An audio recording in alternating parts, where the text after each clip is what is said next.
And I think we're good to go. So, we can leave the shotgun ammo here. Nails we don't need. Mollies? Didn't I have a torch? I do. Okay. I think this is great. I think we're good. Do I squint?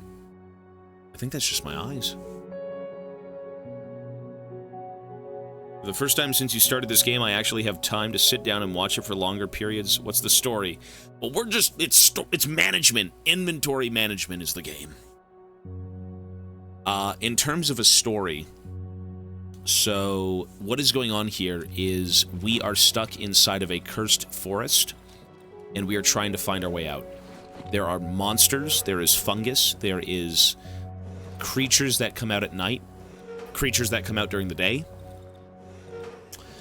And the story is very vague, but from what we know so far, what I think, is my character was from the outside world, and I got stuck in the woods because I had the key to get out, and I was wounded. The people I've found, the doctor specifically, the guy who saved me, he's like, you don't belong here. You know, you're not part of us. You're not one of us. And so what that seems to me is that we accidentally got stuck in here. And who we are, maybe a researcher or something, because they did talk about witnessing a tree and, oh, in the last few days it's grown twice as big, stuff like that. You know, this whole game has fungus, it's got roots, it has all of these weird, growth, nasty elements. Like, everywhere you look, there's something being spread. So, maybe it has something to do with the tree? I don't know. It's a little vague. Alright, let's get a move on. Let's go see where we have to go. So, let's go north. The way this game works is if you've seen a bit of Pathologic, essentially what happens is you're not given a exact... The only thing you know to do is to escape the forest. And with that information, you do anything you can. Walk around, find information, talk to people, kill people, you know, hoard resources. It's a very open game in terms of how you tackle it. I still believe, you know, to get out of the forest, you have to do A, B, C, D. But how you do that stuff is hidden. You just have to go discover it. It doesn't hold your hand. Swaggy, 4 months. Thank you, man. Ruins. Yeah, this game does not hold your hands at all. You are completely blind as to where to go. It said at the beginning of the game, yeah. It just says, this game will not hold your hand. Good luck. There's no tutorials, there's nothing, you just kind of have to figure it out. Sawmill. Okay. Ooh, lots of wood here. Probably creatures.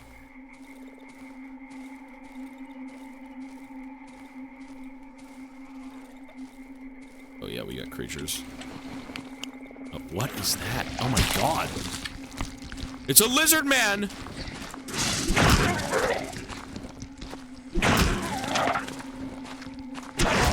You know, I think I saw one of those earlier. A swamper. Jesus. Okay. Ryder, hello, sir.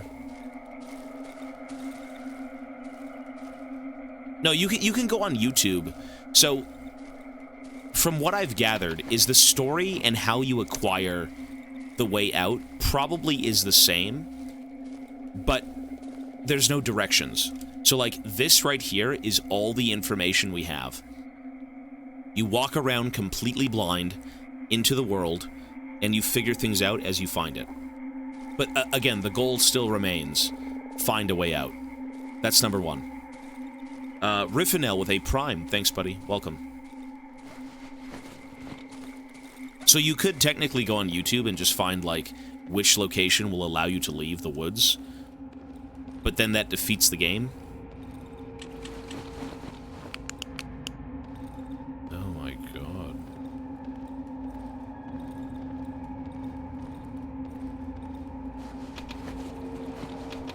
Oh, the stone. I never picked those stones up, and now I want all of them.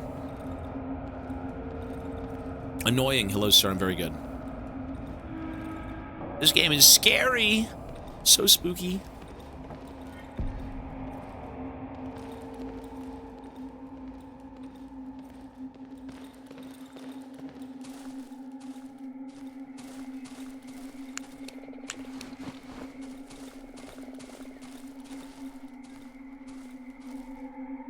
And you do have to be back by dark. So we only have until 9 a.m. No, it's 8 a.m. to 9 p.m. 1900, whatever that is. I think it's 9.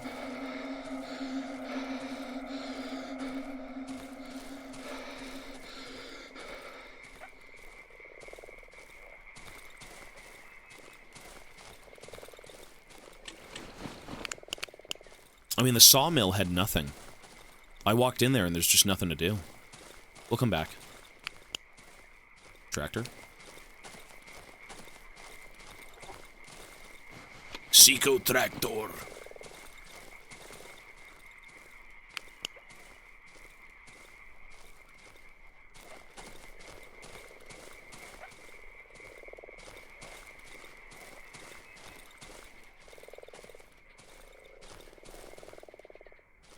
So we've been up north.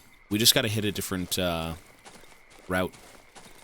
I think what I usually did to explore new areas is I'd try to hit the wall and just go down. Go down or up. Just keep following it. That usually helps.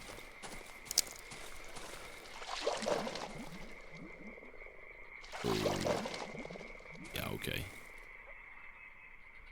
That's a human being, look.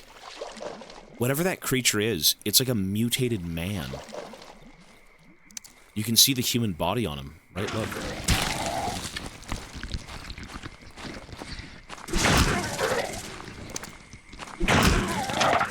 It kind of sucks.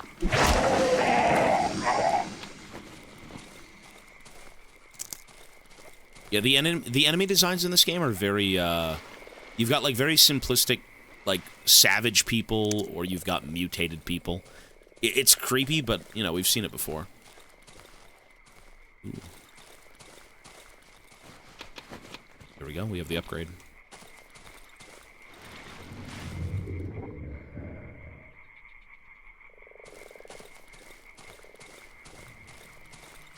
Pixel, peace, buddy. Have a good night, man.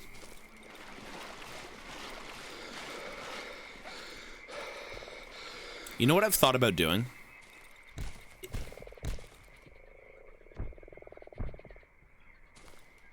What the fuck am I listening?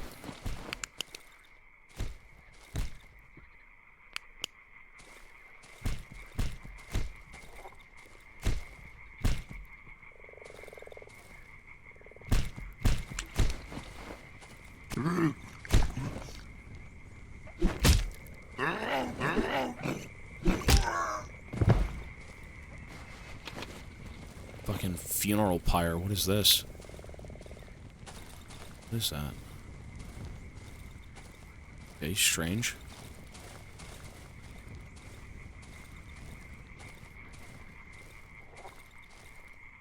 Down the drain. Down there? You know what I've actually thought? Oh, no room in the inventory? Really? Fuck. Okay, the fungus is kind of useless, to be honest. The meat is also kind of useless, but...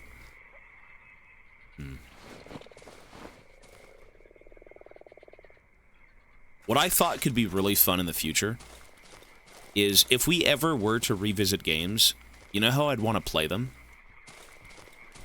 Is one life only.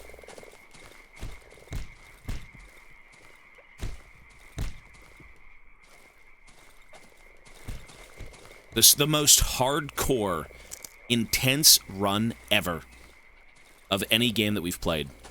Permadeath. Ew, what?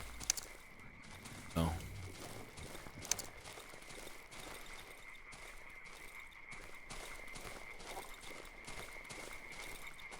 Subnautica is possible, yeah. This game also has a permadeath mode if you wanted to. We're back here.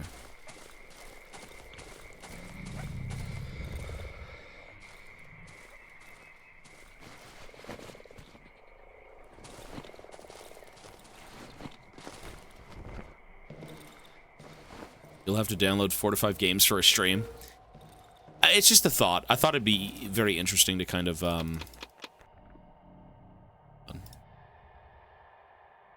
I need 4 stones. Are you shitting me?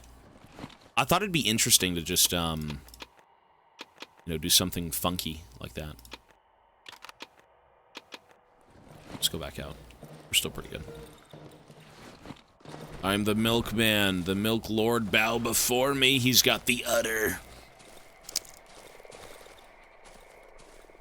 No, well, you would never... What I'm saying is, we'd have to revisit games that we've beaten and play it on, like, the most hardcore difficulty possible. That's all I'm saying. I don't... If somebody said they beat Subnautica first time with 1 life, that is... That's an achievement. That's all I gotta say. That's crazy.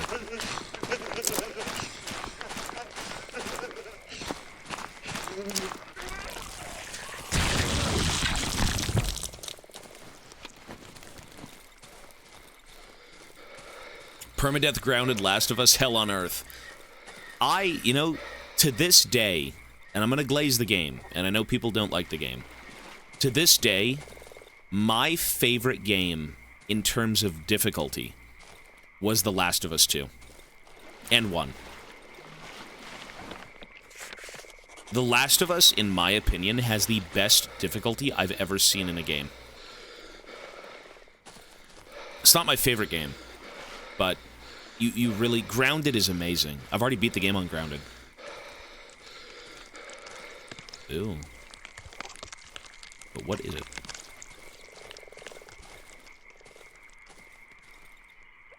Bro, it's the difficulty is what I'm saying. Well, I'm talking about the difficulty and the experience as a game and a story. The difficulty of The Last of Us perfectly fits what that game is trying to push. Right? That this is an apocalypse and that you can die in the blink of an eye. It is the best difficulty I've seen in a game that does something like that.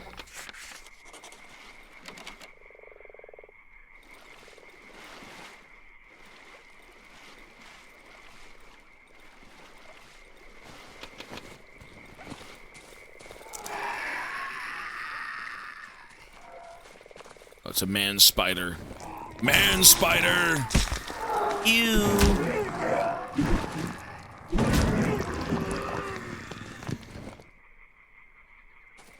Thing sucked.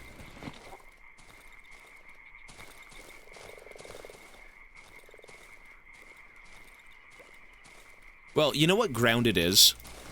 Grounded is... It's just, if you were in that setting, that's what it would feel like. If you were in an apocalypse, and it was like a reality, that is exactly what the Grounded difficulty is. That's why it was so good. Someone has placed some white mushrooms around the body. The 2 largest ones have been carefully inserted into the dead man's eye sockets. Ew. They're growing their grandfather. We gotta play that game too. What is this? Ruins?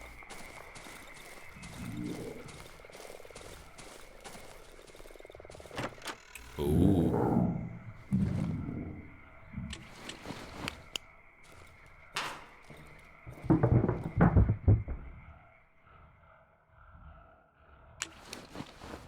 Martha, get the shotgun.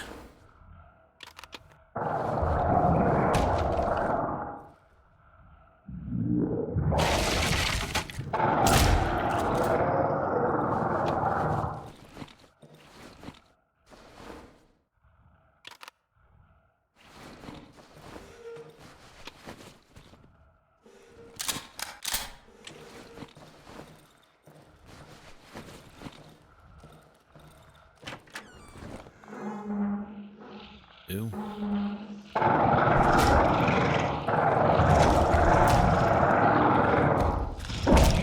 Fuck.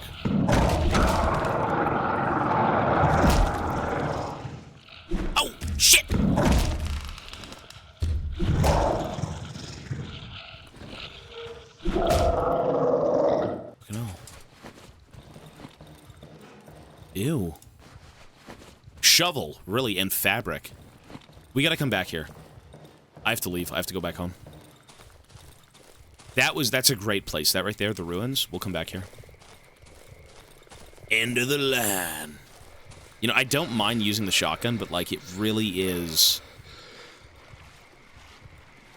You know, it's a scarce thing to see. Although we technically have, like, what, 11 more rounds? Well, this game isn't even on the max difficulty. I had a chance to play it on hard, but I have PTSD from Pathologic on the standard difficulty, and we're playing this on normal. So, the intended difficulty, but maybe not the hardest. Was there a shiny stone there? I'll go back. It's fine. I'll go back. This is normal, yeah. What is Pathologic? The hardest game I've ever played. It is demonic in every way. Pathologic is the hardest game I have ever played. And I think the reason it was so hard, though, is because I wasn't really aware of what the game truly was. Once you know what the game's about, it may be a little bit easier, considering you kind of know what to do. At the same time, you don't know what to do. I really like Pathologic, yeah. It was the remaster. So, Pathologic... One sec. I have to use the bathroom. Give me a second. Let me just do this. Let me go pee. Be right back, folks. One sec. We're back, and my headache still feels like shit. Okay.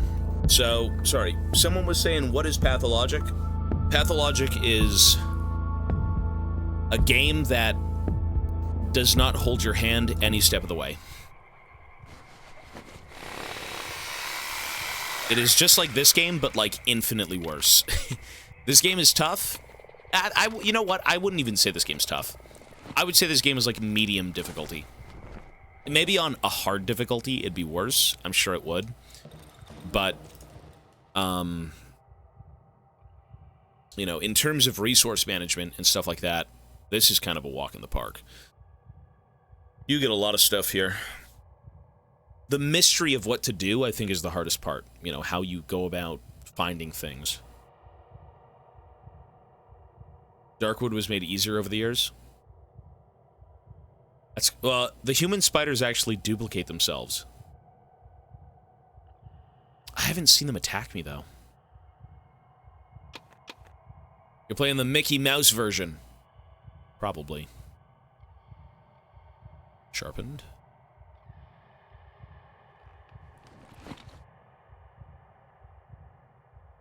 Ooh, I need scrap. I don't have any scrap? Oh, fuck.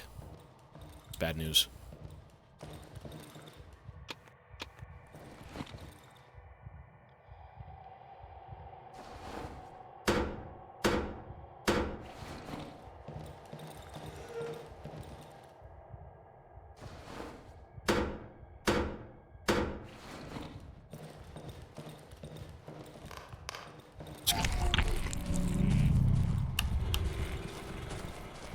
You didn't experience Elden Ring before the nerf.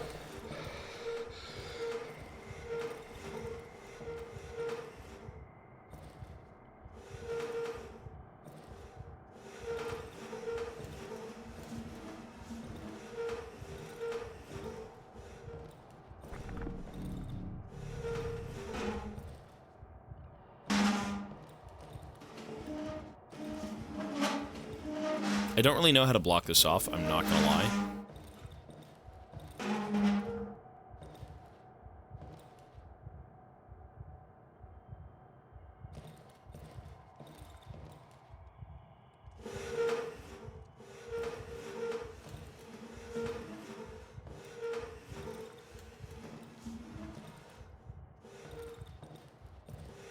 I could check it during my break, yeah, that's fine. Let's try that. Seems terrible, but who knows.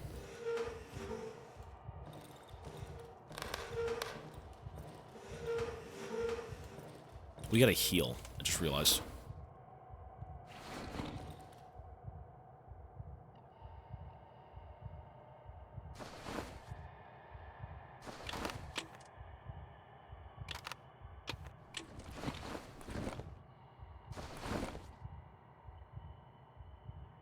You know what I haven't done is built the well. Building the well would be so good. I should try that in the morning.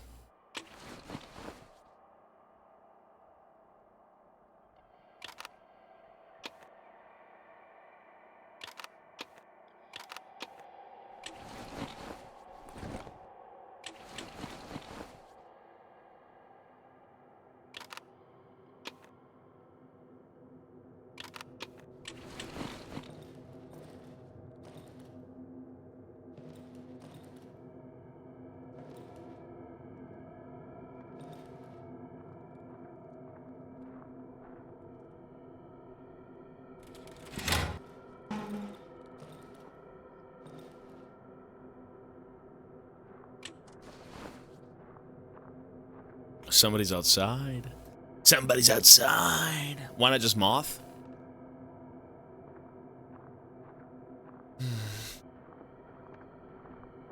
You know, yeah, you're not wrong. You know, you're not wrong. Why not just moth? Because I'm a dumbass. That's why. I always forget. I always forget to do everything that I'm given. Oh, it could duplicate over and over? That's fucked up. I mean, some mechanics, that's crazy. Maybe the devs just said, you know what, that shit is too fucked. That we don't want to do.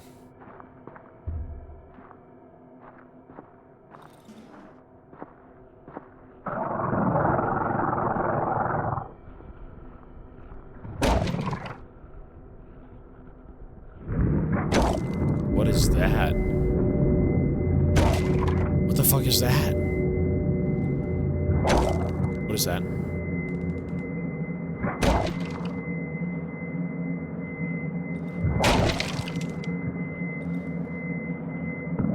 I don't know what that is. I don't want to know what that is. Oh my god!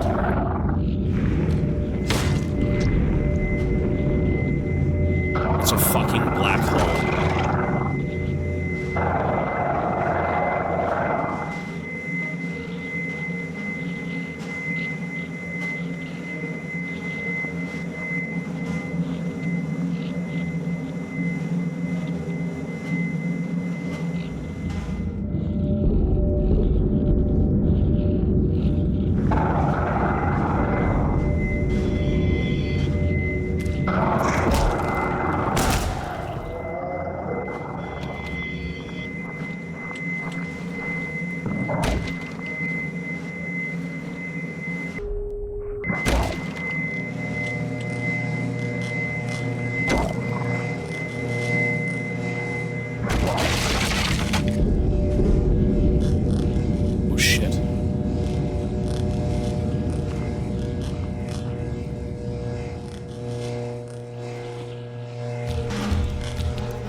What do I do?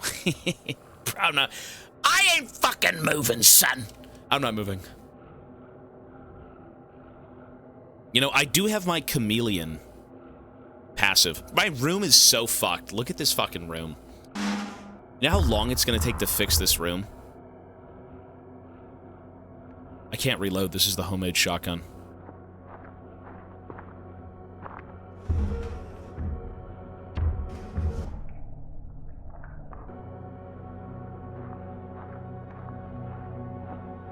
Bro, chameleon? Look how long chameleon lasts for. Oh my god, that's so goofy. Look at this.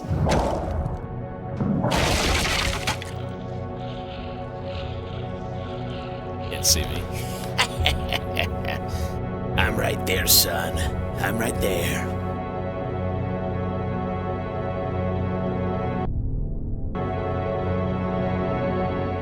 Wow. Day 29. Yeah, my room is boned. You know what I could do? Hear me out. I'm actually just gonna build a barricade of all this shit in the corner, and I'm just gonna sit in the corner. I think we'll do that. Let's see. I want to see if that works. I'm gonna build a bunker with all those things. Better room. Trade. 750, man. Hoi, hoi, hoi. Cool. Take my meat, you sick travelers. Chameleon's OP.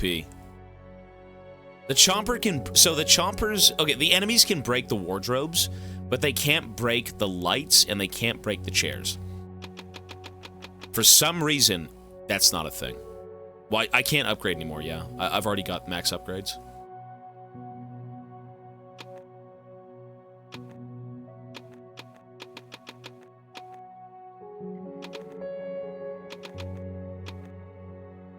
Hmm. 810 is good. It is very good. Very, very good.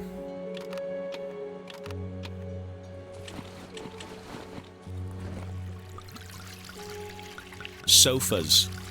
I don't think there's any sofas here. My puppy's going ballistic. I don't think there's an option for that. I'm surprised the dogs even attack you at night. Usually it's the redhead things.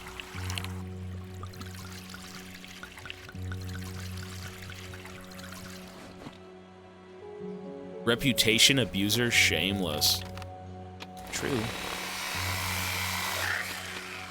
You're not wrong. Okay, whatever this is, I think I'm gonna build... We're gonna call it a corner kingdom. How's that sound? We're gonna build an impenetrable barricade in the corner, and I'm gonna spend one night with the doors open. How's that sound? One night with the doors open. That's ghoulish.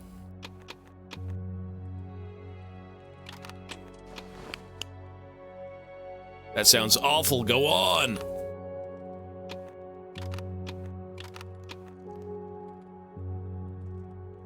You know, maybe no. I'm gonna play it properly, and I'm going to close the doors for sure. But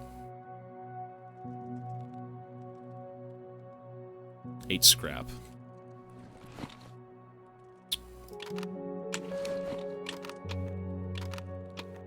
Okay, so we got to put all these things away. My inventory's a fucking mess, but that's okay.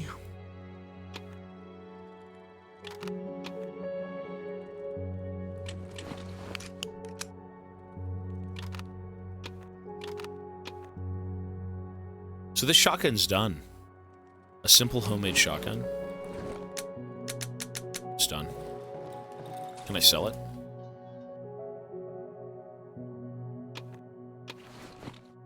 $5. Sure. What's the point of walls and doors? They get destroyed anyways? Well, because it wastes their time. That's why. Pietrek. There's a soundtrack in this game called Pietrek. Well, there's a character in this game called Pietrek. That's why.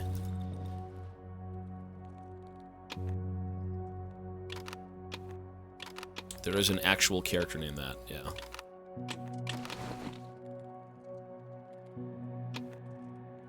Cool. Okay, so we are completely out of scrap, which I don't think is a problem. The inventory looks good to me. We can leave. This is fine. I should sell these anyways. They're gonna kind of dry out. They're gonna rot.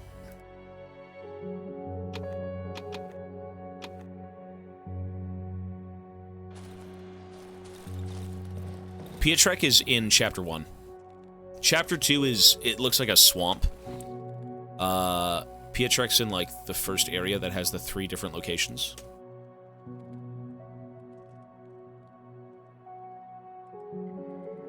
Okay, so I think we're good to go. I'm gonna bring around a lockpick. A lockpick. Both. And we should be good to explore, right?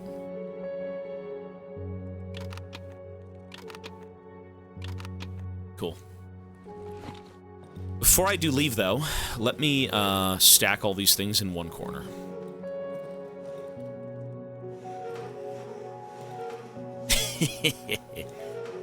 The big tree is there, yeah. I haven't seen it properly, but there is a big tree.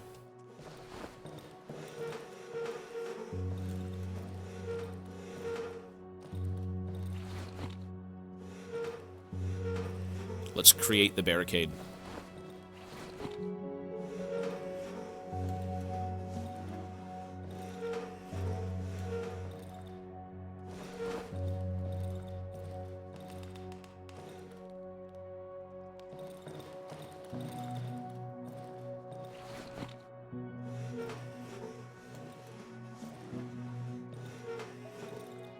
You know what I could do? Is... Technically, I could...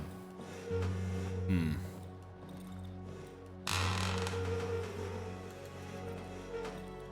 sec. If this works, that is ridiculous. Okay, we seem to be decently safe. So this is going to be the door.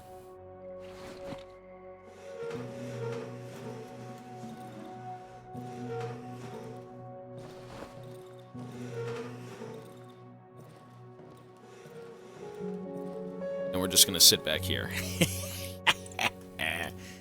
That is so dumb. Alright, let's try it. What I could do... Can I repair these? Is that wood? Wood and nails. Oh, we got so much. Let's do it. Let's get even crazier.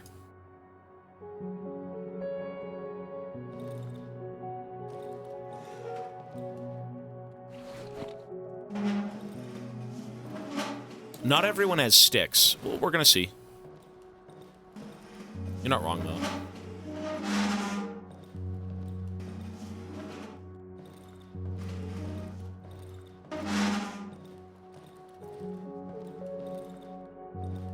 This is going to be our little kingdom. I'm a fan. I'm a big fan. This is what us troglodytes do.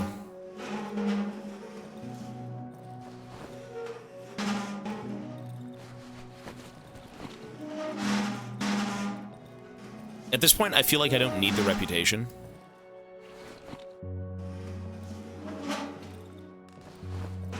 But you never know.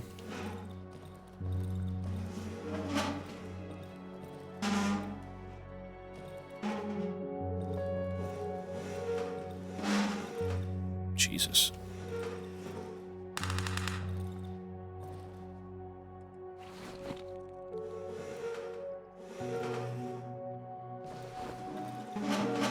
We gotta... There we go.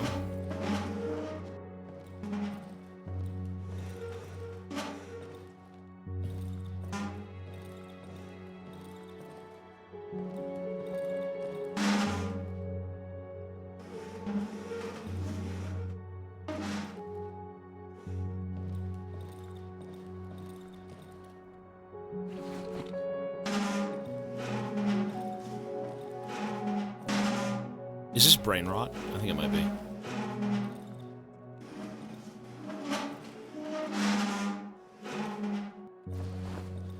Perfect. And now we drag it in, drag it out. Let's close this up. Riveting gameplay. This is what you gotta do, man. You gotta do some of this. I actually will board up this stuff, but I gotta leave that open. Oh, there's a chair here. Oh, that's right. That's even better. Look at that. Chair Fortress.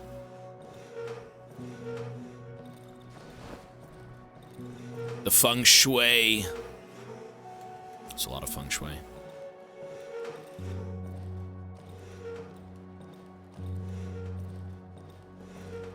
Let's leave this here.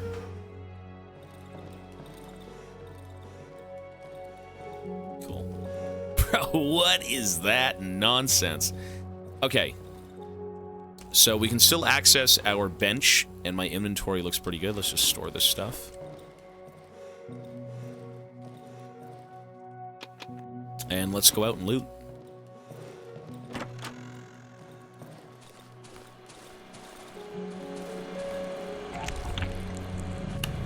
just want to make sure that I didn't miss anything at the trader. Wire's good. Batteries are good. We got rid of the pistol. Pills are good. Flare is good. Sure.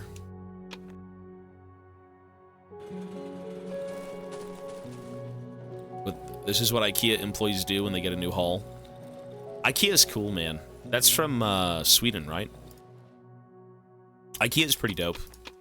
I use IKEA for my stuff. It's very simple. Okay. Why is the category League of Legends? You had me scared for a second. It's not. You got to refresh. I was scared for a sec. It's expensive as shit for having to build it yourself. I think it's the best price, if anything. I've seen a lot worse. I feel like IKEA's pretty good with that stuff. Their prices, you know, you can go to Walmart. Walmart's pretty okay for that. You can go to Amazon. I think their prices are okay. I kind of like them. A lot of the furniture you will have to build yourself, unless you go to something like Wayfair, where you have, you know, some super fancy, like, furniture store that will deliver to you, and then set it up in your place. Lego for men.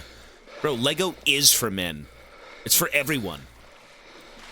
Lego doesn't matter how old you are, because they either trap you with nostalgia, or you're a child and they already have you, or you're just an adult and it's cool, and it's not really nostalgia for you, but you like it because it has like an IP from, you know, Star Wars or Dune, whatever it may be.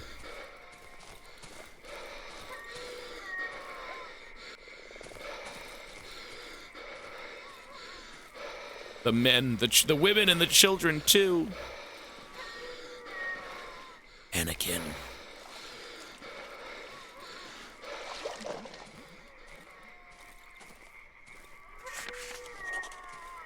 The Great Lake. Oh my god. So I want to enter this house. This one we never finished.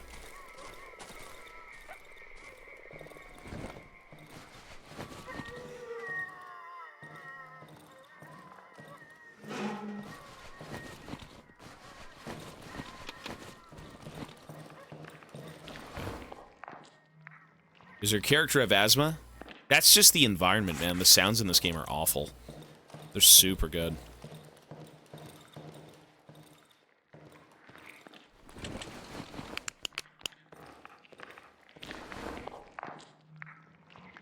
More furniture for your place. I actually did that at one point.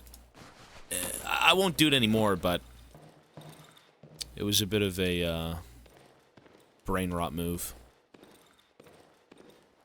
Okay, cool. So that's done. Let's go up.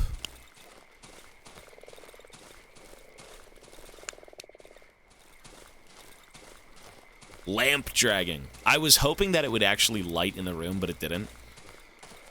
A dev oversight. The game sucks.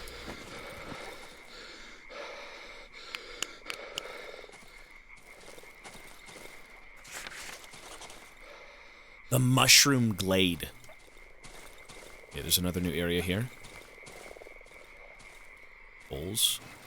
Meat in the hole.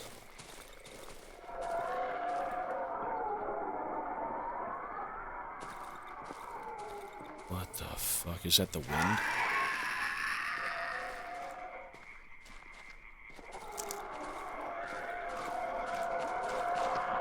Where? Oh. I've never used the axe. Let's see. Damn! The axe has no range? It's very good, though.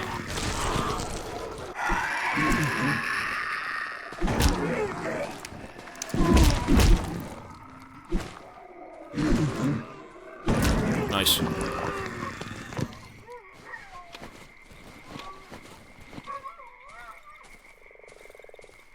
Yeah, the axe doesn't really have range, but look at the durability, the wreckage.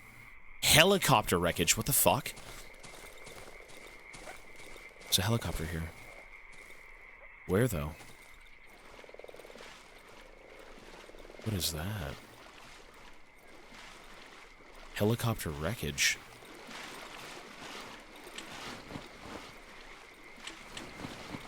These monsters are trash. There is the alternate attack button, yeah. I kind of forget about it, though. It doesn't seem very strong.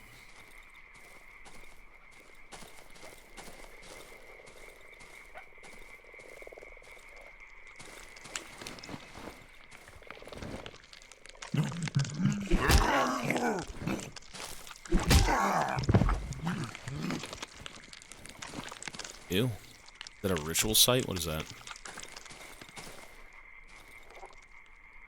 Swamp.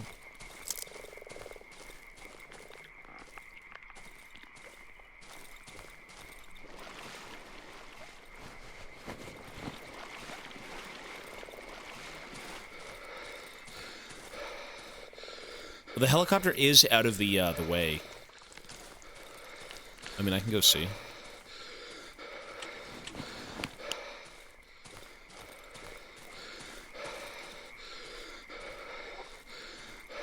It says it's up here.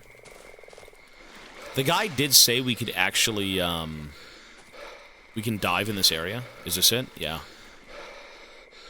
An oxygen tank. Okay.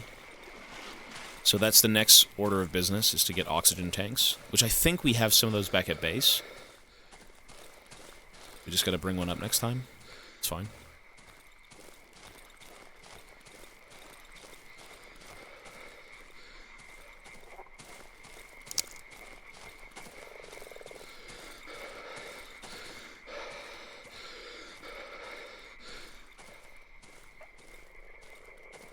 Helicopter. There's a lot of weird sounds in this game. There's a lot of phantom sounds. You know, you end up hearing things that, like, you know, people talk to you, or footsteps and stuff like that, and there's just nothing there. An intense, sweet smell of mushrooms fills the air. The Mushroom Grove. What if I don't want to go in there? Not yet, at least. Timo is waiting. Look at this. What is that? Cottage near the junkyard.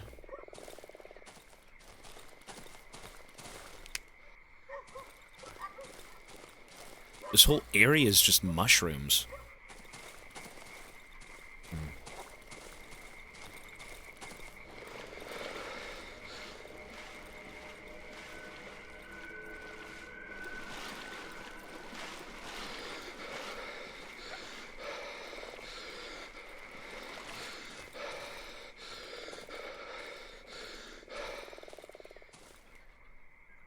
Probably died of starvation.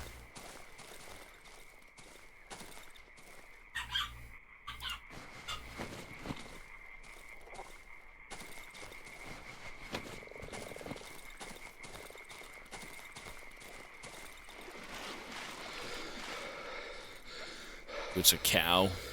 Who's hungry for a mushroom cow? Wait, this map is huge.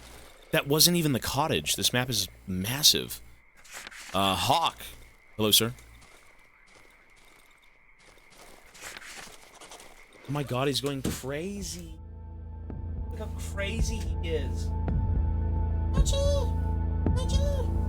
He's crazy. Okay, I think this is the cottage, right?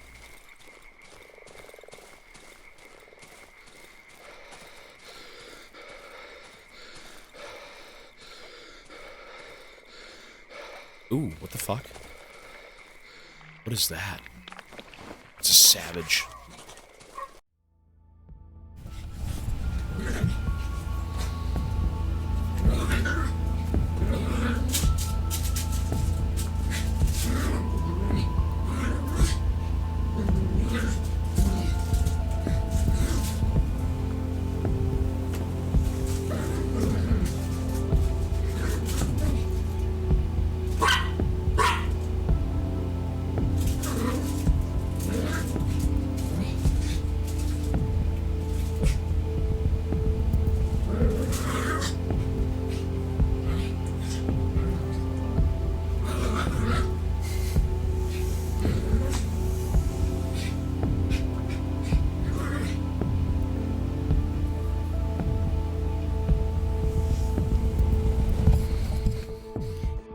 What is the unfortunate victim? A dog treat. He's throwing it around like a live animal. Jesus, 7 months. Hello, sir. Thank you, man. It's it's a dog treat, and it's a plushy... Mochi! What are you doing? You want to see it? Let me go get it. Mochi, give me your treat! Alright. Who is this? The doctor! Ew! Looking pretty good, dude. What is wrong with this guy? He's going insane. The doctor turns his mud-covered head towards the sun and freezes. Then he spreads his arms along his sides. Warm. He's becoming a fungus. A chunk of mud falls down on his exposed tongue. He chews it slowly and swallows it with satisfaction.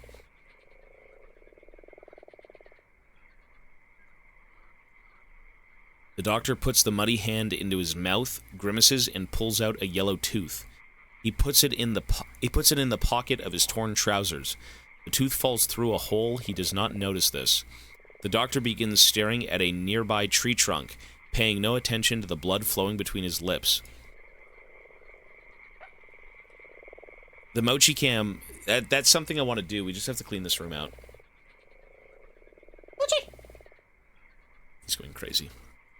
The doctor glances at me. He tilts his head sideways, lost in thought.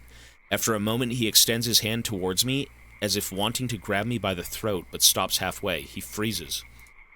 Slowly, he bends down and grabs a thick branch from the ground. He starts biting the bark off of it. He swallows the bark with an effort, but also great satisfaction. He places the stick among other sticks. He places the stick among the others sticking out of his mud-covered head. Ew. The doctor approaches me. I can feel him embracing me. I hear his hoarse breath and smell his odor. I hear the whispers. Soon, very soon, not long from now. What? Look at him.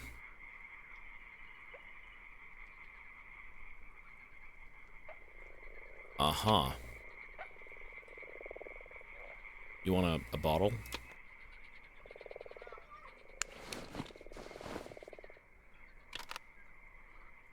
I mean, he is just insane. Soon, very soon. So he's just gone mad. He tried to save these people. And he's just gone mad. But the embryo doesn't do anything.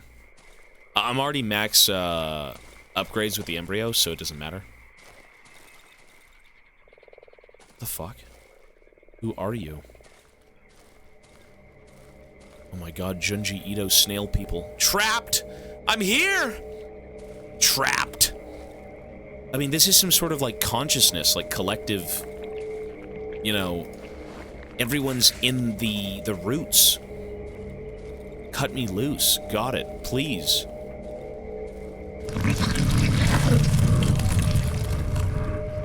Oh my god, it's a giant fucking snail.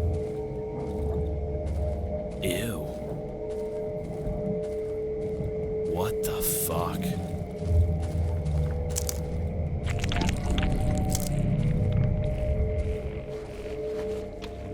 Nope.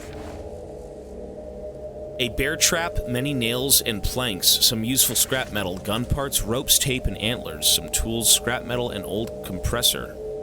I think we need the compressor. Clothes, broken axe, empty bottles, scrap metal, and fine quality clothing. Don't we need the compressor?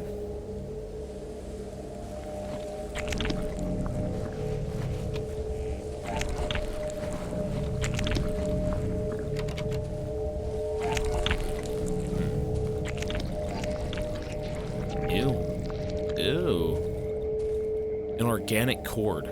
Some kind of organic cord. They're slowly pulsating. They are surprisingly hard and durable.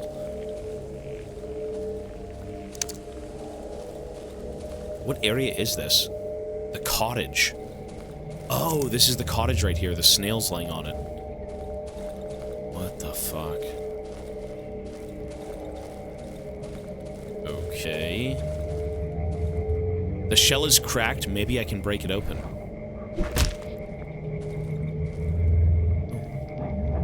The roof beneath the shell is completely destroyed. The snail's shell is probably also badly damaged. Maybe I would be able to get inside the cottage through the skin on his belly.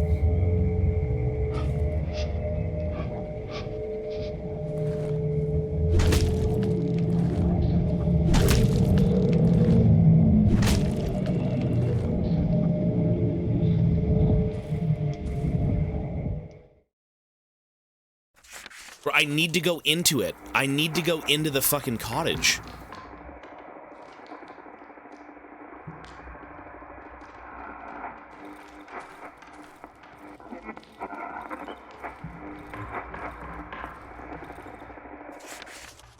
We have nothing to eat since the flood. I've caught some snails and frogs. Better than nothing. I'm out of crosswords I've found last year. I'm in the wardrobe at the junkyard.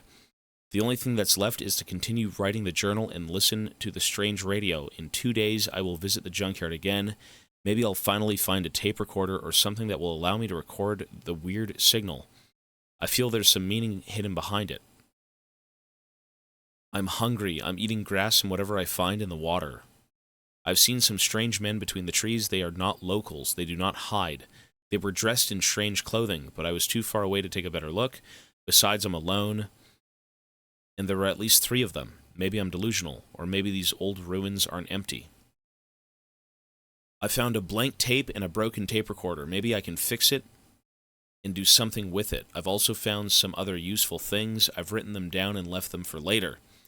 I don't have the strength to wear them all on my back. Is it possible that the radio tower emits this strange signal? It's been a couple of years since it's been turned on. The woods have blocked the way to it. But no other signal reaches this place from outside. It must be that tower. I need to take a break from the radio. I hear the voice everywhere. It's strangely familiar. I can't get it off my head. Huh.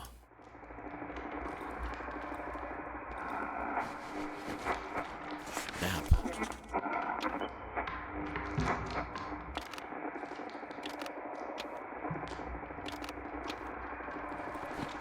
Oh, God. A lot of rusty radio equipment is strewn on the floor. Old recorders and destroyed tapes. Everything is covered in goo. Dripping something. Ew. A dry corpse overgrown with small roots.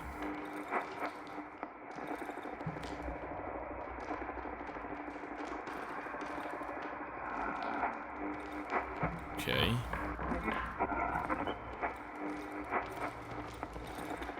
You know what? I just realized. What if this guy is the snail? They do share some...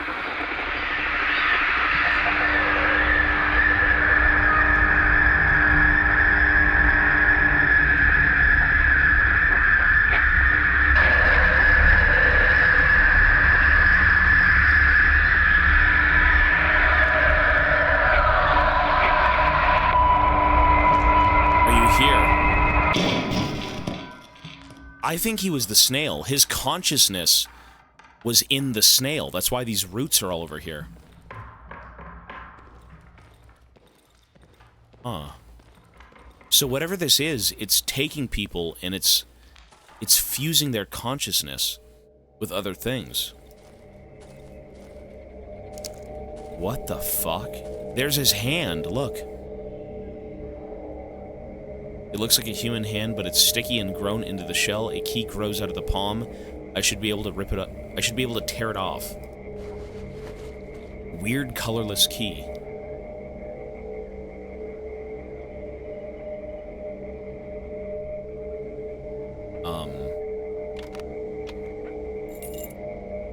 The shed key. Shed key. Shed key?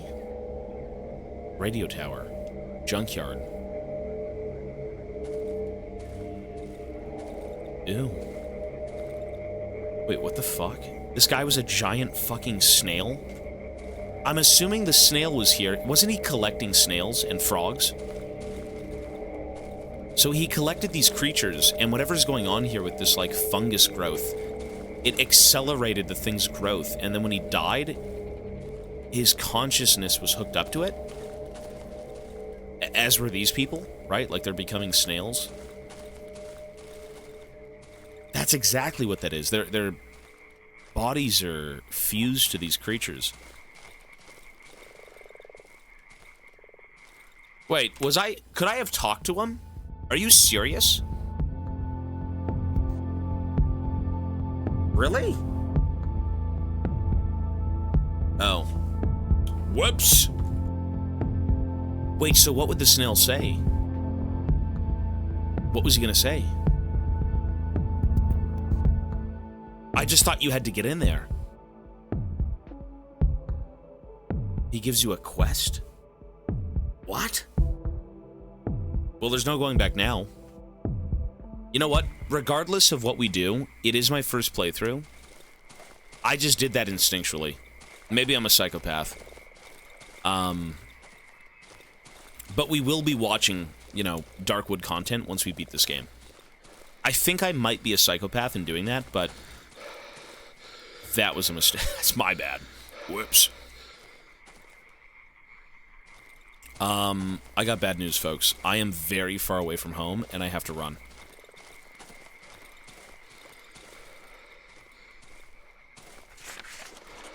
Junkyard. Oh, no. Pinty, hello, sir.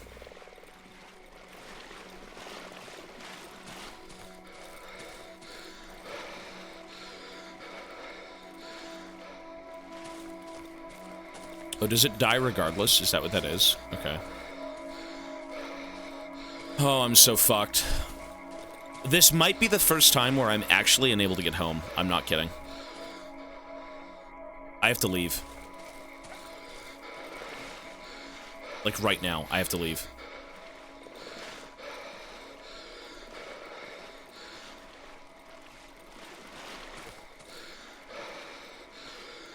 No, we're good.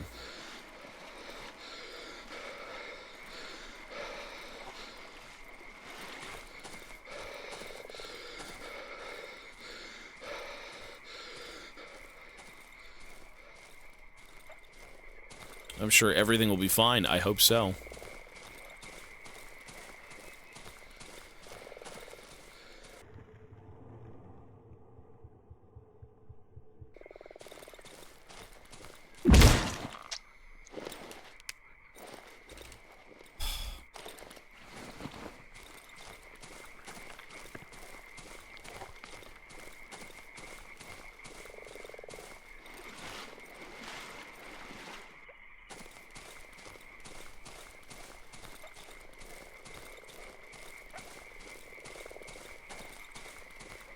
You know, I think we are okay. Look at that.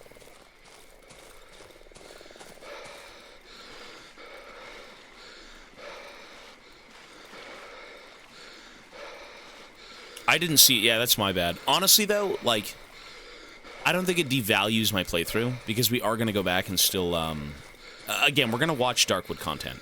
Every game that we beat, we go back and at least watch a little bit of YouTube on it to kind of, like, see what we missed, or...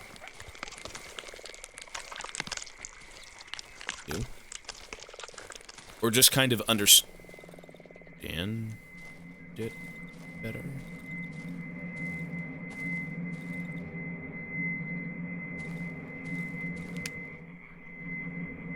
What?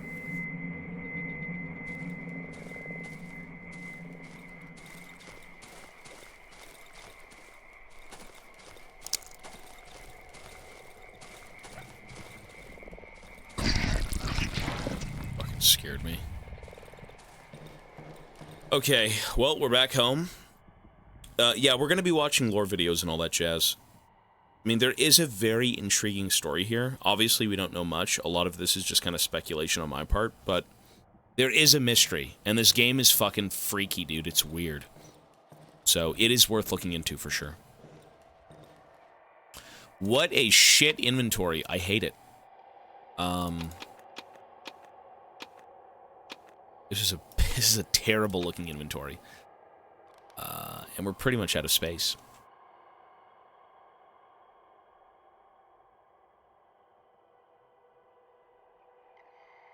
So,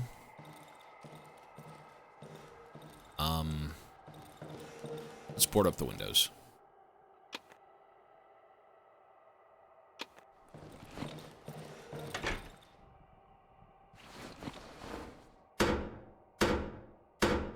Zombie apocalypse. I feel like that's, it kind of reminds me of... Is that not that one game? Zomboid? How far are we into the game? Considering I've got a lot of max upgrades, I'm assuming pretty far. I'm assuming we're, like, pretty damn close to, like, the end of it, but I'm not sure. Like, I can't really upgrade anything else, so... Here we go. Let's see them get in here, you cock gobblers. Let's see you get in here. Look at this. This is my kingdom. This is my kingdom. Awesome.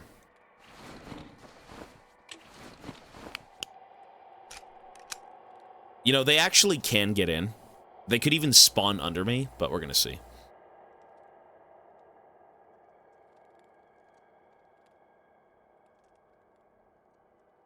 We are in the swamp. Chapter 2, the swamp.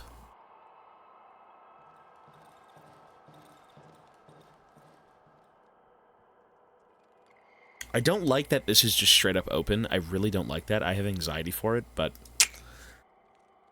Oy, oy, oy. It's okay. It's okay. We'll survive. We're good. We're good, Black Lung.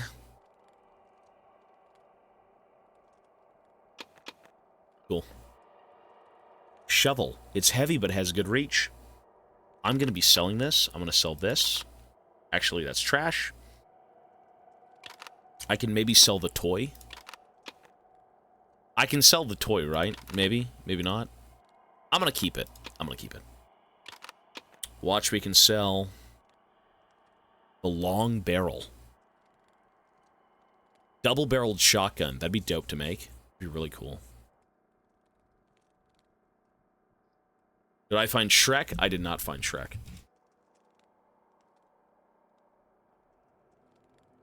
You know, the story of this game so far is intriguing. And again, you want to know more. It is compelling. It's creepy. You only want to see more of this game when you play it.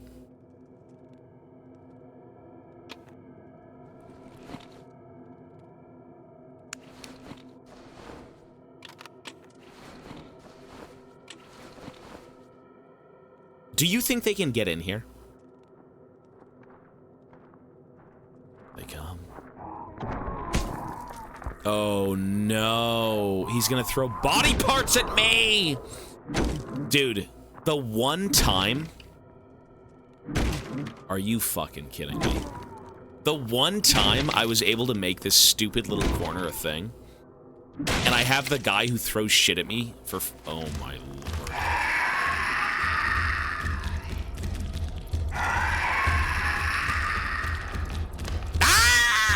You fucking demons. That's it, baby. Bilgenomics. Bilgenomics. What can I say? I'm good at what I do. Fucking cheese. Pussy room. Chrissy, hello, ma'am. I can use chameleon. Bro, how is this cheesing? This is a valid strategy. You are angry at my ingenuity. Yep. I can build things on the fly.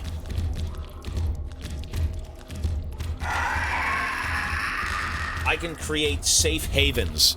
Honestly impressive, Lamau! I'm good at what I do, sir.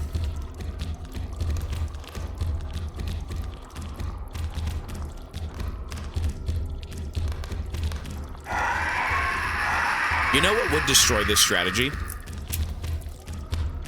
Is the poltergeist. That'd be bad.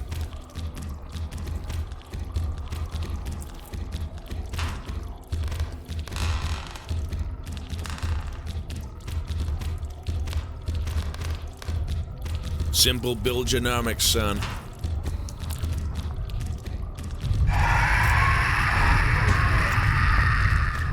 Is that a third one outside the window?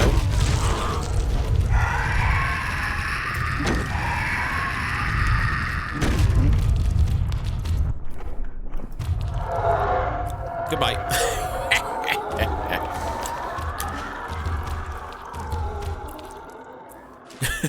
Bro. Oh, that's 4 of them! How do you survive that? Bro, there's 4 of these fucking things.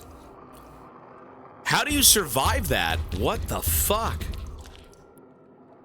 Good God. Oh, now they're gonna see me? Okay, now they're gonna run. Get out of here, dude. Simple Bilgenomics. You get 300 rep. What do you mean? How do you survive that? True, that's a lot of rep. Look at this. Holy moly.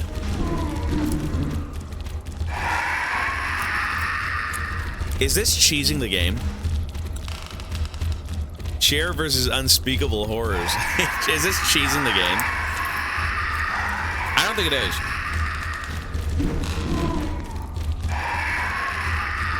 How is it cheesing? You're eating peanuts. The strongest thing in this game is the chair. It is in the game. Just a lucky night, buddy. There ain't no luck here, son. Only skill.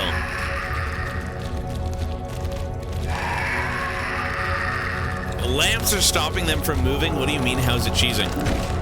Then why make the lamps in the first place? See you, punks. I blame the devs. Massive dev oversight. These guys are clueless. You guys praise this game. Look what the devs just did. What a joke. You know what? No, some nights won't work.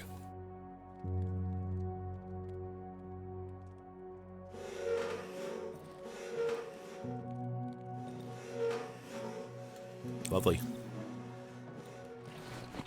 Some nights certainly won't work that way. Okay.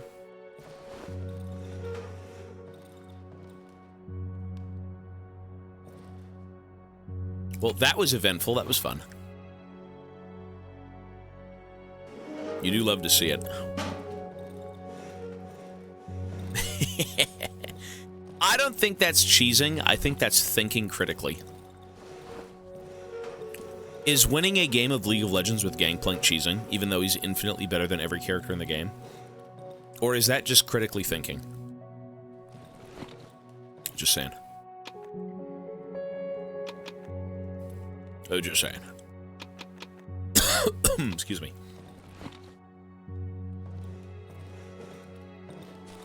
You know, I'm at that point where I feel like I don't even need reputation. Like, what do I...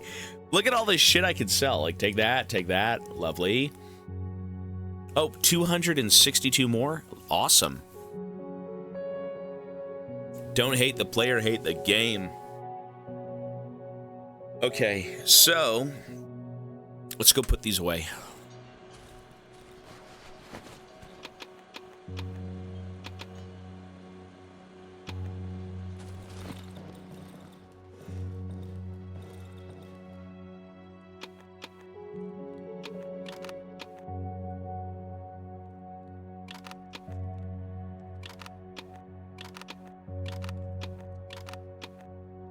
So what do we do in this instance? Let's go buy what we need. You can always use this crap. So we got scrap, gas, nails, planks we have too many of, shotgun shell. I think that's it. I don't need planks. Bottles are fine. What else do we do here? Don't you think it would be more enjoyable to actually fight these things? Not necessarily, because this game still is a survival game, so I feel like I'm just kind of playing into what they want me to do.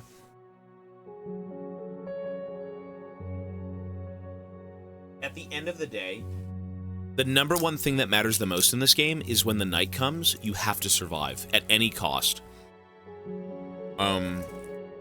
Because those things don't give you anything for killing them.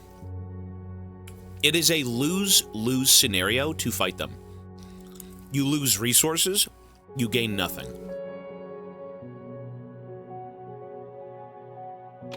It's a pretty rough trade-off. There is literally no value in hitting them. Yeah. I think we can get a move on.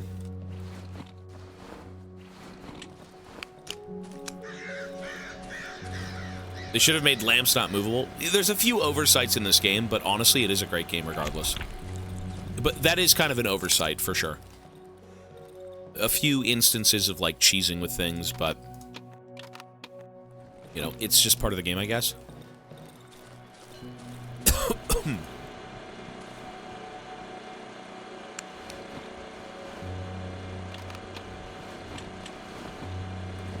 Chairs should have been breakable. Why are chairs not breakable? What the hell does that even mean?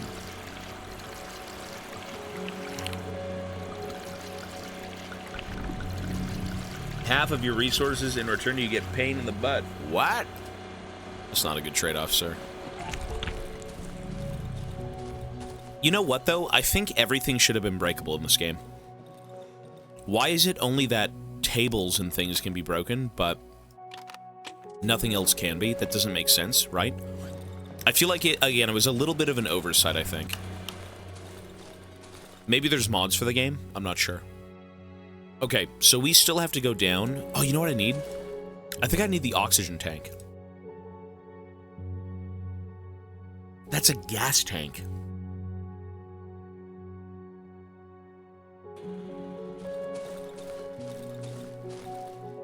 Let's go down. Show off your Polish chair and lamp making skills. They're sturdy things. This game isn't realistic. Well, there's a few mechanics that I think should have been tweaked a little bit, but this game is great regardless. You know, no one's going to sit here and say, man, Darkwood fucking blows. This is a good game. It's an intriguing game. It's challenging. It's, a game that's very straightforward, but, you know, it's got a crushing atmosphere. Okay. So we gotta find the O2 tank, right? The oxygen tank?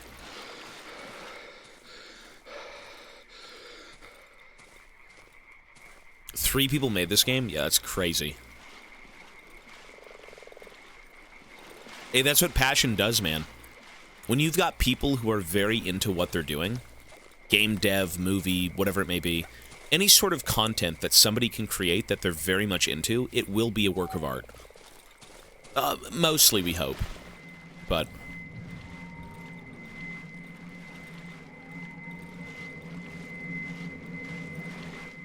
mushroom.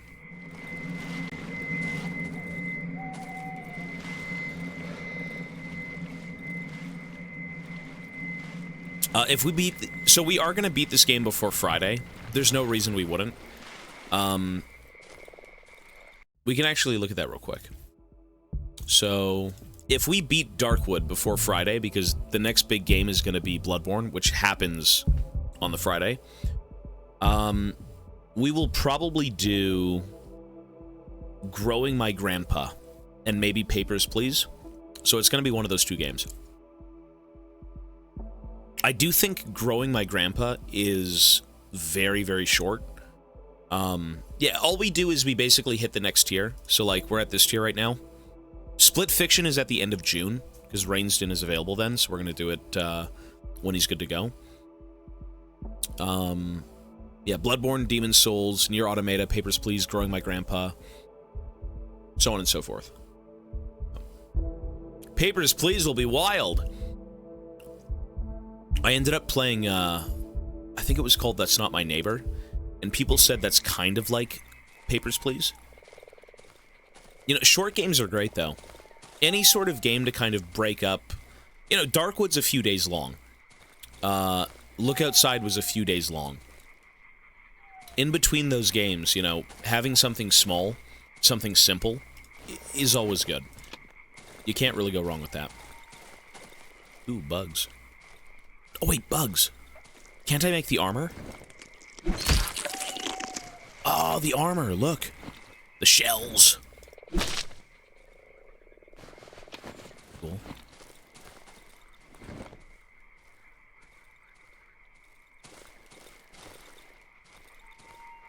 We did play That's Not My Neighbor. Yeah, that was fun. I think I gave that game a 7. I did like the concept where, like, doppelgangers were trying to get into apartment buildings, and you were kind of like the door clerk, the security. Axe or shovel?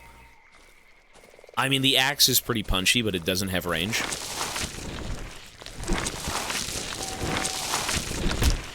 Look at the damage, though. Look at that damage.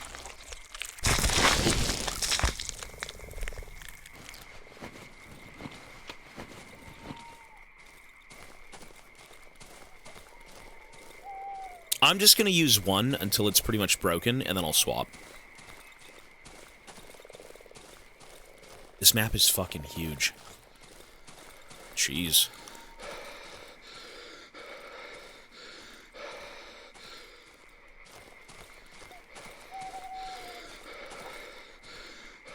Like, where are we even going? I think we're, like, right here, maybe? I believe?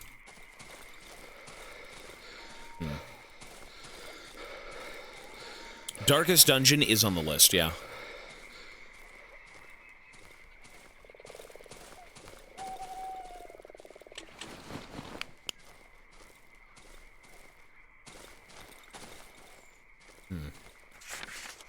Quarry. Okay, we're all the way down here.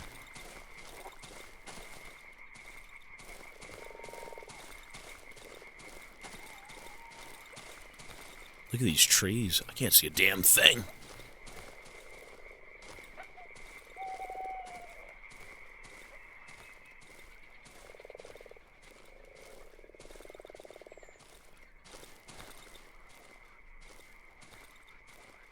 Quarry. Ralph McQuarrie? Oh my god, where's the concept art? Where are you? Ooh.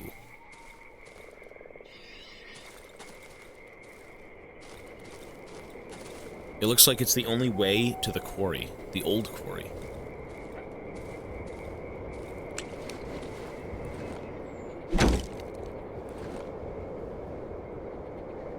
Oh. Wait. I must be careful to not trap myself in the quarry.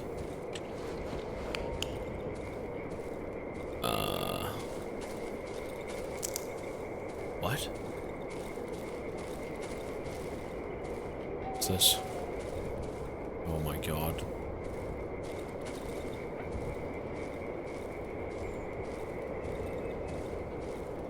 Nothing?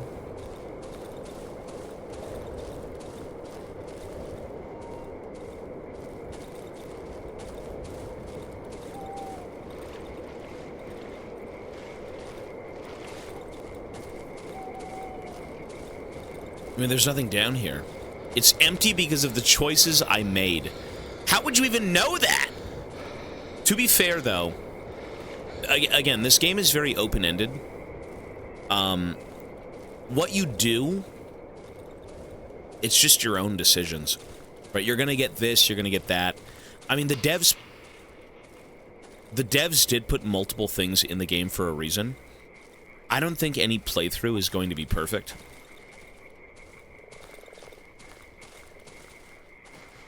Ooh, that sack is heavy.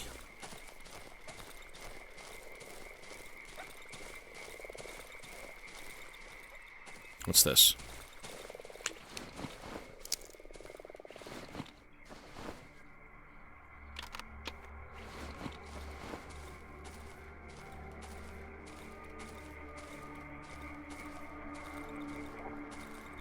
These are holes. Holes! Oh, is it this guy from the village? No way. Someone is inside the hole. I can barely make out the silhouette. Looks like a grown man with a long disheveled hair. He's completely covered in mud. Is this really, like, we're back to the village? No way. It's quite a wide tunnel. There are fingerprints or finger marks on the ground. It must have been dug out using bare hands. I wonder where it leads.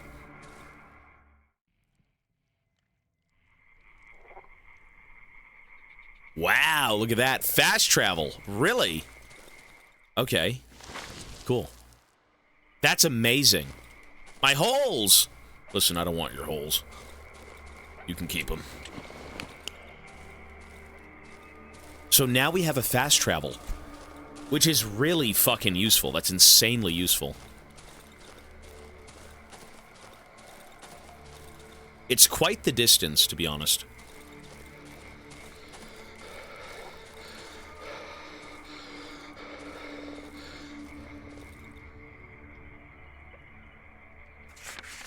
Okay. Ooh, shiny stone. Shiny, shiny stone.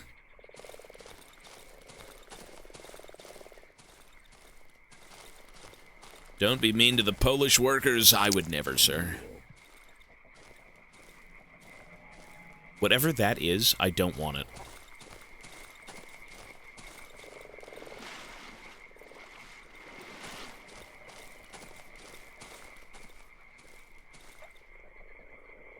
My mom asked me if I washed the dishes. I replied, Tobias fate Azir. She was happy because she knew they were washed.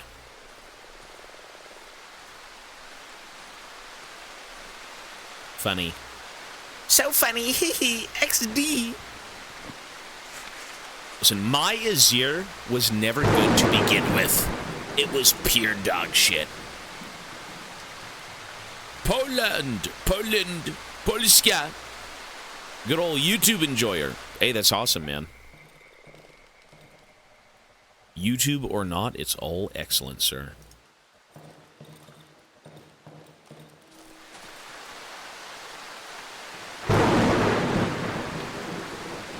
Wait, how do we get in here?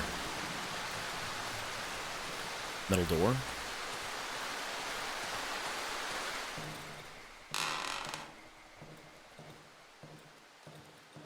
How do I get in here? Do I have to blow the door open? Is that a thing? It seems to be blocked from the other side. Maybe we can't?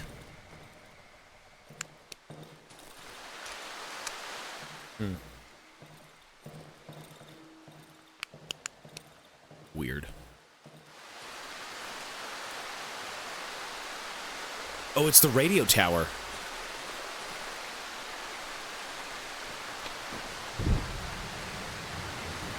Well, there are gas tanks. It's just a matter of...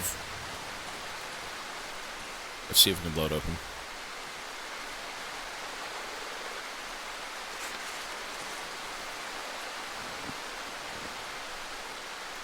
Where is the gas tank? There we go.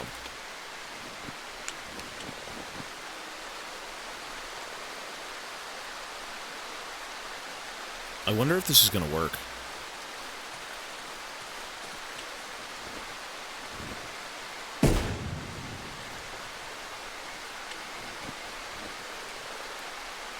Nope. Okay. Fun.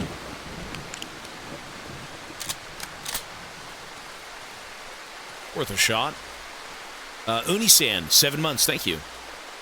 Jump scares, boo! I mean, there you go, there's a jump scare. Oh, he's on a leash.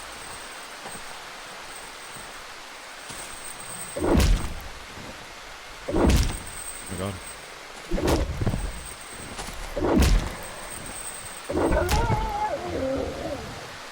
Dead huge dog.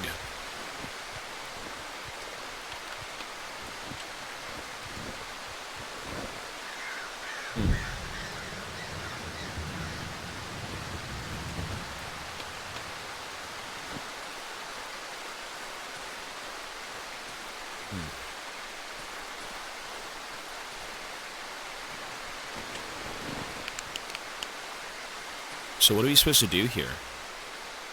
This is the radio tower. How you get to the radio tower? Oh, is this it? Oh my god, this is it. Look at this. I just answered my own question. There we go. Radio tower. The fence has been torn to shreds. And time freezes here, too.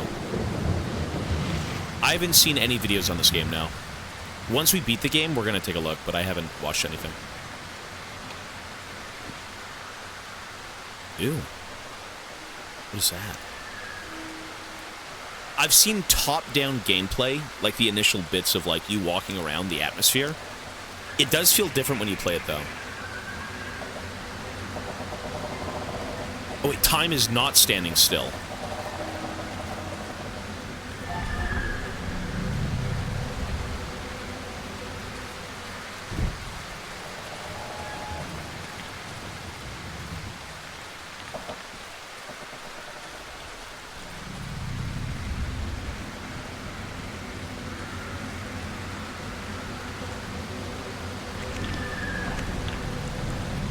They're sleeping, but any noise can wake them.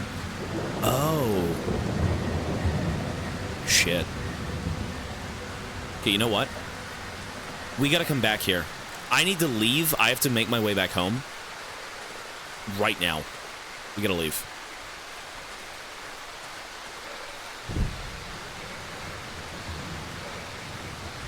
Yeah, we need more time to do this.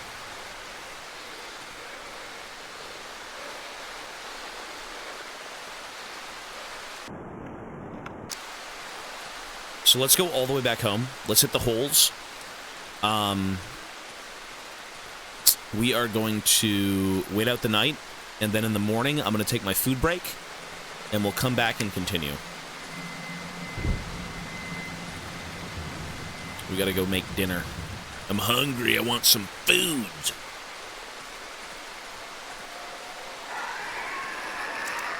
Yo. Man spider! Please.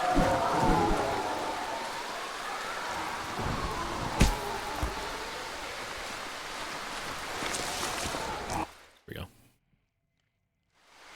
Cool. You know, building the well wouldn't really be a bad idea. I think we could do that right now. Makes sense.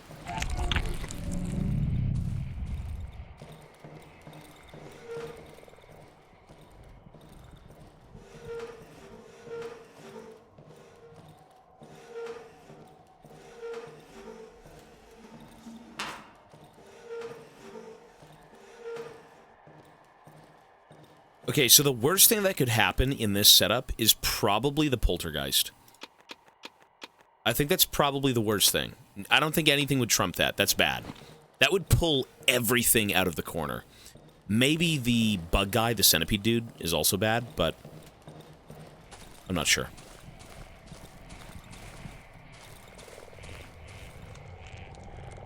All right, the well. Drink from the well. Might as well. No pun intended.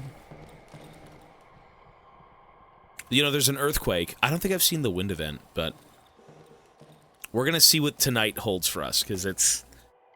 The idea of RNG'd events at night is very fun. That's cool.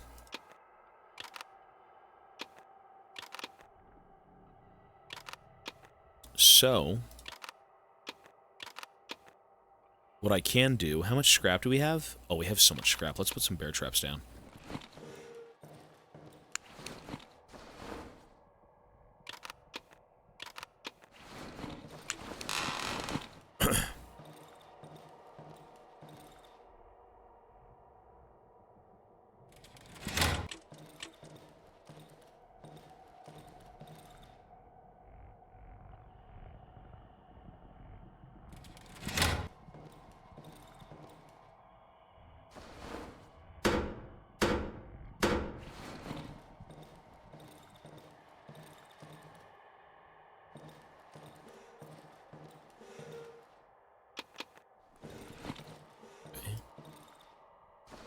Upgrade the workshop. We should try to. I just don't think I need it, to be honest. All the weapons and things that you get from upgrading it don't seem worth it. What I can give myself is actually I can make armor. And I think the armor should be pretty cool. So let's go turn the power on and let's go wait. He's finally trapping the outside of his room. We are, sir. We're doing it. All right, let's go. pray whatever event is tonight is good.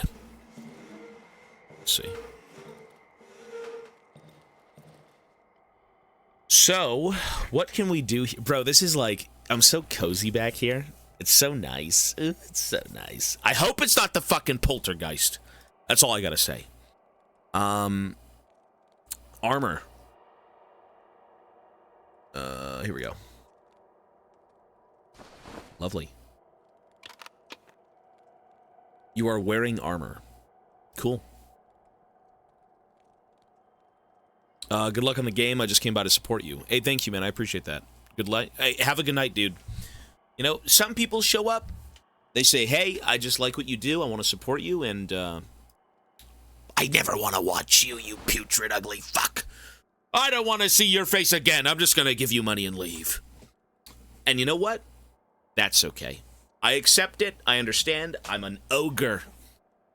I'm Shrek's toe cheese. I'm his earwax. I'm not the prettiest, but boy, do I have heart. Regardless, hey, have a good night, and thank you. You know where to find me. I will be streaming for a very long time. Ogres deserve love. I think they do. That we can agree on.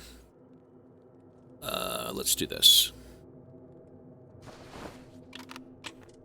We just made one, but why not make two? Ogres deserve love.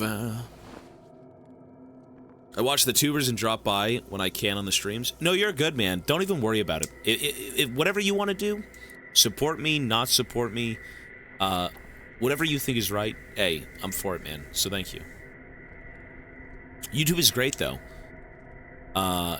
People, you know, there's something outside the window. I mean to build the lanterns, yeah. You're good to kind of keep them on if the power goes out. But YouTube is easier to kind of keep up with, right? YouTube is much easier to keep up with because you've got recorded videos, you know? For the sake of even right now with what we're doing, we are recording it. Oh, he's dead. Try and get in here, bitch! Just try. Jeez.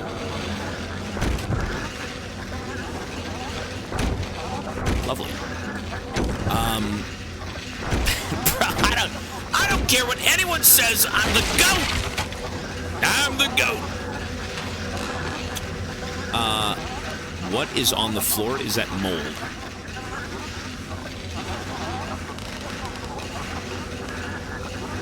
But yeah, no, YouTube content is very easy to keep up with. Can I get a good night kiss? Hey, have a good night, buddy. Keep watching the YouTube stuff. It ain't going anywhere. Neither am I. We are streaming this on YouTube, too. So. RE7, the prequel. Actually, yeah, this kind of looks like, is it the Baker's home?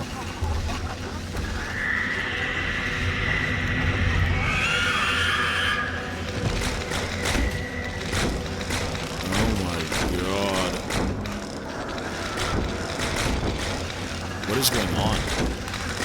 What are they doing?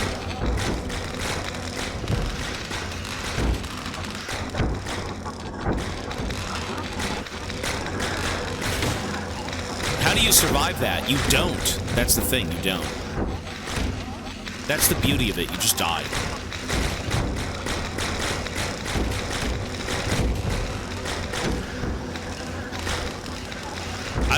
I wanted to molly it, actually. That's what I was planning on doing.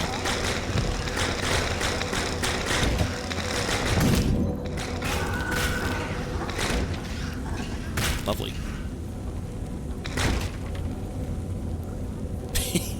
Okay. That was easy.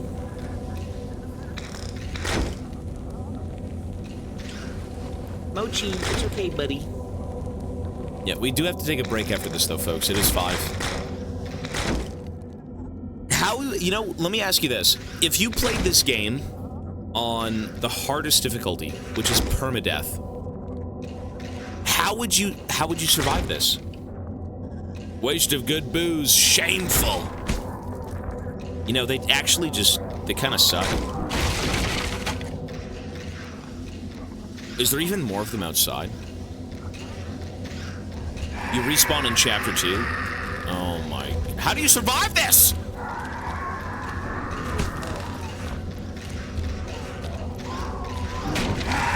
Holy fuck!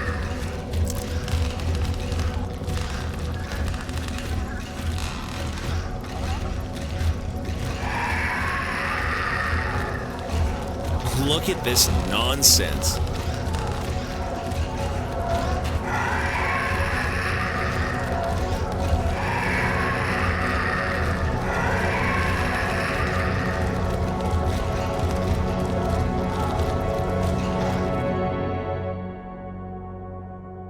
Holy shit, man.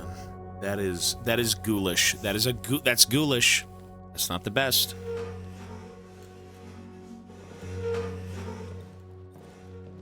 Well then, that was something. Mochi, wait, little buddy.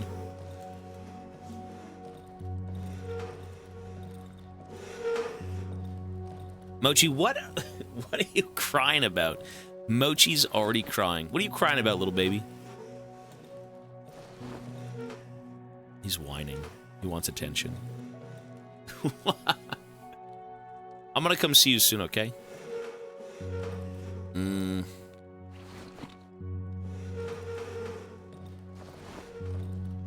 He requires oats. I mean, his idea of oats is human flesh, so... should probably not give him oats. Ah.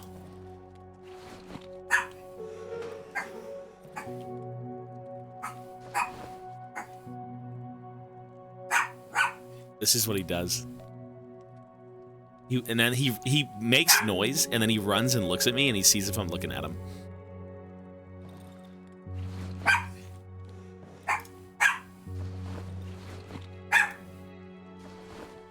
You're such a baby! You're a baby! Yeah, you're a baby. You're a baby! That's baby Moch! We gotta go see him soon.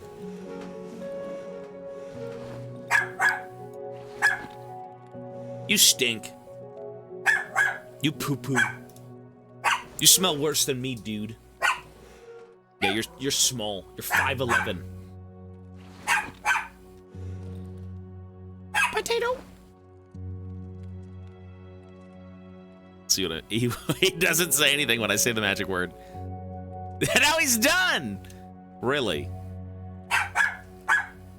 Potato?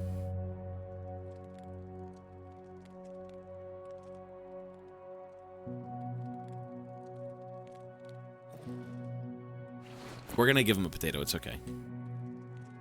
Potato. Teasing him. No, he's gonna get one. I'm not that evil. He's gonna get one. Hey, you little booger.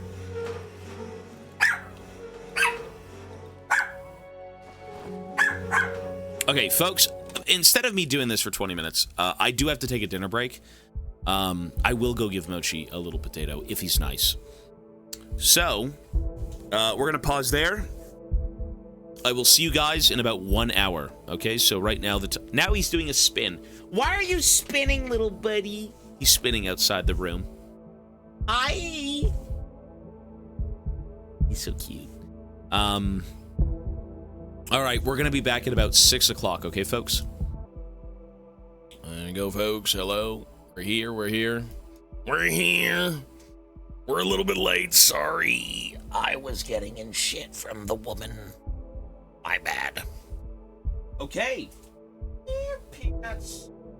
Nuts. We're here. Boss fight. No! Not the boss fight. I got peanuts. Okay. So. How is this turn-based boss fight better than RPGs I've played? Is it really?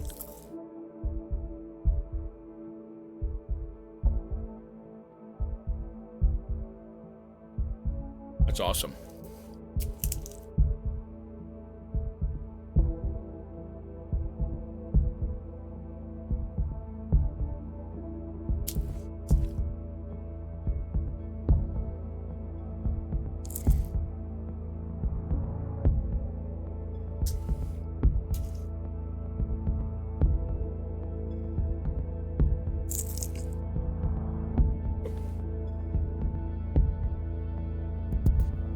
Folks, let's continue.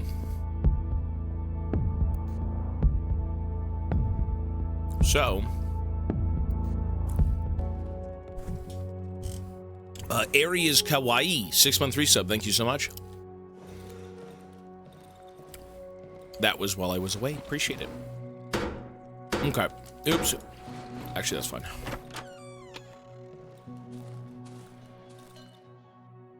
So what do we do here? What do we genuinely do with this, this stuff?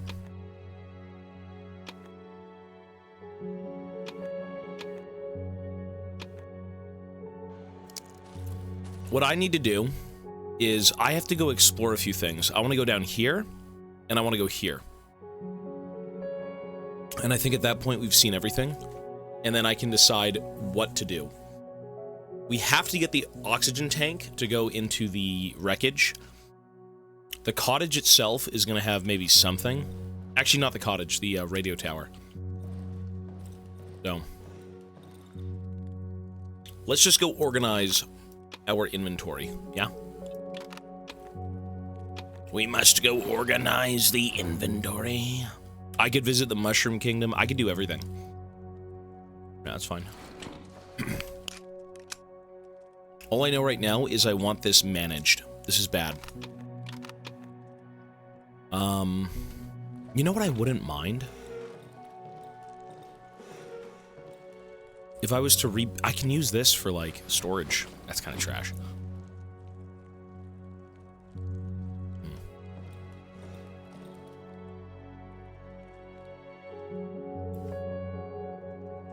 Oh, right. I was supposed to announce what game we are choosing. So before we continue, folks, the next big game on the list at 28K. 28K.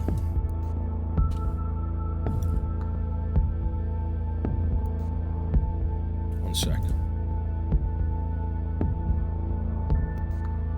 Well, it's a big game. This is a unanimous decision.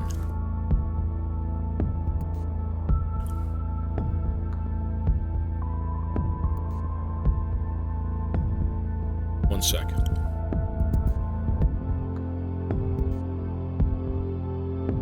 We are at 27,522. So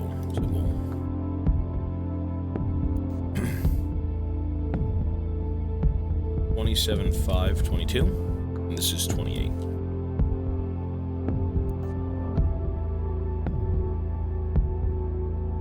Cool.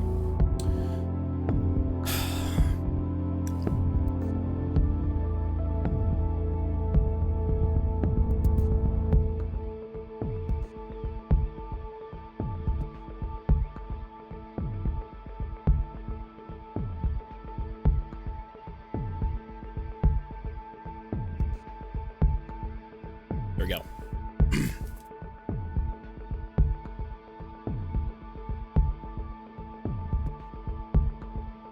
Transform. Reset. 28K will be Claire Obscura. Whatever that game is, that's the game, son. Claire Obscura. Although, I do feel bad because, like, it's only one game. And we had, like, the Witcher trilogy and stuff like the God of War franchise, Kingdom Come Deliverance. So I was going to actually have another game added. Another game added. It's a long as fuck game. But how long is it? I looked into it. Apparently it was like, I don't know, 30 hours? 60 hours? Is it big? Is it really that big? I mean, if it's that big, 30 hours isn't that long. It's not that bad. It's like 3 streams. This game is longer than 30 hours. The Witcher trilogy will take an entire year. Really? How about this? Do you think Claire Obscura is long enough for a single reward? Because in my eyes, it's not. I think one game doesn't really... I don't think it is. Because I was going to add...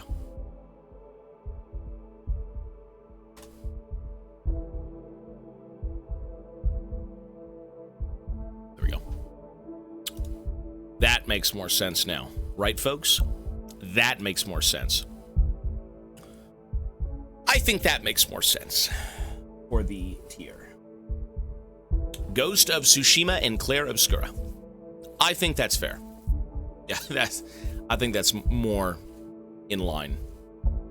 So that would be the 28 tier. So Claire Obscura and Ghost of Tsushima. I try to keep it fair with the tiers, but like it's kind of hard. It's a little bit hard to keep things fair. Like Kingdom Come Deliverance 1 and 2 is massive. God of War franchise, massive. Baldur's Gate 3, massive. Witcher Trilogy, massive.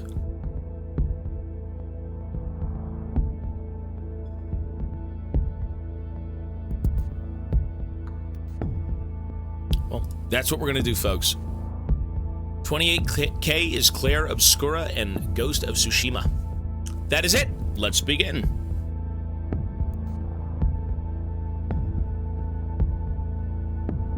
If you want to know what the...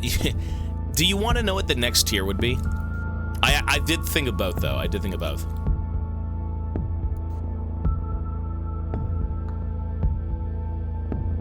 Actually, no, I'm not going to say anything.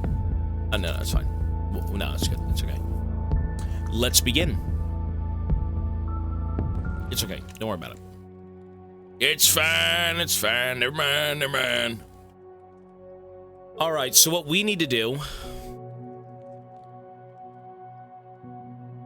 Wait.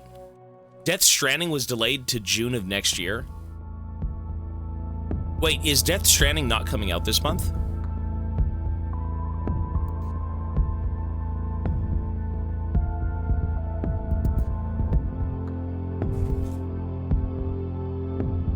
No. It is coming out this month. Anyways, I should ban you. Misinformation!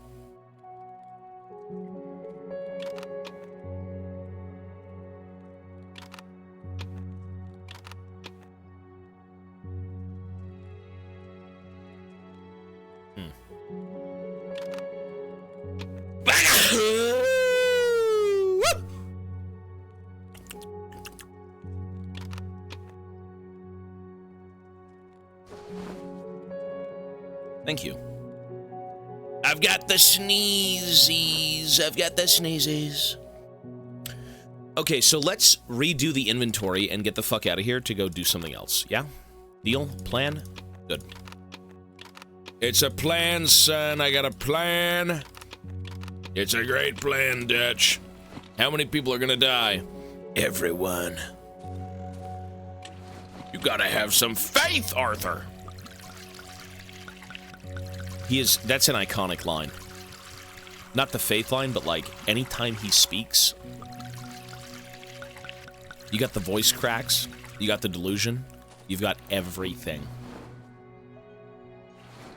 It's cool.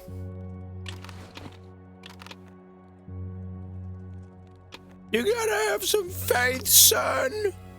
You inbred trash.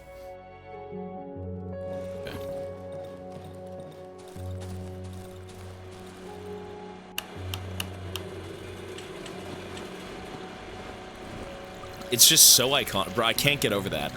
I can't get over how iconic those lines are. Tahiti, plan, faith. It's all according to the plan. I have a plan, John. No more plans, Dutch. That's a good one. You're gonna love it. I'm gonna jump off. No spoilers. All right, let's go make wood. Let's go make some wood. He insists. He insists. What the hell? The Tahitians. Holy shit, look at the,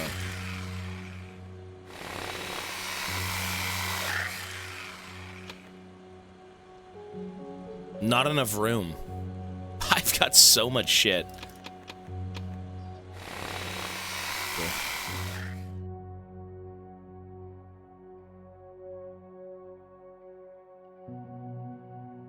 I do not know Jonathan Joss. Who's that?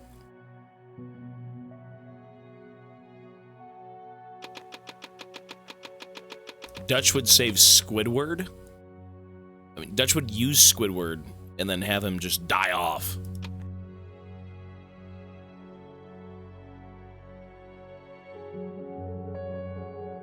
Oh, I've never seen King of the Hill. That I've never seen. Surprisingly. I mean, I know of King of the Hill, but it's just not something I've watched. You know? My inventory is very full, sorry.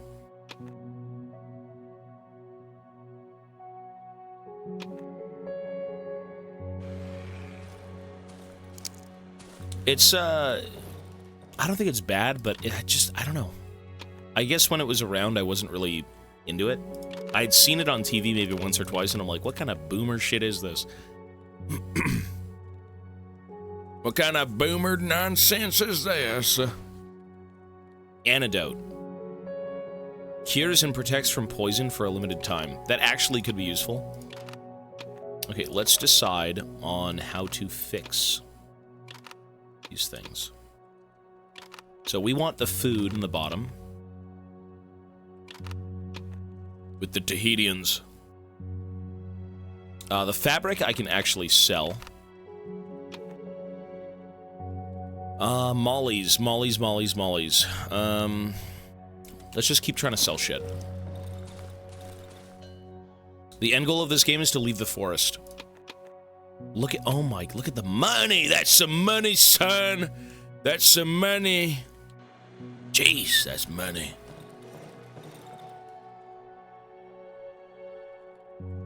Yeah, our goal is to leave the forest.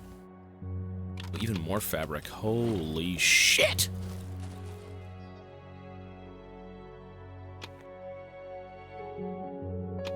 I've got 1,200 reputation. Oh my god.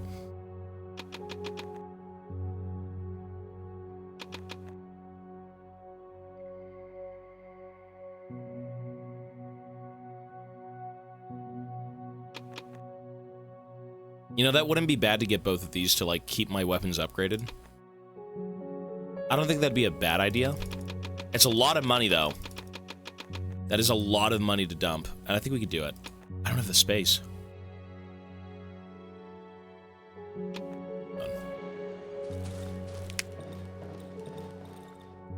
We gotta make sure that what we do in this game makes sense.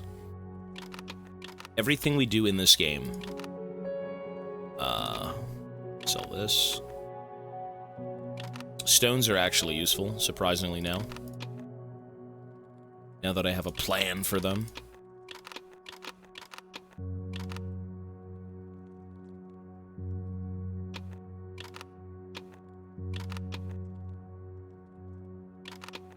Bottles. Antidote. Pills here. Okay, so nails and boards. Flint and steel.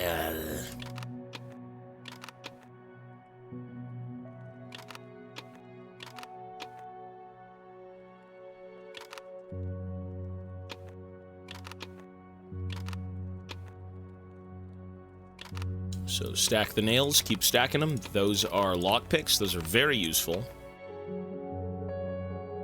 Nails, 35. Boards, 10.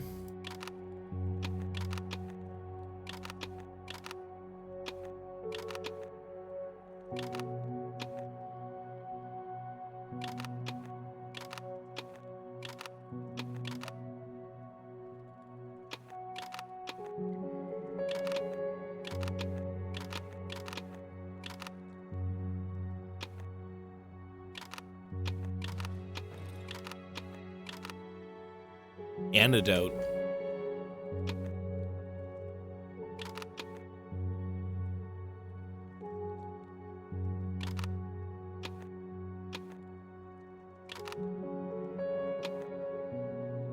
What a beautiful inventory. Way better.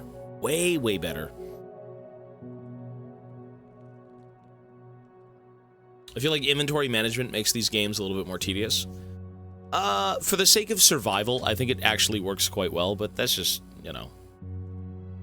It can be tedious at times, sure. But when you need to survive, at all costs, I think it's cool. It's another layer of, you know, figuring things out, right? How to manage your resources and go about inventory systems and whatnot.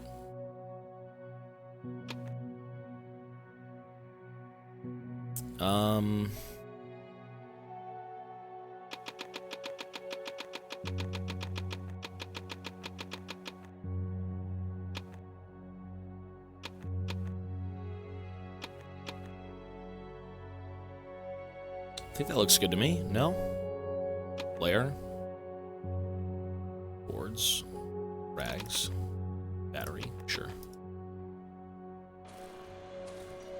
Why is a 1 liter of soda $1 at Walmart, but a 16 ounce is $3? The government. Fucking hate them. Hate the government, son. Hate them. The Goonerment.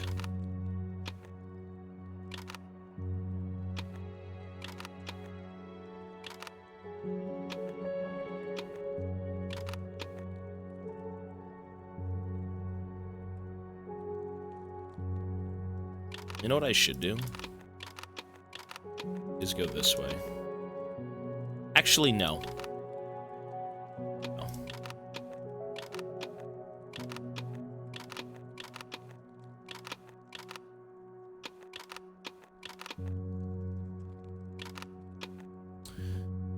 Okay, I think we can head off and do what we want to do. Yeah, I didn't get the axe head or the thing, but you know what? I'm just going to hold on to it. It's fine. I don't really need it. They're essentially for upgrades. Let me see if I can upgrade this. Sharpened. Okay, here we go. Now we're full on upgrades. So we don't actually need the upgrades at all. It's a waste. Let's do this. I think we're good to go. If I'm not mistaken, that should be everything, right? Lantern. Do another one anyways. So, flashlight. I have 2 melee weapons, the shotgun, a flashlight, and I should take more shotgun shells, just in case. What else would I put here? Torch, maybe? Lockpicks. Flares would be good. Alright. No, food. I need food. I have no food. Leave these here.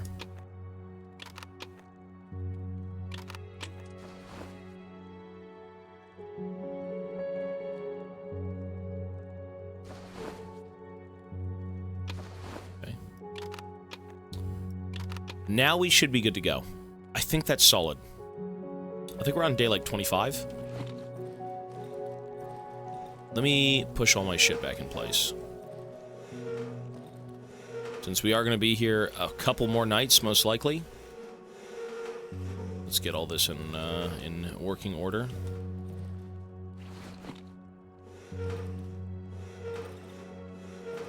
You know, it's going to get to the point where I don't need reputation. It really is going to get to that point. I've got 1,000 reputation, and there's nothing I can do with it. I'm already maxed out. It's like, what more could I be doing, you know?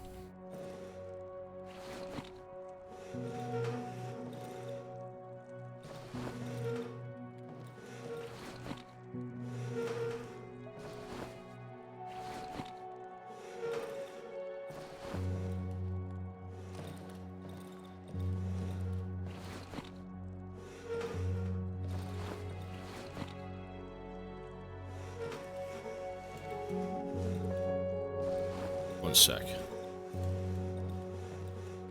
So that should be the door.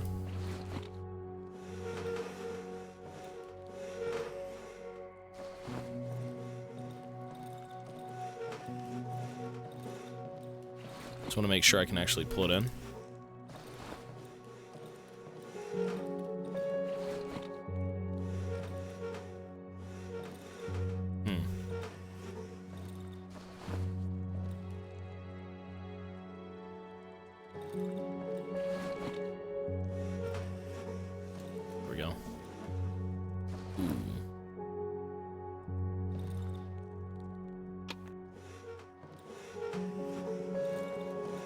I feel like, for some reason, it doesn't look as cozy. What the fuck? It looks like I'm screwed.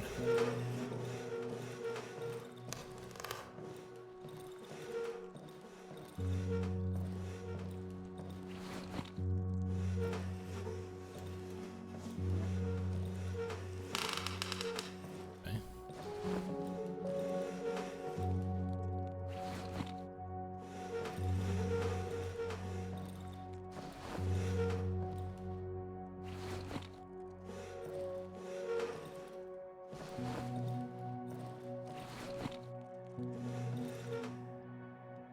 I can't tell if that's good.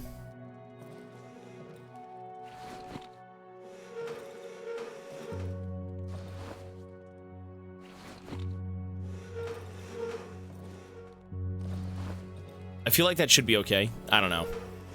I'm not really concerned about the night right now. We need to go find, Ooh, hang on. Wait.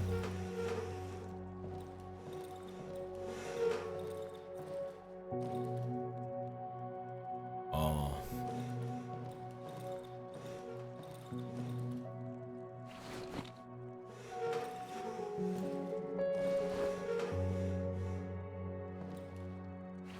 This is the OCD kicking in. Yeah, dude, we gotta do it. OCD. Lovely.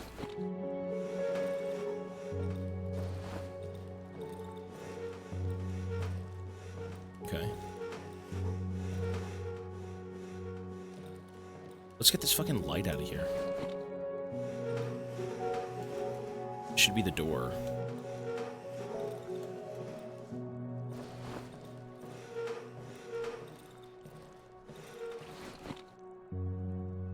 Okay. Now if we want to go in,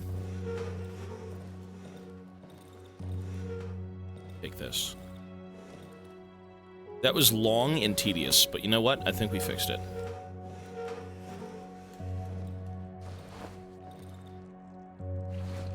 So now this should easily slot in. There we go. Nice. Okay, we're good. Cool. So with that, we're done. Let's drop this here. Let's go.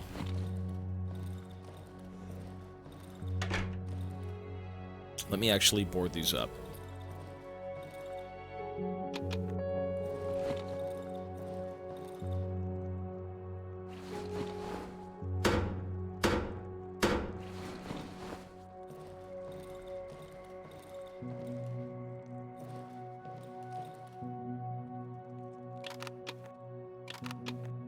Okay, so we are done here. Let us go. Ooh, there's rot. Oh, there's rot everywhere. Fuck. Whatever, we can leave.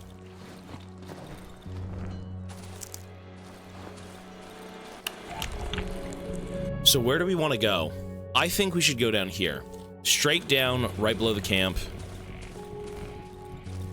Let's go see if there's anything relevant.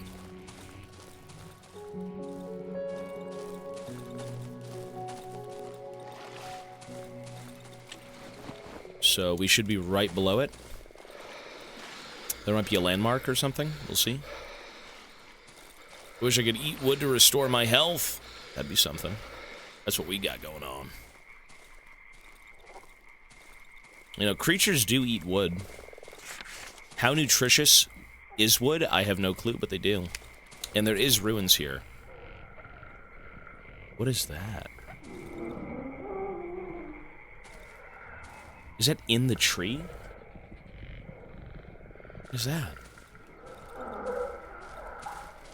There's something in here.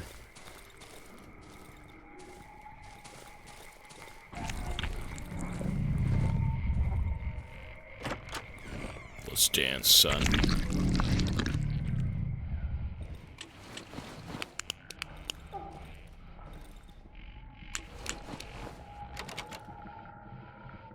We could lockpick it, sure.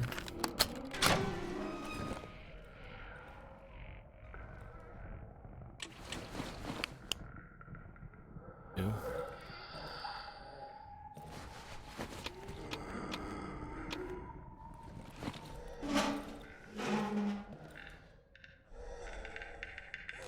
Schizo.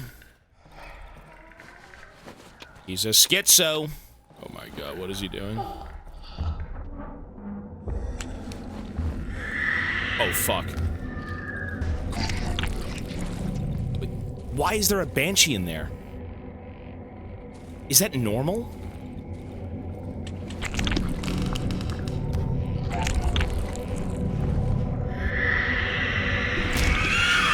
Fucking die, bitch.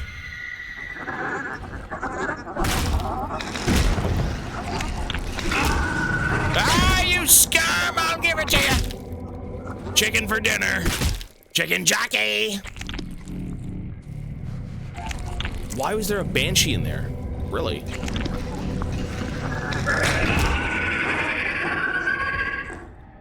They don't even drop anything. They're useless.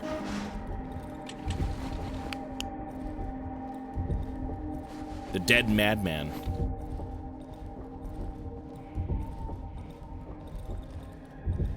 Chicken jockey chills. Ooh, pliers.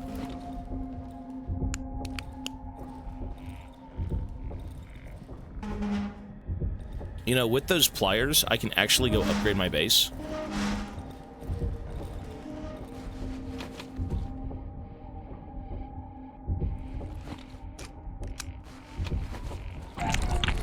Let's actually go back real quick and do that.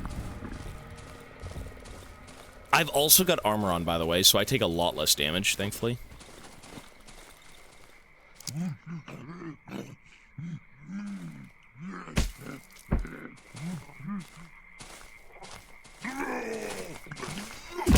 Shit. Dude.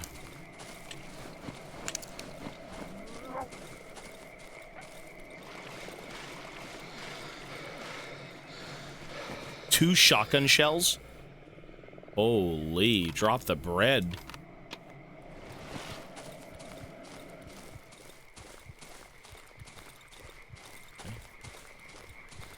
Darkwood. Sir.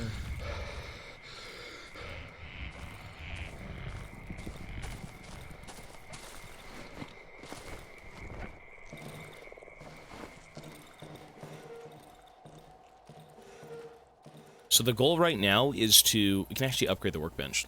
Nice. Gas tank. Pump action shotgun. Ooh! Yeah! Yeah! Pump action shotgun. Dude, that'd be dope. That'd be so good. I'd love to have that.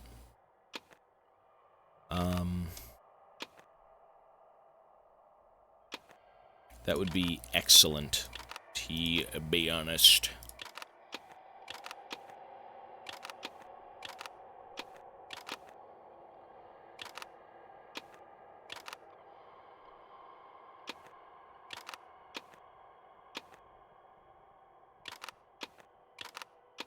Cool. Go. Let's go back out and start looking again. So that place is done. You can dodge in this game, yeah, I know. So now we want to go down here. So if we head straight down and then go left, we should be able to see what's up.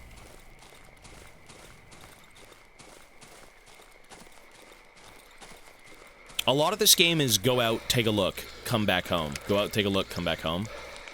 You know, there are key locations on this map that do hold things that we need to progress, but you'll only kind of know that either from stumbling across them or just, like, process of elimination. Like, all of these ruins are typically for loot. Okay, we're here, so we gotta go straight down. You know what? We can head into the Mushroom Kingdom. I think this is the Mushroom Grove, right? That's the Great Lake. Let's go to the Mushroom Glade, actually. We're already here. Let's go try that. The Big Mushroom Kingdom. This stuff we've already done.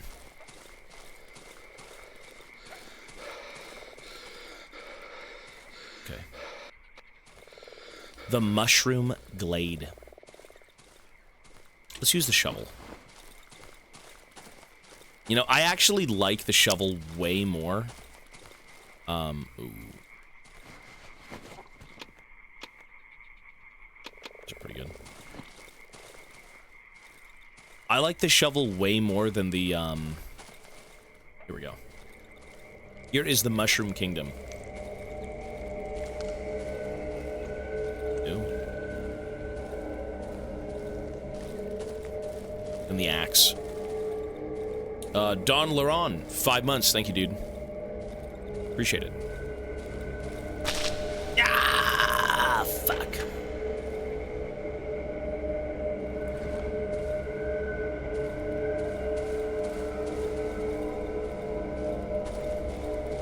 How do we get in there?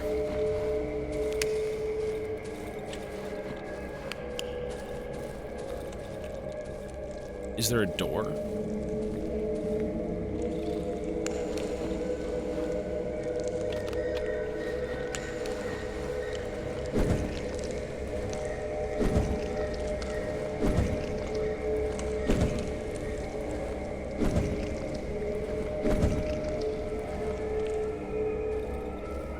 Did I just waste that? There's nothing there. Are you kidding me? Oh. Oh. Wait, I did waste that. Okay.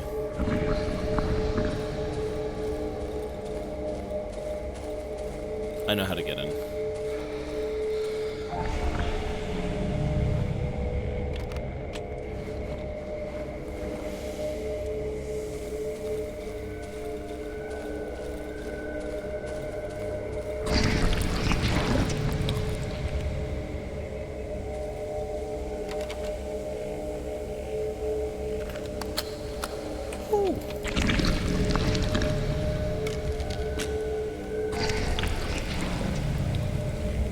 Not sure if that was worth it, but like, why not?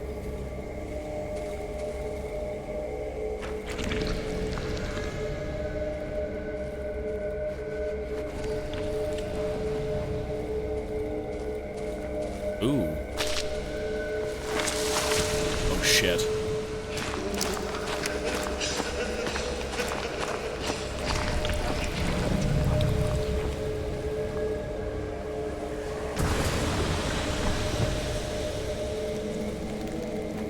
You know what would be so fucking useful here is, the antidote.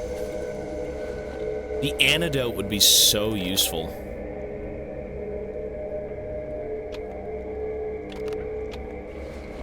If I had it on hand, which I just don't.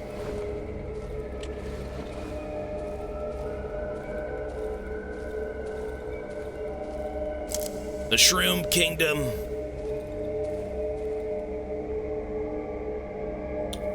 Antics, 60 months. Thank you so much, man. Oh my god. Oh my god. The loot. Oh my god. Okay.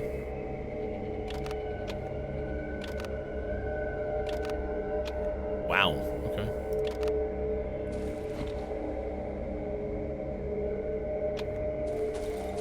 Well, that was a lot of good stuff. And I think that was just kind of a hidden area. I think that was literally just an optional thing. There wasn't even, like, a reason to be there, to be honest, outside of just like, oh, hey, come get loot. Damn. Okay. Vanny Melda with a Prime sub as well. Hey, appreciate it, guys. Thank you. Oh, there's more stuff in here. Yeah, yeah. That was just that was an optional area, for sure. The problem is, my loot is already full. Right, like, I don't have any more space. Or my backpack's full.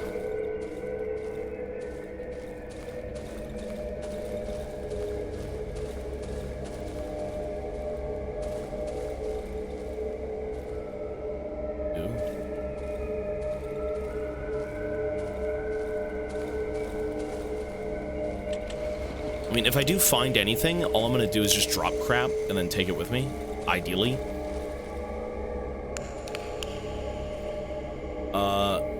Gloxy as well with a 2-month resub. Hey, you guys are awesome. Thank you so much, everyone.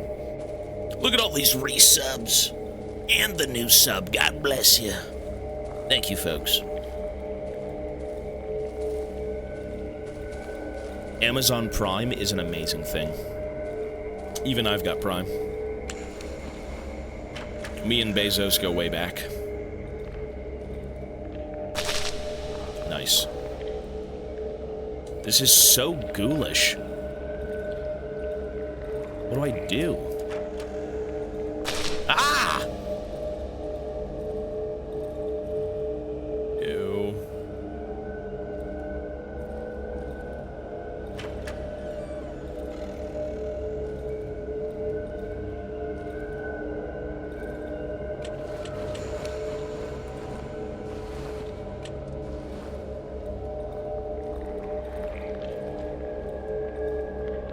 Who the fuck is that? What is this? Key on a keyring. A colorless key. It feels soft to the touch. There is a drawing of 3 flowers etched on the keyring. What the fuck?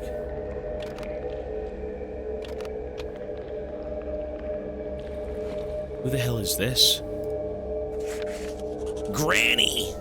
The mushroom granny. Oh, God. Yikes. An old woman sits on a weathered rocking chair. Her sleep is deep and peaceful. A handful of ripe mushrooms grows out from beneath her thick hair. Try to pick a mushroom from the woman's head. No, that's rude. That's disgusting. Wake the old lady up. The old lady slowly opens her eyes for a moment. She stares into the space, with an absent gaze. Finally, she becomes aware of my presence. Wait, you're not... Her empty eyes now take on a questioning expression. I didn't expect any guests.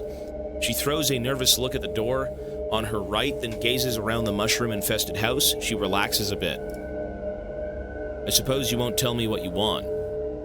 And you want something, since you're standing here in front of me, right? Point your finger at the door. Eat the old... What? Eat the old lady. Why is that an option? I suppose you won't tell me what you want, and you want something, since you're standing here in front of me. Point your finger at the door, or eat the old lady. I ain't fucking eating this woman. Ew. Point your finger at the door. It's the tiny door to my chamber. There's nothing that would be of interest there. The old lady puffs her cigarette. Come back when you remember what you want from me. Show the item. The old lady examines the photo. Her thoughts wander far away. I remember cars driving along this road, and then they closed it. They set up a fence and a gate, but both the fence and the gate got devoured by the woods eventually. I think that's how it was. Wait. I'm just gonna eat the bitch. Yum! I lean towards the old lady. The sweet fragrance of mushrooms overwhelms me. I have to eat her. What is this? What? But why?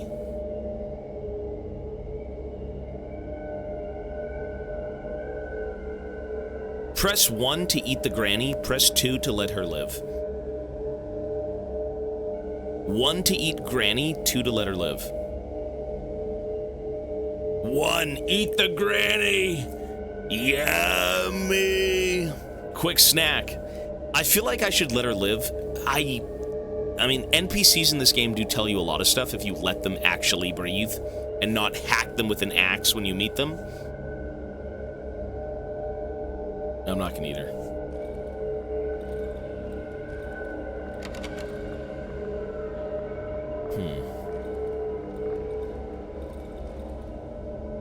Okay.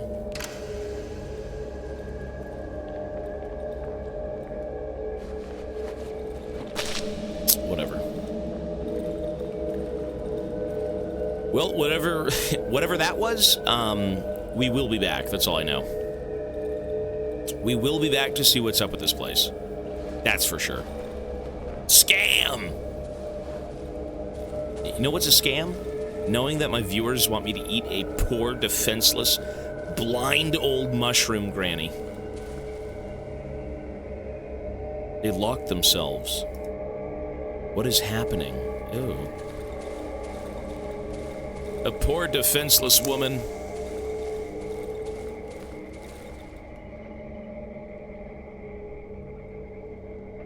What the fuck?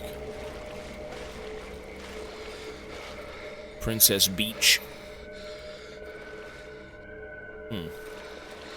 Well, let's go check in for the night and see what we do tomorrow. We're probably going to go check out the... We do have to go to the radio tower. That much I do know. The radio tower should be good. Yeah, this is the second chapter of the game. So instead of 3 separate areas, you now have one big one.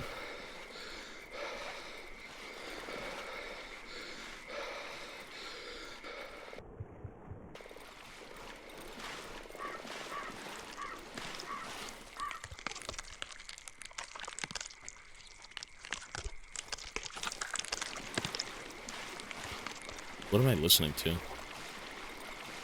She probably has the key. Eat her! Well, we are going to have to go back there, so if I can't find... You know what? I did pick up a key, though. She did give me a key. It just wasn't to the door that she was, like, next to. So technically, we did get one. We will be going back, though. Again, a lot of this game is kind of like find location... figure out what's going on at said location, and then eventually the things click together and you just move on. I don't know what her gig is. She didn't say much. She did give me a key, though. Okay, let's go.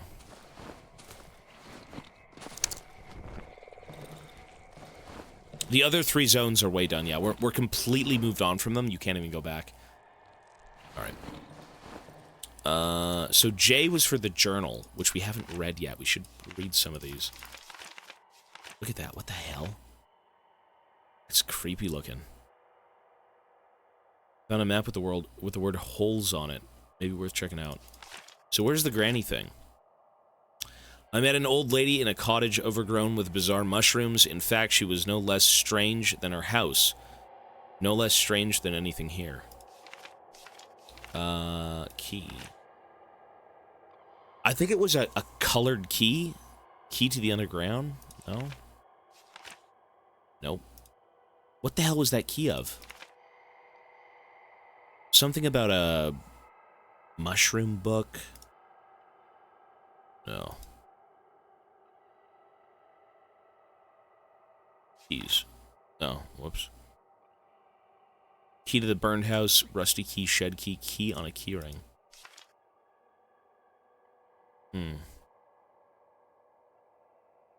I mean, I just don't know what it was. Cross, bullet, weird cross, Tom photo. We're just gonna wait, it's fine. We need to check in anyways for the night. We are closing in. So let's put all of our stuff away. And prepare for the nightmare that will be ensuing very shortly. Lantern, batteries, cloth, the watch we're going to sell. Shotgun we're going to sell too. We got a lot of stuff to sell. Pills we're going to sell. The batteries we're going to keep. We're actually out of batteries right now. No, we're not. There we go. Alright, let's go turn the power on and let's just wait. We are good to go. 3 flowers on a key, was that what it was? 3 flowers on a key. Wonder what that means. The pump shotgun, son. I'd like it. That'd be awesome. Okay, let's close up shop here, and one sec before we close up this. Let's do...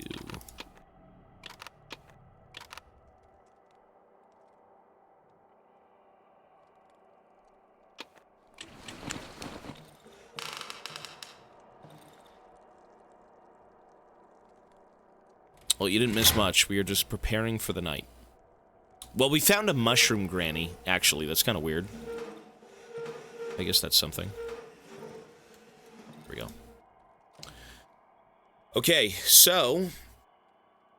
Can we repair my armor? Nope. Cannot be repaired. That blows. Upgrading the workbench. That we can do, though. That's sick. Alright.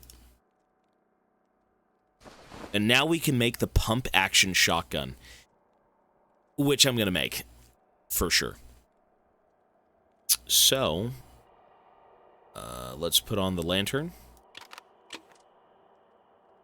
And we're just gonna sit here and we're gonna pray.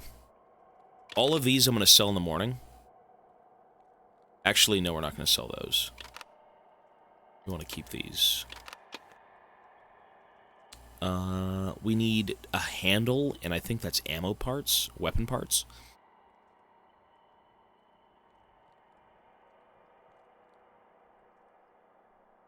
Antidote, gas we can put in after.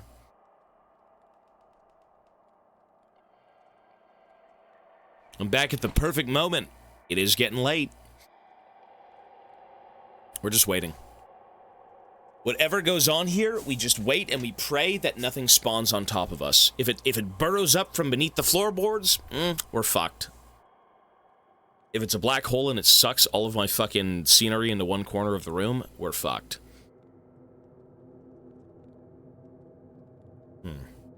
This is sell. This is a very ghoulish thing. You know what?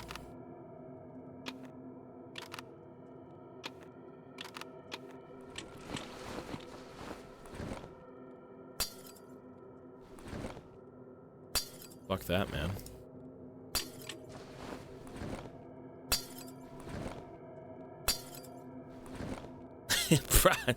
I ain't taking chances. There you go.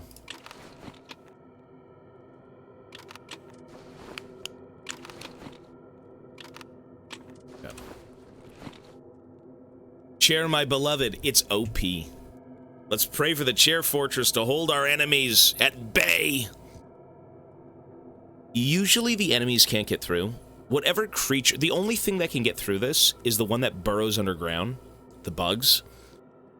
I'm more concerned with the random events that kind of, like, fuck up the room.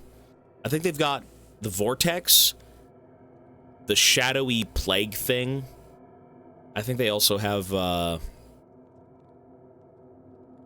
else? I don't know, just something like that. This room seems so much more secure than before. I was able to stack everything in one side of the room, and I think it makes more sense. But we're gonna see. So, I think we've survived 2 nights in a row. And we have a total of about 1,200 reputation. Considering we get about 300 a night, I mean, 1,200's pretty damn good. Oh my god, it's spawning. You beast! Fuck out of here, boy.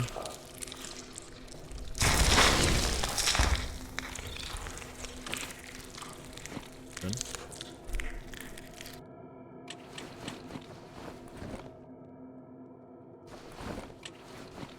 Okay. Well, we know what's happening now. It's the centipede people.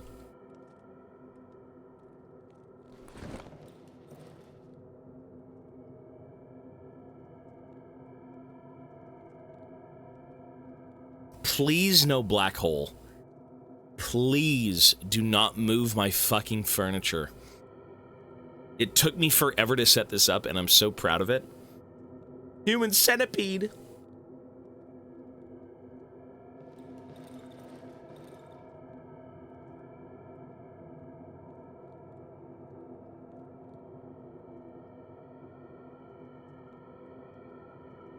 What's with the ghost lights?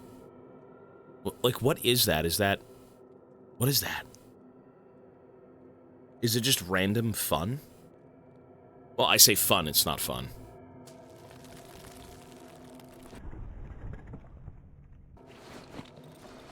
Shit. What the fuck?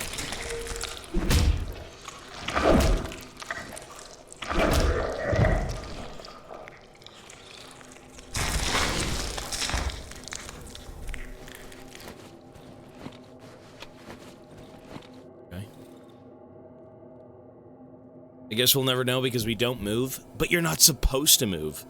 You genuinely aren't supposed to go out, right? If you're a psychopath and you want to go out, why are they spawning? Well, these guys burrow under the ground. It's just a random event. That's what they do. That was a very easy night. That was sad. 2 burrowers, that's it? Really? Okay.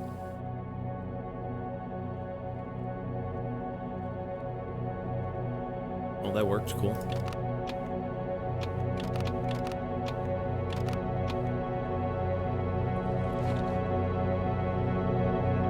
Look at his cheeks. His big centipede cheeks.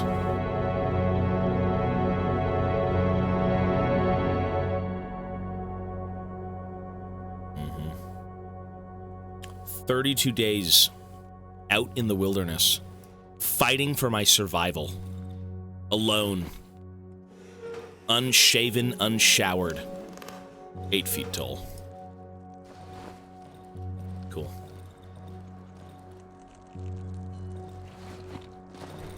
Tobias getting cocky next night will be fun. I hope not. We'll see. Look at the reputation. Look at this. I can't be beat. Look at the reputation! Jeez! Okay, so we need this. This. I'll take this. Take gasoline. Take a bottle. Accept. Take the battery. Take the wires. Accept. Can I show the key to these guys? No, I can't. They don't even care.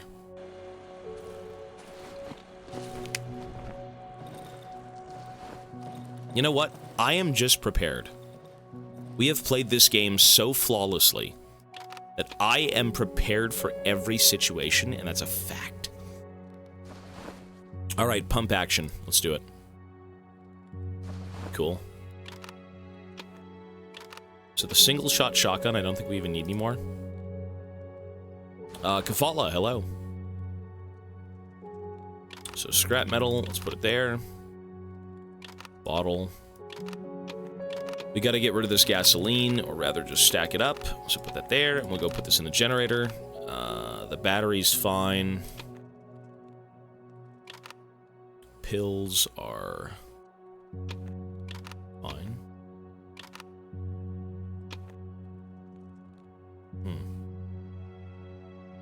Until Poltergeist. If the Poltergeist does come, yeah, we're screwed. But at least we tried. So let me just go check one more thing. We'll be on our way. This is very efficient, is what we're doing.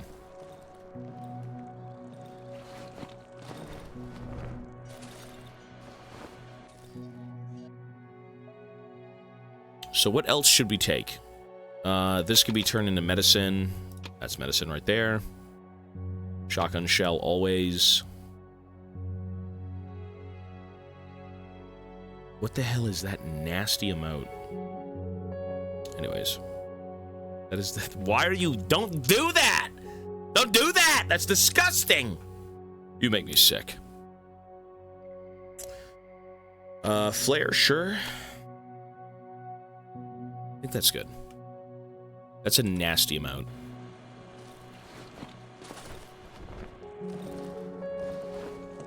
I'm ready for the poltergeist. I'm not. Okay, put the flare. Gasoline we'll put away. Shoddy ammo. Pills here. Cloth. Okay! Excuse me.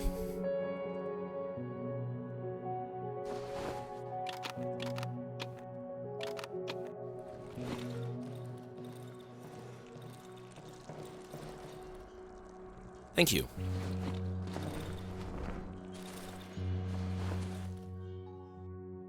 I wonder why you sneeze. What's the lore behind sneezing? What's the real reason you do it? Is it because you have, like, some sort of, nose tickle? Is it allergies? I mean, always it's allergies? Particles in my nose, really. Wonder what that could be. Alright, power's out. Let's go. We're good. We'll drink from the well. Actually, we kind of don't need to. Great. Let's get a move on. So, what do we have to do now?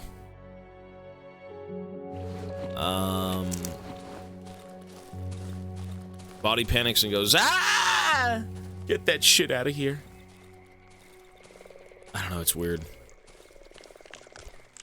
You know, I think boogers are meant to kind of be like a blockade for particles.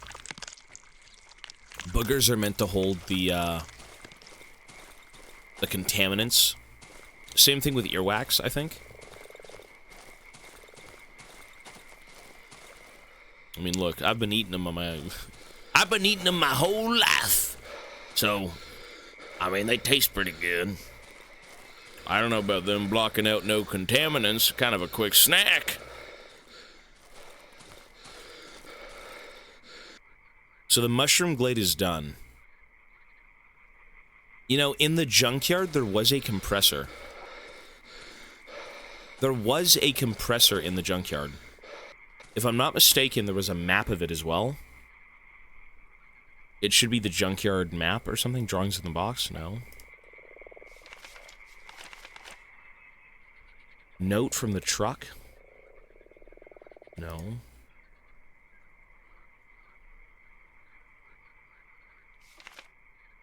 Nope. There we go. So F, an old compressor in F. Okay. I think it should be like right here. It should.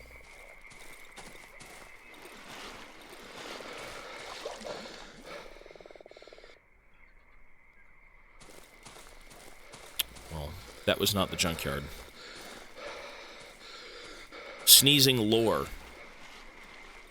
Breeze of cold air, particles.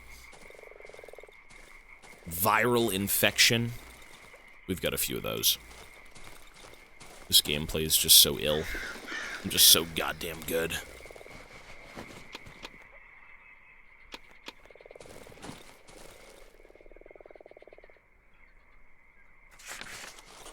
Okay. So this right here is the scrap. It's the junkyard, right?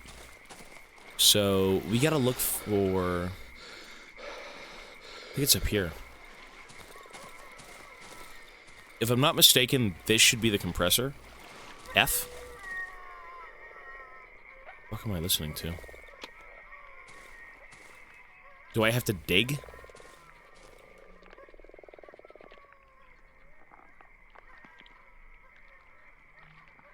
Okay, compressor.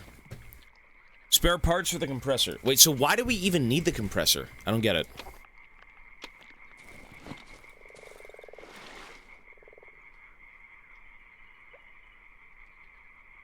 Rope, tape, antlers. Antlers in D. Broken axe, empty bottle, scrap metal. Some fine quality clothing. H.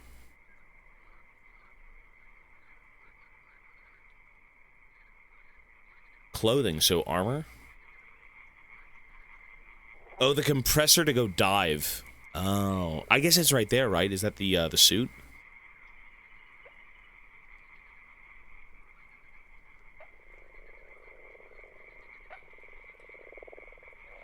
Let's go down and find, the armor would be useful.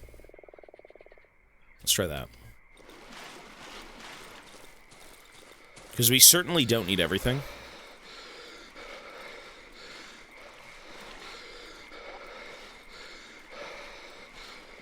Ew. Is that a person? Here's the armor.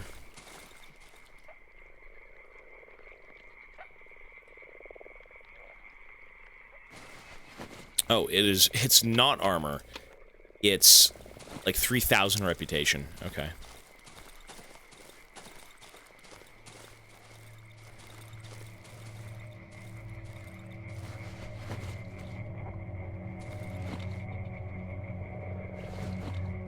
You?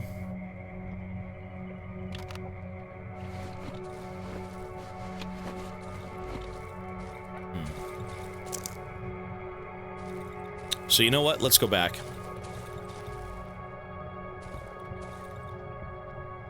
I mean, you know what? It's fine. Antlers or not, I've got a lot of reputation anyways, so... We gotta head back right now. Fuck. Oh, shit. Double shit.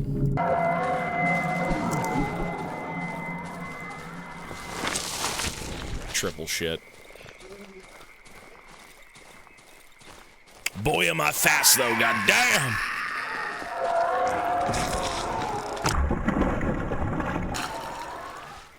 Shit.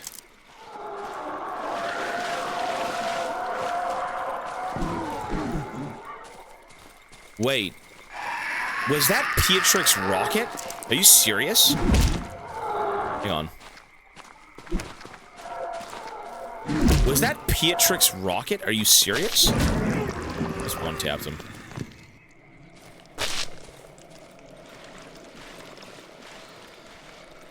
Was that really him? So he never made it out. But he actually had liftoff. What the fuck? Really? That's creepy. Hey, no one escapes the forest, man. We're all stuck here. That didn't click. I didn't even think of that, to be honest. Creepy. Wasn't he kind of a kid? I think he was supposed to be a child.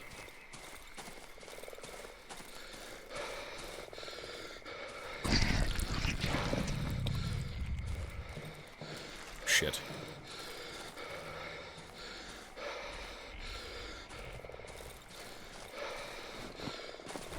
You know what? I've got the... Hang on, hang on. Let's go see this compressor thing.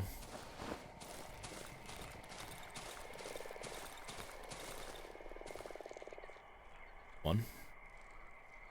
The broken compressor. I could refill any oxygen tanks here. Oxygen tanks? We don't have those yet, though. Gas tanks? So we gotta go find oxygen tanks. Okay.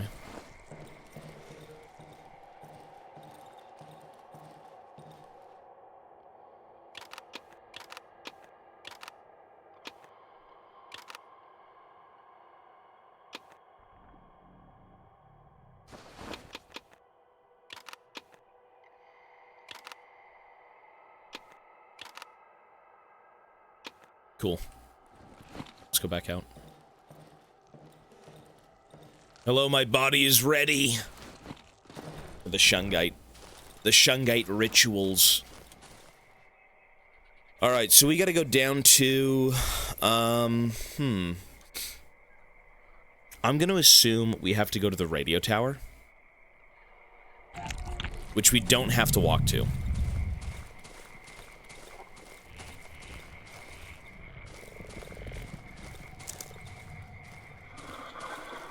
Cool. Oh my god. Are they really still here if I don't kill them?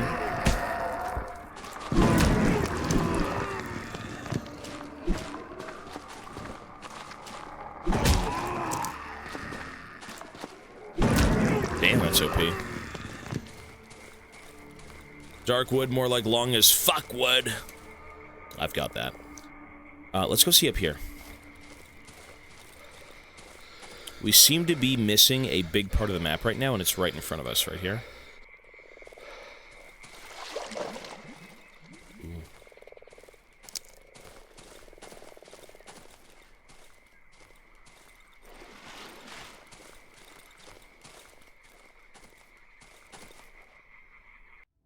Mochi is dreaming.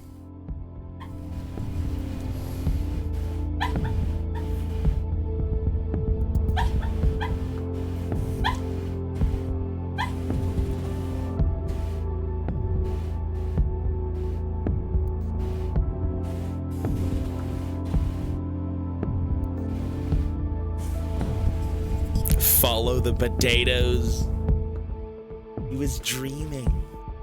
My dog says the same while sleeping. Yeah, it's cute. He's cute. He's a cutie. Ew. Ooh. Sorry, I didn't mean you. I meant, ooh. That's good. You got the good stuff, sir. Thank you for your noble sacrifice.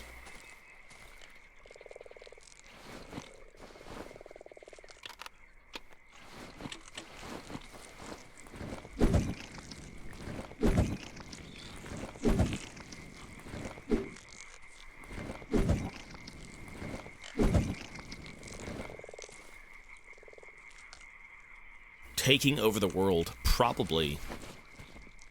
Gas pills.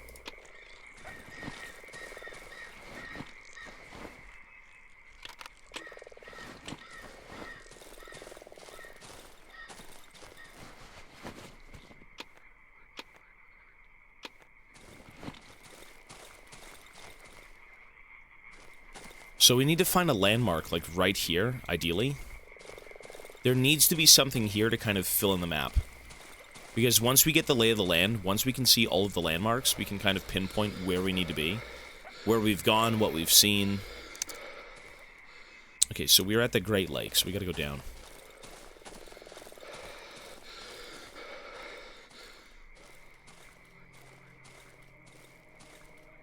Oh, God. Oh, my... Yo. Okay.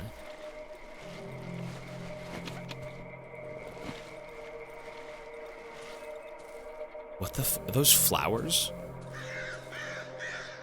What the fuck is this?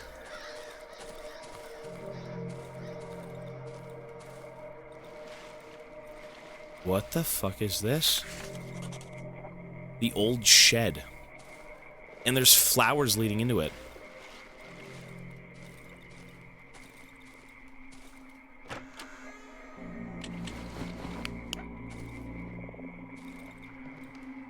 Creepy.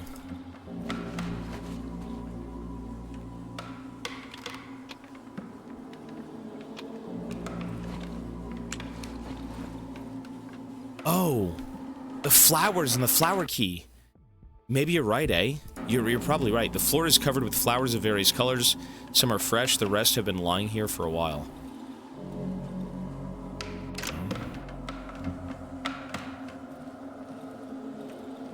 It's a fucking combination. Are you kidding me? It is not the flower key.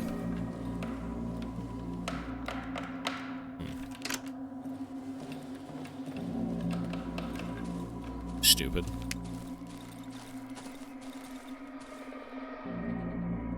Blurred traces inside the barrel. Looks recently dried blood.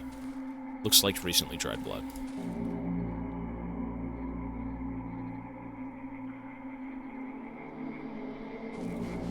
Ooh. Oh. A key. Another key? You know what? These are like explorers.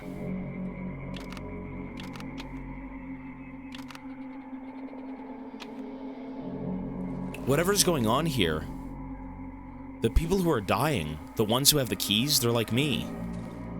Because we've all been given keys. So clearly we can go in and out of the facility. Not the facility, but the zone, right? That makes sense. I had a key, he had a key. It's a psyop.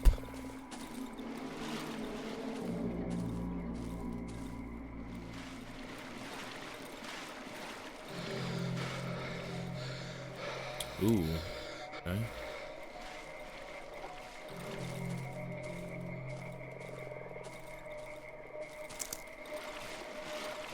There's more flowers.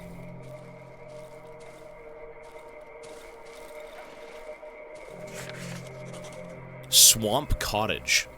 I'm here.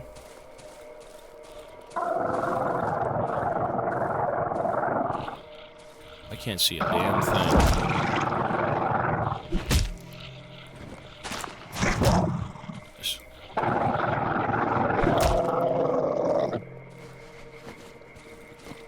Shrek's cottage. Maybe.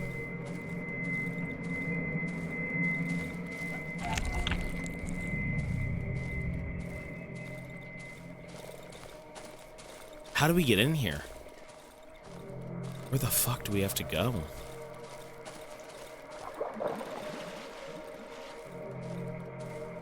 There we go.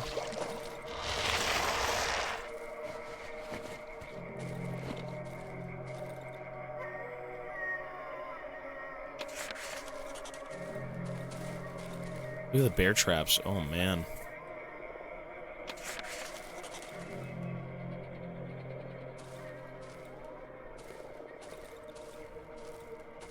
They're everywhere. There's so many of them.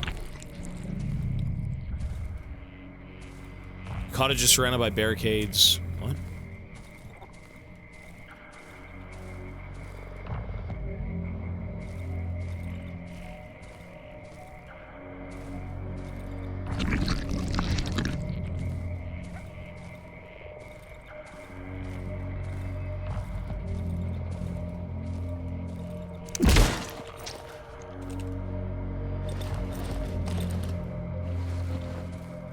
There's so many of them.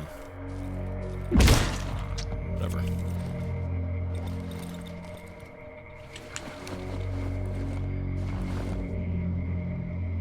Destroyed generator. An intense smell of flowers fills the air. Someone is behind the door. Hear it? Can't get in. Shush. I can't go anywhere. Fuck. Sure.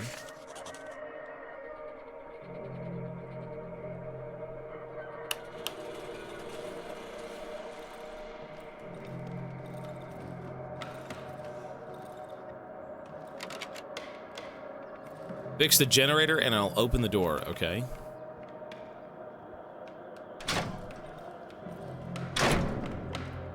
Elephants.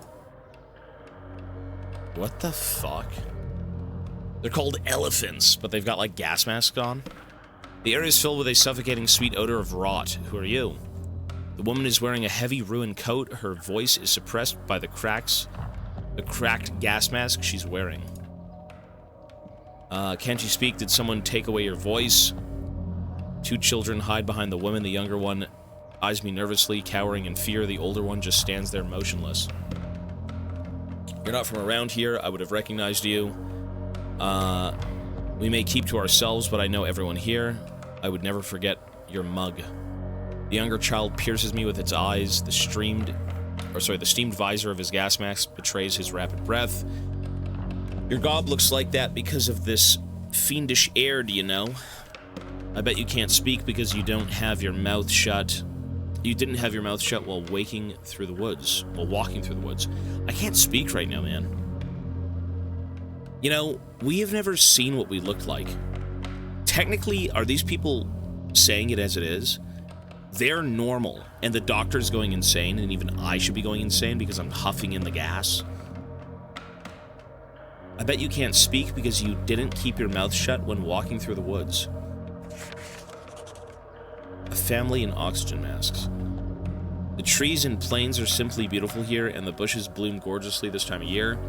But don't let the charm of this land deceive you. The devil lurks between the trees, and he gets to you through your mouth and nose. I also don't speak, yeah. The older child grasps on his mother's hand. The older child's grasp on his mother's hand tightens. He does not lift his gaze from one of the hut's walls.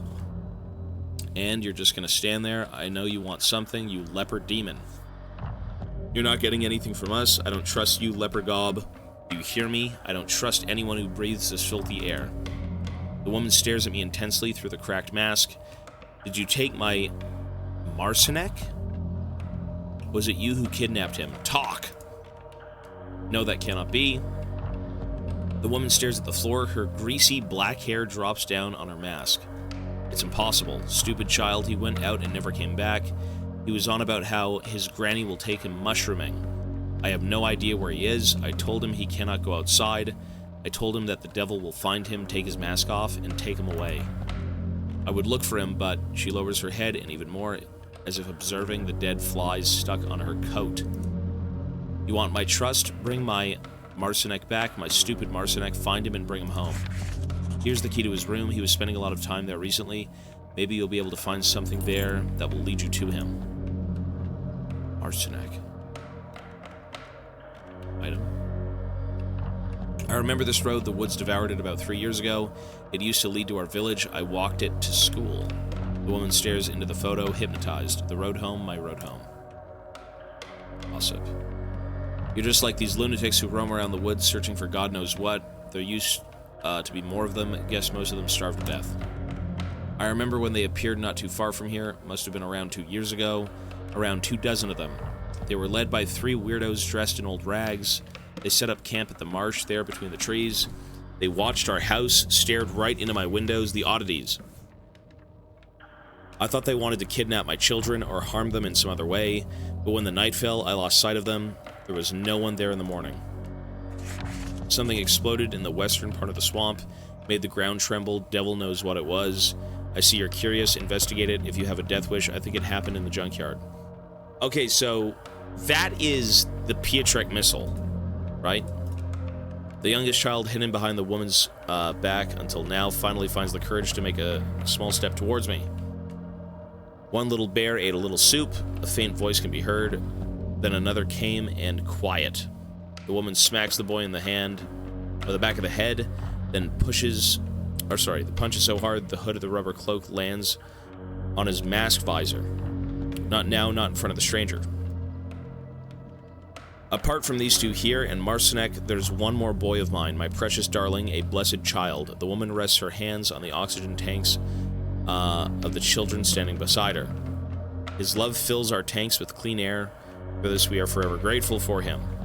For the clean air, for the oxygen tanks, these beautiful masks in the book, in which the devil has revealed his true image, along with the evil plan, my son took it away from the trees with his own breath, or his own hands, and brought it here to us. I can't read, man. My head hurts. We're getting tired. We're getting real tired. Oh, okay. These guys are psychopaths, but we gotta find her children.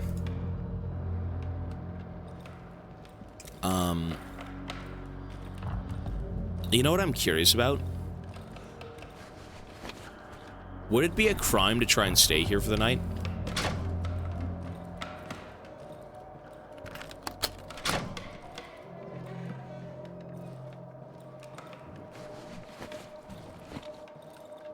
I kind of want to try and stay here for the night. An old doormat, I think someone used it as a bed. Ooh. Primitive map. Primitive map? So where would that be? They technically don't have an oven. You're not wrong. But how do you survive in here without anything? What do you do?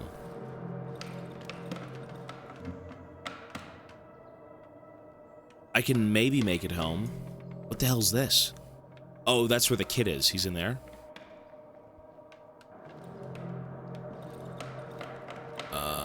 Can I make it back?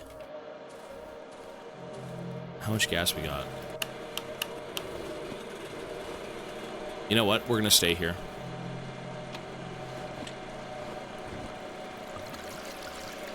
I'm gonna try and stay here for the night.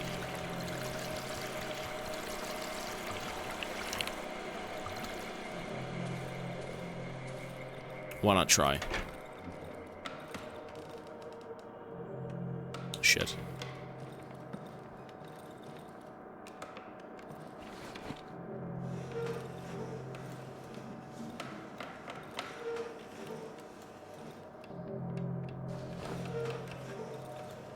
I must return to my hideout before nightfall. I'm down to clown.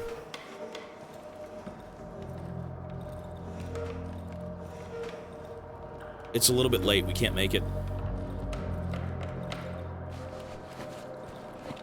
I've got no wood.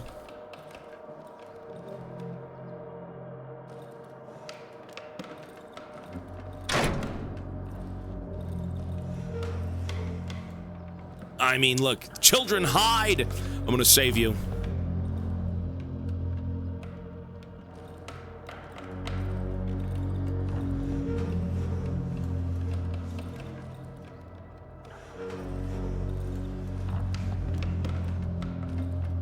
The kid went mushrooming with the grandmother. So the child should be in there somewhere, right? I'm not mistaken. Is that a, wait, what's with metal doors? Can they even enter metal doors? I think we'll be safe here. I think we're okay.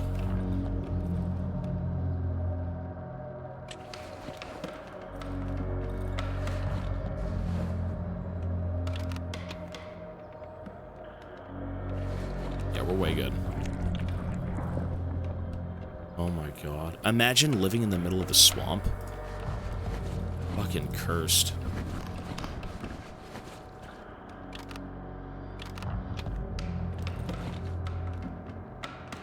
You know, there are about 50 fucking traps outside, I'm not gonna lie. There's a lot of traps laying outside. Tons of them.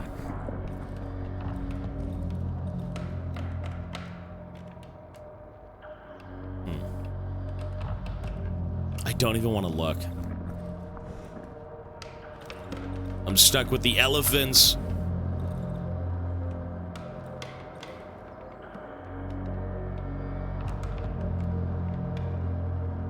Two of them I stepped on. I have no clue what this is going to be. You typically have to stay in a house that has the fumes. So what does it mean to not stay in a house that doesn't have fumes? Right?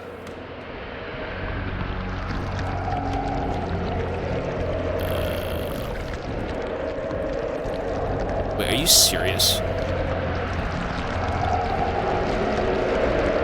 Is that really it? Wait, that's so stupid. Wait, are you serious?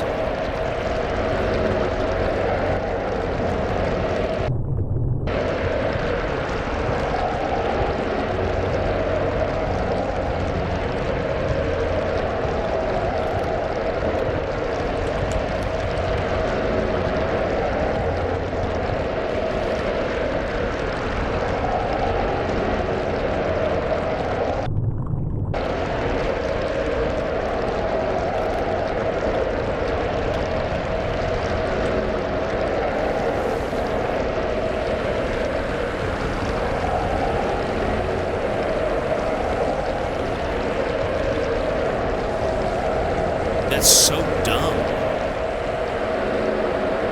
Wait, what?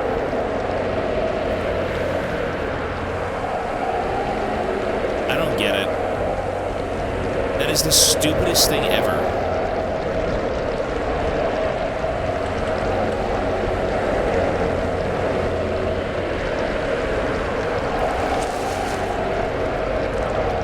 Wait, how is that even fair?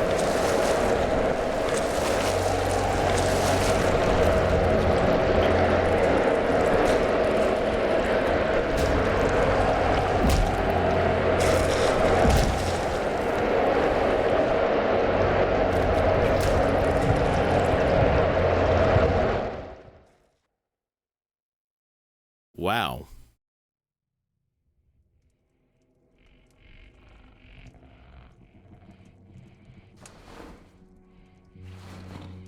That's so dumb. Really? Wait, so you physically can't stay out there? You just auto-die for free. That's kind of lame. I thought it would be, like, incredibly hard and challenging, but it's just cheating. They went for the flare when I dropped it. Something like that. Kind of a weird mechanic, though, but whatever. Let's just sell some stuff. Okay, so battery down there, down there. We do have to go pick up all my shit back at her house, and then we can, yeah, that was kind of dumb. Well, you can't live outside with the fumes, but, like, I figured it would have been infinitely harder, not like you just get auto-killed for free. You know what I mean? You kind of just don't have a chance to live, you just die automatically. Well, yeah, I don't need the reputation, yeah, I don't, so... I think it's more so, at this point, well, maybe I do need the rep. I've got 476.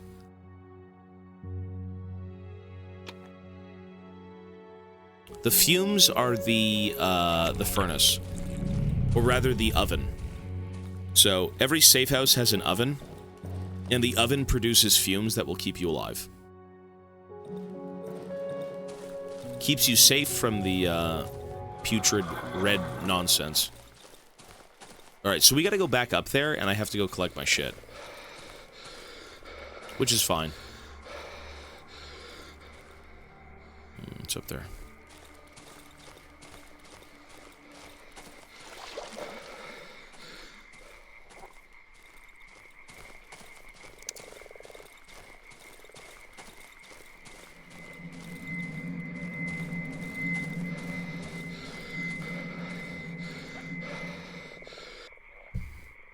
We're pretty far. We gotta go all the way right.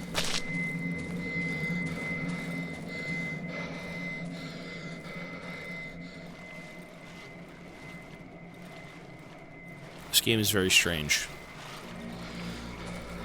Very strange indeed.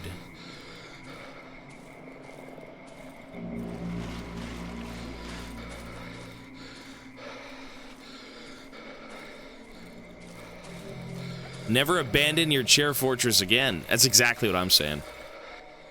Yes, sir, you know it.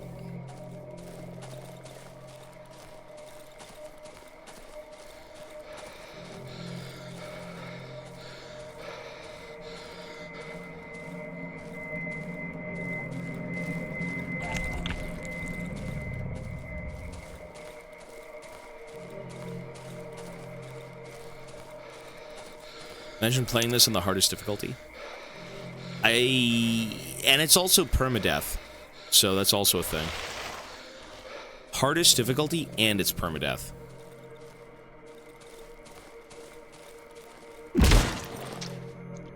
Yikes.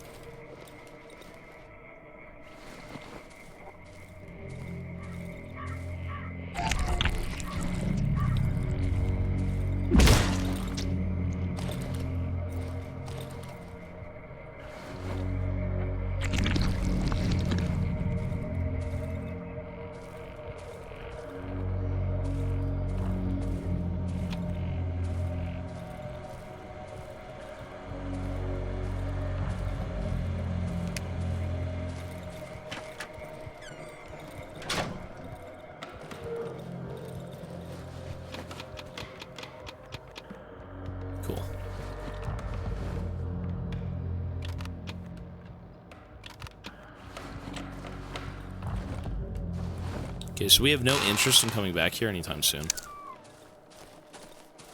We just want to leave.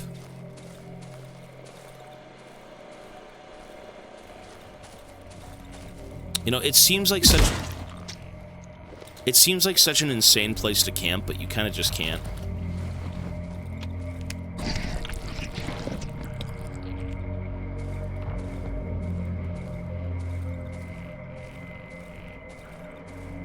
Shortcut? No.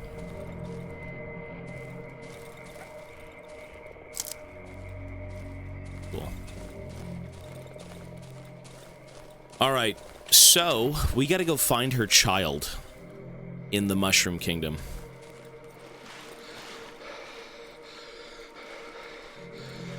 Let's go see where that kid is. I've never played Undertale, no. Well, it is completely unplayable to usually do, like, the hardest difficulty on permadeath. Permadeath is kind of implying that you know what the game is about. It's really never just kind of like a first-time thing. That would be CBT. Okay, so let's go up.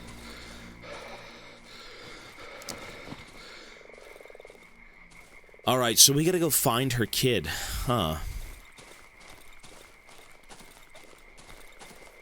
You know what? She said he went off to play with Granny. He was gonna go, pick mushrooms with Granny. Or something.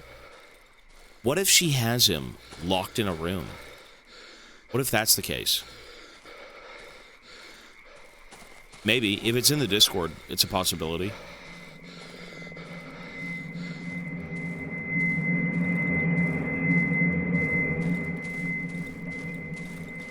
The Granny.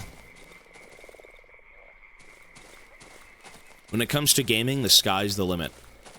As long as it's out there. Oh my god.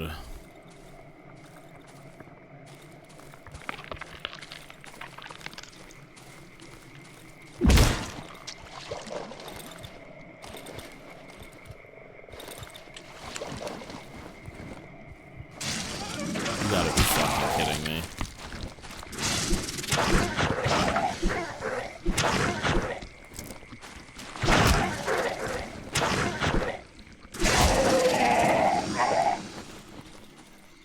I can't even see, man. I'm getting old. Okay. So where is the kid? Maybe I can go talk to Granny about him? He went off to play with Granny in the Mushroom Kingdom. Creepy Granny.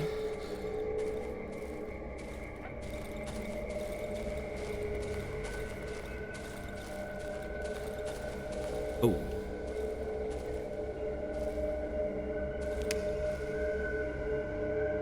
Fuck. They're calcified.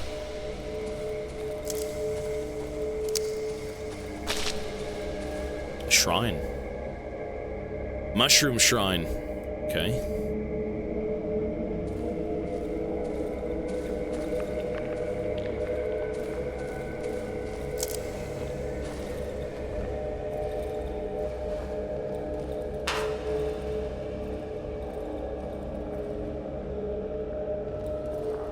So what's the game plan here? Eat the old lady. Yeah, what are we supposed to be doing here? Why do I feel like the kid's behind the damn door?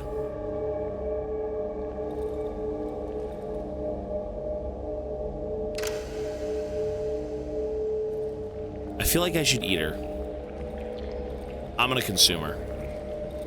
I'm gonna eat the granny. I lean towards the old lady. The sweet fragrance of mushrooms overwhelm me. I have to eat her. Yeah, eat her. What are you doing? Leave me be. Go away. I bite into her body. The mushroom juice squirts onto my face and clothes. Yum! Eat the mushroom, Granny. I feel the woman's feeble hands trying to push me away, but they are too weak, and my hunger is too great. She kicks about only slightly. When I bite into her face, I swallow one chunk of her sweet body after another, unable to stop myself from devouring her whole. Ew. Well, that was easy. Thanks for the key. You know what? That was worth it. That was worth it. There's the kid. We had to eat the granny to get the kid. I knew it. She trapped the kid in the damn room. The boy is standing under a wall overgrown with enormous mushrooms. He's visibly scared. His lush mop of hair veils a restless, wide-open pair of eyes. The kid is whispering as if reciting something under his breath. The boy cowers and presses his back against the soft wall, which starts to ooze a white goo. Kneel and extend your arm towards the boy.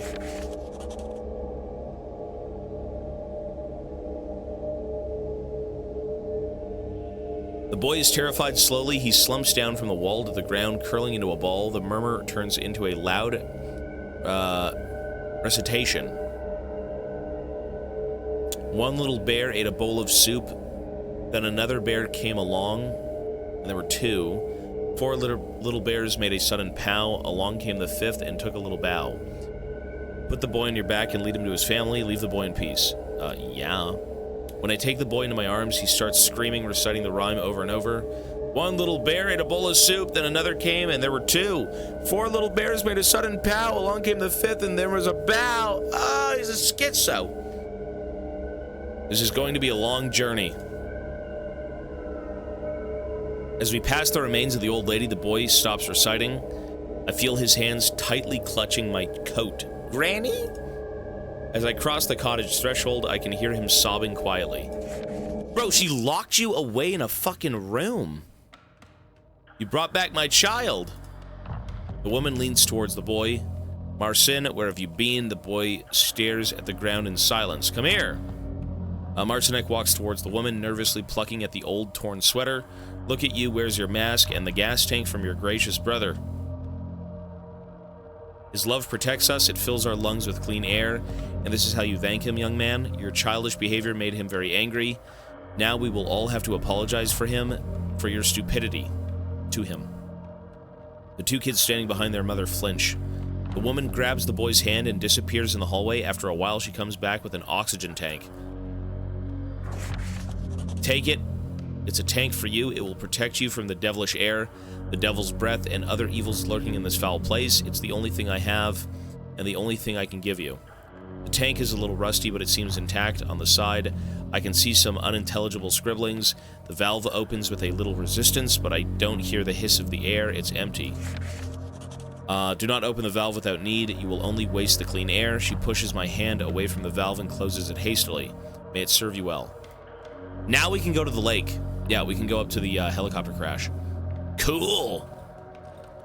Elephants. Well, there we go, folks. Is he back in his room? He's a schizo. Look at him. Nice. Pretty sure the kid was better off with the granny. I would thoroughly disagree.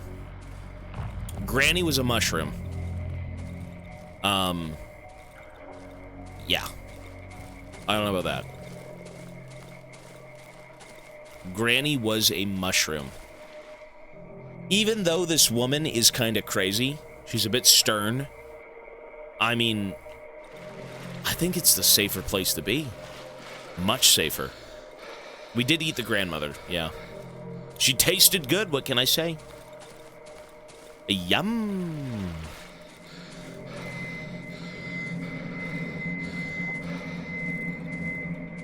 But who would you rather live with, the granny or the mother? Even if the mom's a bit of a dick, in a world like this, I mean, you're safer with the mom.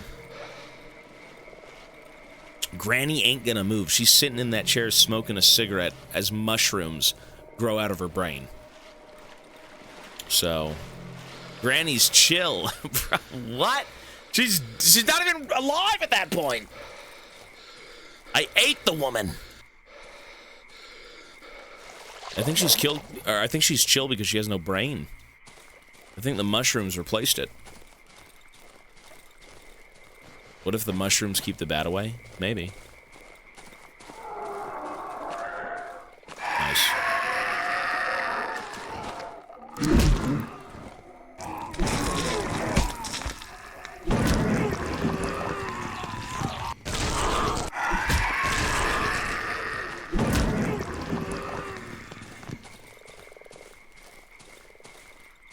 If you are what you eat, and the granny was good, then you're good.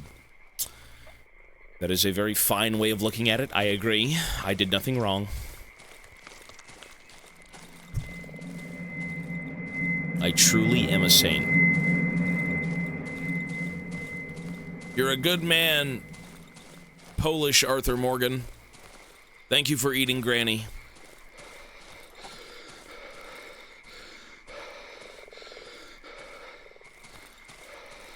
Well, those things throw body parts at you. Yeah.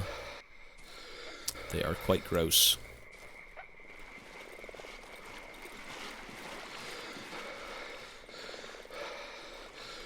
Okay. Well, here's the good news. The good news is, since we actually fixed the...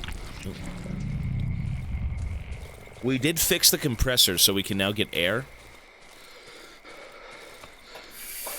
There we go. I think I actually have enough time to get over there. If I'm quick, I think we can make it work.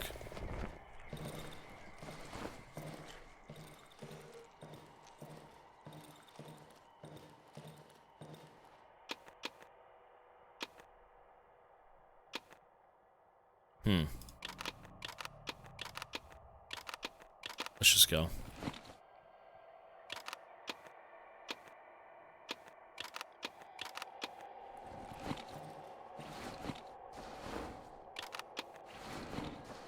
Well, I don't have the oxygen tank. It's on me at all times. Yeah, it was never in my inventory. Yeah, it's just on you. Nope. I think it's just like a passive thing that you take with you.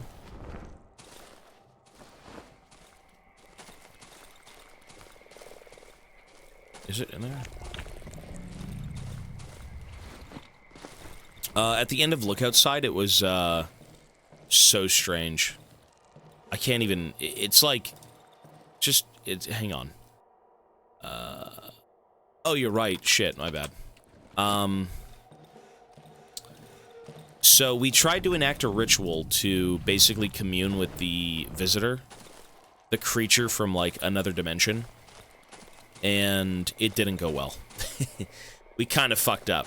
I believe the game has about 8 different endings, and the one we got was kind of bad. So, I would suggest, if you go to the VOD and you watch through it, or at least see the end of it, you'll see what I mean, but, there is a lot of endings in that game. A lot of them.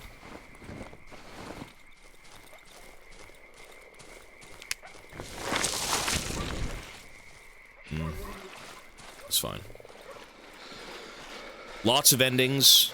I mean, the game is just so impressive.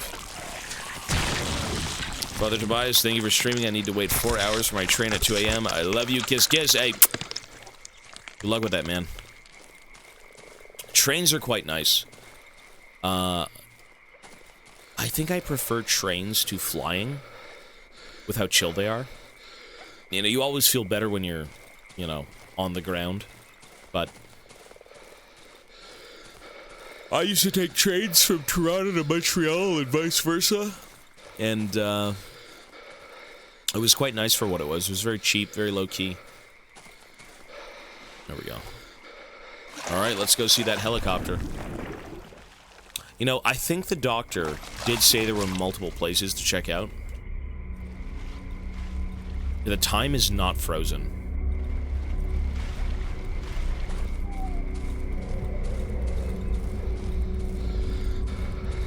Ooh.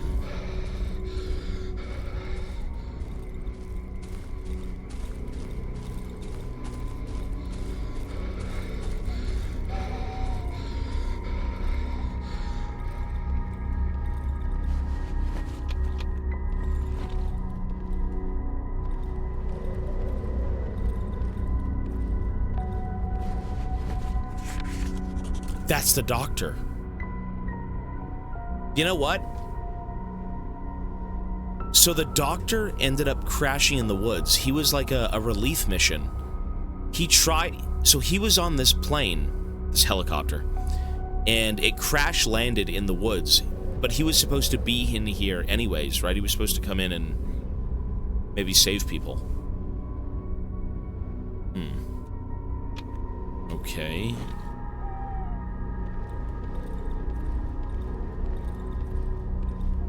Interesting. Oh my god, an assault rifle. Whoa. An assault rifle?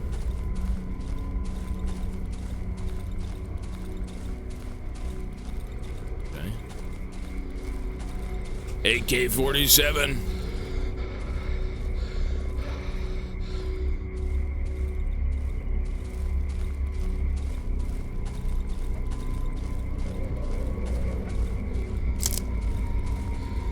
I think that's kind of it for the plane.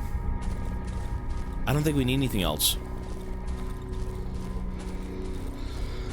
You know, we did see the other photo, though, you're right. There was another photo of a woman. And clearly he's standing with somebody, right? So...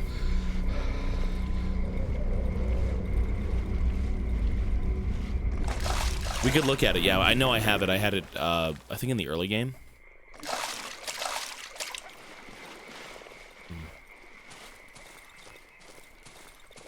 But we gotta make it home. We really gotta go.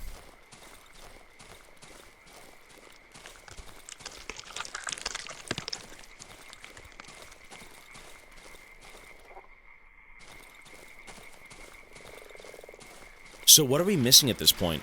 What have we learned? That the doctor was part of a relief mission into the forest? That I'm also not from the forest? He calls me an outsider. No,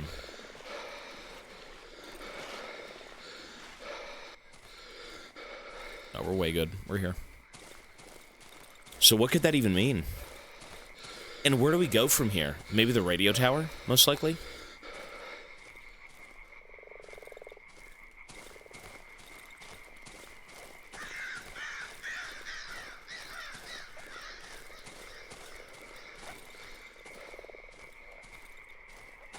The village we do have to go back to. I didn't completely explore it, so... We could head there tomorrow, it's pretty close.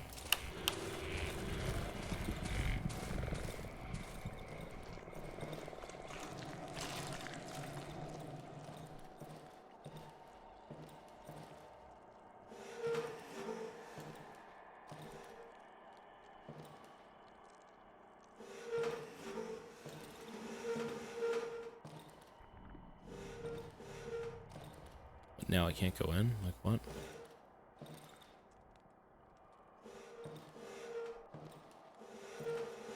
My door is bugged, whatever.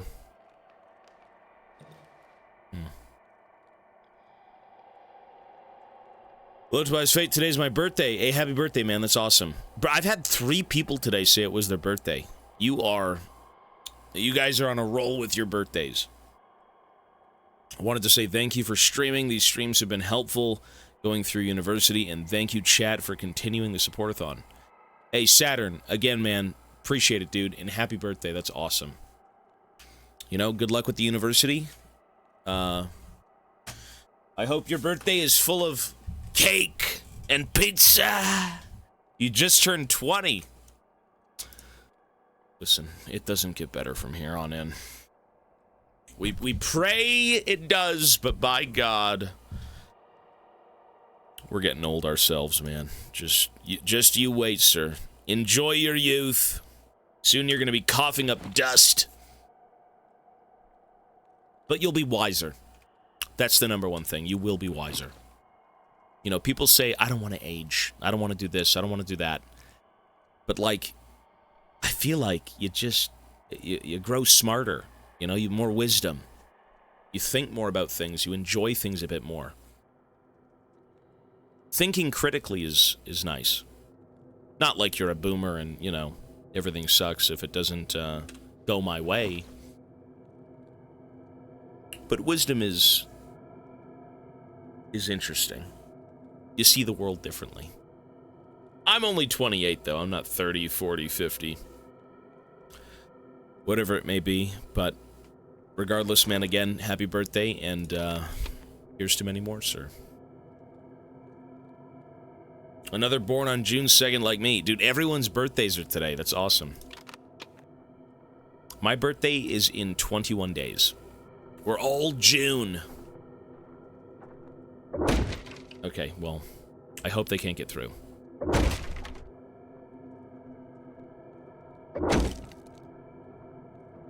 Whatever that is, please just stay the fuck away from me.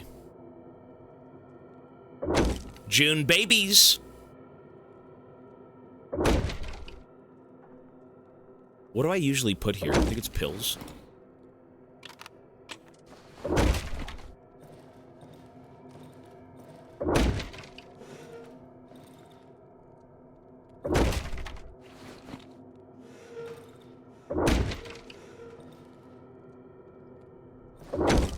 I need to pull this in, though. It won't let me.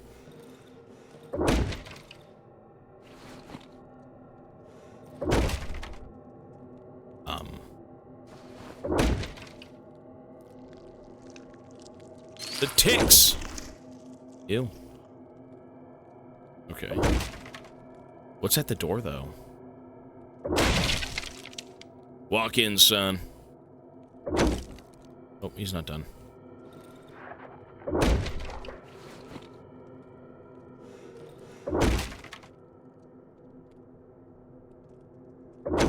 I feel like they can actually push this out of the way. Shit. Oh, it's a dog. Okay.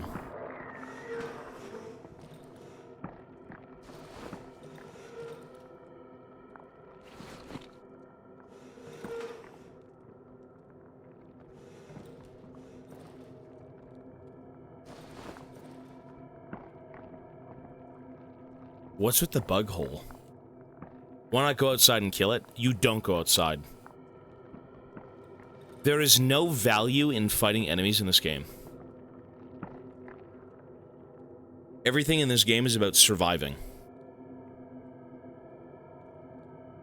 You don't go outside.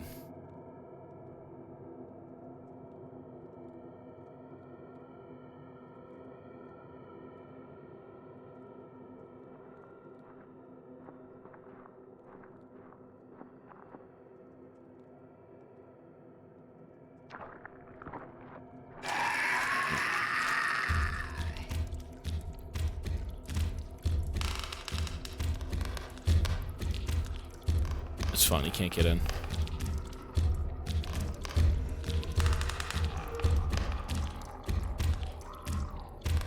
What is that thing? Probably the thing.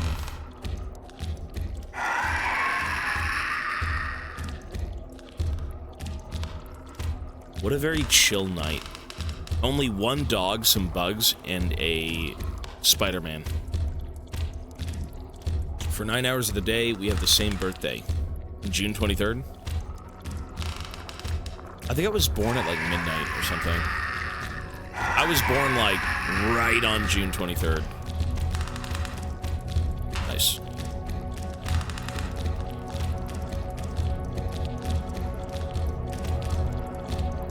I gotta say, I created something special.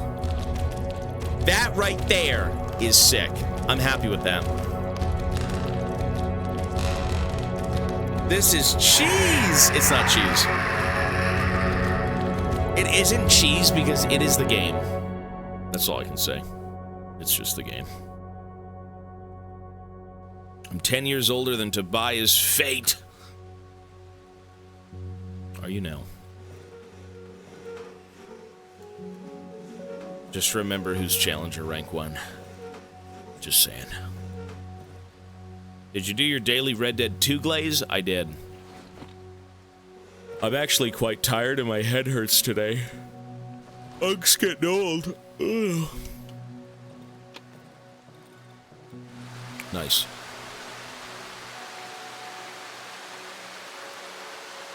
So...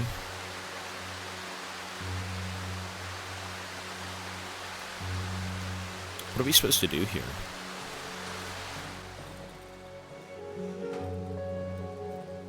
I have so much shit, I don't know what to do. A medium caliber assault rifle shoots short bursts. Yeah, let's put that away. Oxygen tank. Okay, you know what? We should probably... I should probably sell a few things, to be honest. We have so much shit. Like, we have too much shit. So much. Good lord. Sell this, keep the lockpicks.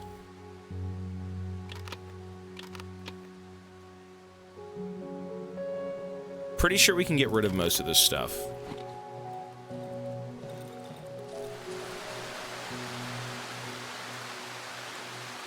So let's sell this. This.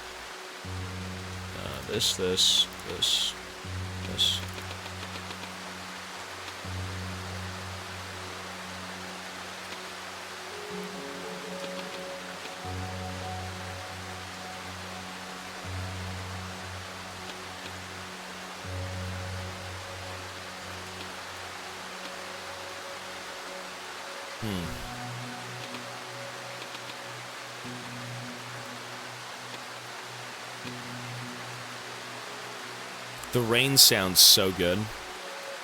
Is this an inventory gaming stream?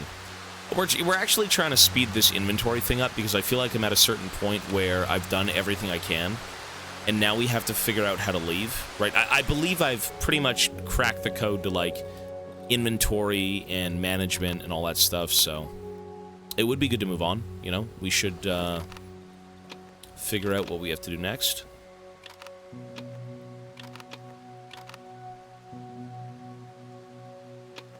So we can make a move for some other stuff here.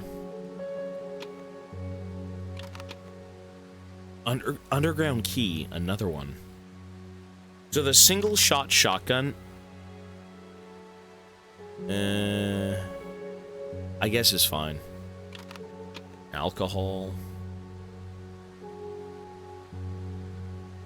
Let's make some torches.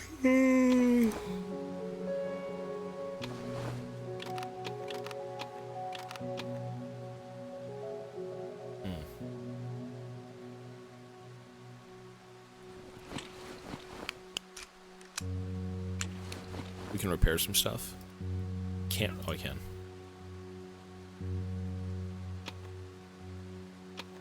Good.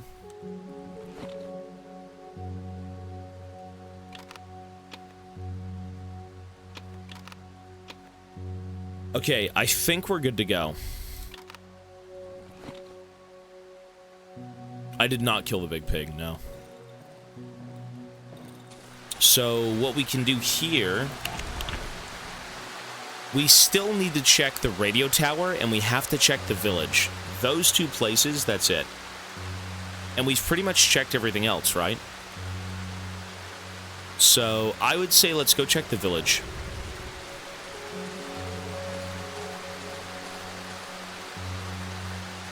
And then the only other place we have to go see is, again, the radio tower, and I think we're good.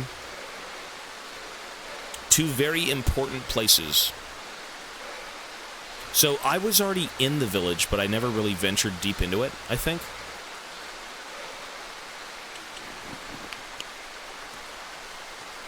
So, let's go see how much more we got. Village. How do we get in?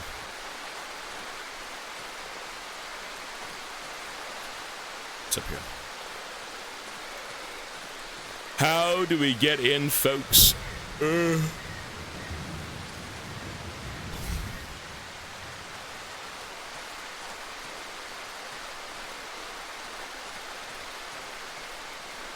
think it was right here. Yep. Ew.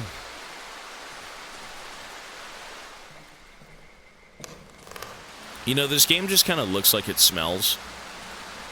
Like, this is just a nasty looking game. It's like looking at me. I look like I smell. Even though I don't.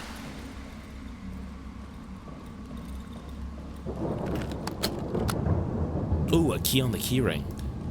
Oh, what is this? Roots entwine the cottage's interior all the way to the ceiling. What the hell was this key? Okay. Bed.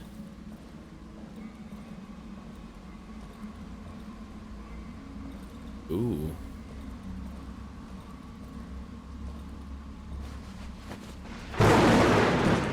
Fucking scared me. Fuck! Why was there thunder? What the hell is this about?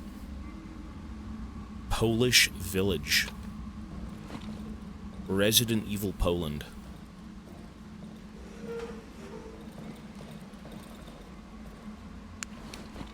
Is it the grandmother you ate? I hope not.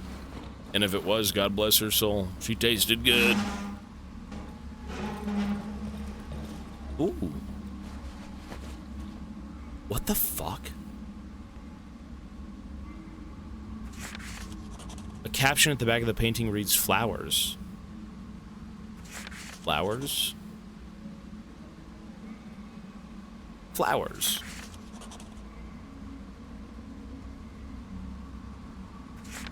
Mushrooms. Semen.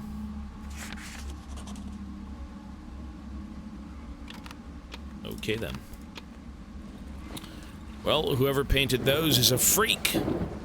Certified freak.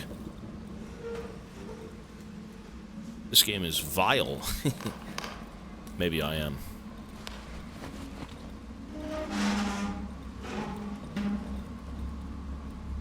So that was interesting. Okay.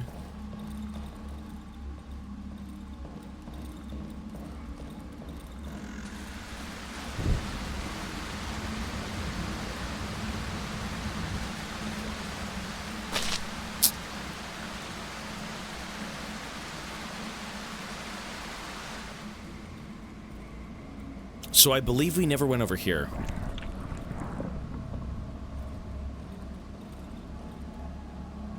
think we went left instead of the other way, so let's go this way.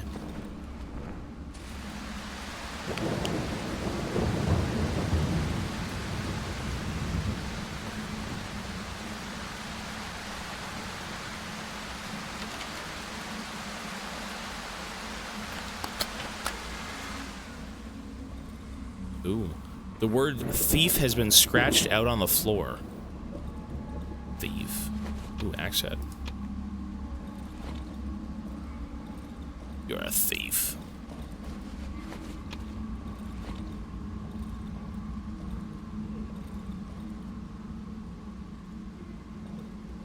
Is that somebody crying?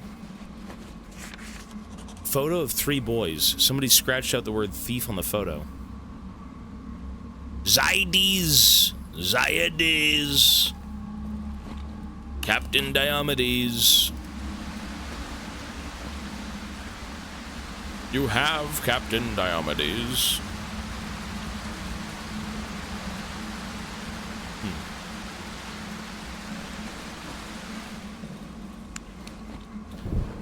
You know, 3 boys, like the woman we just dealt with. Yeah.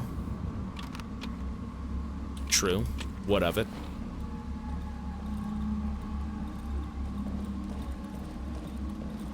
What if the mother stole the children?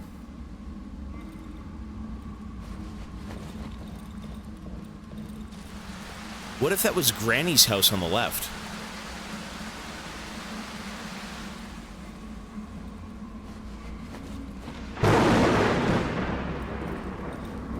I think Granny was saving them, and Mom was kind of the freak. I think that was the case.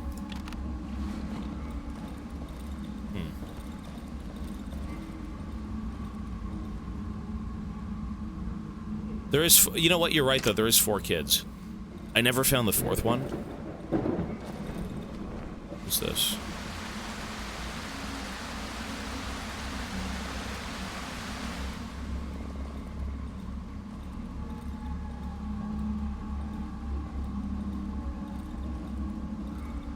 Is that a person? Who are you? Cripple. Oh. Wait, bloody hell, you're alive! The old man extends his hand, blindly trying to reach me. You're not from around here, eh? You cannot be, hum? All them lads are dead, it's only me and who?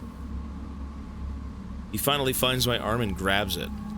For a moment, he clutches my hand in silence, then I hear him mumbling under his breath. I don't have anything, mate, only this chair, bloody hell. He's British. Average Brexit citizen. His gaze stops somewhere under the leaky barn ceiling. What? The old man suddenly jumps up. What are you saying? I feel his long fingernails digging into my hand. Ew. Ain't no fucking tree, that. It looks like a tree, but those faces.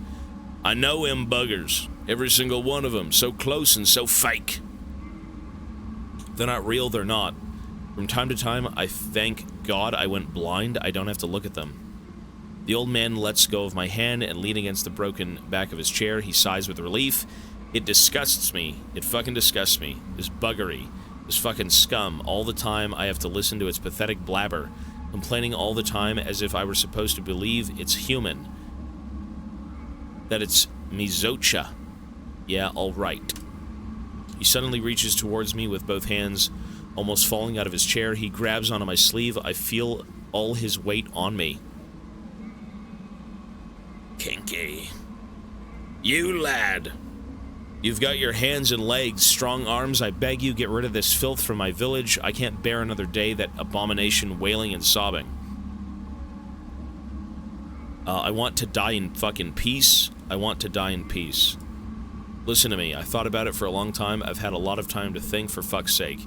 His eyes widen. His pupils are milky white. I can feel him climbing my coat. You need to find the basement. J6 basement, I remember it. It's right next to the tree, okay? The tree is too large, so if you can't reach it from the top, you've got to try from the bottom. Find the basement. And there, surely you'll find the tree's roots. The bloody thing must have roots.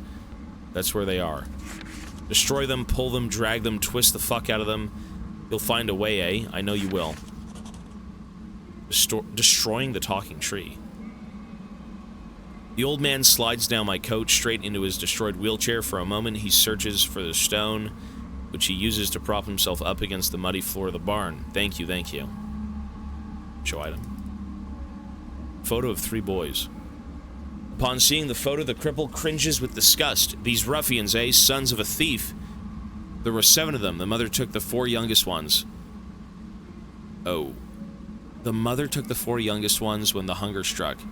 The other 3 stayed with the father. They were weak and sickly. One day, the father got into his head that they are getting smaller rations because we've written them off. His hands start to tremble. So he went with a group of people to rob us of our food in the night. They broke into the basement. It didn't end well. The cripple goes silent. The lads threw them out of the village. I don't know what happened to them after that. People used to say they wander the woods with the savages looking for their place. He gives me back the photo. I can still hear the cries of that thief all the bloody time. The cripple pulls the photo close to his face. Poor woman. Wait, isn't he blind? How the fuck is he seeing this?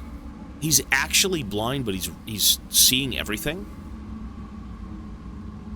He points to the old woman in the photograph. She was left alone when her daughter lost it entirely and ran off into the woods with her kids. The old lady was devastated. I don't know what became of her. The lads would say that even with her legs not working properly, she crawled into the woods looking for her daughter. That was around the time when our fields were getting flooded. Even a healthy, strong lad would have a hell of a task getting through all that water, not to mention an old woman who could barely move. Okay, so is that the granny? Well, I guess they're not. Maybe he's not completely blind, but... The old man grabs the photograph, feels it, then takes out a small glass object from his pocket and puts it to his eye. The road home, what a load of bollocks. The road of madness is what it is. Gossip.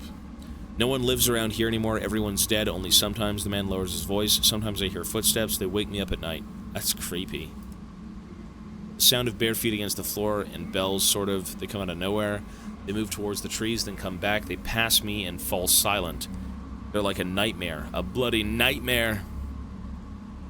Years ago, when my eyes were good, people used to pass through here. They would leave their huts and go there, where that damn tree grows. They would often leave at night so that no one could see them. They went into the deep, dark woods and never came back. Some of them would say they're going home, but most of them were silent. I don't know, the land has changed, the trees have cut us off from the rest of the world, but home for me has always been here. Then that monstrous moaning abomination grew out of the ground. It blocked the passage, and that's that. No one has managed to pass through since then. Maybe people found some other place. Maybe they died at the swamps just like us. It used to be different here. First, the woods changed. The trees started sprouting up everywhere. We were cut off. Then the water flooded our fields. People went crazy out of hunger. They fought over food. If you come across wheels, 2 little wheels, so that I could fix my chair, maybe you would benefit from it as well. Really? Wheels? What are you going on about again? The old man leans towards me, scowling. The wheelchair? The war took my legs, then those wankers burned my house and me pigs. He's British! The war took my legs, then the wankers burned me house and me pigs. But it was years ago after the war. They said it was to fight the disease, so they said, and my Zosha... The disease took her from me. All I have is this wheelchair and this land. Jeez, the wankers.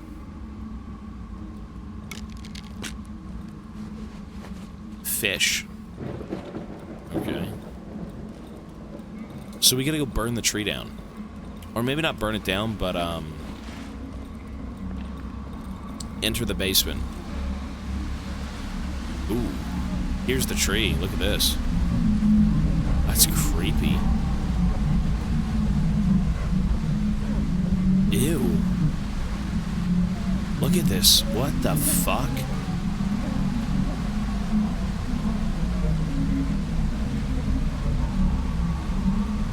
The tree is gigantic. Its bark stays in constant motion. It swells and collapses into itself, as if breathing. I see human silhouettes growing out of the tree trunk. They're also moving, as if gesturing in slow motion. Dozens of mouths repeat their lines simultaneously, creating a uniform, noisy murmur. Between the boughs, I catch a man's gaze. It's fixed on me. His body, similarly to the other beings, seems to form an integral part of the tree. His limbs are gnarled and his face is grotesquely deformed. He's the only one to acknowledge my presence. His hand slowly raises, pointing to something on the horizon, above the roofs of the destroyed village. The man's lips are moving, but the ghastly murmur of the other voices drowns out his words. Kick the tree, hoping that the voices will go silent. Try to climb the tree. Look at the lips of the person talking to me. Ooh. Why would I want to climb the tree? Why would I want to touch this thing? Even though the figure speaks sluggishly, it is too high for me to read its lips properly. I think one of the words is radio. Kick the tree, hoping the voices will go silent. I kick the tree trunk with all my strength, breaking a branch sticking out from between the roots. It hurts. I hear a silent voice coming from beneath my feet. It's a face of a man who has grown into the root. He's completely covered in bark. His lips barely stick above the mud, and his raised arms resemble branches. Ew. One of them is broken in the elbow. The stump bleeds a white gooey substance. Instead of seeping down, it slowly flows upwards, forming a new arm. Ew. Try to climb the tree. The bark is slimy and soft. Its creases move away from the shoes and hands. I feel the arms that protrude from the root tugging on my clothes. I'm not sure if they want to drag me down or pull me closer. I can barely break free from its grasp. Climbing up is out of the question. Yeah. Examine.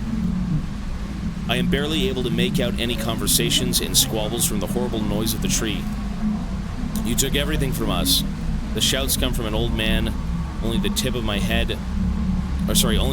head and one of his arms sticking out from between the tightly crowded bodies. You stole it, thieves. May the dogs piss on your face. Right next to him, a woman's head wobbling from side to side repeats, "We were hungry, we were hungry." Another figure, hiding its face under its enormous roots, lets out a chilling shriek. "Quiet, fucking quiet, let us in peace, or leave us in peace, shut up." He is interrupted by a man next to him, his intestines hanging out from his stomach. "It was our common good, it was meant for all of us, you stole it." High above at the top of the crown, two silhouettes hanging side by side from their hands and legs, grown into the trunk, are trying to bite each other's faces off. Examine. I notice a little smiling face of a girl gazing at me from behind a cluster of sleeping heads. Oblivious to the chaos around her, she studies me with curiosity. Just next to her, a massive man calmly hums some melody. The lullaby drowns in the overwhelming noise surrounding the tree. Ew. I mean, that is disgusting. Yeah, it's pretty gross.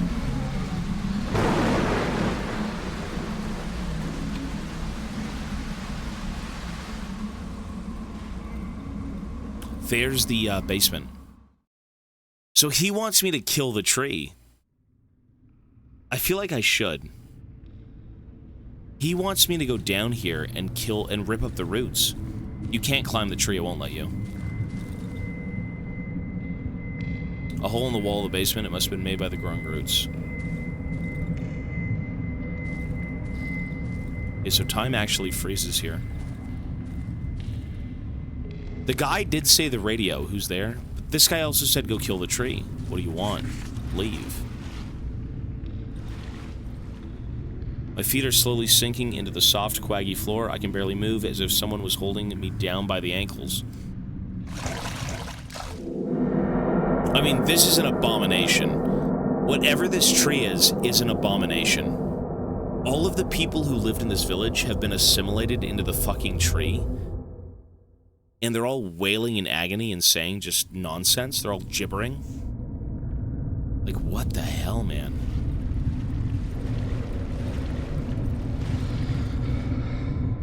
A huge rusty barrel, judging by the smell, it contains a lot of good gasoline inside. Really?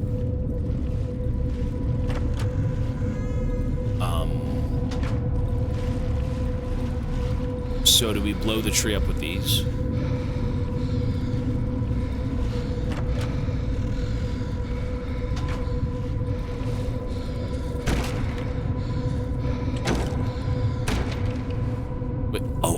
I don't have any items.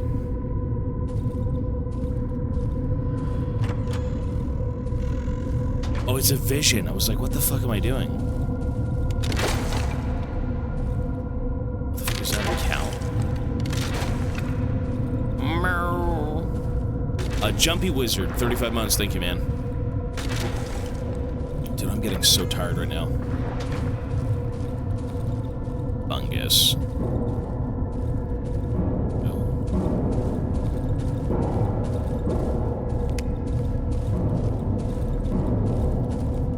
It's the Erd tree all over again. Look at this, ew.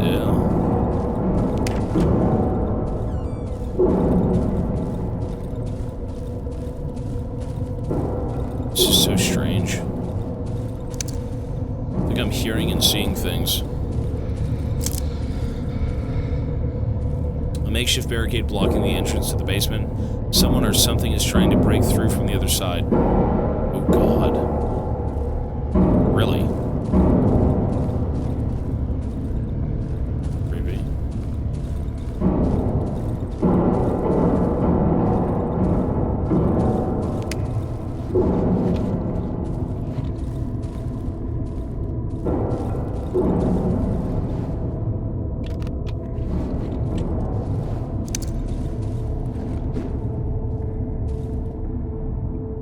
It contains a lot of good gasoline.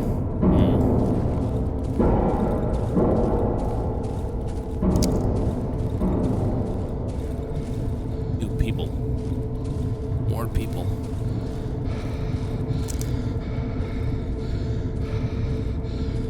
Look at this. Oh. Oh, God.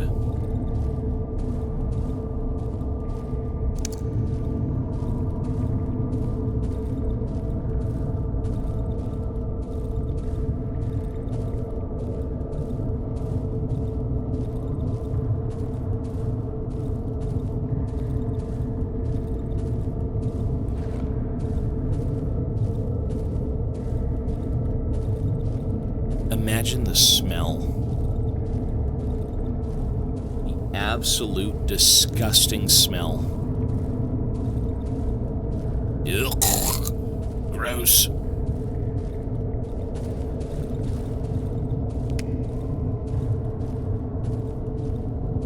The game looks fun, Papa. This game's weird. I am thoroughly fucking tired right now, and this game is so bizarre.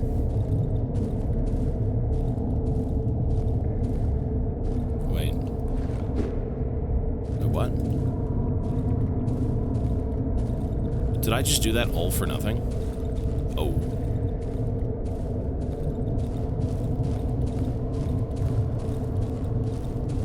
Wait, what?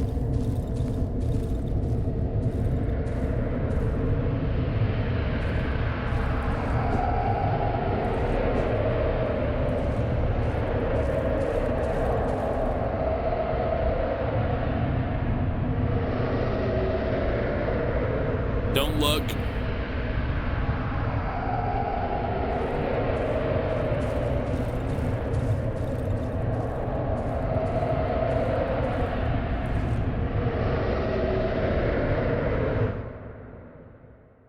It was a vision.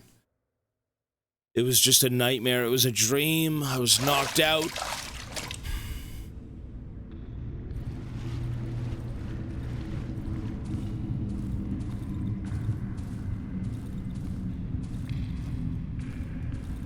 Okay.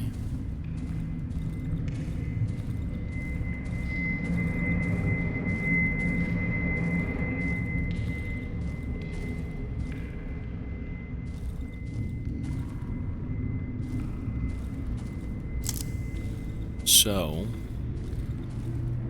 ew. The barrel's valve is rusty, but it seems to be working. Judging by the smell, there's gasoline inside. Open the valve. I grab the valve and try to turn it with all my strength. It suddenly breaks. Gasoline starts to leak out of the barrel. It slowly flows down the tunnel. Yeah, why would we not burn this thing? Like, the tunnel looks different. It was carved out by people sloppily and hastily. It's a miracle it still hasn't collapsed yet.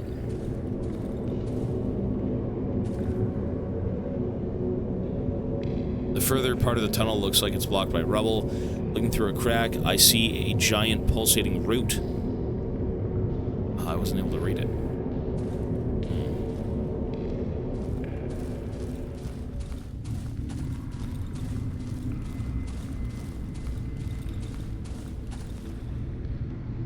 Dead end.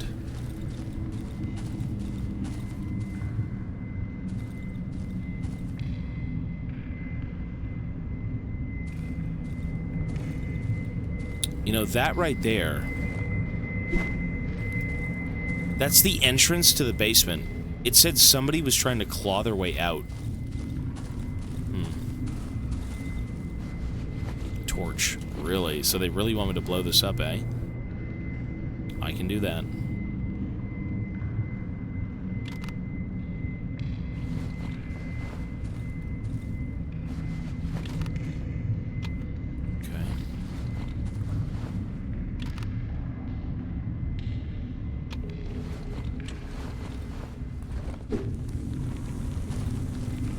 Shit. The roots!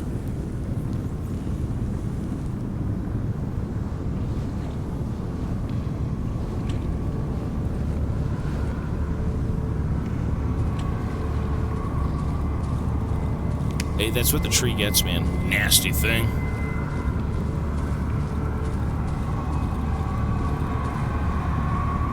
God.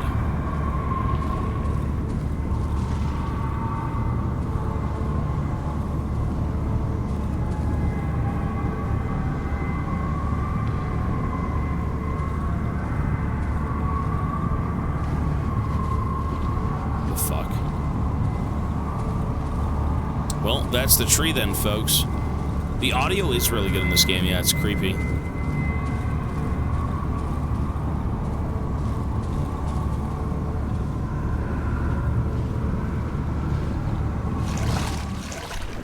I don't know what this is. I think it's a side bit. We're trying to help an old man.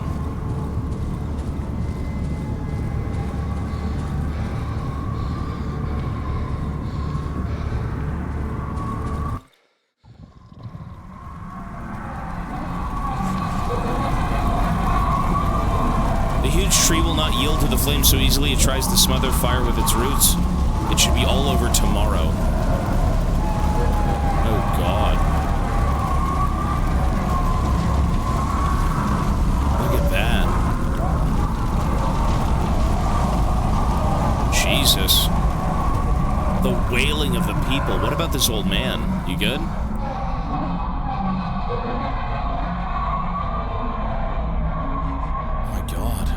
The cripple's blind eyes stare hypnotized at the huge flames consuming the tree.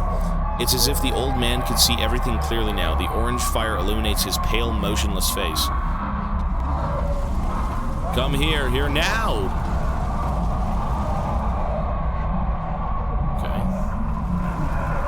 No, that's what he wanted. He doesn't hate me. That is exactly what he wanted. Okay, then.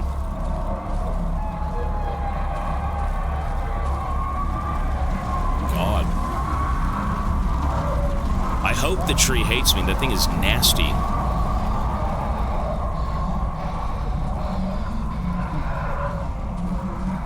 Okay. So, it did say come back tomorrow, so that's what we're gonna do. That is disgusting. That is cursed, man. What the fuck?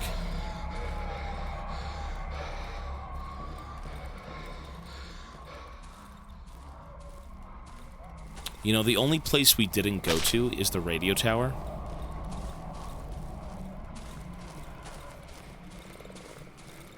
Considering, I am very tired.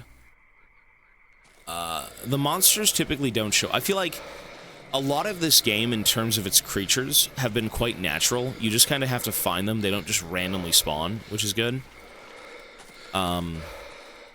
At nighttime, they always spawn, but for the sake of exploration, it's more of the environmental tension than it is like the creatures coming to get you.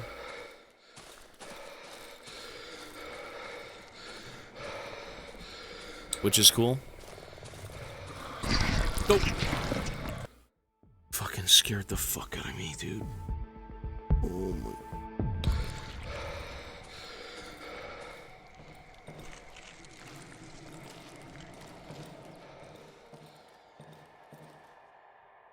It's the environmental tension.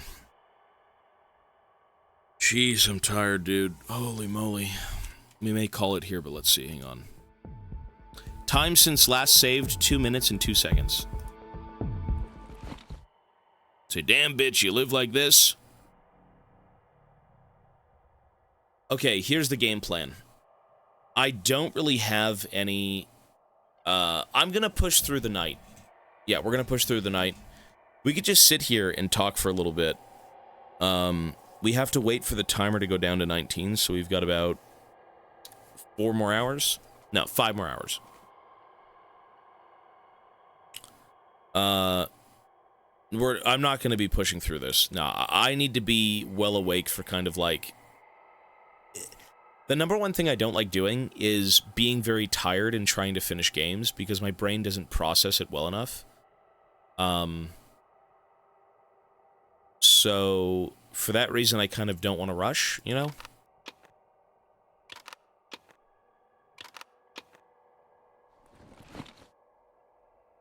Finish now, then, don't do the night. Listen, I don't know how far I am into this game. I'm gonna do it tomorrow. If tomorrow is the finale of the game, tomorrow. I need to process this and be awake for kind of, you know, the experience. And that's fine, you know, if the game will end tomorrow, and it probably will, you know, if we look at the map here, we've seen everything. The only place we haven't gone to is the radio tower, which we can technically still go see before the tree. But overall, I mean, this game is awesome. It's very disturbing. So if we do manage to finish this game tomorrow, there won't be another game. We're just going to finish out with League. And then the next day, we will be starting,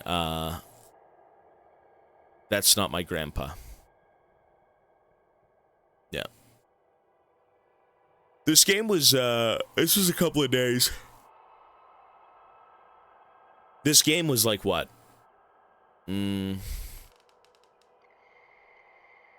Well, don't spoil it for me, man. Like, you're just why say that? Like, why tell me when the game's gonna end? Let me, what? You fucking idiots. Why you say this? Why you spoil it? Shut up! Tomorrow I'm gonna play the game. Tomorrow, listen, if the game is over by tomorrow, we're gonna do it tomorrow. I am not going to finish this game out and be completely tired in doing so. So tomorrow will be that. But yeah, I would say for tomorrow, ban him. It's fine. I don't ban anyone.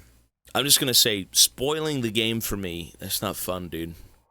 That's not a fun time, sir. But it's okay.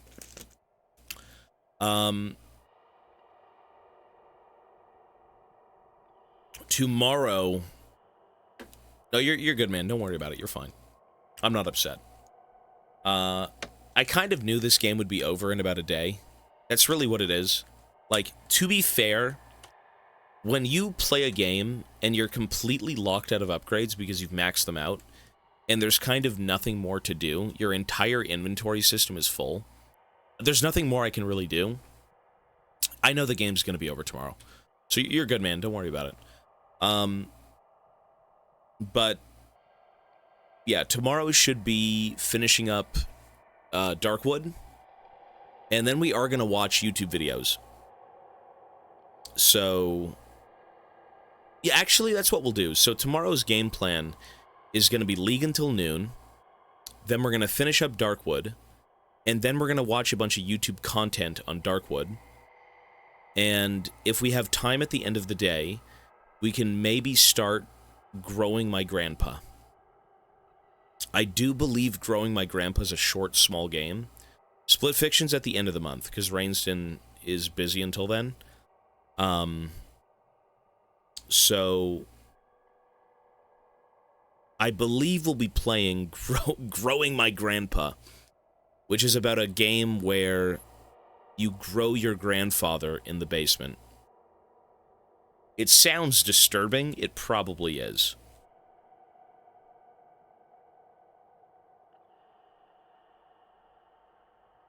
It's a really weird short game. It's like a cheapo indie game. Like a scuffed horror game.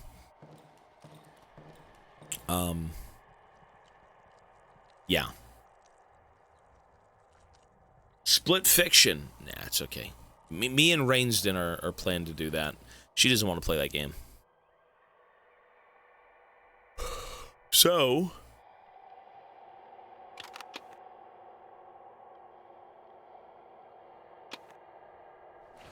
we just gotta wait until about 19. We're almost there, 2 hours, and we're done.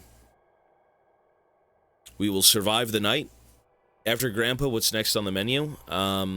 Grandma. Mushroom Granny. Maybe Papers, Please. If we don't hit Friday, it'll be Papers, Please.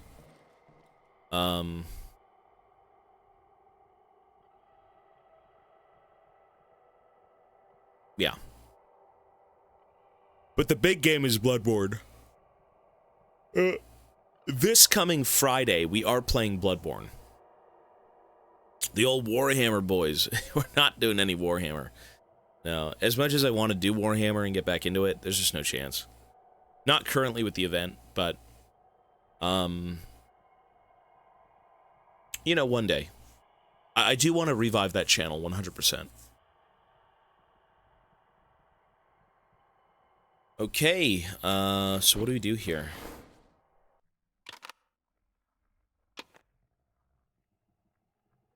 I'll be here with Subway Friday and snacks for it. That's awesome.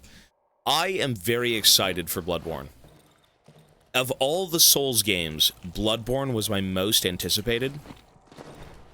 Like, visually, Bloodborne, I don't know much about the game. And visually, for me, Bloodborne seemed the most appealing.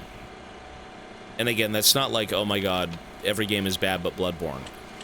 But the aesthetic of, like, the trailer, like, the initial bits of, like, it's some sort of Victorian, gothic,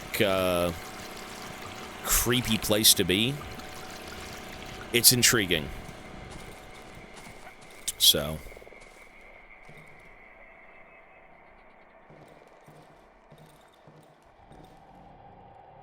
that is what we will be doing.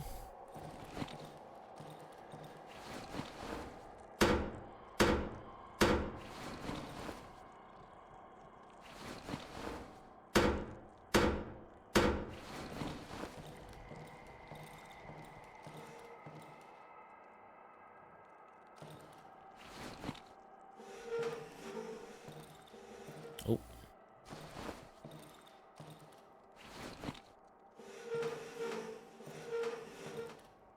Get in here, son. Come on. It is on the PS5 Pro. You want to see it? Here is the PS5 Pro, ladies and germs. Oof.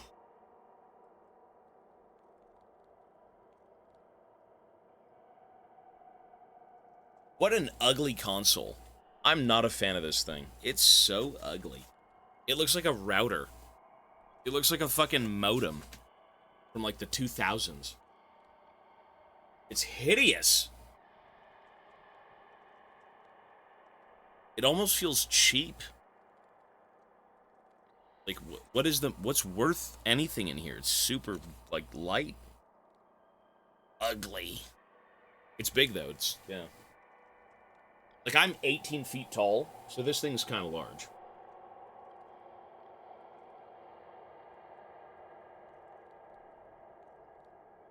The controller's also kind of...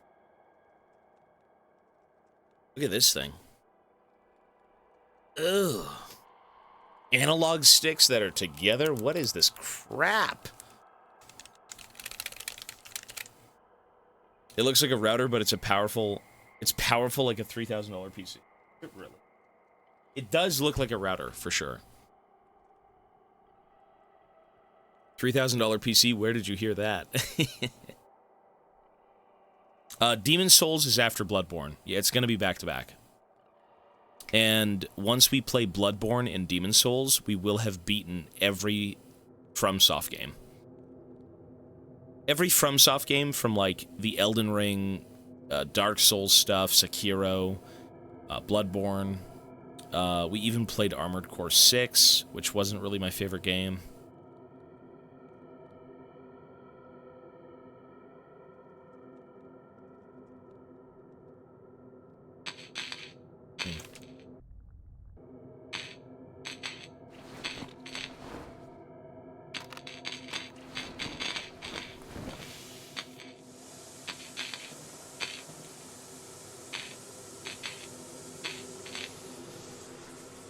Kingsfield.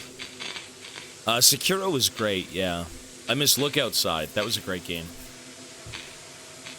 Was the radio talking? My radio. Mein radio. Why? Why did you do it? Why did I do what? A tree? I think he is referenced. Look at now, it's on fire. Why did you burn us? Oh my god.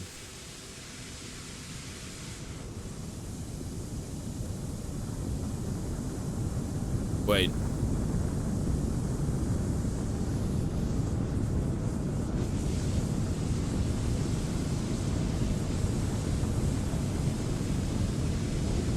Sekiro's great. I think you'll like it. Should we run? I think we're okay. I think it's just playing with our head. It's not actually on fire.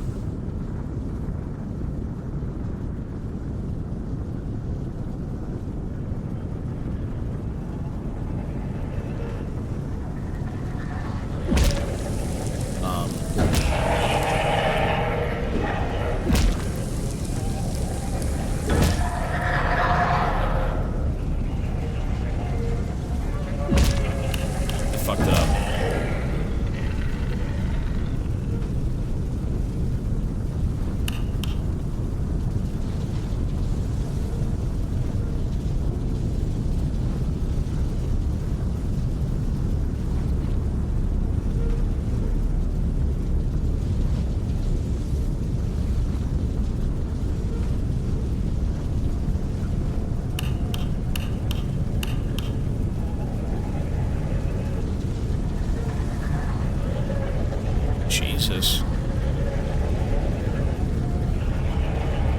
Holy shit.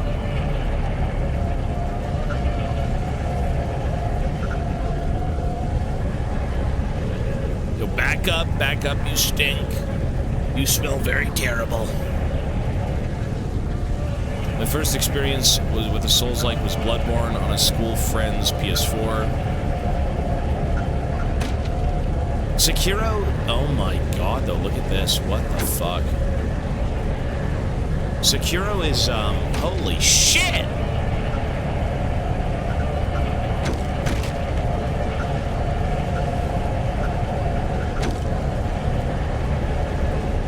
Sekiro was tough. It has an entire new parry system, so, like, you gotta get used to it. You're killed if you've killed the entire village. They're angry. You're angry. Back up, son. Back up. How do you defend from this? I don't know. Maybe you're supposed to die here.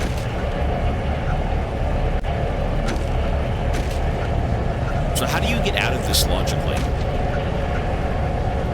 I don't know. I don't know how you're supposed to survive this normally.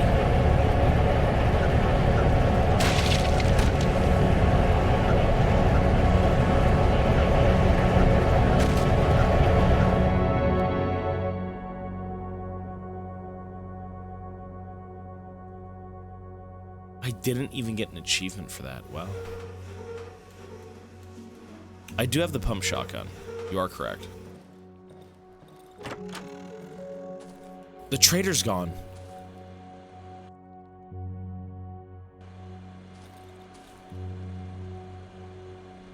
You know what?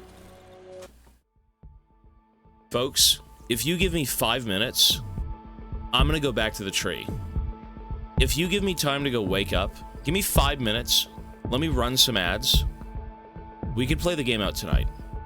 If the trader is gone, there's not much more I can really do. Okay. Let's go back to the tree. Give me 5 minutes, I'm gonna run some ads. You know, I do have to go to the... You know what? As we say deal, but I have to go to the radio tower.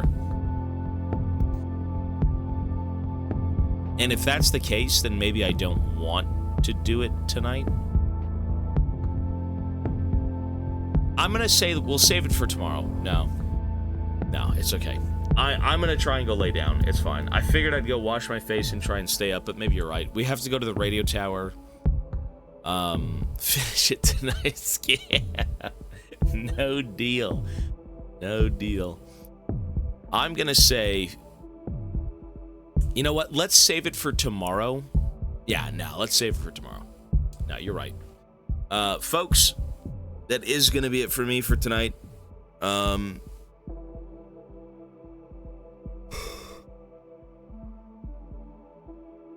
30 minutes. You know what, though? I am tired, and I would be forcing myself to stay up to try and get it done, but that's not very good. Again, I want to be mentally awake to kind of see it, and I thought I'd be able to do it, but we have to go check out the radio tower and then the tree. So with that being said, folks, we are going to be done right now. That is it for Darkwood tonight.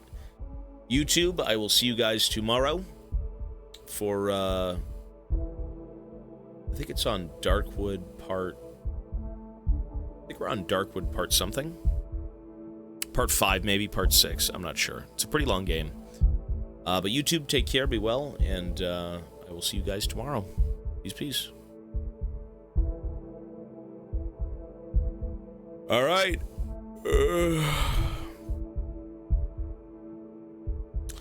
Well, you know, for the sake of beating this game tomorrow, which we definitely will, we have a lot of YouTube content ahead of us.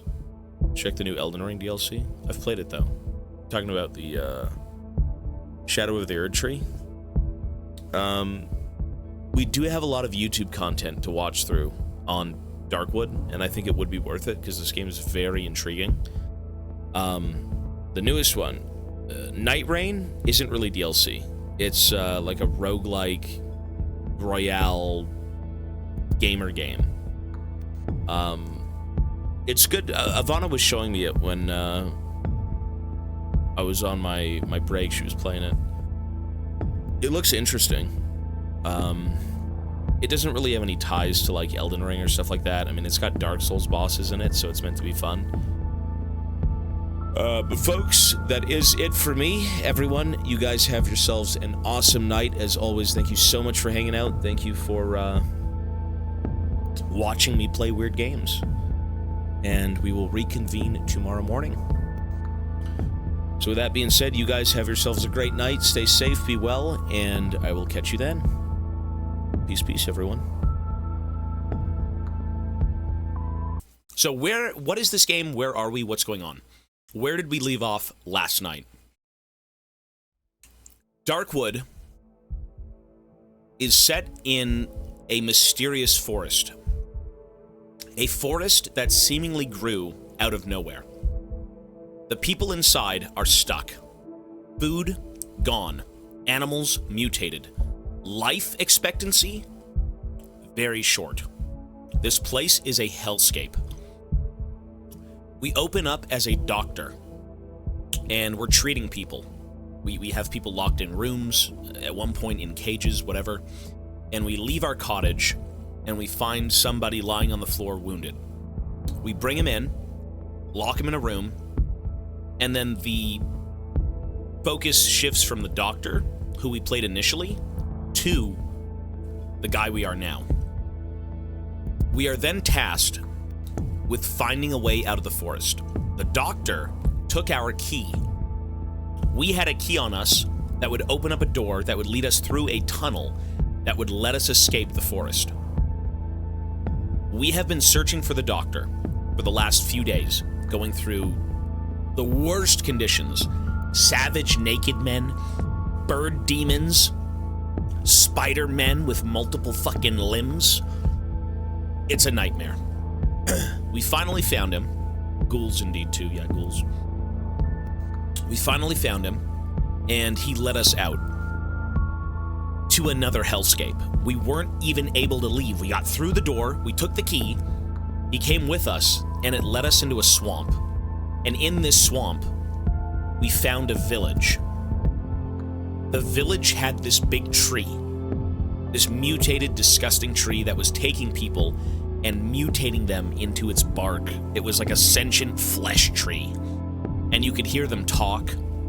You could see their body parts wriggling around. They were all interconnected to this tree. The roots, all of them, were the people of the tree. Okay? This is some eldritch horror abomination. I don't even know what's going on. It's disgusting. So, we burned the tree down. We found a homeless man, a crippled homeless man, and he said, by God, I hate that tree. I stay up at night listening to the wailing of my fellow fucking villagers who are now assimilated into the thing. So we went down into a cave, into a basement, into a cave, and we burned the thing down. So where we are now is in the aftermath of the tree burning. I do have to check out one more place, which is a radio tower. It seems like who we are as a character, we came from the outside world and we ended up in the forest on accident. Because every person I find, a few people I find, have the same key that we did. And we found ramblings of like observations and data being collected. So it seems like who we are as the player is some sort of scientist or something. And we're figuring out what the hell's going on. And we're getting out of here. Right? That's all we know. So we gotta go check a radio tower, see what that's about, and then go see the tree. Alright? There we go.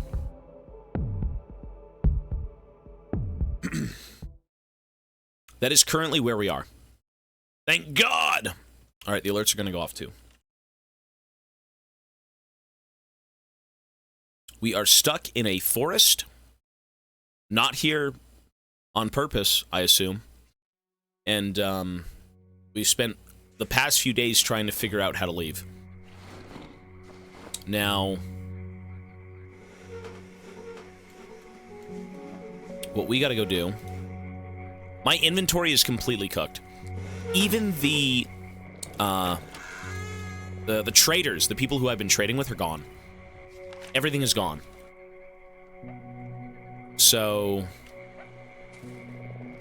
Thank you for the recap. I can only watch your stream twice a week. Either way, I am excited for the game. My wife says hi. Hello! Hello, wife! I don't even know your name, but hello!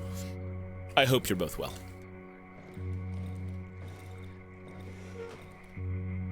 That's awesome, man. A wife, a husband, whatever it may be, you know, being happy is something special. Something special coming from League. That's 1 in a million. But yeah, that's the recap. So, this game is very, I mean, it's cryptic. It's weird. It doesn't tell you everything. You kind of have to find out things as you play. And, I can't use any of this.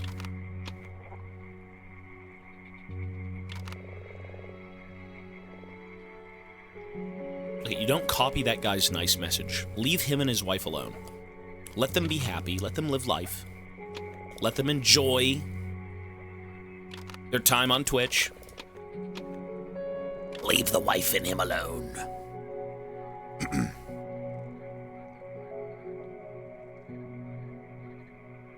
Okay.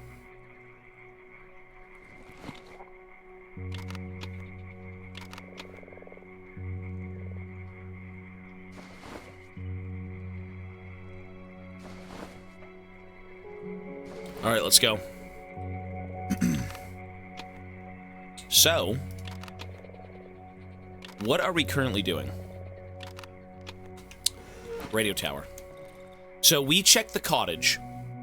Crazy. Weird stuff. We checked the helicopter. We actually found a picture of the doctor in the helicopter. It looks like he was also here. He crashed into this place to maybe try and save people. Radio tower. Alright.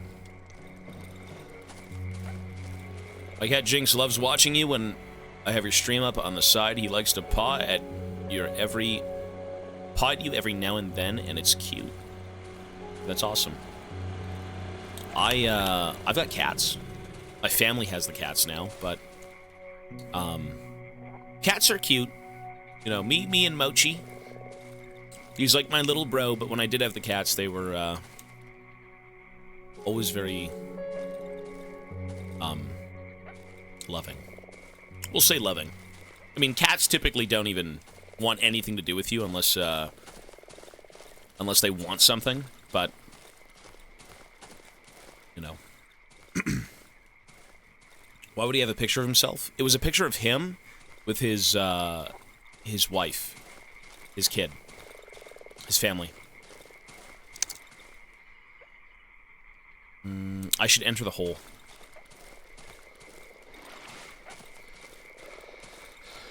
Maybe I'm a feline friend. Maybe it thinks I'm one of him, one of the cats.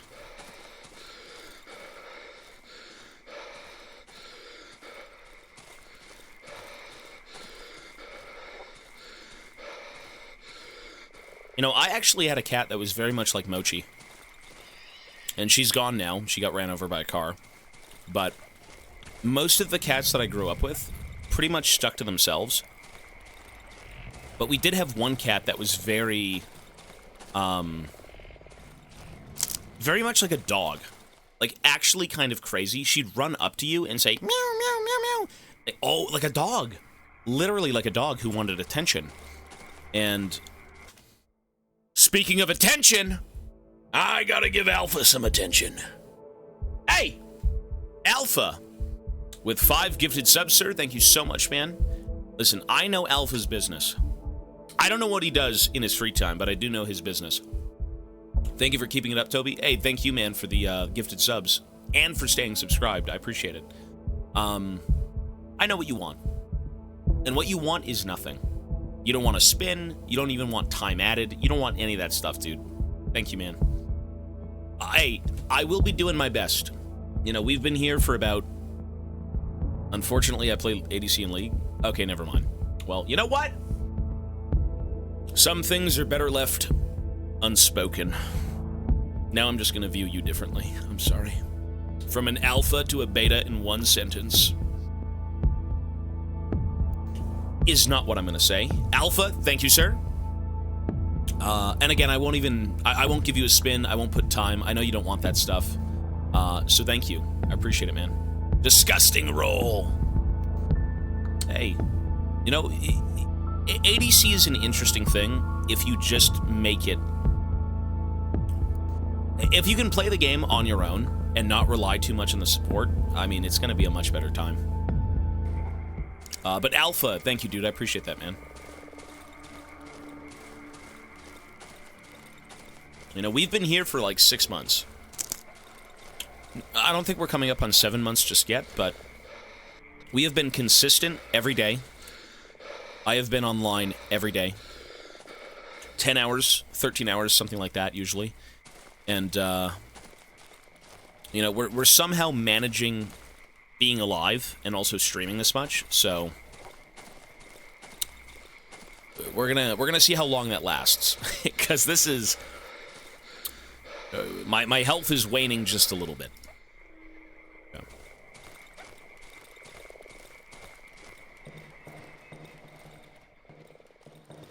You're a legend.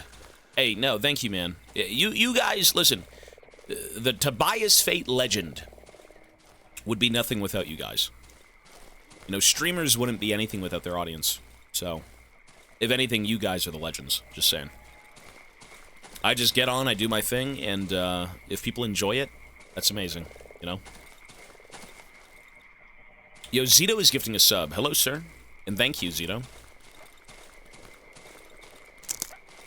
He's gonna make you brush your teeth and eat your bugs.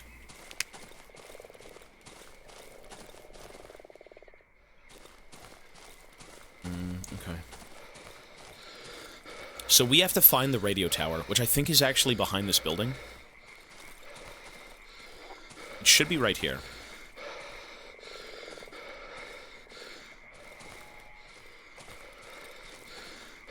No. How do you get in?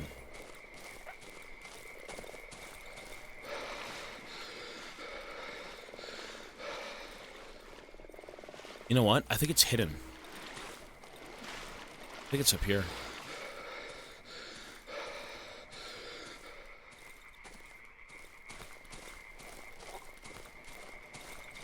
I believe there was a hidden entrance into this, like, radio tower, but I just don't know where it is. I've gone into it once and then I ran away. Is this it? Is that it? I think this is it, no? Yo, Zito's gifting a second sub. Hey, dude, thank you. A third sub? What the hell? And we found the entrance. Hey, thank you, man. Zito is very selective in who he gives subs to. Zito pinpoints Giga Chads. And Gigettes. Giget Chads. Another sub. That is 4 gifted subs from Zito. He can't be stopped. Nobody's gonna stop him. You don't fucking stop him. Yo, Zito, thank you, dude.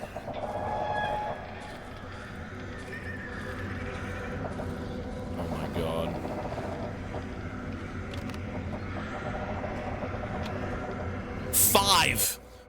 Five gifted subs from Zito. I said don't stop this man, and nobody did. You let him do his thing. Zito.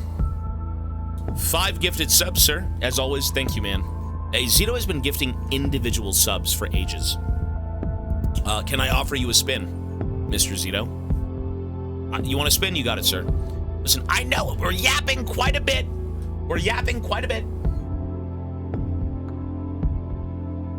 Let's give you that spin.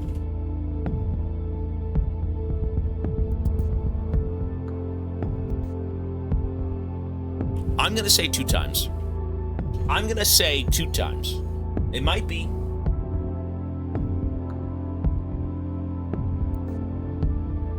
Oh, 25%. That's not bad. 25% is not bad. There you go, 750. It did not add time.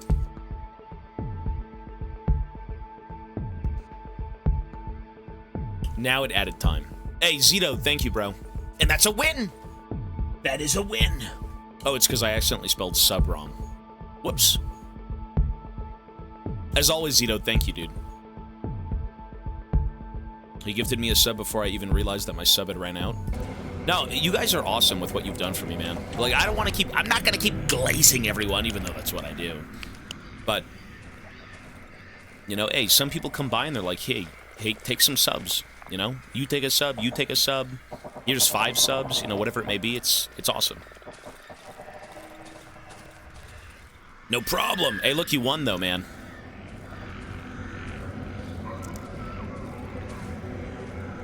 Okay, so we are currently in the radio tower. We are trying to figure out why the fuck a radio tower is in here, and what are we supposed to be doing with this information.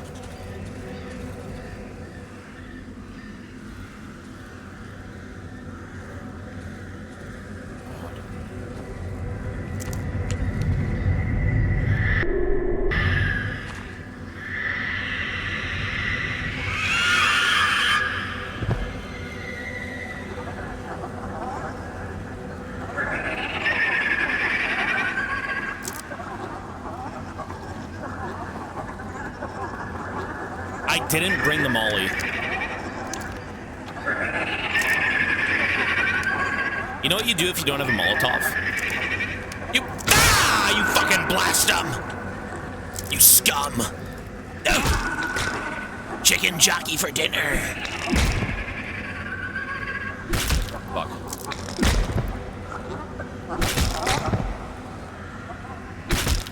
Disgusting filth. Look at these things. Yeah! You die! You died, babies! All of your putrid kind! Cool. This is the Banshee hideout, I think. Did Zito gift another sub? Dude, Zito, thank you, man. Holy shit, he keeps going! Thanks, dude.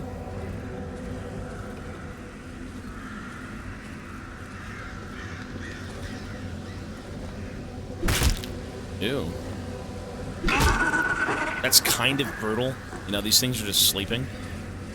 Zito is gifting another sub. The man just doesn't stop. You're not wrong.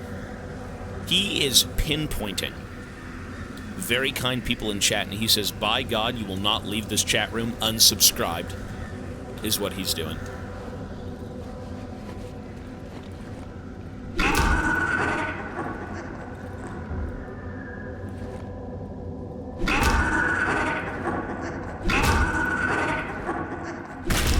This is kind of fun, look. Whoops. That is, you know what? Those things are fucking disgusting, though. Those things are not good. They're bad people.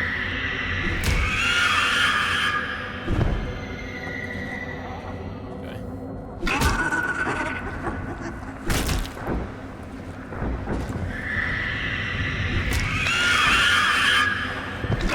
Shit.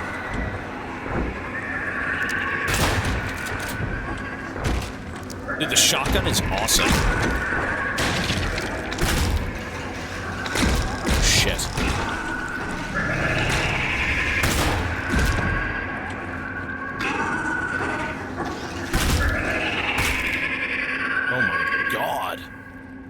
Dude, look how many there are.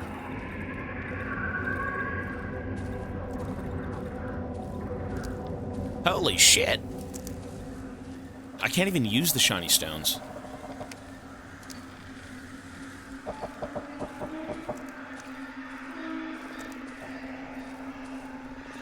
Ew. What the fuck? So that right there is how we leave.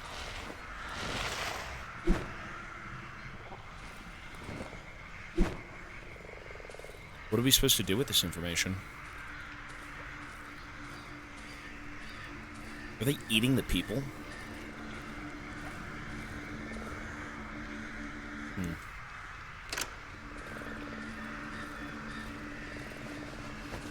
Look at this.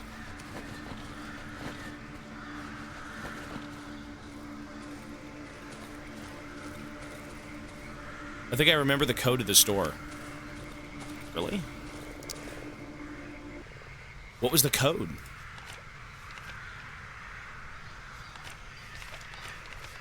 I think I remembered the code to this door.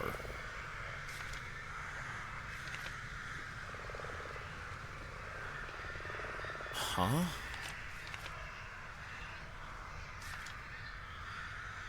Lottery ticket. Key to the underground. Head Flickr magazine. Drawing from the box. Where was this supposed code? It's the key to the radio tower? Something about that? Note about the black shell. Thick goo and light. 1984? I mean, just try it, because why not?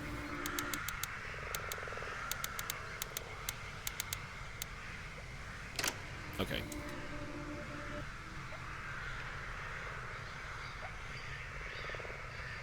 Key to the underground. Nope.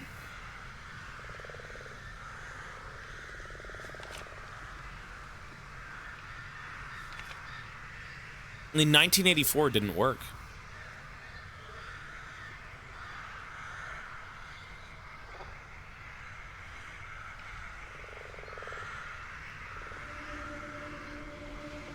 How do you get in here?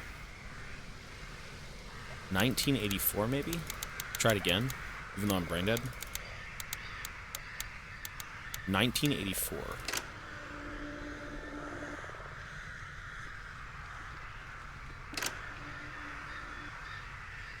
So that was the doctor's photo. This doctor had a family. I mean, we know that because he's rambled on about having a daughter, having a wife. He's looking for them, but he's going insane.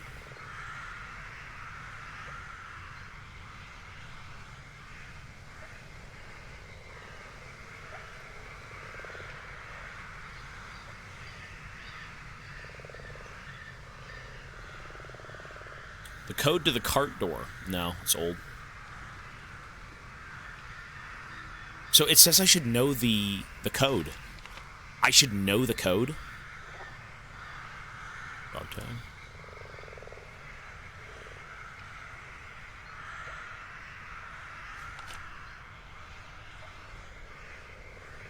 Yeah, see, that's the other half of the photo. That's his wife and that's his daughter.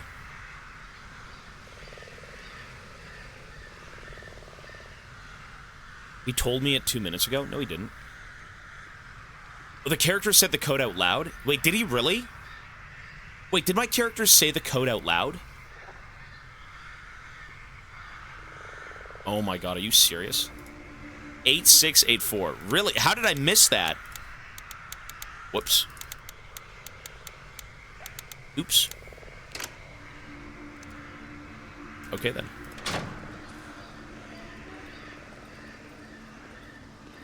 Radio equipment. A civilian radio overgrown with roots. Okay. The underground entrance. The underground entrance. To where?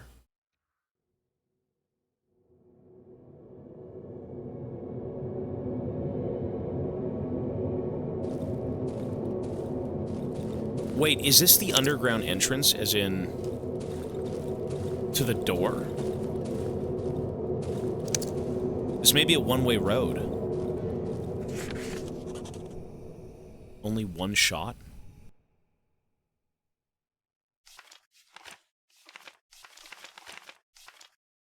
What the fuck is that? Oh, the tree. I found a floodgate in the tunnel. I'm afraid I will only have one shot of getting further down the passage. I feel it will lead me to the right place. Okay.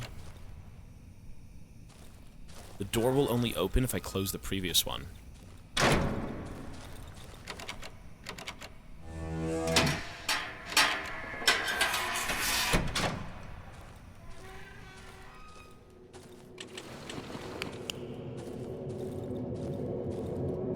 Where are we going?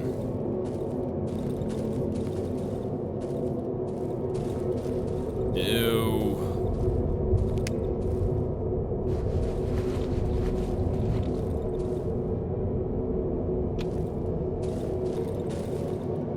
You only have one chance.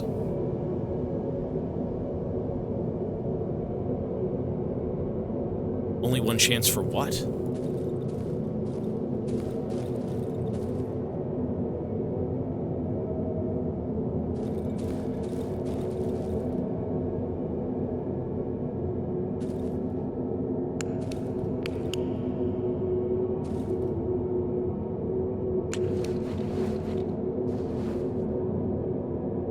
Wait, how do I get rid of the fungus?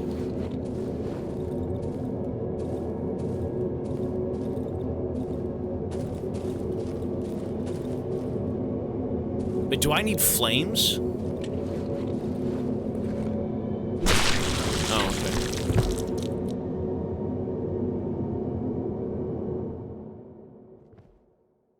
Wait.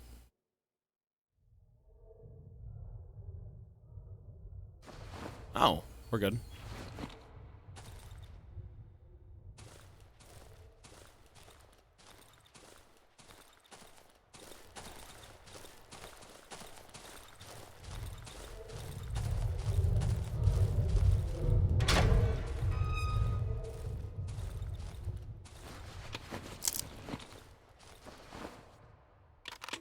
The fuck?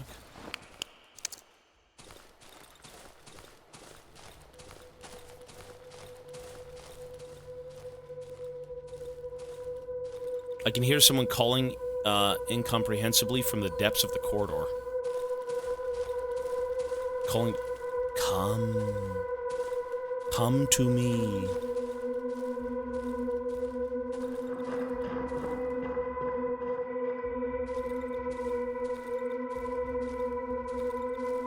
It's in Polish. The words "come to me" have been scribbled out on the ground.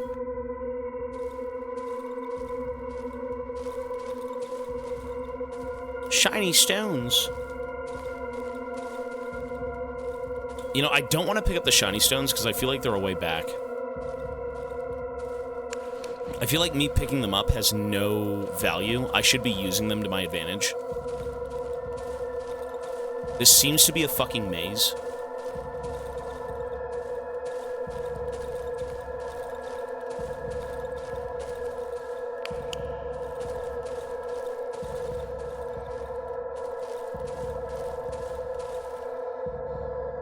What do you think you're doing here? Got lost, poor fella. Oh!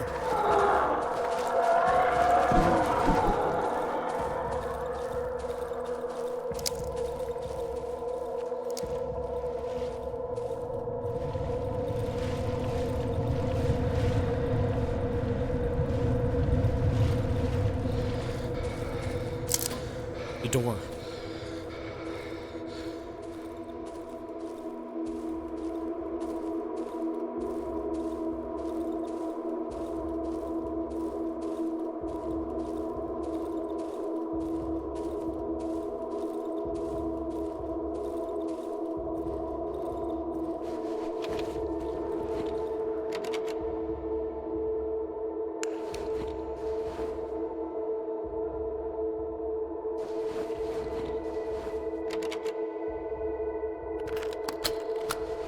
Shovel.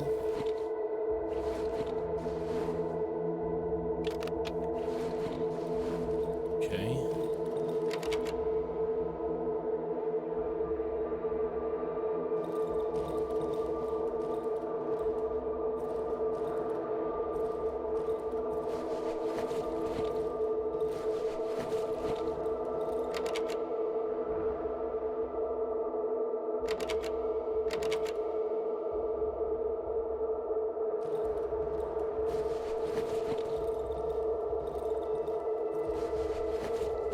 Huh? What am I supposed to do?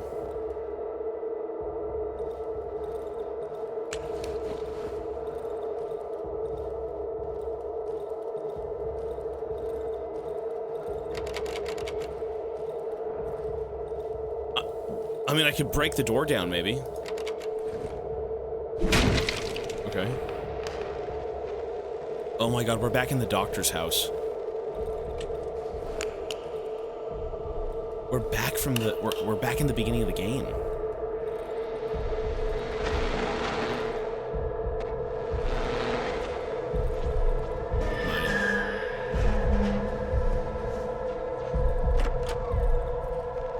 Ooh. A metal table with leather belts strapped on. Oh,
God.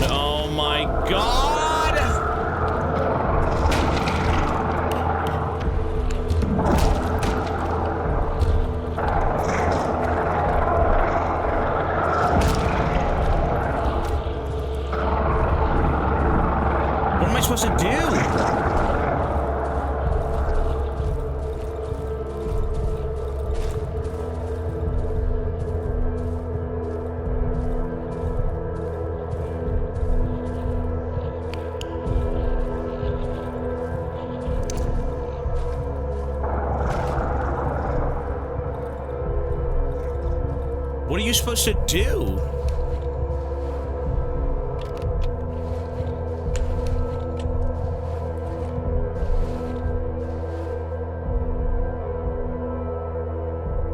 I got a weapon.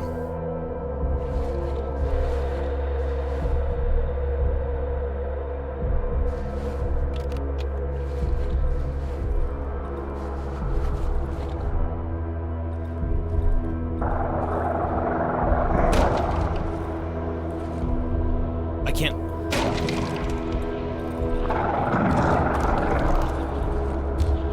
It's like fucking Alan Wake.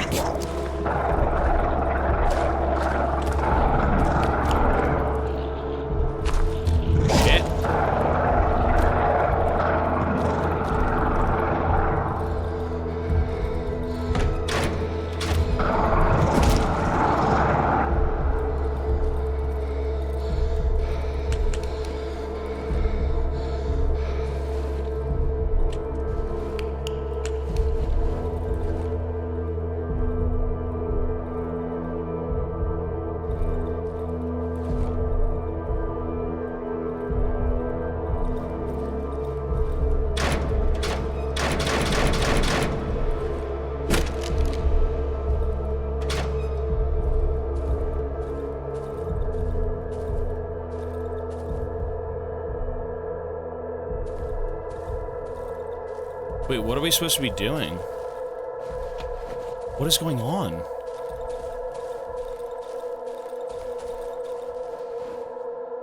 What the hell is this?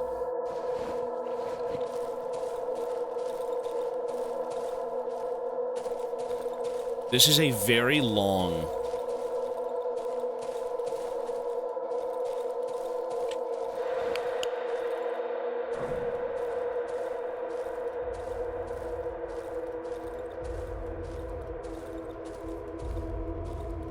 Ew.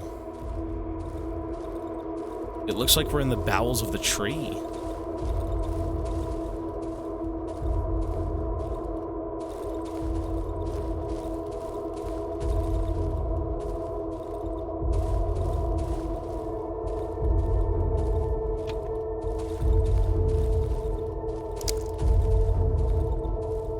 Wait, now we're back here?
Supposed to be going in that thing's mouth? It's like, what?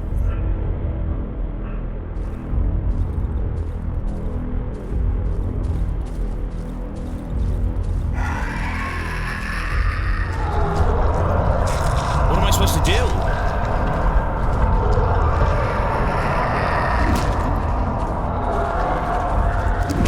What am I supposed to do?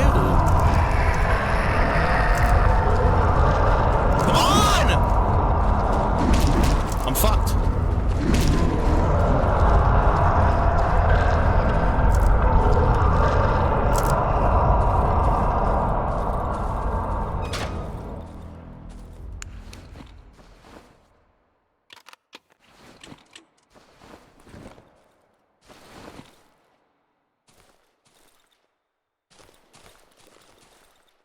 shovel.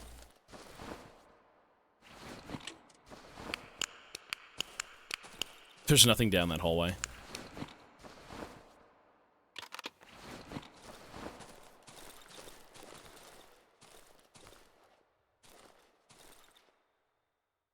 What the fuck are we doing? Where are we even going? I mean...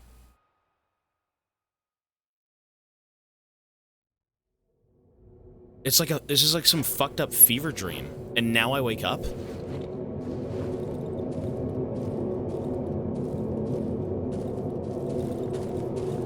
What the fuck?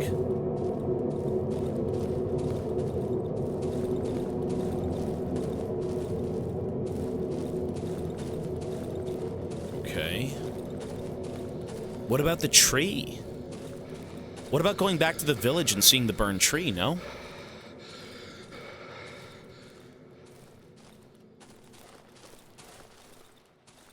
$21?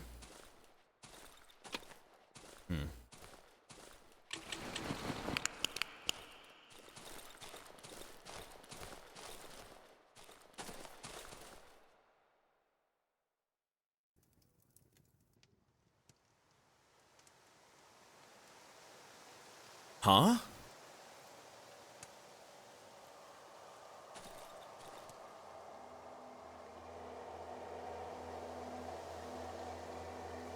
The oven's lit. What am I supposed to do? Sit out here and die? There's no map, there's nothing.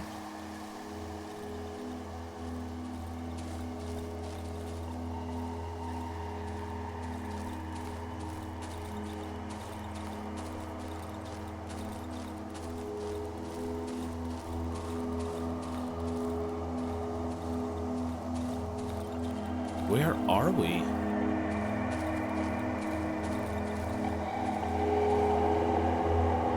Scarecrow. I mean, it looks like the suit that the guy was wearing, right? That's the merchant guy's suit.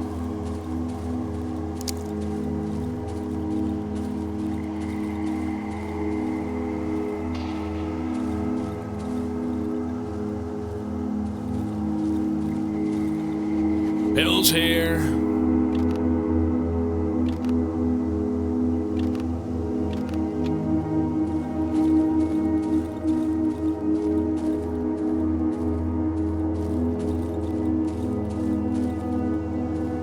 What kind of suit you say you're wearing right now?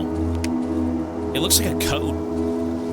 Like a coat with like a weird fedora hat thing. You can't even see who you are in this game. I mean, I still think I'm some sort of researcher. That's what I've gathered from this game. I'm some sort of, like... I'm a guy from, like, the outside world, right? The doctor says, oh, you don't belong here. You're not part of us, right? Well, when you die, you can see yourself.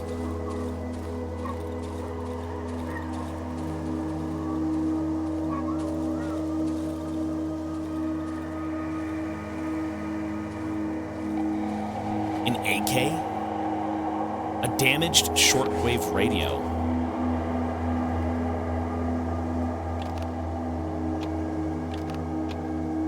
Okay. You know what I didn't take was batteries.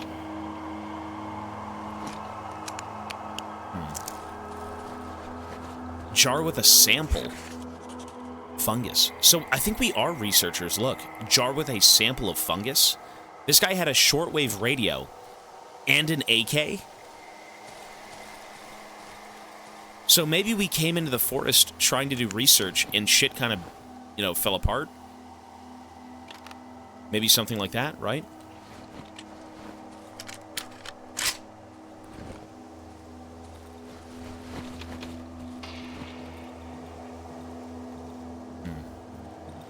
This seems to be some sort of, like, military base.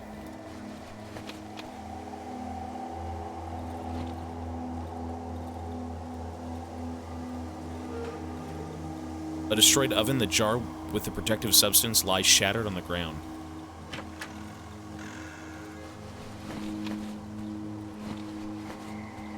Note about walls of trees.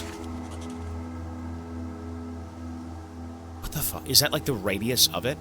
The structure resembles a honeycomb. The surface of particular cells varies from 80 to as many as 360 square kilometers. The cells gradually divide into smaller ones. It could be assumed that with time, the forest will achieve a homogeneous form. The tree grows with remarkable regularity. Regularity?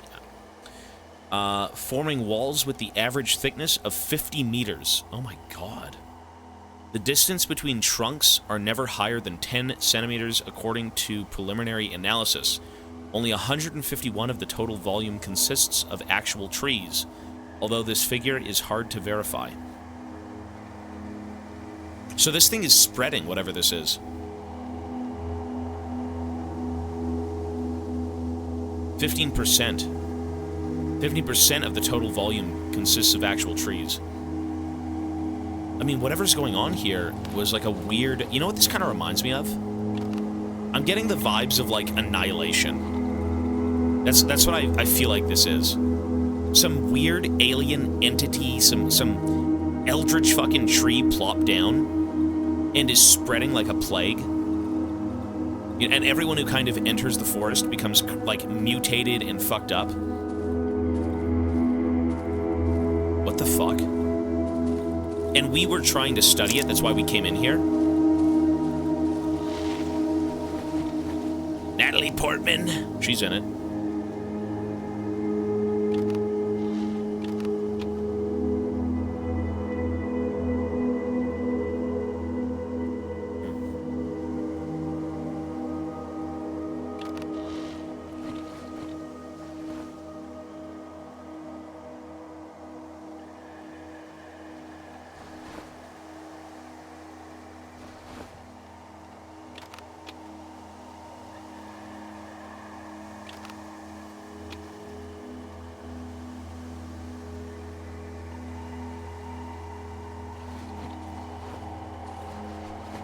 You know, I do want that one battery for my flashlight, but maybe I don't need it.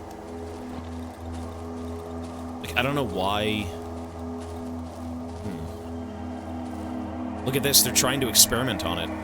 They're like electroshocking the tree. Its roots, look at that, see? So we're here to kind of study this damn thing. It's like a giant cosmic horror. Some fucked up entity.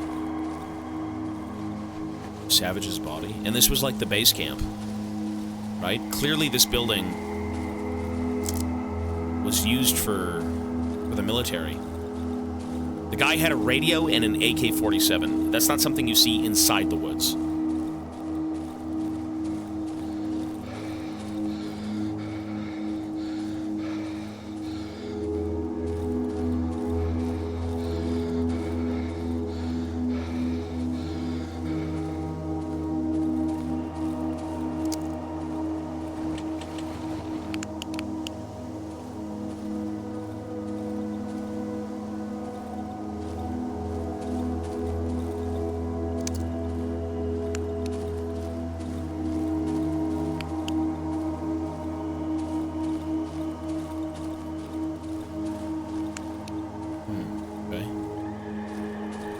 Strange.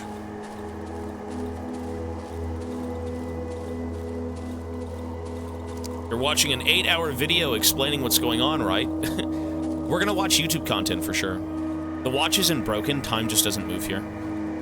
Typically, when there's some sort of storied element to this game, time won't move.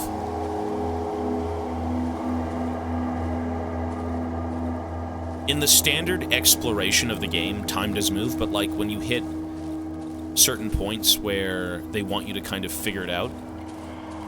More of a story, you know, thing. It won't move. So when you're in the village, it doesn't move. When you're in the underground, it didn't move. When you're here, it doesn't move. So what are we doing here, though? Surely we don't have to go back, right? What the fuck? Is this supposed to be a thing?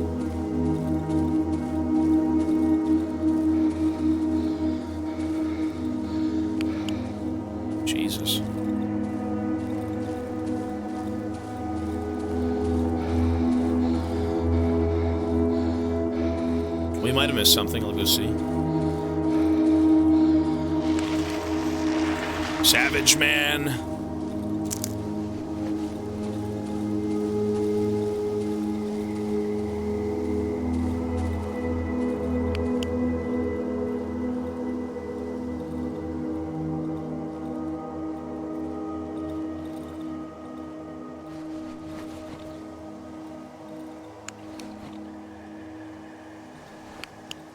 I mean, did I miss anything in here?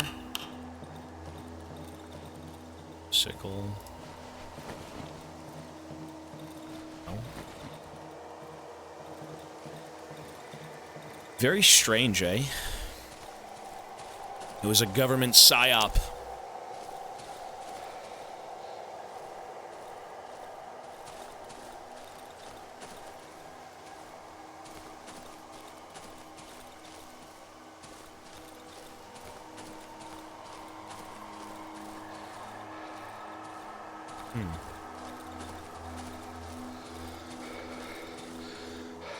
I mean, it's got to be over here, right? Whatever it is we're here for needs to be in this area, and I probably just missed it. I can maybe go back to where I came from, but I don't think that's going to matter.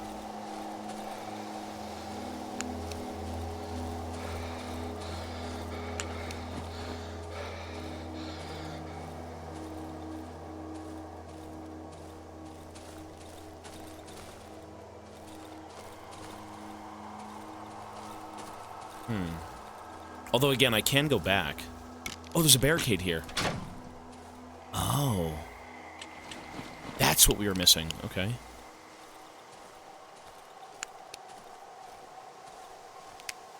Oh my god, it's the road. It's the road! It's the fucking road home.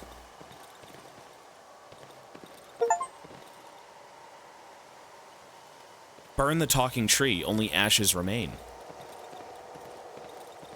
Okay. I just got an achievement for that.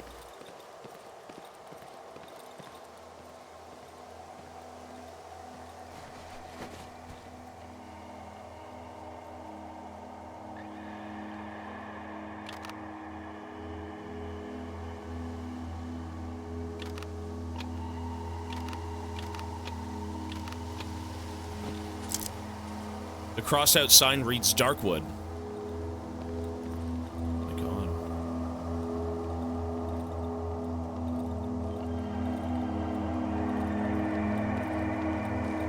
Road home. Yeah, look at that. That was in the picture.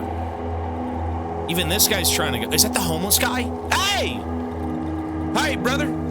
It's the crippled old man from the village. What is he doing? I think he's bugged out. You okay?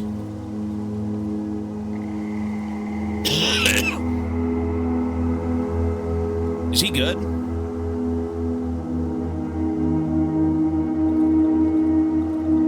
Look at that. What the fuck?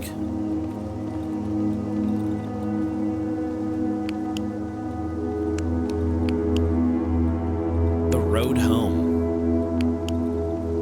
I mean, I don't know if this is the road home, though. Look at that. You think this is the road home? The further I get, the more disgusting things are.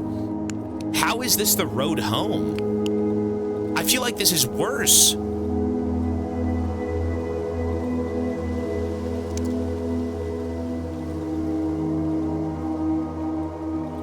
What the fuck is that? Well, that part was fucking weird.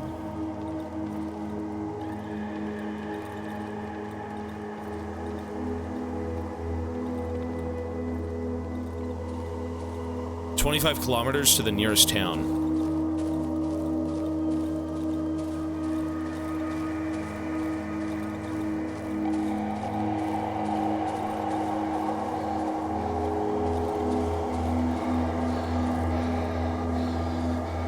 Maybe we did leave.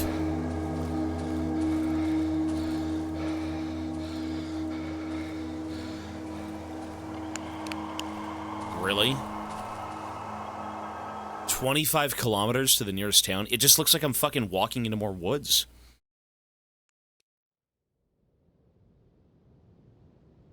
Epilogue.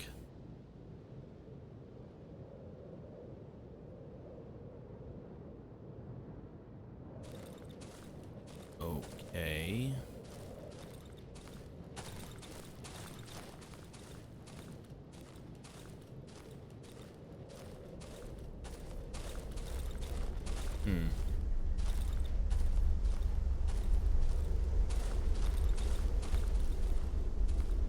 Can't see a damn thing. I can't see a bloody fucking thing, lad.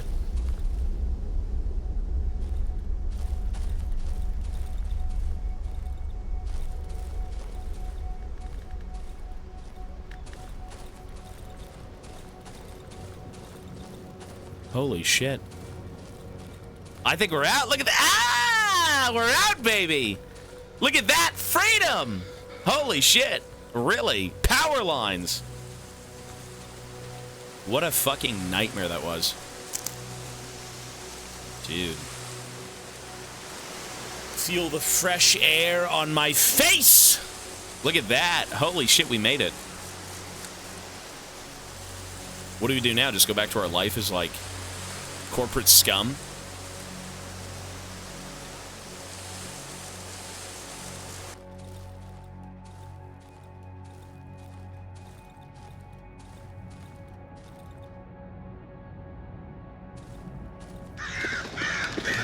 What's up, lady?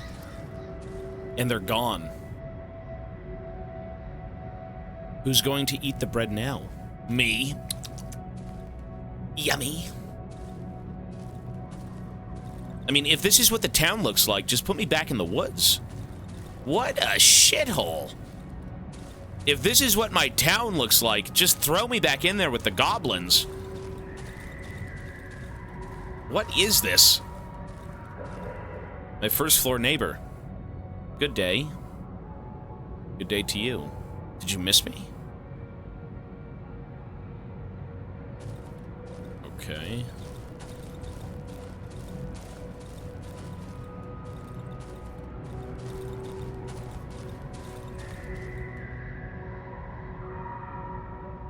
Wait, what?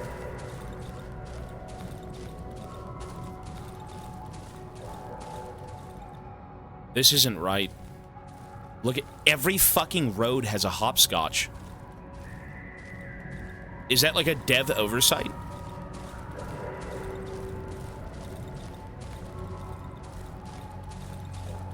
Every road has a hopscotch. There's no way this is right. Something is wrong here. And I still hear nonsense. And now they're gone. What the fuck? Dupa! I've got to take a doompa.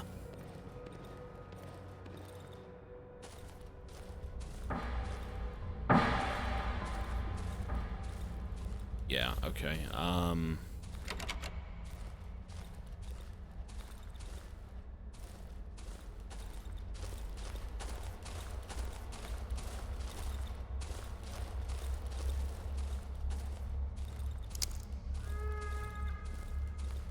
Potatoes.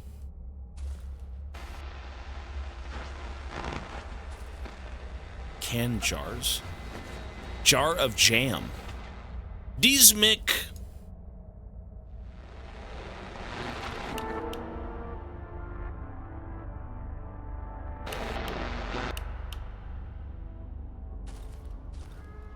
Okay.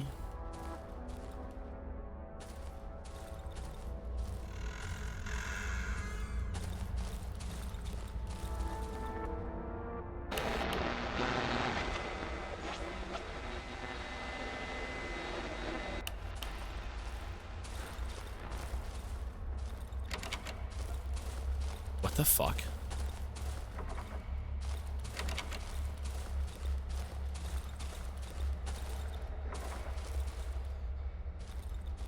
I mean, I changed it like 20 times. There's nothing there.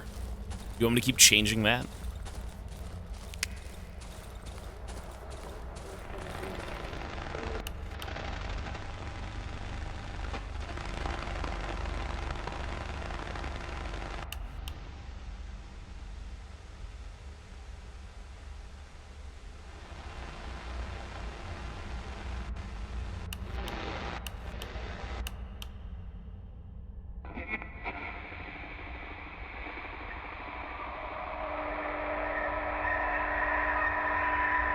Sleep. Sleep.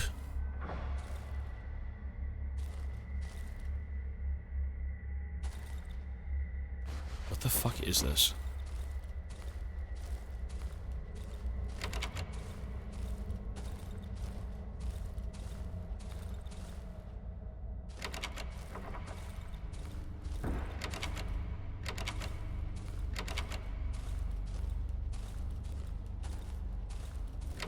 What is going on?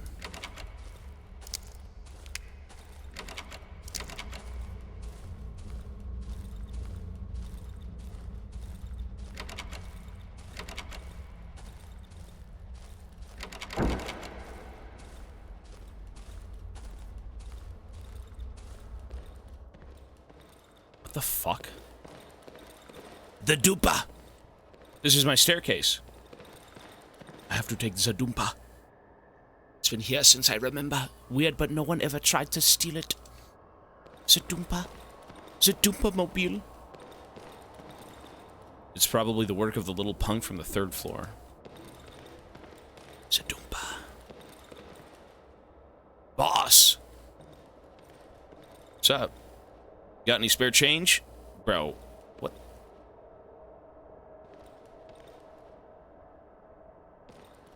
I don't know.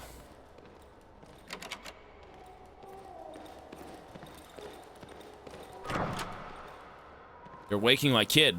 Let me in! Sorry. Bro, why? This is not right. Whatever this is so cursed. There is no way this is my life. This is... something is wrong. Pleased to see you, mister. Haven't seen you in a while. Oh, maybe not. Pleased to see you, mister. Well, what's my name? Do you know my name? They're still green even though I've never seen anyone tending to them. Maybe they feed on the discarded cigarette butts.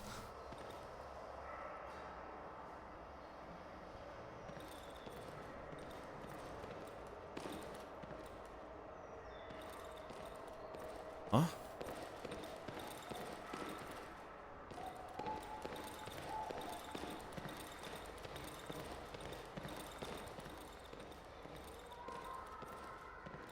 Dupa.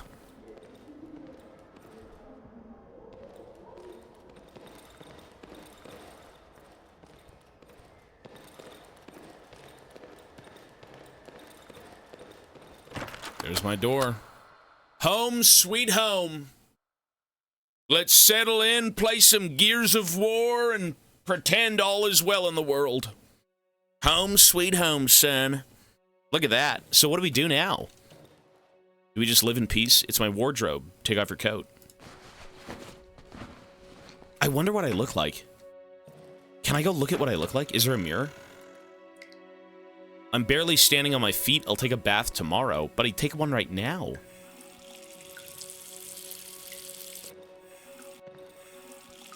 Zapoo-poo. Where's my wife? Some note is lying on the table. I've made you some soup, heated up. Ooh, soup, thank you, ma'am. Where's the soup? Look at this. Now you're tending to, like, stoves still. The old trusty gas stove, there's still some soup in the pot. Turn on. The smell fills the entire kitchen. Cook. I grab the largest dish from the closet under the sink and pour myself a bowl. It's not much, but it's enough. I don't remember the last time I've eaten a home dinner. Oh, that's what my Romanian friends' dishes look like. Like, where is Romania? Is that near Poland?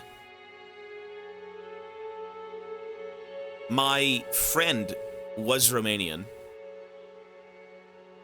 Kind of. It's kind of near there. Well, it's in Europe, but, like, where in... Like, where exactly? Not even close. It isn't? Oh, okay. Well, anyways, I just remember the dishes look like this. They always had some sort of, patterns and things. They look fancy. They were lined with, like, colors. The soup. Listen, if this was an American kitchen, this would be a fucking bowl of, like, fried chicken. Okay? That's the good stuff. And a Big Mac on the side for dinner. Or, for dessert. Yum! Can't wait to slurp down watery noodles. Disgusting. Exit. Cool.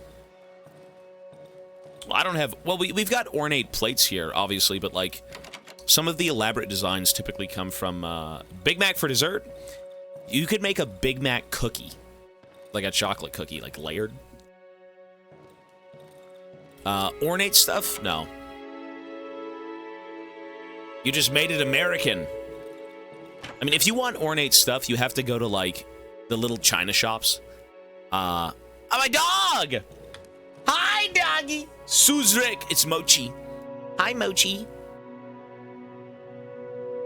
Look at that. Good boy. Look, hey, Mochi. Mochi's here. Fabric. The black and white Reuben, a real luxury. Unfortunately, it's broken. So much for the luxury, then. I'm very tired. I'd prefer to lie down in a regular bed. Ooh. Bedroom key. Okay. Why is the bedroom even locked?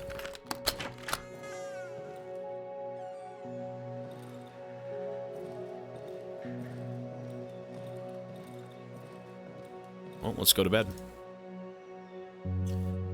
It's my bed. The white crumpled sheets look as if I've just woken up at last. I feel my sore legs buckling underneath me, my body becoming heavy and overwhelmingly lethargic. It was a grueling journey, 35 days of 35 days of torment. 35 days of fucking torment. Really? 35 days of torment.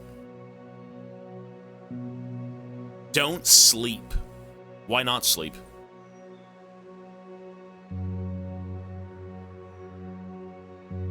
Wait, is this some sort of option? Do I have the option to just leave and do something else?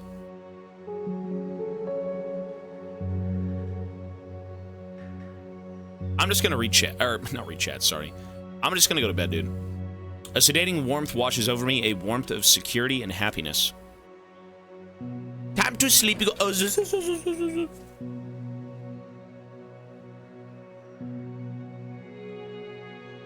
time to sleep. Take my crusty fucking shoes off. I got fungus in them, bud. I got fungus. Ew, my fungus. Fungus feet.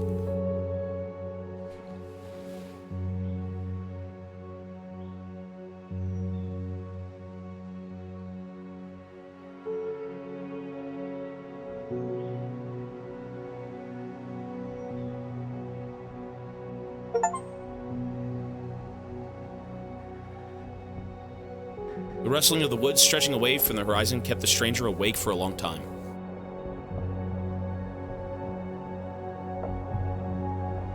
Eventually, fatigue washed over him, and the man fell into a deep, much-desired dream.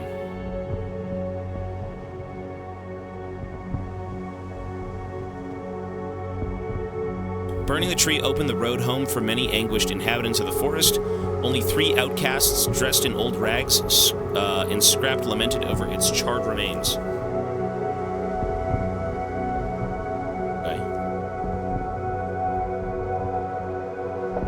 Something isn't right about this. The wolf finally satisfied his ever-insatiable hunger.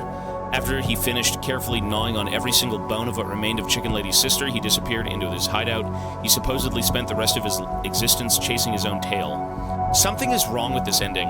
Something is wrong with this game, period. I had walked through the streets. What the fuck was the radio and the potatoes? Why is every street with a fucking like a hopscotch? The woman living with the chickens left her hut and journeyed into the forest in search of her missing sister. Since then, the Chicken Lady's house is inhabited only by wild poultry. Okay.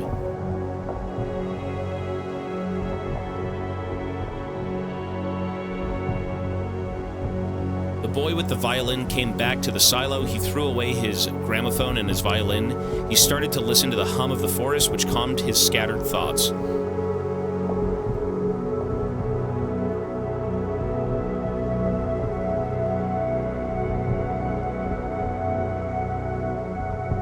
Pietrek rose above the treetops in his rocket made out of scrap. He smiled as, peeking through the small plastic window of his spaceship, he saw the Milky Way stars above, moving away at huge speed. Did I read that right? He saw the Milky Way stars moving away at huge speed. I mean, he fucking crashed. He's dead. Did I not give him enough pieces to make his rocket? The barricaded cottage at the swamp became a prison for the 3 children. The oldest boy kept himself locked in the room following his escape attempt.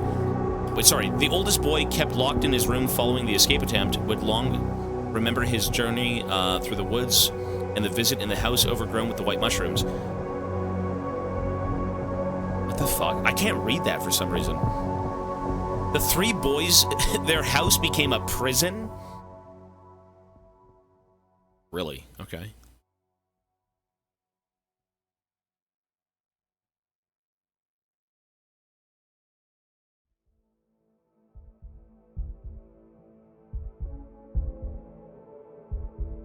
Okay.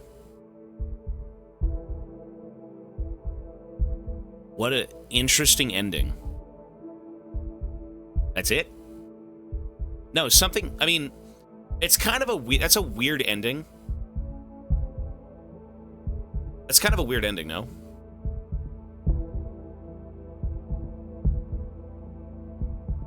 Pietrek, look, he's in there. Pietrek, Rusewix. I mean, clearly something isn't right about that ending. Something isn't right. Everything seems so off. Is that just what the average Polish fucking town looks like? It's as decrepit as the forest. No one gives a shit. There's garbage everywhere. The place is in shambles. You've got an old radio speaking gibberish, saying sleep or some shit. You've got potatoes. Something is wrong about that ending. Do the epilogue again. Is there multiple endings to this game? Is that what that is? Center 1000. Hey, that's what I would have done, man. You'll feel better about it, dude. You will. There is multiple endings. Well, if that's the case, I mean, the other ending is probably disturbing as fuck. If that's the case, I mean, that ending makes you feel kind of empty. Like, do you actually, like, is that really the ending?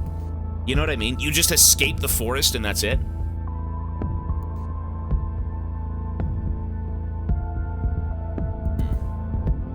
I mean, that game was good.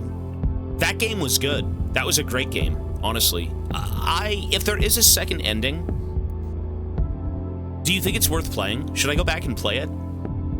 Because we have all day to play, like, Darkwood and watch YouTube content. Is it worth playing? Okay, press 1 to play it, press 2 to watch it on YouTube. Play it. We could play it. Now, all things considered, we did beat this game very early in the day. It's about 3 p.m. If there is a second ending, I don't mind going to do that, but, like, that end, whatever we just had, I don't know if you're satisfied with that ending, are you?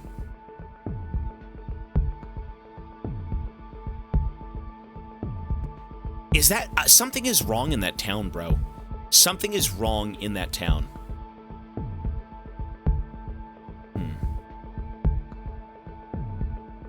Okay.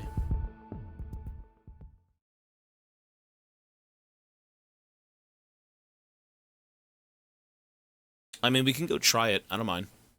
So what do we do? Just load the save?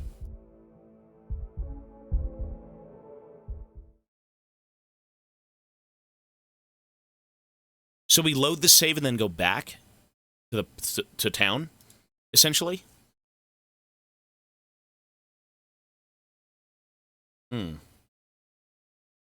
What a weird game. So instead of going to the radio tower, I can now go to the tree. Oh, it just plays at the epilogue. Okay. So...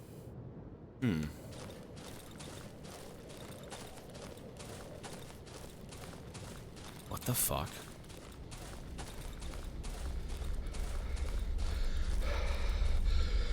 See, now I'm very curious as to what the ending could be. If we just go to sleep and all is supposedly fine, what's the other one?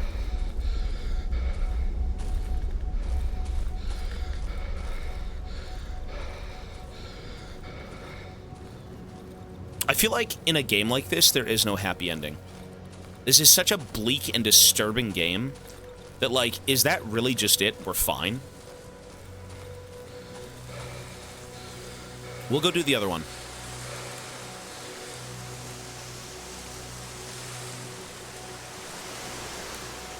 Like, look at this. Is so nonchalant. Right? You just kind of walk into town, you go to sleep, and that's it. There's no, like, big, grand, abrupt ending. You know what I mean? Not that the game needs one, but, like,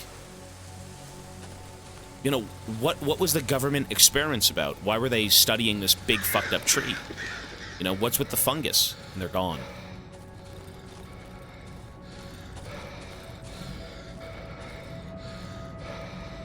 Every street here looks the same. Every fucking road has a hopscotch.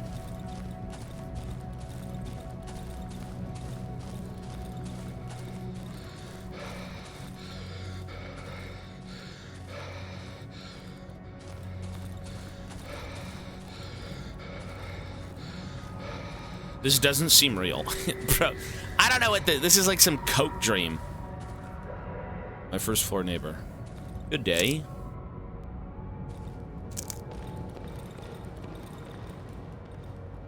Staircase. So maybe I should go do the radio again? If that matters. Like, why would this be here? Why would this even be here as an option? Like, clearly this is some sort of important thing, no?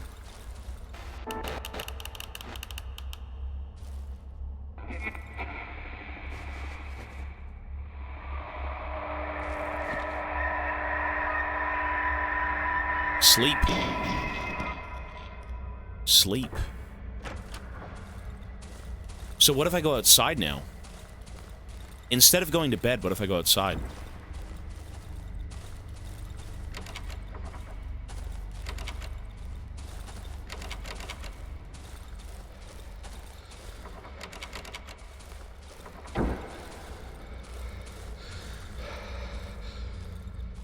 Oh, what's this?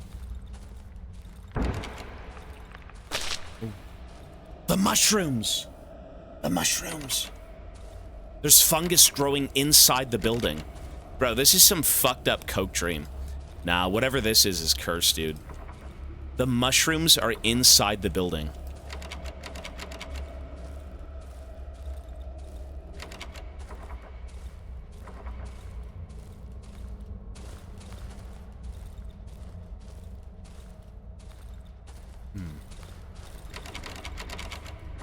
What do I do?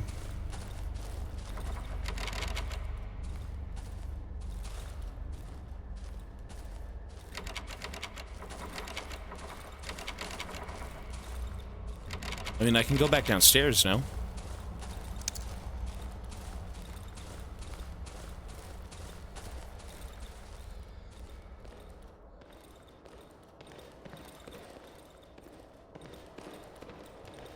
Why would there be mushrooms in here, though?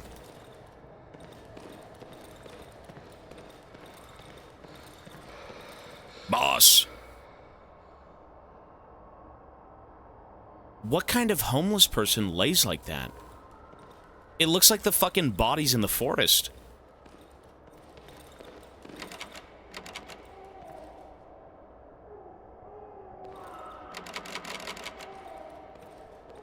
Like, what the fuck?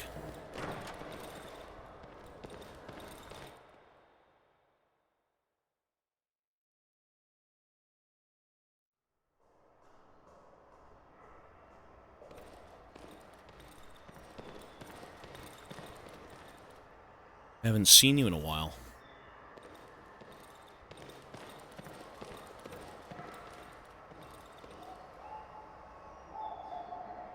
They're still green even though I've never seen anyone tend to them. Maybe they feed on discarded cigarette butts. That's what my mom has for breakfast.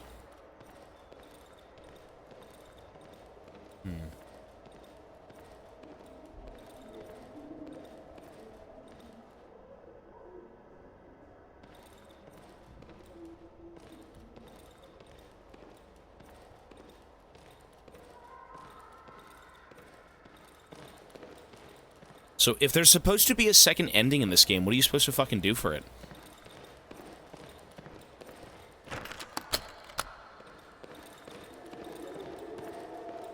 Wait, what the fuck? How long is this building?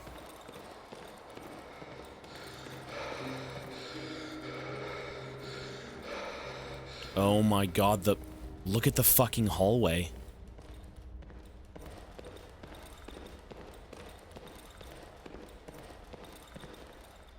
You know what this is? Why am I 99% sure we never left the forest? Why do I feel like this is some coke fucking dream, and I'm stuck in some side of like a mutated fucking tree? Why do I feel like whatever happened to the people in the tree at the village is exactly what happened to me, and I've been huffing all the fucking fumes in the forest, and I've gone insane?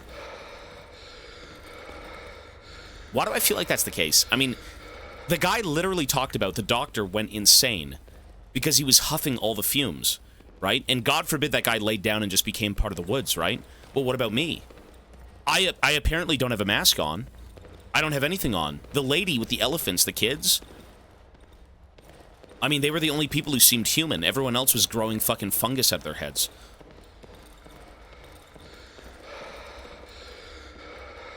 So what the fuck is this? This is not my apartment.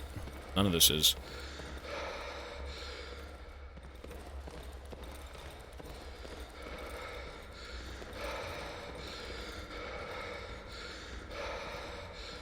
What am I supposed to do now?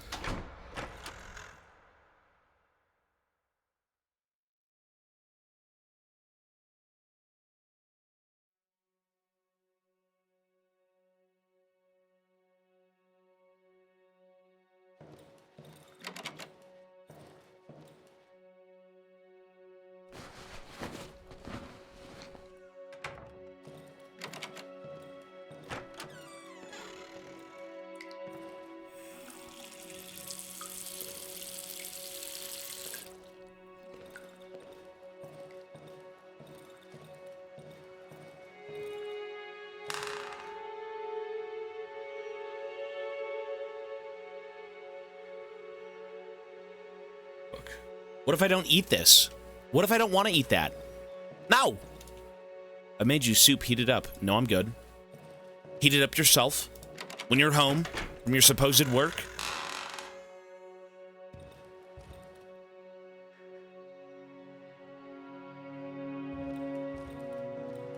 Look at the... Look at... Everything has, like roots on it. Look. Look. What the fuck? These roots are growing from out under the floor panels.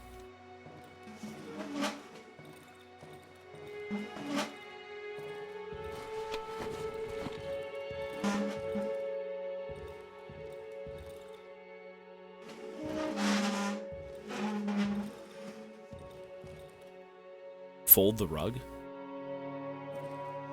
What was that for? Oh, remove the flooring. Tools in the kitchen. Oh, what the fuck? Everything has roots growing out of it. Okay.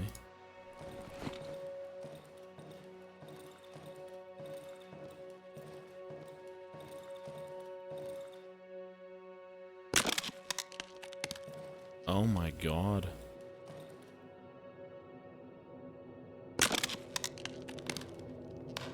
I don't think we left the forest.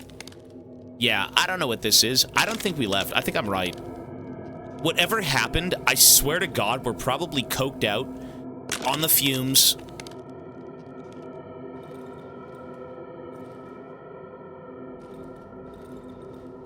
fuck? Rip up the whole floor, son. Renovation.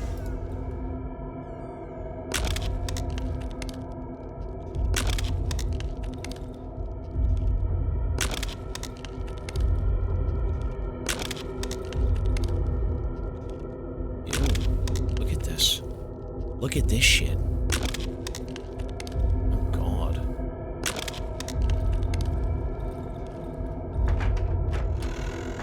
Every fucking floor in this place.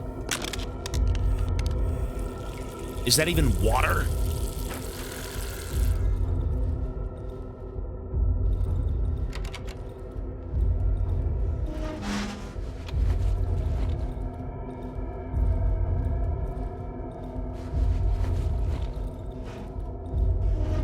Where's the key again?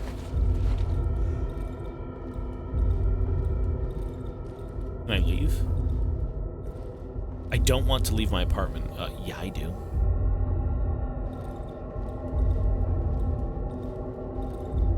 Wait, where's the key? How do I...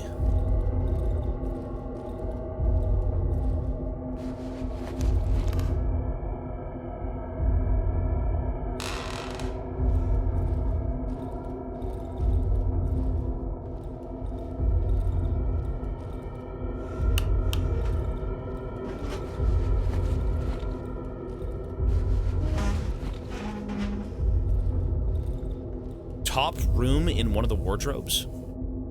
Really? Ooh. Like, where the fuck did I get those from?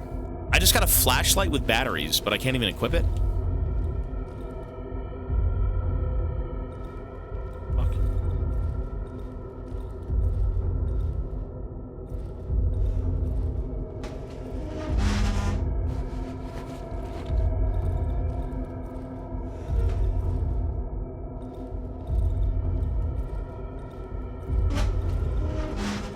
Oh, there's two wardrobes here. I'm so dense. There was two separate ones. What the fuck? Yeah, you're fucking funny.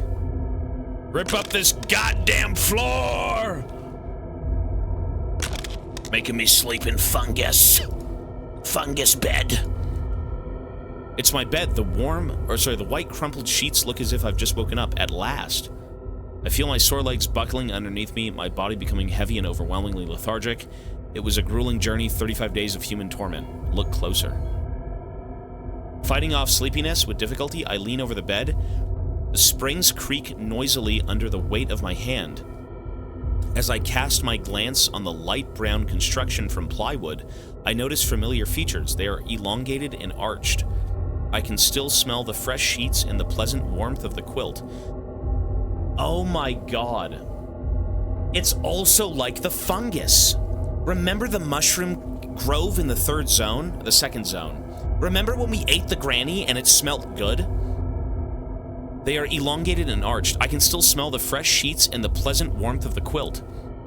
Everything was supposed to be kind of luring you in. The smell of the granny. I ate her. I had to eat her. I was compelled to go to this smell. Look under the bed. I feel a gentle draught coming from the dark gap between the bed and the floor. Reach under the bed. My fingertips brush a thin layer of dust, coldness, moisture. I'm touching something rough, but my arm is too short to catch it. I think I need to move the bed. Move the bed.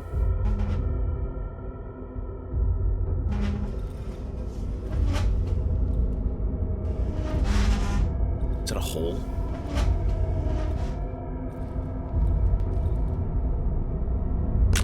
Ooh. Enter. Everything with this, it's like a fungus or something. Right? Like, it lulls you into, Oh my god, are you serious? Was I actually right? Was I? Ow! What the fuck? Wait. Oh my god.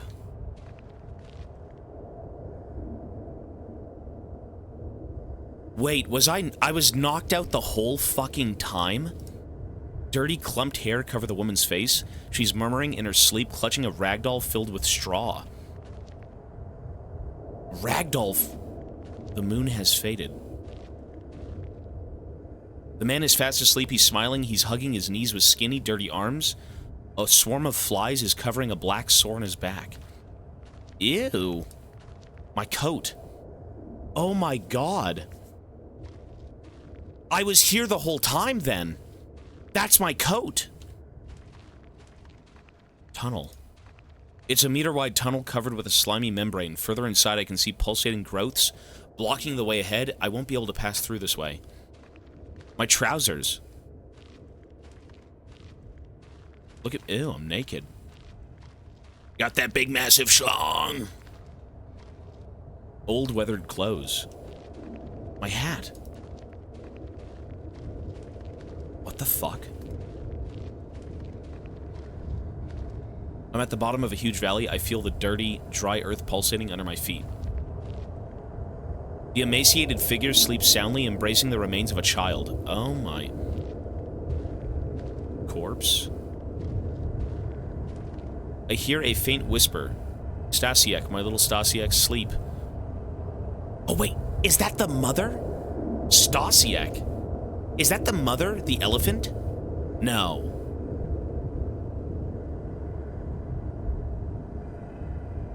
Wake up. The figure is dead asleep. I'm unable to wake them up. Wait, is that the dog? No, Stasiak's not the dog. What the fuck? Shiny stone.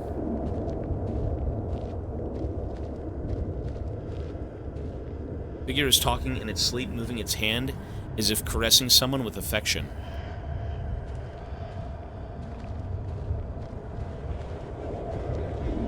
Ew. So what the hell is this thing then? If this thing has people sleeping, does this thing put people to sleep in a fucking dream? So what is this creature? What is this tree? This is like some eldritch horror. The figure speaks to someone in its sleep, squeezing an old man's photo in its hand. Another sleeping figure. The figure is dead asleep, unable to wake it up.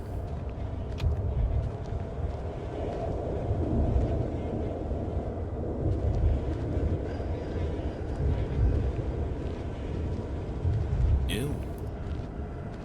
Wake up! Get up! Shiny stone? Ew.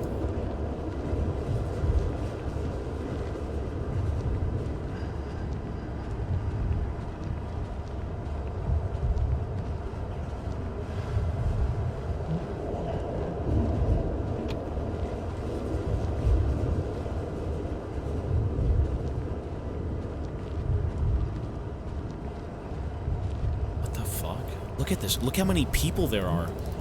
Where the hell did this thing come from? How did it get everyone into this state? Is this so, like Annihilation? It's like Love, Death, and Robots? Like Beyond the Aquila Rift? You ever see that episode, Beyond the Aquila Rift? It's like a false sense of security.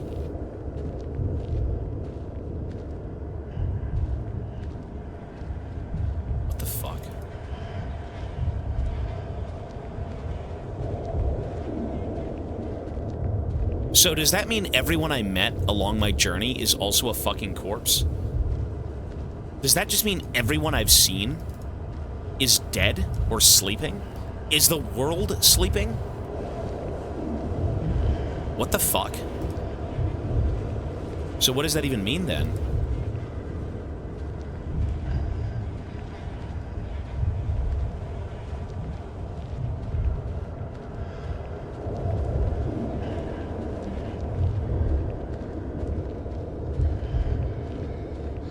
Pleasant warmth washes over me.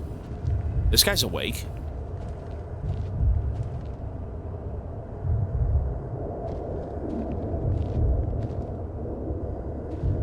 Ew.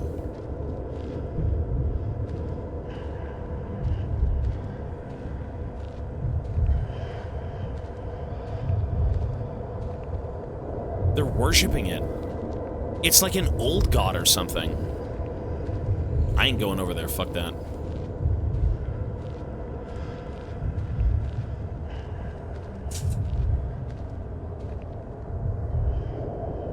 The man mumbles in his sleep. He's emaciated and dirty, but his face is radiant and calm. He clutches a rusty object covered with old beads, some weapon. Who is this? Listen to the murmurs. The man is talking in his sleep. These are only snippets of sentences, single words, spoken gently and slowly. It's hard to find any meaning in them. Push the figure. Who the hell's Masiak? Who's Masiak again? Do we know this guy? Is that that's not the doctor, is it? Masiak. Eve? Mentioned in one of the notes. Oh. Mentioned him once in the second. Oh, is it one of the soldiers? Is that what that is? So, oh. Without opening his eyes, the man clumsily waves his hand at me, then covers his head with it and freezes. Try to take the metal item out of his hands. Man, what is this? The man waves his hand again. This time he grabs my arm without opening his eyes. He turns his head towards me. I recognize him. He's one of us. Try to snatch the item. Leave, can you fucking hear me? I won't let you take her! The man clenches his teeth with the fury of a maniac. Saliva flows from his mouth. He's hurting her. You will tear her arms out. Hit the man and grab the item. Give me this damn thing, son! What is this? Don't! Leave her! Give me the damn thing! What is it?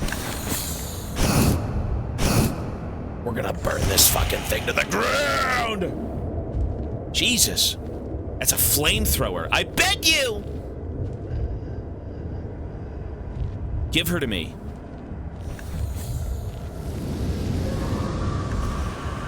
Whoops. Oh my god. Wait, so what do you even do in this instance? Like... I mean, can I not wake these people up and save them?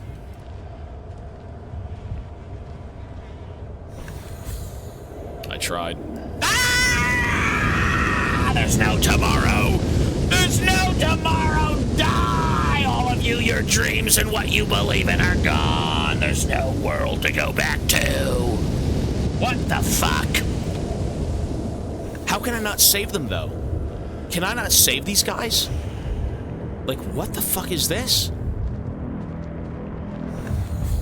What are you doing? Ah! This! Leave us alone. Fuck you! And you. Ah! Chicken for dinner, chicken jockey. Lava chicken. Mass murder!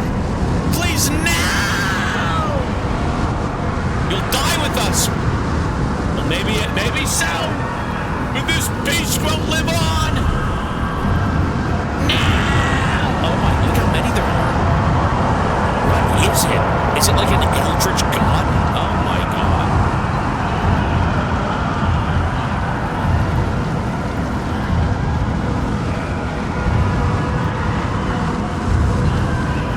Chicken jockey!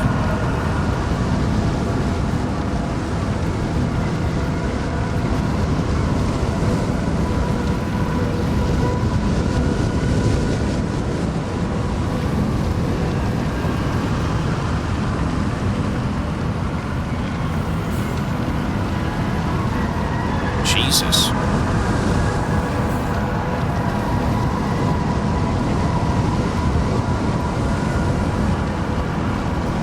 So what do I do? Can I escape?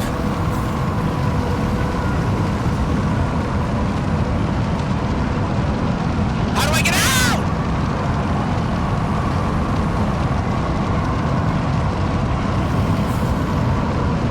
Where do I run to?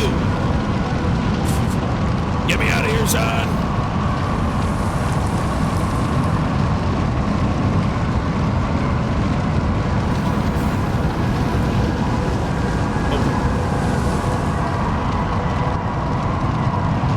Holy shit, there's a way out.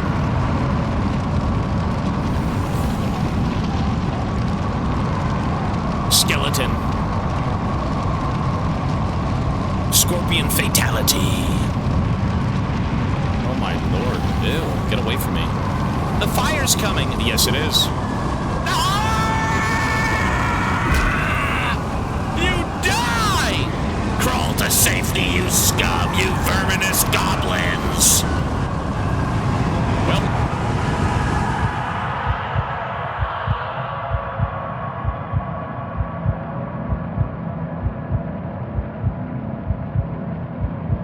Oh, shit. Help! Please! Get me out of here! Save me! Dude, look at... Ew. Look at my cheeks. Crawl to safety. Somebody save me, please. Oh my god. I look disgusting. How do I get out of here? Crawl through the fire. That's okay. Dude, I am Anakin Skywalker. Ooh.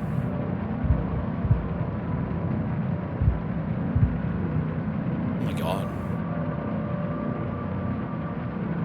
That's a fucked up ending. What the fuck?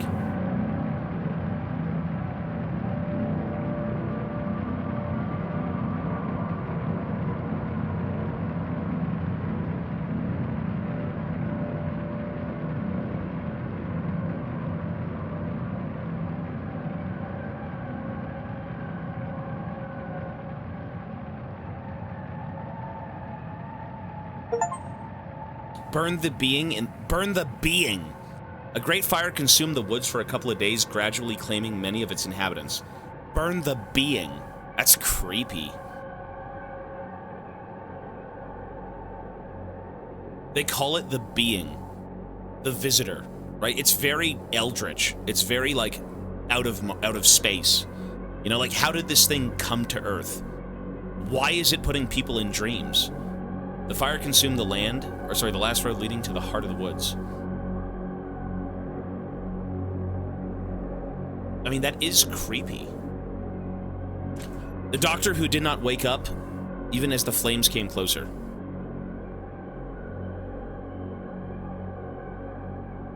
The three outcasts wearing old rags and scrap who grief-stricken under the enormous, completely burned tree didn't even attempt to run.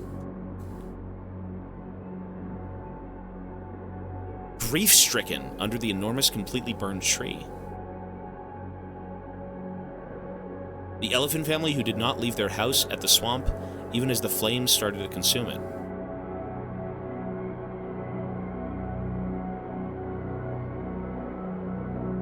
The chicken lady who set out into the woods in search of her sister and lost the way.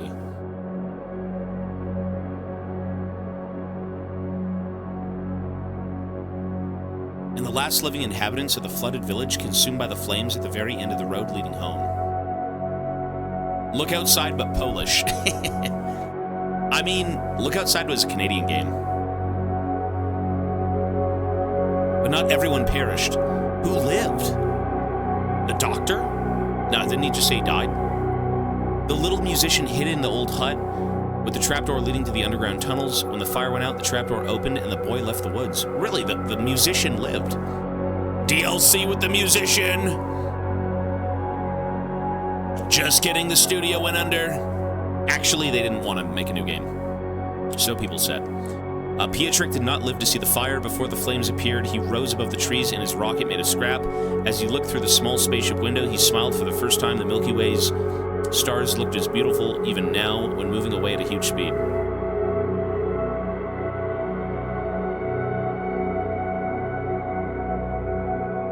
I mean, Pietrek's dead. Pietrek is dead, though. A large part of the village survived, hiding from the fire in the vast barren clearings. When the fire went out and the incomprehensible whispers and calls ceased forever, they saw incoming helicopters above the destroyed land.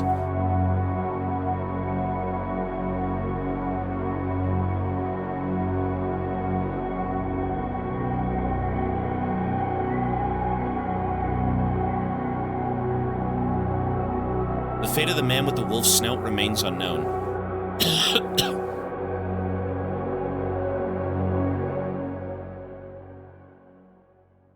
So what the hell was it? Is the Wolfman even a real person? What the fuck? Hi, Mochi. Wait, so that's...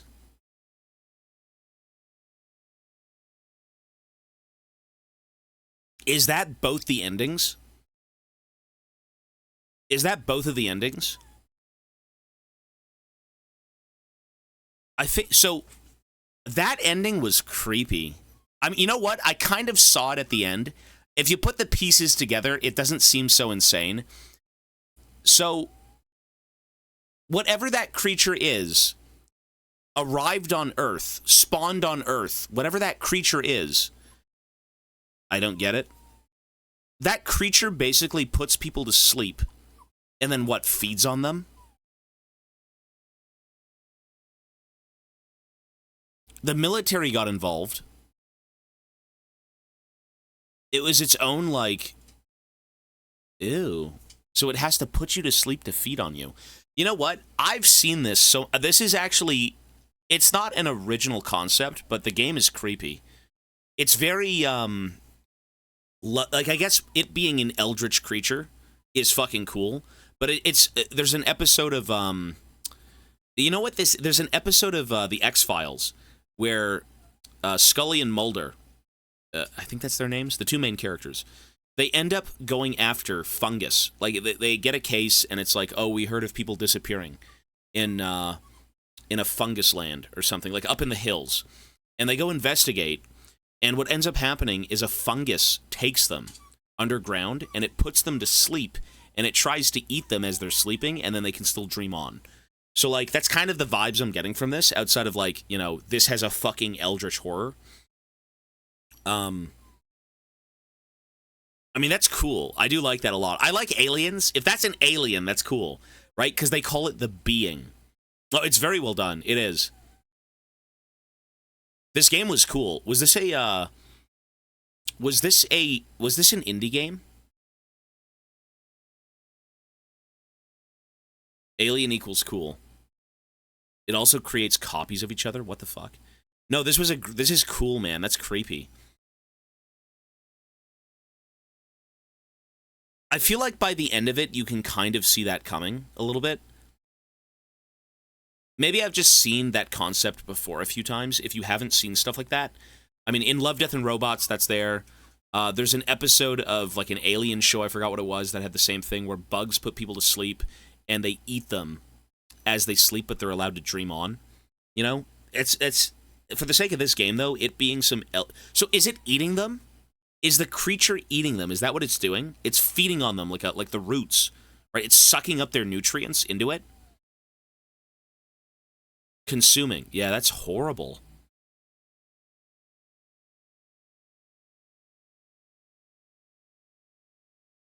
How did the old lady saying good morning not give it away? When you look in the mirror, you're shown to be hideous. What mirror? What mirror? What are you talking about?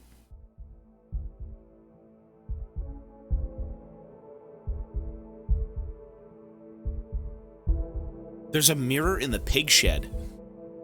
I never went to the... I was in the pig shed, but I never... Really? I want to see that. What? Darkwood mirror.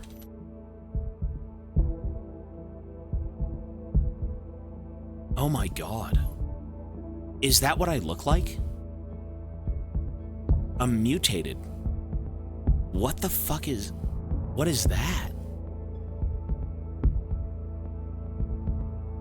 This is what you look like in the game.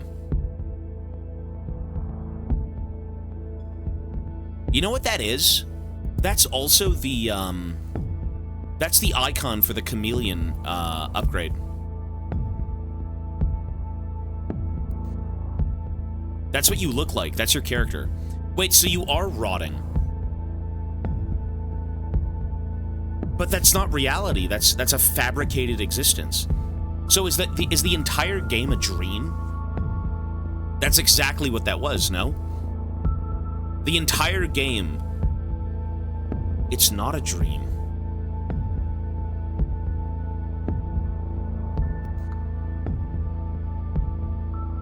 Wait, so when do you get snatched by the creature? Is the road home not the road home, it's the road to the creature? The town part is fabricated. That's the dream. The road home is a lie. Yeah, because it leads you to the being. Wow. I was gonna say, you know, there are parts of the road that look worse. You can see people mutating on their way home. Shouldn't they technically be fine on their way home if they're leaving the woods?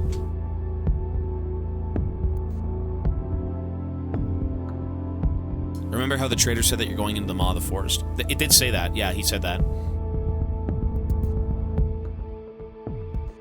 This game was good. This game was really good. You know what? What do you give this game? Out of 10, we're going to watch Darkwood videos. What do you give this game out of 10? 7, 8, 9, 8.5, 8.8, 9.5, 8.7, 9, 8.75?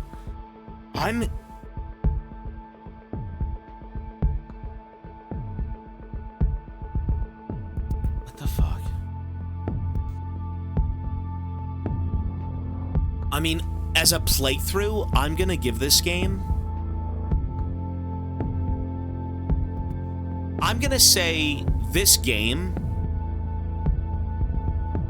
I liked it probably just as much as Look Outside. I'm not gonna lie. I think just as much as Look Outside. I might have rated Look Outside a little bit too highly. I gave it a 9. It did what it had to do. No, I don't think this... The biggest problem with this game, I think, was a bit of its gameplay. The gameplay, the inventory system. There's a few, like, quality of life things that I think could have been different. The VOD for Look Outside is on YouTube, yeah. You had to play Look Outside twice, though. Well, we restarted the game, yeah. I wish the nights were harder. I agree. This was... you know what? This game actually wasn't even that scary compared to what I thought it would be. The atmosphere of the beginning of this game, when you only have the very limited field of view... One sec. When you only have the very limited field of view, this was one of those few games where I was actually holding my breath quite a bit. Like, there was a tightness in my chest where everywhere I walked, you know, because you don't know what's behind you. You don't know. It had no jump scares. It had a few. It had, like, somebody sitting in a room yelling, like, "Rrr!" But it really was just the atmosphere. I would say, I don't think this game is the scariest thing I've played, but it is very, very dreadful. I think that's maybe the word I'd use. It's a dreadful experience. It's very atmospheric. Everywhere you look, it feels hopeless. You know, the sound design's amazing.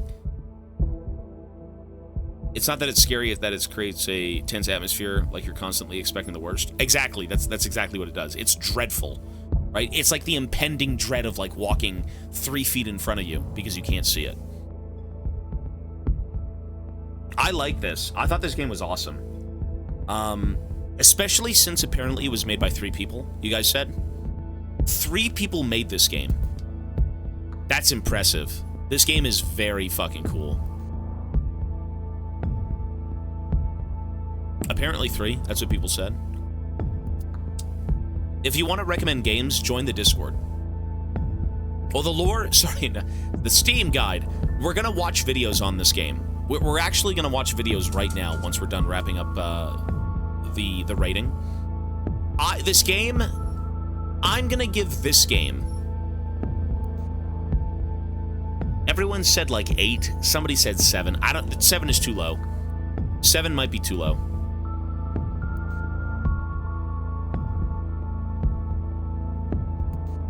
This game was longer than expected.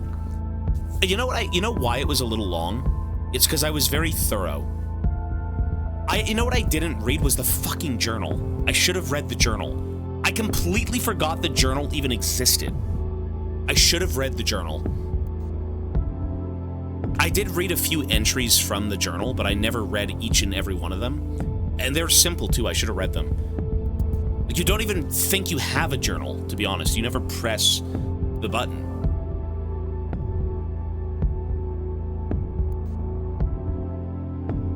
I know, I touched it maybe like 5 times.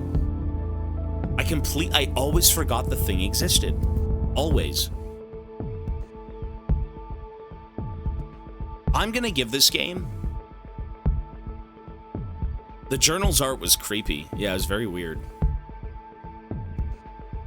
I don't think I can check it because I'm already at the epilogue. I don't think you can open the journal in the epilogue.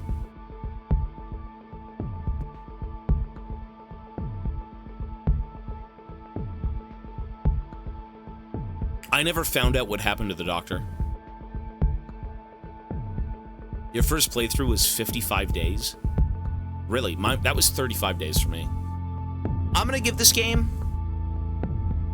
The doctor went mad, yeah. So the doctor is still technically... Wait, is the doctor under the tree? He's not under the tree, right?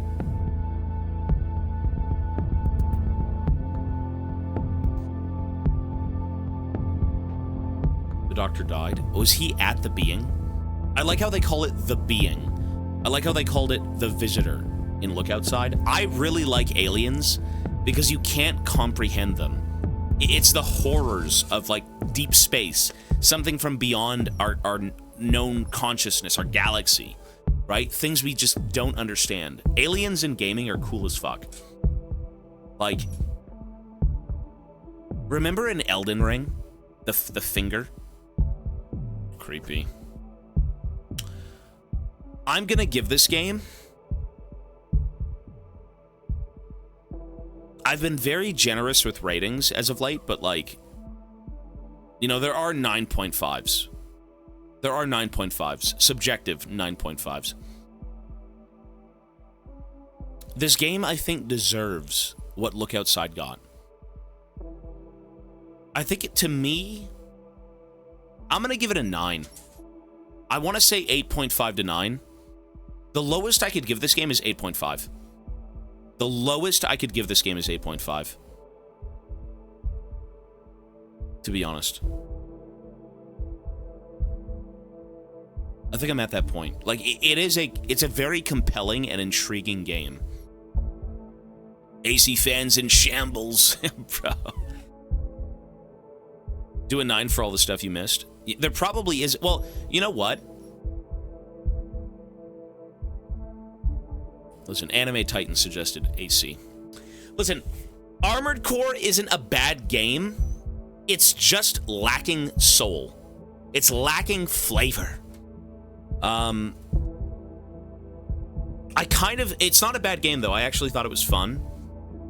I'm gonna say, you know, it could be a 9.75. It could be 9.75. How could Darkwood have been better, I think is the question. What could have made it better? If I give the game like an 8.5, what makes it not a 9.5? Or a 9?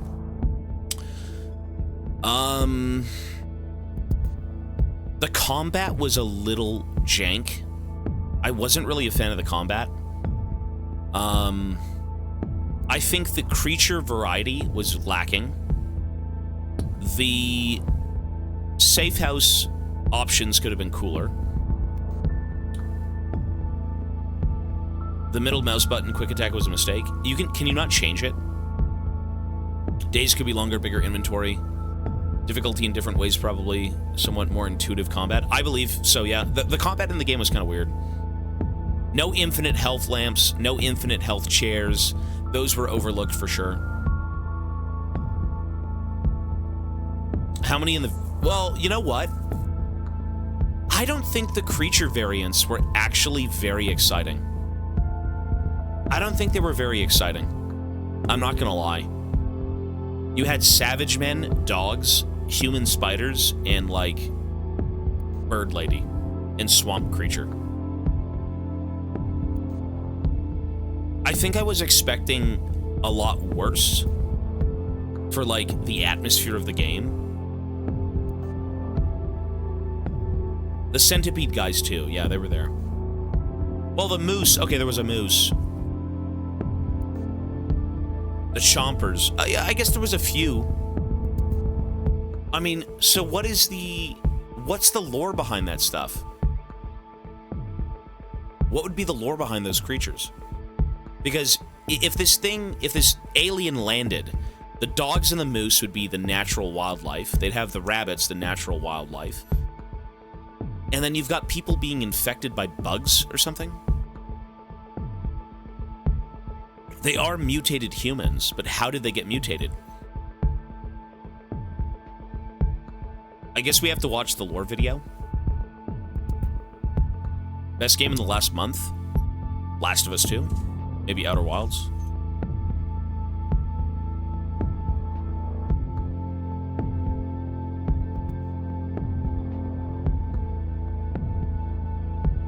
Mochi!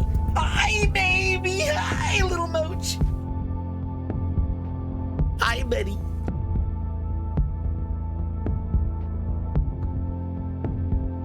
The forest consumes them and replaces them with fungus copies? What the fuck? Copies of people?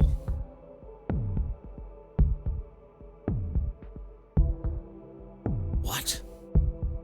Why, though?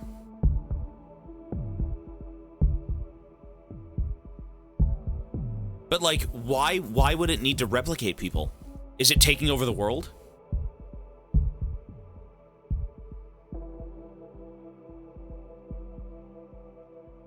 The Steam Bible about the lore. What would you guys want to watch? Do you want to have me read the lore on Steam, or do you want to watch a video on the game? I would say the video. I'm not going to lie. I don't want to read it.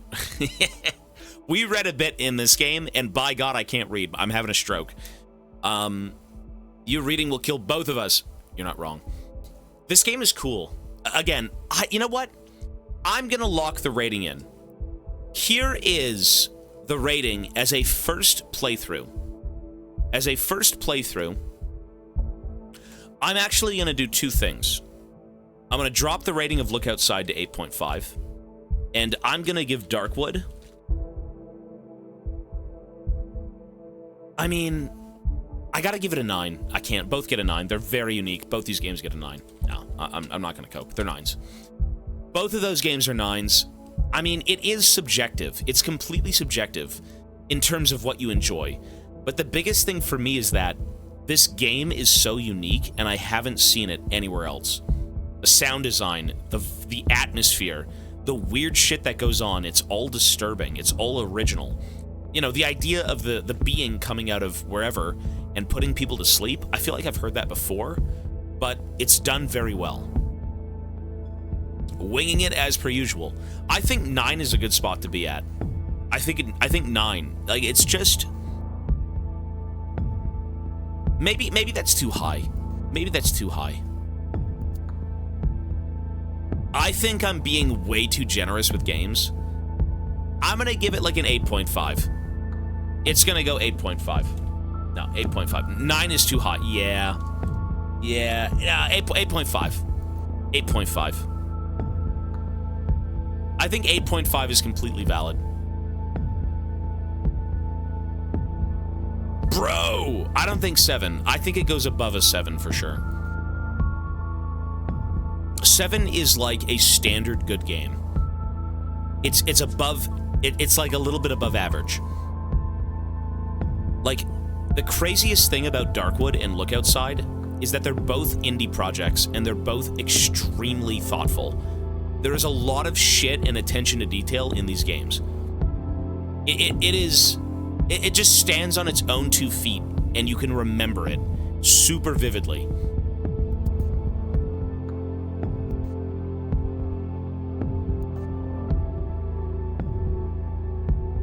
And again, you know, it is my own personal enjoyment. After the event, will you go back and give the best game Red Dead 2 a 10 out of 10? After the event? Is the event gonna end? Maybe. One sec. So that is Darkwood then.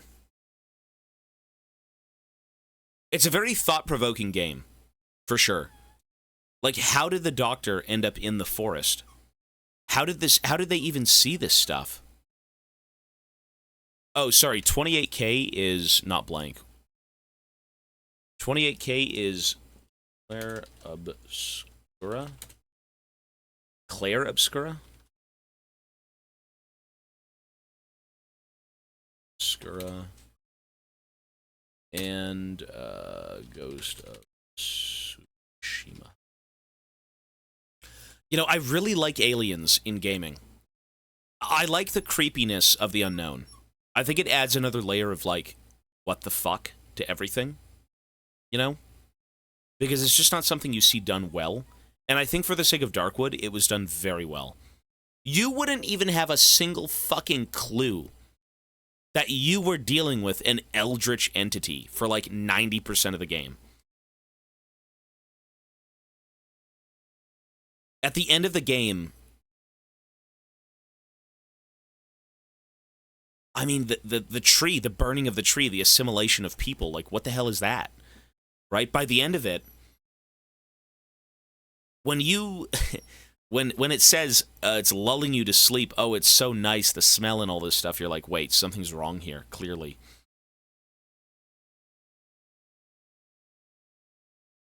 You know, even when you're in the tunnel,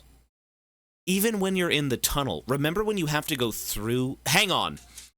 Let me ask you this. What happens if I fail the tunnel sequence? Remember that giant mouth that opened up and closed? What happens if I failed that?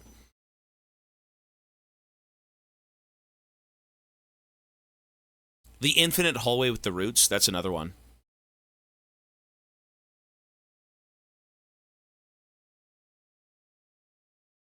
You go through the burned tree.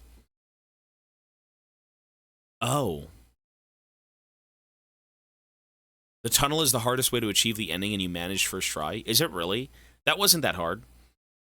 Let me bring the baby. Baby! Come here, baby.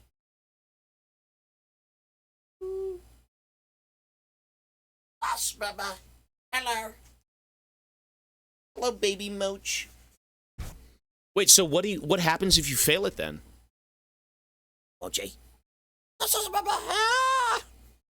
This is Baba. The mouth could kill you if you have bad timing. Oh. You can only burn the tree then. Oh, you never see the military camp. Really? You know, I'll say this. Darkwood is a game that you have questions that you want answered. Where is the tree from? Where is the military flying in from? Who is the doctor? Who am I? You know, what I gathered playing that game is my character, and through the military camp, is part of an operation to see this tree or this forest. And we ended up crashing in the woods, and shit hit the fan. Shit did hit the fan, right? What's up? Who the doctor is? Maybe he was with us. I've got no clue. But that's a creepy game, eh? All right, well, YouTube, we are done with Darkwood. I'm going to give the game an 8.5. Yeah, that's good. That is good. I do like that. I think, again, maybe a bit more variety in the enemies. Maybe like a better inventory system. I think a lot of the issues had to do with gameplay. The combat was pretty janky. You know, melee weapons are a little bit weird to use at times. One sec. I don't think from the story, you know, side of things, I liked it a lot. I don't think I'd change anything.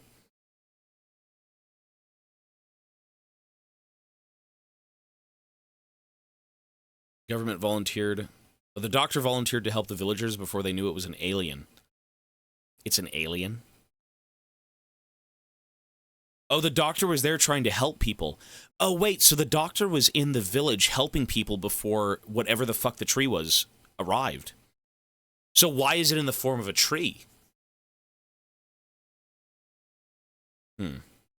Oh, I guess that makes sense then. But then why did we find a picture of him on the helicopter? Or in the helicopter? Why did we find the second half of the picture in the helicopter? Like, I thought he came in with the helicopter. You know, he did mention he was trying to save them, though. You know what? We've got questions, and I'm sure they will be answered. I think it is safe to assume we should watch the video. So, if we want to watch a lore video, which one should we watch? You get to the woods, you need to be with the military. He was working with them to get in and out. The woods are near impossible to get in and out from. I guess that makes sense, if no one's allowed in.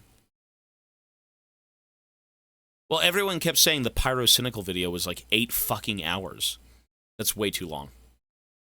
That's something I'd do in my free time, which we don't have. We don't have free time.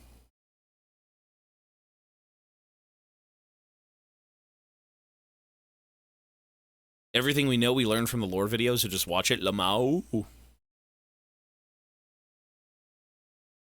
Well, if we watch it at 2 times speed, it's only going to be 4 hours, right? And that's 4 hours. What about 1.5? There's an hour-long video by a channel called Cosmic Hour.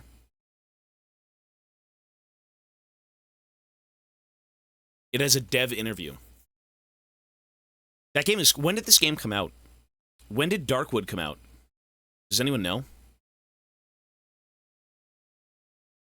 How old is this game?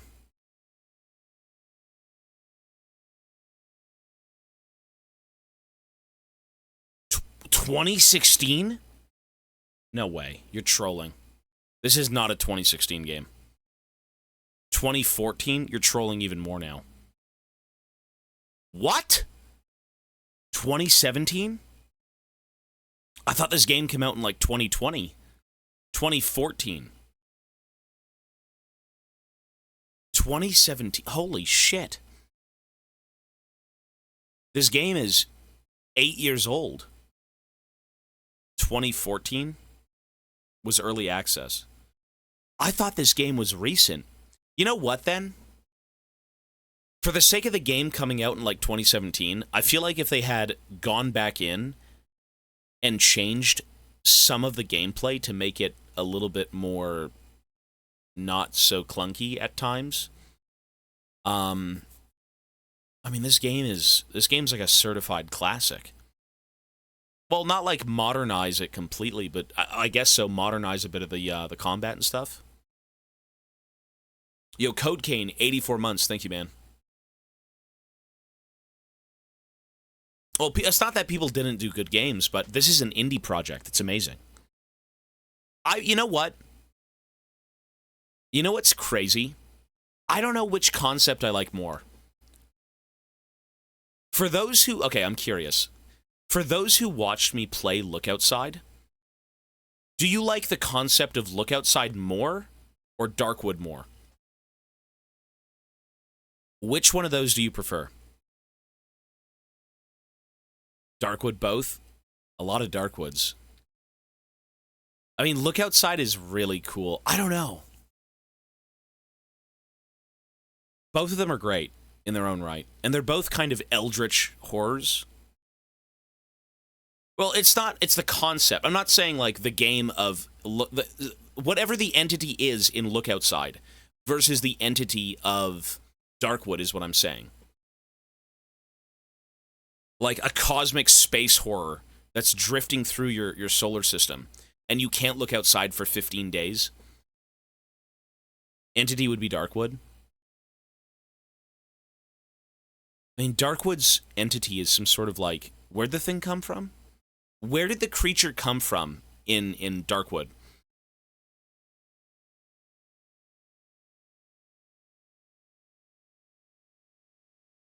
I don't think it's a basic tree. Out of space. From a meteorite out of space, really. So it's actually an alien. You know what? We're going to watch the video. That was a cool fucking game, though. YouTube, we are done with Darkwood. Folks, I'm going to give the game an 8.5. Very memorable. Extremely memorable. Probably one of the most atmospheric games I've ever played. It was one of the few games that you have a tension in your chest over, doing everything. It's almost sickening with how the game makes you feel, right? Like, everywhere you look, everywhere you walk, everything you do, you're doing it holding your breath. It is so strange. And that's a feeling that I don't enjoy. I really don't like that.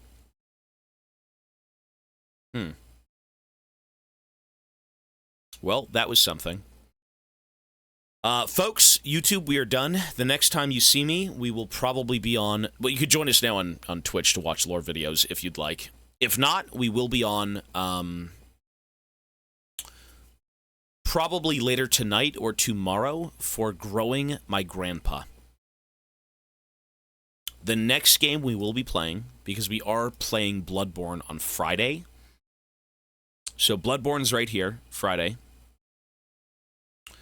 We're actually now on this tier. We have to go back and play Split Fiction at the end of June with Rainsden. And since the next game is Bloodborne, we will be playing Growing My Grandpa right there. All right? If we finish that game, which we should in about a day, not even a day, if we still have time before Friday, we can maybe do Papers, Please. All right? So with that being said, folks, YouTube, take care, be well, and I will see you guys the next time we get on. Peace, peace, folks. And join us on Twitch for the fucking lore video. We want to know what's going on. It's demonic. It's demonic. Goodbye, YouTube. All right. So with that being said, I think what I should do... This is what I should do. Growing My Grandpa is pretty short. Apparently it was, yeah. Bloodborne is on the weekend. Any big game that we play will be on the weekend. Which is Bloodborne. So, every game we play, we do want to see a bit of lore on. Most of them. Not all of them. I will be taking my break right now. Let me go take my dinner break right now. So up to an hour. And when I come back, we will be watching Darkwood.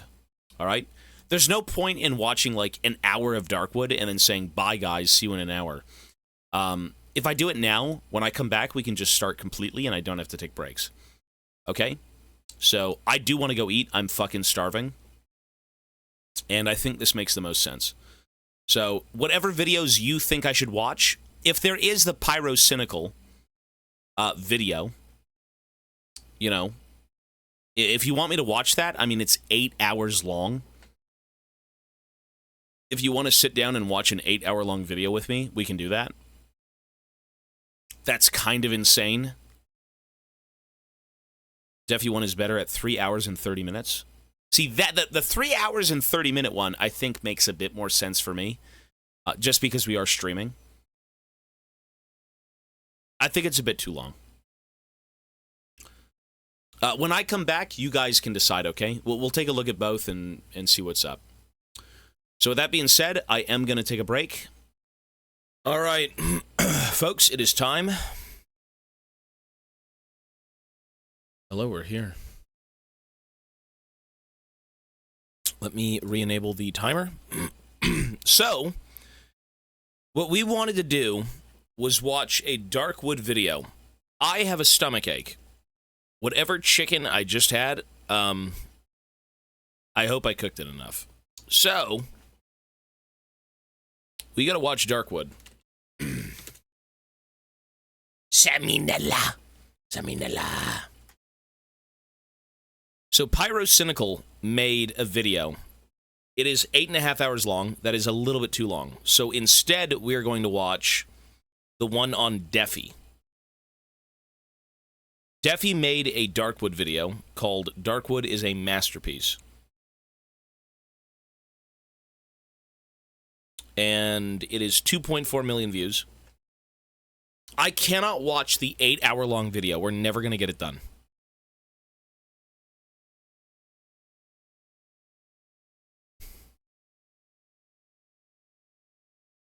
The Defi one is actually more overall for the game. So what does that mean? You should check the Squatch Gaming one if you want lore.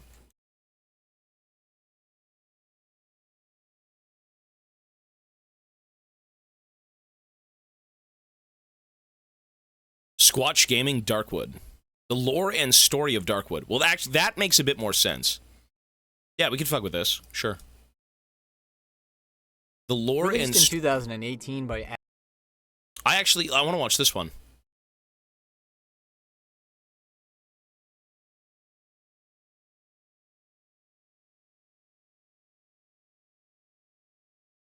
Let's do this one.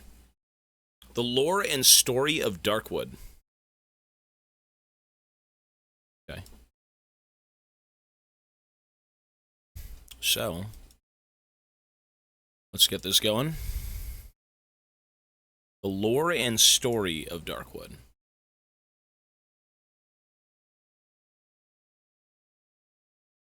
We need to finalize the playthrough. Go. Good.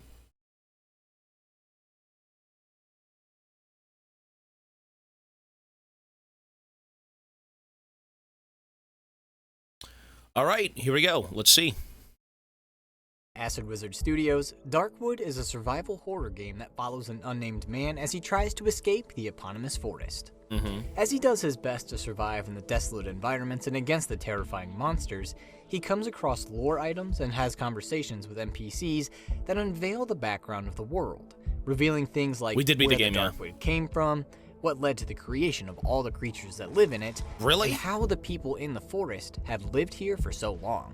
Really? However, in order to see all these details of the game's story, players are required to play through it at least twice, as, depending on their choices, certain quest lines, events, and even lore items aren't available for them to see. Wait, is he playing on controller? Is he playing on controller? You can play on controller with this game? Quest lines, events, and even lore items aren't available for them to see. This is before considering all the time it takes to fully explore the game to see everything and then put it all together afterwards. Well, in an effort to see the lore of the game along with the many different paths the protagonist can take in his journey, let's go ahead and go through the information of the game and present it here so we can see the full story of Darkwood. Obviously, spoilers are ahead, so if you don't want to be spoiled, then, don't watch this. In fact, I'd recommend you play through the game first, as this game was sick. This game was cool as fuck. As offered by the game is gonna be better than just listening to me narrate over everything, because that's the way the creators originally intended it to be experienced. Alright, with that out of the way, let's get started. It all started in the year 19... Before we begin, what I will say about Darkwood is that it was such a tight-knit game. All the environments, although very... I wouldn't even call them different. I mean, aesthetically, they do change from, like, one location to the next to the next. Everything seems familiar, and everything seems very cohesive. Like, again, very, very tight-knit, right? Everything is very Loctite. It doesn't seem to be... outside of the combat, it's qualityed stuff. It really is. The combat, again, is probably my least favorite part of the game.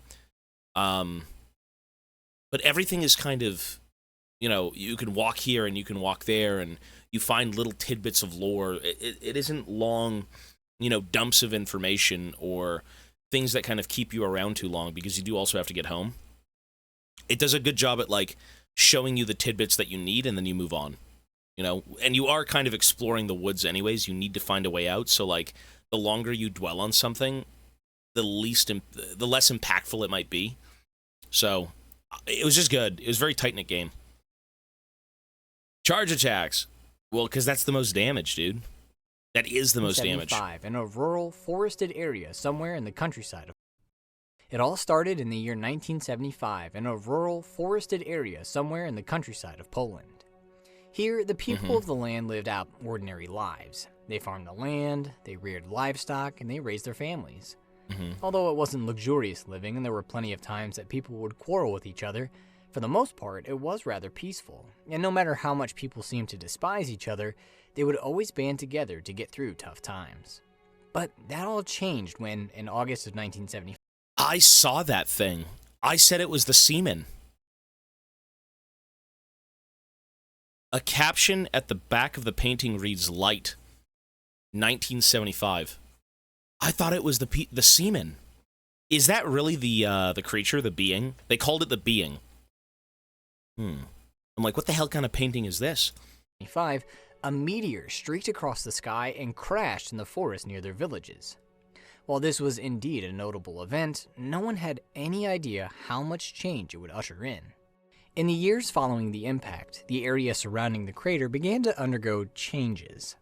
It started with odd-looking mushrooms that began to sprout up everywhere in the woods, taking over the other flora. Then the trees began to grow at an exponential rate, expanding the borders of the forest and making it incredibly thick. It wasn't just the plant life that was changing. Rashes and growths appeared on the skin of the people that lived in the forest, along with their livestock, a manifestation of a strange new plague striking the area. Upon hearing the news of what was happening, the government of the country came in and began to research the forest, an area that came to be known as the Darkwood, to try and understand this phenomenon. They soon found that as the forest was expanding, it was growing in a recognizable honeycomb pattern, with cells ranging from a few dozen to a few hundred square kilometers across. As they monitored the growth of the woods, they noticed that the larger cells were often dividing into the smaller ones, making it seem likely that eventually the whole of the Darkwood would be made up of these smaller cells. The walls of these cells, made up of the tangled mass of trees, were remarkably consistent throughout the honeycomb, always being about 50 meters thick. While the consistency was notable, it was the density of those trees that was especially significant. At most, there were 10 centimeters between the trunks, meaning passage through them was difficult, if not outright impossible. I mean, it's so strange that was kind of it's clearly unnatural, right? If you've got something growing outwards and the spacing between the fucking trees is always a very significant number, it's a very static thing. I mean, clearly it's fucking alien. Whatever that is, that's demonic, right? And you can see that right there. That's where so that's where the comet struck, and then it started to kind of like leach out. Ew. Were often dividing into the smaller ones, making it seem likely that eventually the whole of the Darkwood would be made up. Well, I mean, nature is pretty asymmetrical, no? When things grow, they kind of grow in different ways. Like, yeah, you're going to see a lot of the same thing looking similar, but, like, they do grow in ways that are natural, I guess you could say, whereas this is unnatural. The trunks are never higher than 10 centimeters. The distance between the trunks are never higher than 10 centimeters. The thickness of 50 meters.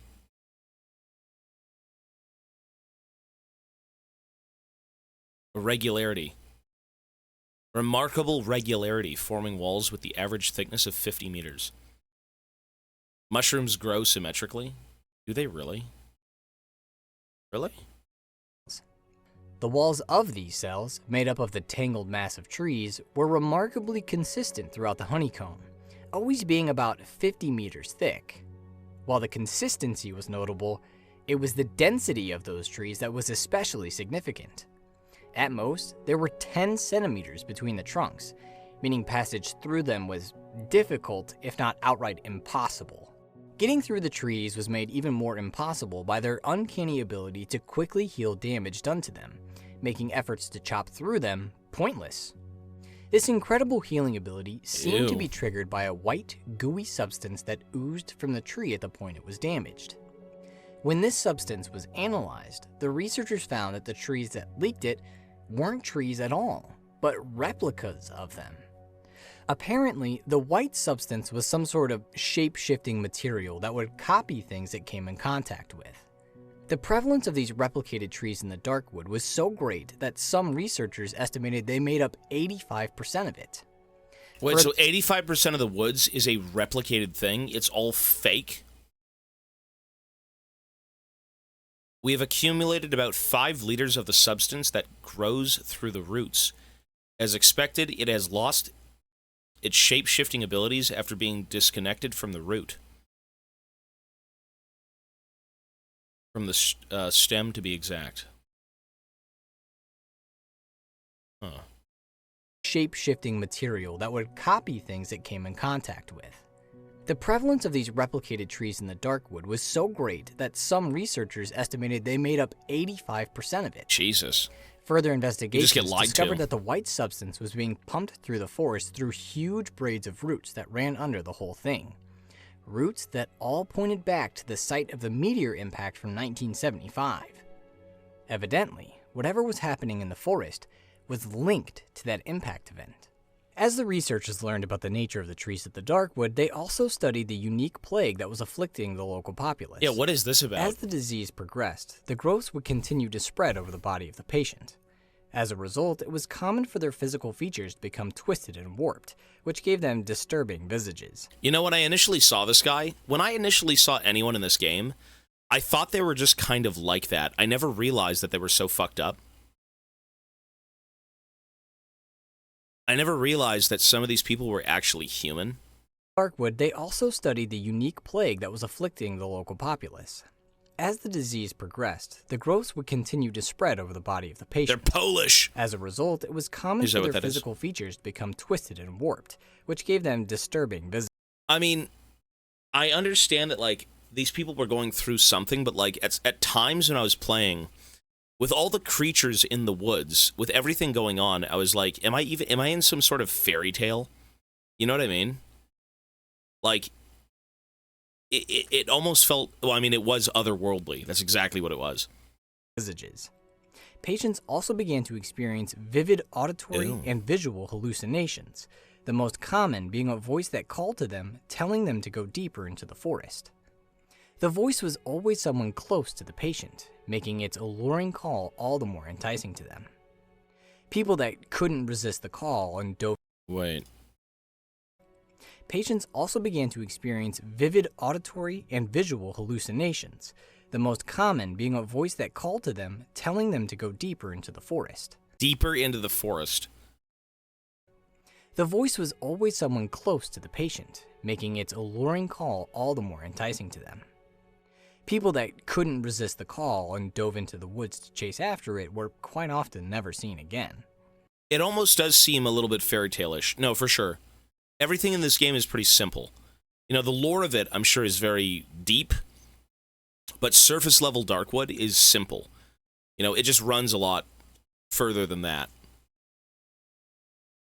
However, occasionally there were times when someone that had been lost to the Darkwood would be seen amongst the trees, but it was evident from their appearance and behavior burying himself? That they were not who they once were. They had removed their clothes, covered themselves in mud, and given themselves unsettling horns made of bundles of sticks. They built strange shrines or carved weird symbols on the ground of the woods and revered them, as if they were trying to please some sort of... You know, I didn't realize these were sticks. I thought these were like fucking deer men. I thought they were wearing antlers. Like, not wearing, but had antlers. So everyone who got lost was just a dude or a woman. And these weren't some sort of, like, weird antler people. They just were people who glued sticks to their head with the mud. Sort of god or entity. And if people got too close to them, they became aggressive. Yeah. Attacking their perceived interloper with makeshift weapons. Like, that to me looks like a goat man. Am I wrong? Woods and look at his feet. As if they were trying to it looks like a some goat sort man. Of god or entity. And if people got too close to them... Watch how this guy right here runs. Watch his legs. They became aggressive, attacking their perceived interloper with makeshift weapons. They totally remind me of, like, goat men. Oh. Whether their transformation was some sort of biological effect on the brain from the plague, or a mental breakdown triggered by the stresses of living in the wild and being tormented by the voice was never clear. But I mean, I guess when you kill them, was that these people were no longer the civilized folk they had once been. They were now savages of the wood, and were a big danger to the government and the local populace. However, not everyone infected with the plague devolved into one of these savages. Some people resisted the call of the wood and stayed in their homes and villages. But no matter if they kept their senses or became a savage, the eventual fate of someone infected by the plague... Crooked and fucked up joints? No, that's exactly what it probably is. I mean, if you look at all the creatures in this game, everything is like deformed and fucked up. It's all very bent out of shape, right? People are like fused to creatures, and I mean, yeah, they seem a little bit more animalistic, like beyond their, intentions. They look the part. They're just covered in mud. You could be mistaken. No, that actually is cool.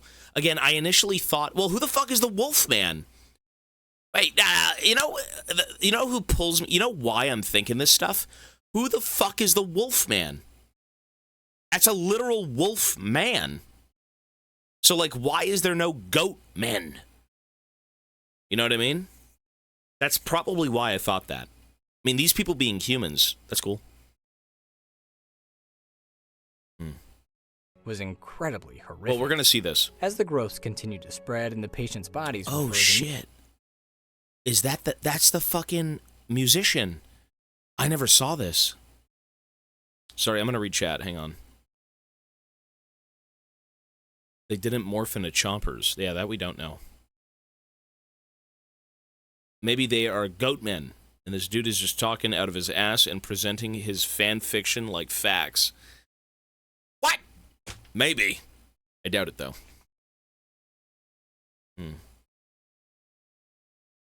Mutated, they began to suffer from painful aches, particularly of the head. Eventually, this pain became so debilitating that the person was rendered immobile from it and would lie in misery until they wasted away. But there was something else that could happen to them too. Once they reached this late stage of infection, weird lacerations would appear down the vertical midline of their body, beginning at the top of their head. Ew. If, once these manifested, the infected person received a sufficient bit of stimuli, their lacerations would rupture, and the person would split in half along this laceration. They wouldn't die, though. Instead, the split in their body became a toothy maw, and they would viciously attack anybody nearby, trying to rip them to shreds with their monstrous teeth. These chompers, as they became known as, were relentless in their pursuit of their prey, chasing them down even after sustaining damage that would kill anything else in the world. Once it appeared, there were only two ways to deal with a chomper. One was by putting enough distance or obstacles between it and yourself to escape, or to attack it until it finally died. Despite the efforts of local doctors to manage this plague, including, but not limited to, separating the sick and healthy, nothing they ever did worked, meaning anybody infected by it was doomed to either disappear into the woods, become a savage, become a chomper, or die from the disease. Go on. When these efforts failed, the government stepped in and took some drastic steps to try and quell the infection by burning down villages and euthanizing the infected that tried to escape. The devs confirm they are savages in the pyro video. Well, the people in the forest are savages. Met the violent guy in the big room in the swamp place where you feed him. No, I know him, yeah, I just never... I had gone back to him, but I never did anything with him.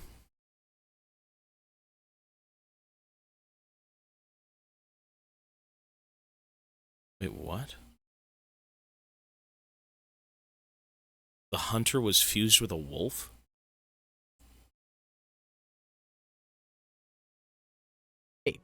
But even with these efforts, the plague raged on.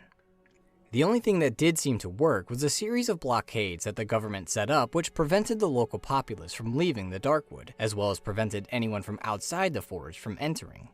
They took this a step further by banning the researchers that were sent into the forest from coming into contact with the local populace, so as to minimize their chances of infection. This made their forays into the forest sort of like secret missions, where they hid amongst the trees. They even built several secret hideouts throughout the wood where they could safely stay while they performed their work. Of course, being cut off from the rest of the world didn't sit too well with those trapped in the Darkwood, and although the researchers tried their best to remain hidden, there were villagers that caught glimpses of them flitting through the trees. Villagers who grew to resent the outsiders that were allowed to leave the forest as they wished, a luxury that they were not allowed to have. Merely restricting contact with those that may be sick wasn't enough, however, as people were still falling ill to the plague even with minimal to no contact. Although there wasn't any documentation on the exact vector of infection of the plague, the government was seemingly able to deduce that it was in the air, likely through spores expelled by the replicated flora of the forest. Thus, it ordered all of its researchers to wear hazmat suits fit with oxygen tanks to prevent their infection. Although these suits weren't perfect and there were still times that researchers would disappear in the woods, they helped give their workers a bit of protection. Oh, Masiak. I remember that. That's the guy who had the flamethrower at the tree. After a while, I realized Masiak is not there anymore. He left around morning. He took all his equipment, 3 liters of water, a sleeping bag, radio, gun, gasoline, flamethrower, his beloved spitter. I remember that now. He only left the hazard suit. So he took everything but the suit, and then the tree got him. Ah, I remember that now. You did the wolf quest so the kid never followed you to the swamp? Was he going to help me or something in the swamp? As they did their work in the forest, and they needed all the help they could get as the woods were still an... Oh my, do you want me to watch the pyro video? Do you want me to watch an 8-hour-long fucking video? Really? You're crazy. You are a crack fiend. It's 8 hours. That's half a day. We get this one I think is good. Incredibly dangerous. If I have questions, we'll talk. I think this should be enough to kind of like suffice, but if there is more that I need to know, we'll talk. Place. On top of the violent savages and terrifying chompers, and the very air itself being dangerous, there was still the local wildlife to contend with. I never killed the moose. Some of which have been mutated by the plague. Dog I did. There were also other monstrous beings that seemed to walk straight out of people's nightmares. Yeah, this thing was the human spider. There were large reptilians with vaguely human features that lurked in the swamps. There were mushroom men that hid in the foliage and blew up whenever unsuspecting victims got too close. There were bird-human hybrids called banshees that let out a horrible shriek when looked at, unleashing a swarm of their children to attack whoever saw them, as well as many others. While there was never any official documentation describing... Who was your most hated enemy in this game? Who was the creepiest enemy that you had to deal with? I know my answer. Creepiest thing you had to deal with in this game when you played it. The worst of the worst. Centipede before nerf. What is this, League of Legends? Your corner, the chair. I'm gonna say it was the bird lady. The fucking human bird lady, when that thing showed up in the house and it screeched, I was kind of scared. I'm not gonna lie. That thing is grotesque. The banshees, yeah, I hate those things. Where these creatures came from, it was evident that they were a product of the forest. Yeah. Having been created when roots from the trees, which contained the shape-shifting white substance, came into contact with unique cadavers in the wood. For instance, in the case of the swampers, there was a corpse in a swampy area which had lizards stuffed down its throat. Ew. This corpse was also wrapped in roots from the trees, meaning the white substance would have come in contact with it, which led to the creation of the swampers. And then it tried to replicate it, but since it was fused with human and reptile DNA, it replicated this creature. Is that what that is? So the white substance replicates the creatures. So that is not a real thing. That is a replicated creature of the thing. So all the creatures you find are replicated beings.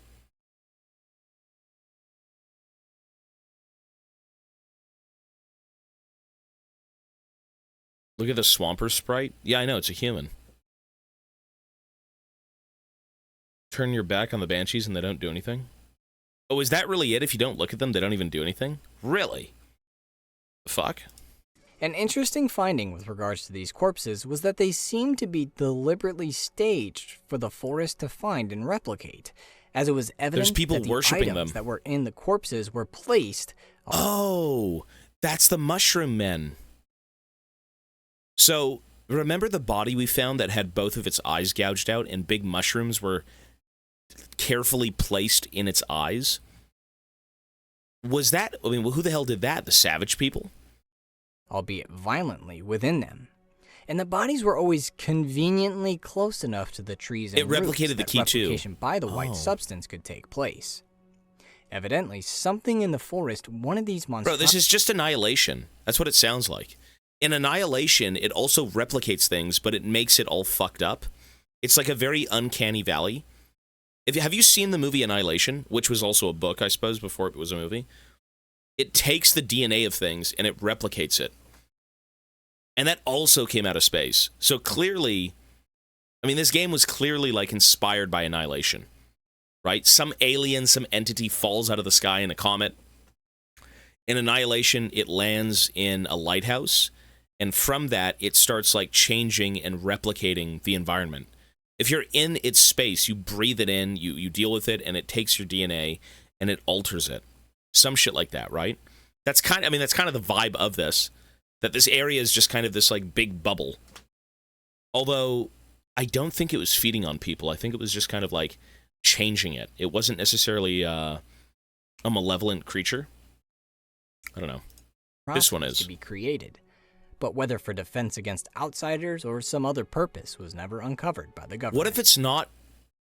What if the creature in Darkwood isn't evil? What if it's just trying to survive? The copy of the first safe house. That was... You know what? I thought the house burned down. It wasn't. It was a copy of the house. Right? It looked like half the house was gone. Yeah.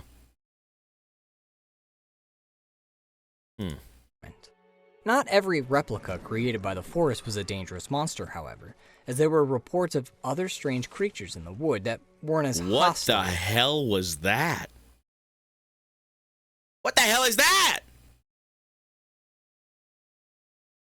Were in the corpses were placed, albeit violently, were always conveniently close to be created. But whether for defense against outsiders or some other purpose was never uncovered by the government. Not every replica created in the wood that weren't as dangerous monster, however, as there were reports of other... My holes. Oh my god. The guy who was digging the holes was a fucking centipede man. It wasn't even a human from the village. It was a guy that was mutated with a centipede body. Strange creatures in the Look at that. My holes! That's the dude who was digging the holes. Wood that weren't as hostile as those previously mentioned. Some were actually capable of... Oh my god, you actually commune with the thing. And it's like a human skull mixed with a snail. You know, in this part of the game, the guy, it did say he collected frogs and snails. And I'm like, how the hell is this guy a fucking snail?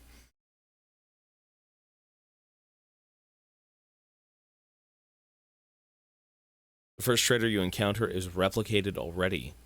He's not hostile due to its replica. Some memories of your comrade. That's literally Annihilation. Because even in Annihilation, they take things and they replicate them, and then they leave the zone and they intermingle with society. That's not the case of this game, at least that we know of, but like... So what's the point of replicating things? What is the point of replicating creatures? Is it doing it in its own image? Is it curious? Is it trying to assimilate more by, like, fooling people? Is it spreading? Do you think it's spreading? That's why it does that? Holding conversations with the researchers.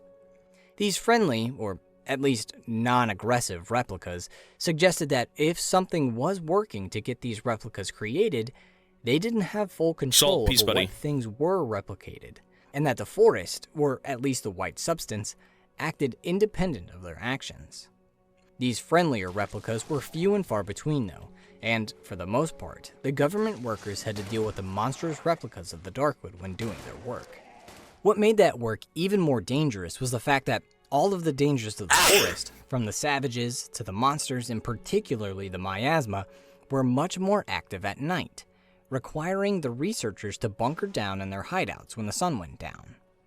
It wasn't uncommon for researchers to be besieged by hostile visitors during this time. Visitors they had to fight off lest they wanted to be killed by them. During these nighttime incursions, they could never wander too far from their hideouts, as if they did, they would be attacked by the most dangerous foe in the wood, a strange mass of red tendrils named the floor gore. Appearing only at night, these tendrils of red flesh would quickly swarm over their victims, damaging them until they consumed them whole. And unlike all the other creatures and entities of the Darkwood, the floor gore could not be stopped by barricades or obstacles or weapons, meaning once it set its sights on a victim, their doom was inevitable.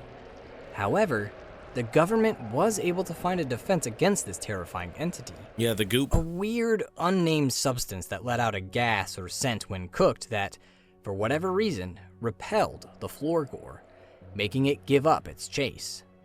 Thus, in every government hideout, there was an oven installed that cooked this substance. And I don't think it's a dream. They literally explain that, or what people have said, is at a certain point it becomes a dream. Is it the closer you get to the entity, you end up falling asleep and then it, consumes you? You just lull off into, your own dreamland? But for most of what you deal with, so for 80% of the game, it is a replicated forest. The people you deal with, the areas you explore, everything you're interacting with is a replicated thing. Yeah, at the end of the road home, even I said that when I was walking up the road, I'm like, this doesn't look like the way home. This doesn't look like anything. It looks disgusting. Right? You've got people in the streets becoming monsters and mutated things. Some are replicas, some are mutated people like you. Well, those are the ones who are still stuck in there. So the ones that are replicated have already been kind of consumed by the tree and then taken and pushed back out again. Whereas the people who are there in the village, those are human beings. The mushroom lady was a replica. I was going to say, yeah, you eat her. And she's a fucking mushroom. How was she a mushroom? I'm like, is this bitch even real? You're right. Yeah. Everything exists even if it's a corrupted copy of the original? Well, at one point it did. At one point it would have existed until it was eaten by the tree, assimilated. And then after that, since it has its DNA, it just kind of pushes it back out, right? In its own image. Again, you talk about the people with the lizards stuffed in their throat, the dead bodies. And the trees take that, the big root thing, it's and then it brings it back in its own image. It's well, this is what that is, right? This is how I view that. That's how I learned what this creature is it's a human being lizard. But it's not even of Earth. It doesn't understand that it's two separate entities. And so when it's replicated, it's it thinks it's one.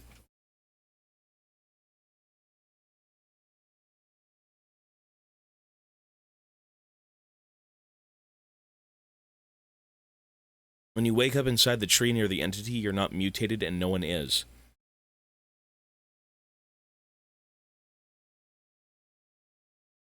In the mirror, you're certainly mutated. Actually, good point. So what the fuck does that even mean? Was the doctor... I didn't see the doctor at the end of the game. So what happened to the doctor? He went insane and put a bunch of shit all over his head, right? Well, what about the guy with the violin? We just got to keep watching. He died with the tree. Let's just keep watching. Its vapors all throughout the structure, thereby giving the researchers a little bubble of safety that they could use to get through the night. This protective substance also seemed to give an added benefit of protecting the researchers from the Darkwood's infectious miasma, as it was mentioned that the local villagers who were sick with the forest's plague did not need to breathe this substance, likely because the gas would no longer be of use to them since they were already sick with the disease. Interestingly, those same villagers were also never attacked by the floor gore. It was only the government researchers, or people from outside the forest, that were the targets of the tendrils.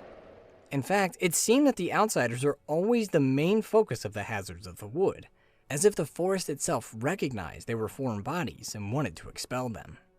Despite these challenges, the government had been able to overcome all the hurdles sent their way, allowing them to continue their research. But, ultimately, they met their defeat at the hands of the biggest weapon that the Darkwood had: its replicated trees. Ever since the government started its research into the forest, its trees have been a problem due to how insatiably they grew. They constantly encroached on their positions and steadily pushed them out of the wood throughout the years. Eventually, the trees consumed the road into and out of the region, essentially becoming the blockade set up by the government, but with the added effect of also blocking the government from entering the wood. Not willing to give up their work, the government worked around this issue by digging long, intricate tunnels underneath the trees that would get them the access they needed. Of course, this opened up a path to the outside, so in addition to keeping the local populace ignorant of the existence of Ranjiro, 13 months, thank you, man. Have a great day. You too, buddy. Appreciate the resub. These tunnels, thank you. They were barricaded so that the people and monsters of the Darkwood couldn't use them to escape.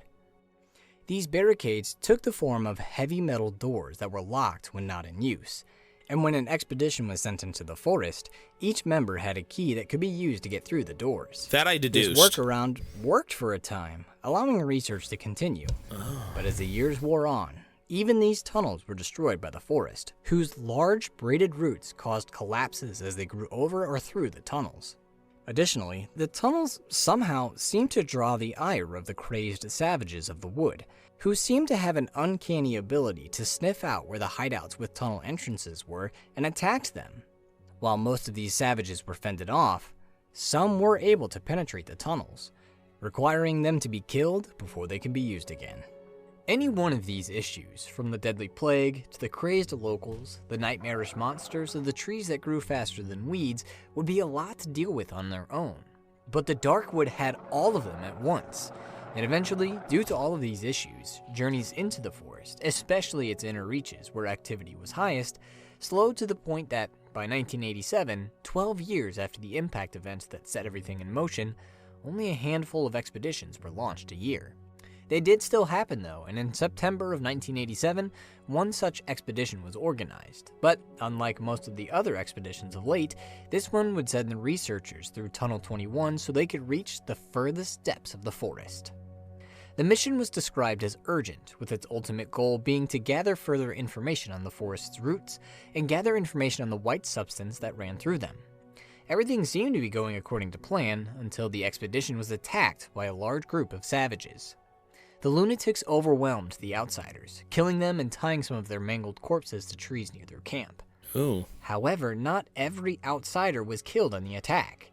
One of the men, the protagonist of our story, who was a grizzled veteran of the forest that had survived 5 previous journeys into it, survived and broke free from his bonds. That's me. He stumbled into some what the fuck? Farmlands where he traded his hazmat suit for the clothes from a scarecrow. Oh my god. So, the traitor, again, he was a replicated soldier. He was like your buddy, right? Because he's wearing the same suit. He's not you. Did I not find the scarecrow? Is he actually, really, he's your replica? Wait, so you're already dead? You're already dead. So you're a replica that wakes up out of the Matrix? So you don't need to die for you to be replicated. Okay, annihilation. Remembering his small apartment, where his significant other and his dog were waiting for him to come home, the protagonist then took off into the forest. That's crazy. Again, this game is very tight-knit. This game is very, very, very well realized. It's just cosmic horror. That's what Darkwood is. When I initially saw Darkwood, I'm like, this is basically you trying to escape a fantasy realm.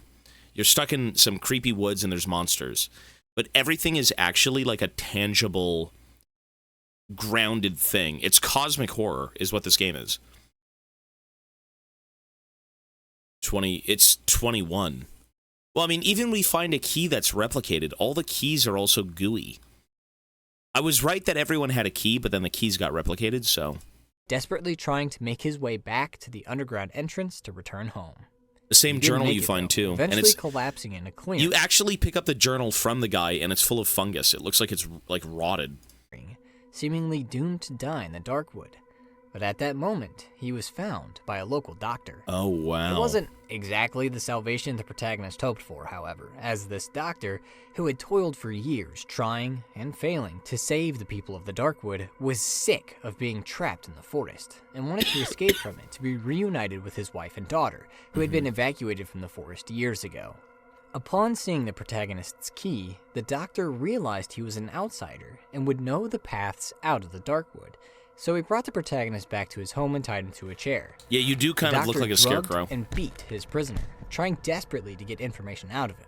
But the outsider never gave up the location of the underground passage. The doctor walked off frustrated, whereupon the protagonist broke free from his restraints and escaped his room.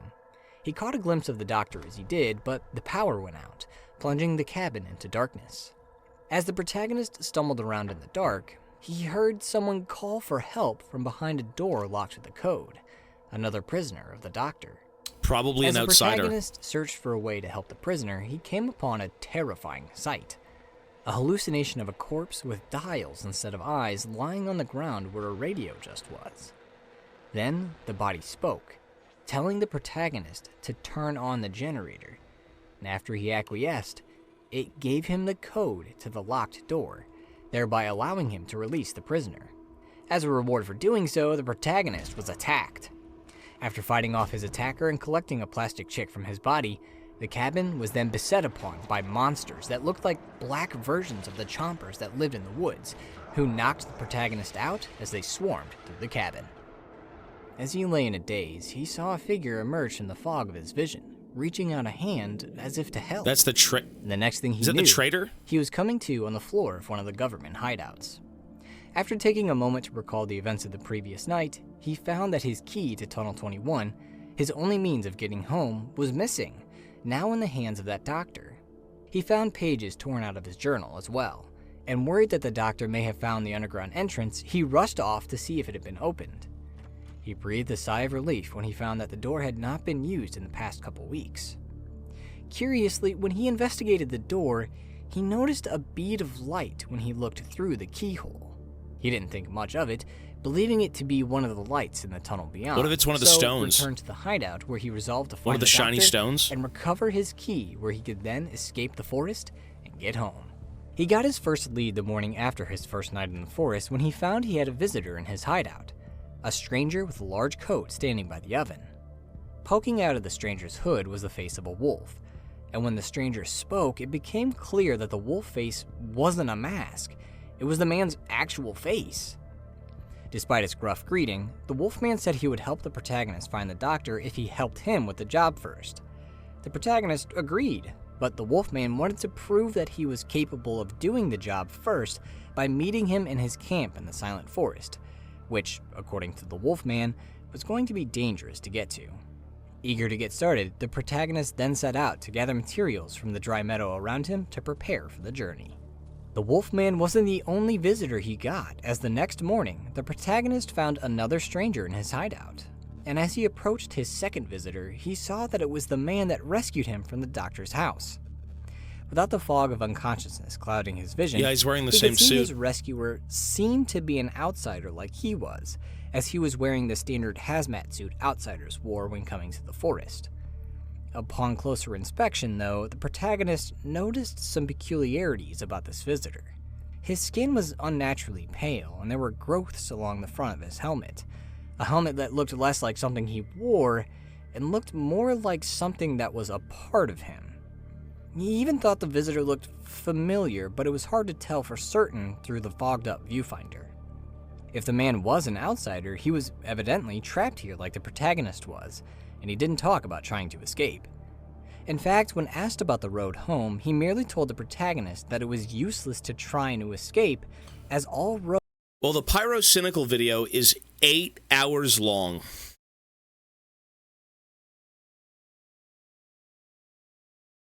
We'd have to watch 2 hours a day to get through it.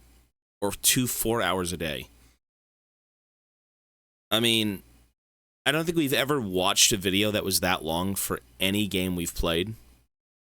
To be honest. Based. It's just, I mean, we have until Friday. We technically have until Friday. The game is worth it.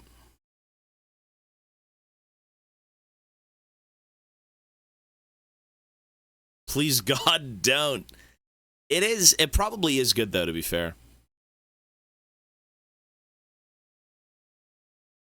At your pace, please don't. Yeah, an 8-hour-long video where we stop. Well, because I'm trying to at least converse about it. You know, I'm not going to sit here and just be like, wow. Okay, great video, bye. Like, I'm actually interested in what we do. It's just a matter of, for an 8-hour-long video, it's a little too long. You didn't watch the 40-hour-long VOD video? I didn't either. Yeah, we did a few smaller ones. Roads led deeper into the forest. Although the man spoke, his speech was muffled by his helmet, which he refused to take off. Instead, he communicated by writing messages on his gloves or skin. Because he can't speak because his mouth is fungus. Because he's a replicated being, right? So instead he scratches into his wrist to fucking speak to the guy. I mean, obviously. This was likely due to the training of the outsiders, but it didn't help quell the suspicions the protagonist had about his helmet. Despite his peculiarities, though, the visitor indicated that he wanted to help the protagonist, offering to trade with him. It wasn't a one-time offer either, as the trader showed up every morning with a renewed stock in order to help the protagonist with his journey. Buoyed by the friendly trader, the protagonist spent the next several days gathering supplies in the dry meadow around him, while defending himself from the creatures of the Darkwood. As he did so, he noticed he no longer had a want for water or food.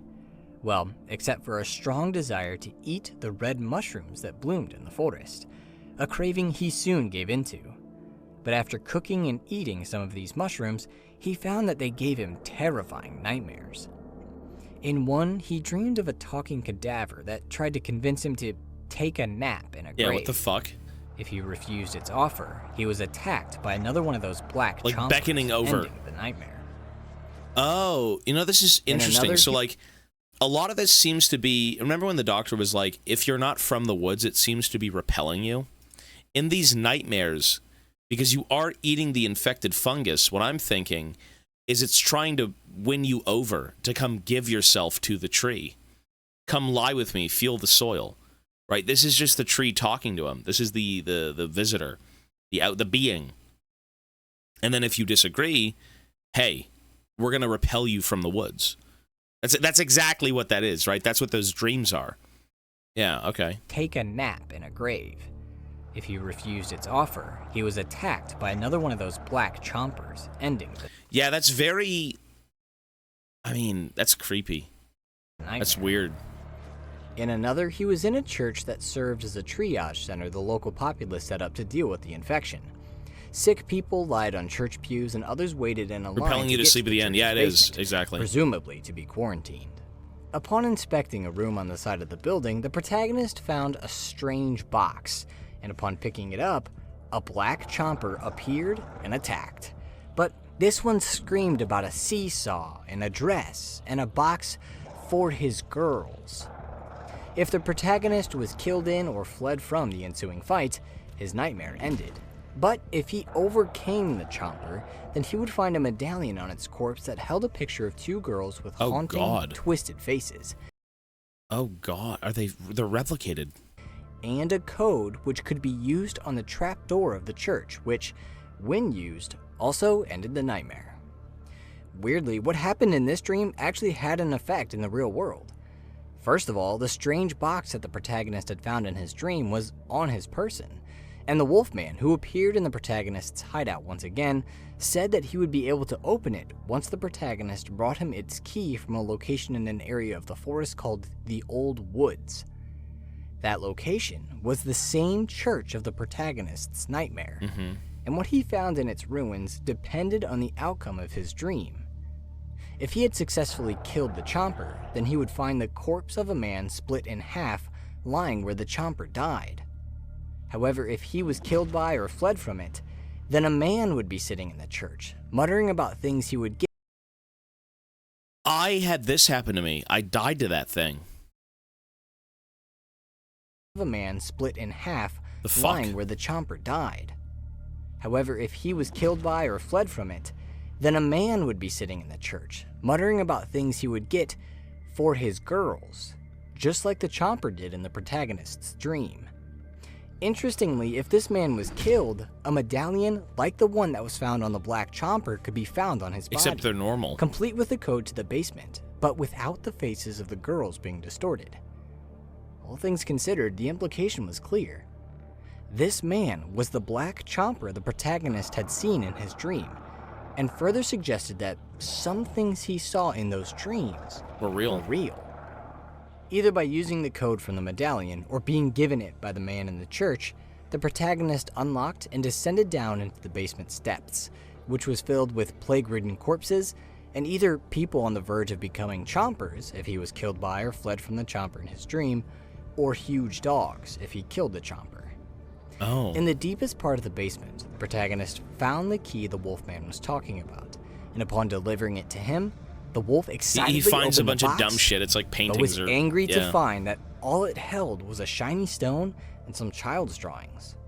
Upon investigating the drawings, the protagonist noticed they told a story. In a house in the forest lived a man with his 2 daughters and his dog. After the meteor impact and the appearance The dog was eating the of fungus. strange mushrooms in the forest, the family's dog ate one of the mushrooms and apparently died as a result. Afterward, perhaps to cheer them up, the father took down the doghouse and used the wood to build a red seesaw for his girls. All things that are mentioned by the chomper Yeah, or that's the his man family. in the church, indicating he was the father depicted in this story. Oh. This happy moment wasn't to last, however, as their house was then burned down by the government in the effort to control the plague, the remains of which the protagonist could find in the dry meadow of the forest. In an effort to keep them safe from the chaos engulfing their home, the father sent his girls to the quarantine zone of the church basement. Oh, God.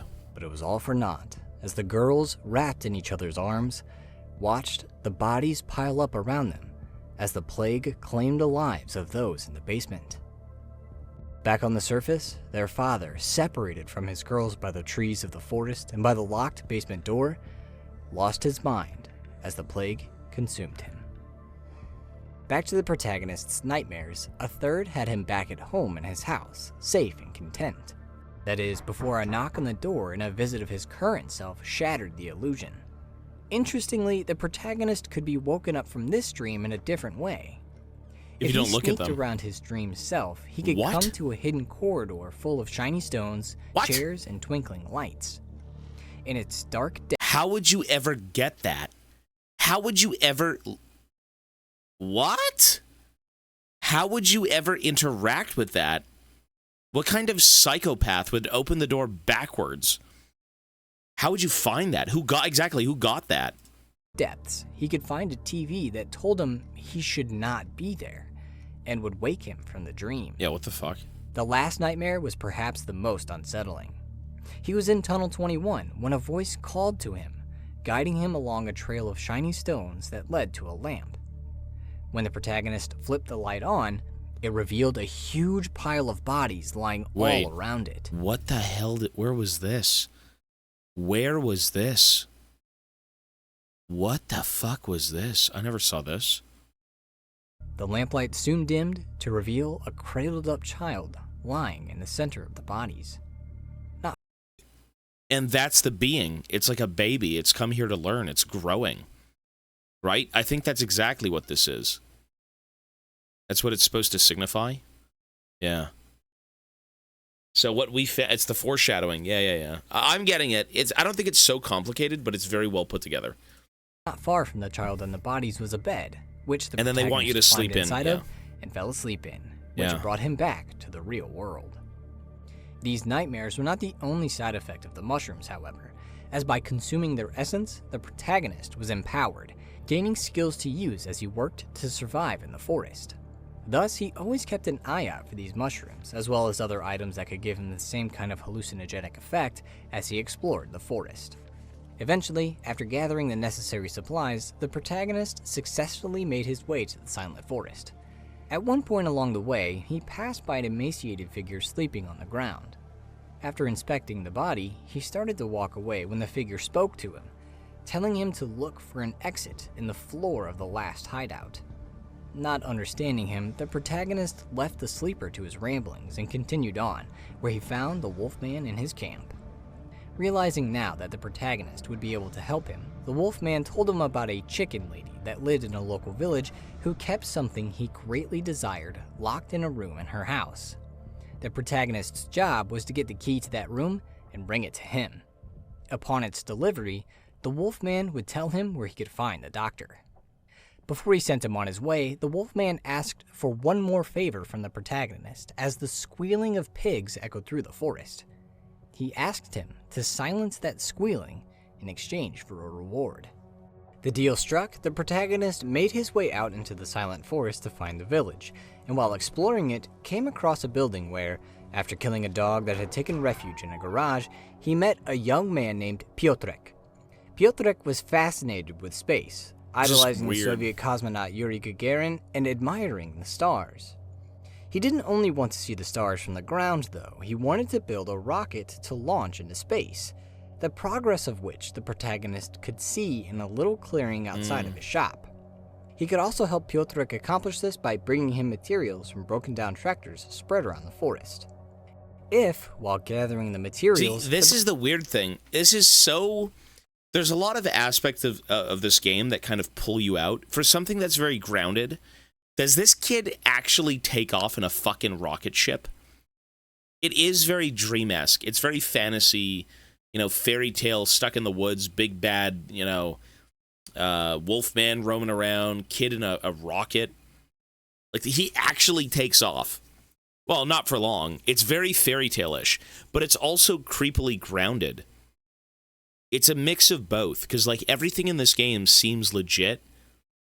Everything in this game seems like it has a purpose, and it was written to be something very specific. It's not bullshit, right? But then you've got things like Piotrek, who takes off in a rocket.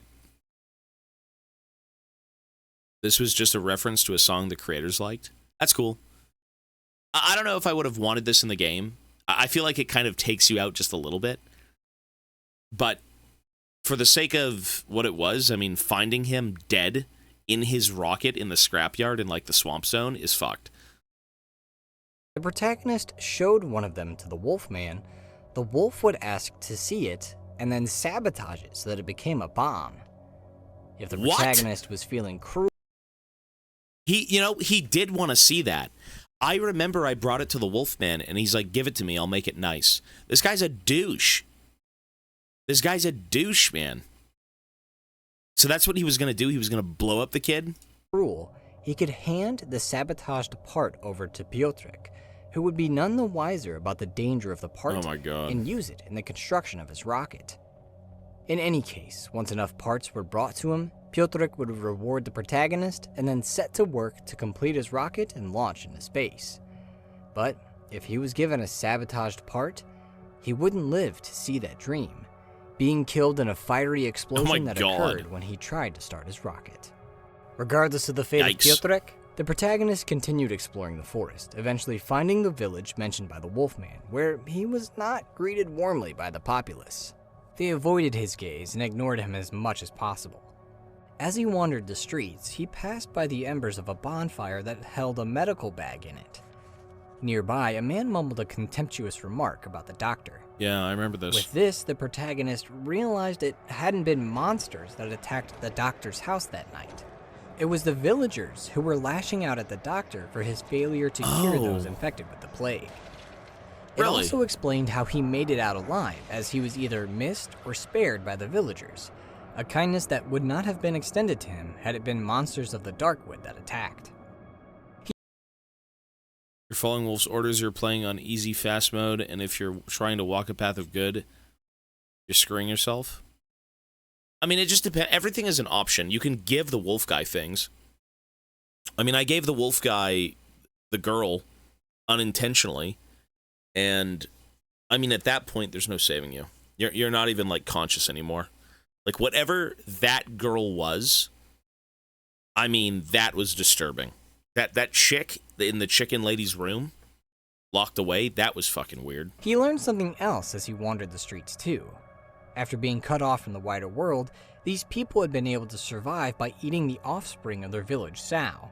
The abundance of pigs in the village was what was making the squealing sound the Wolfman was complaining about. However, the people were now facing a famine because they were unable to feed the pig, meaning she couldn't produce any more offspring. The difficulty in feeding her came from the fact that she had been mutated by the plague of the Darkwood, giving her a gargantuan size and a violent temper. Yeah, what do you do against that? While her size rendered her immobile, feeding her was dangerous because she wildly bit at anyone that came you have close to like her shock her due to her offline. insatiable Knock the want bitch out. for flesh, an appetite that could have been developed by the pig farmer's choice of meat for her, flesh from human cadavers. Ew. The populace had been able to work around her aggression by stunning her with an electric shock from a nearby generator, but the cables of the machine had recently been cut by a malefactor, rendering the machine unusable. The pig farmer, who had an unhealthy fascination with the sow, had tried to feed her without stunning her, and had been killed by the beast in the process. After his death, no one else was willing to take the risk of feeding the sow, meaning that unless someone fixed those cables, everyone in the village was going to starve. Well, everyone except for one man who had a stash of meat hidden in his home, meat that likely came from human cadavers, considering the prevalence of bodies hidden in the back of his home, Ooh. the bloody meat grinder hidden in a locked wardrobe, Ooh. and his insistence on secrecy when his stash was found. While most of the populace wanted the sow to provide them food again, there was one person that didn't. Sitting in the remains of a burned house sat a woman who told the protagonist to kill the pig when he passed her by. The desire of this woman, named Hanuska, to see the sow's death and the inevitable downfall of the village stemmed from something the other villagers did to her in the past. Hanuska used to live in the village with her husband, and the two welcomed a child into the world. But due to the plague, the baby was incredibly deformed, so much so that even the dogs of the village yelped in horror at it. Fearing the monstrosity, the villagers took it from Hanuska and disposed of it. Yeah. They also burned down the house where she and her husband lived, an event that claimed her husband's life. Seeing the ones she loved be killed by the villagers caused contempt to grow in her heart, to the point that she wanted to see the end of the village. In fact, if Hanuska is killed, a knife and a cable can be found on her person, indicating... Wait. What? Why would you... So, they took the baby from this woman, killed the baby, and then burned the house down and killed the fucking father, and then you come along and club the bitch in the head and have her join her family? She's the one who has the cable. Wow. I mean, I guess that makes sense, though, because she cut it, right? She wants the town to suffer. What the fuck? She was the one that sabotaged the sow's stunning machine. That sabotage wasn't enough, though. They threw it down the well. She wanted someone to take it a step further. It's dead, though, no? Kill the sow. If the protagonist took pity on those in the village, he could help them by getting a cable either from Hanuska's body or from Piotrek and repair the machine, thereby giving the villagers the means to get out of their plight. However, if he chose to fulfill the wishes of the Wolfman and Hanuska, he had a couple of ways of killing the sow. He could destroy her through conventional means, though this was dangerous, as attacking the sow would cause the other pigs that inhabited the shed to come to her defense, and attacking the sow with melee weapons put the protagonist in range of being attacked himself. You shoot the shit out of it. This was before considering her constitution, which meant killing her this way would take a lot of time and resources. The other method he could use followed the same path as the one he'd take if he chose to save her. But after repairing the machine, he could increase its power and then send a lethal jolt of electricity to the sow, frying her from a distance. No matter the method, if the protagonist chose to kill the sow, there were a number of repercussions from his actions. Upon returning to the village, he would be invited to speak with its leader in his home. Really? And once he entered the basement, a chomper the leader kept down there to assert his dominance would be unleashed on him as revenge for killing the sow. In the village proper, the corpse of the sow would be set in the center of a ceremonious circle, with people all over mourning her loss.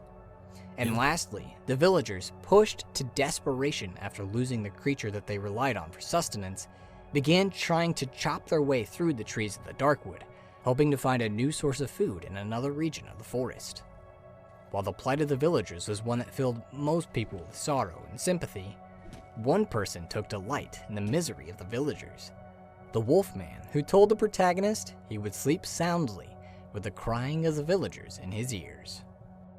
That's crazy. So, I mean, you know, a lot of games do this stuff where they will create content that will never be seen. And for an indie game, it's very impressive. It's very, very impressive. And again, I mean, you think back to most, like, the latest game we played outside of this one was Look Outside. And Look Outside has so much bonus content that you'd never see. You know, whatever you interact with, there's always a branching path. There's multiple things to do.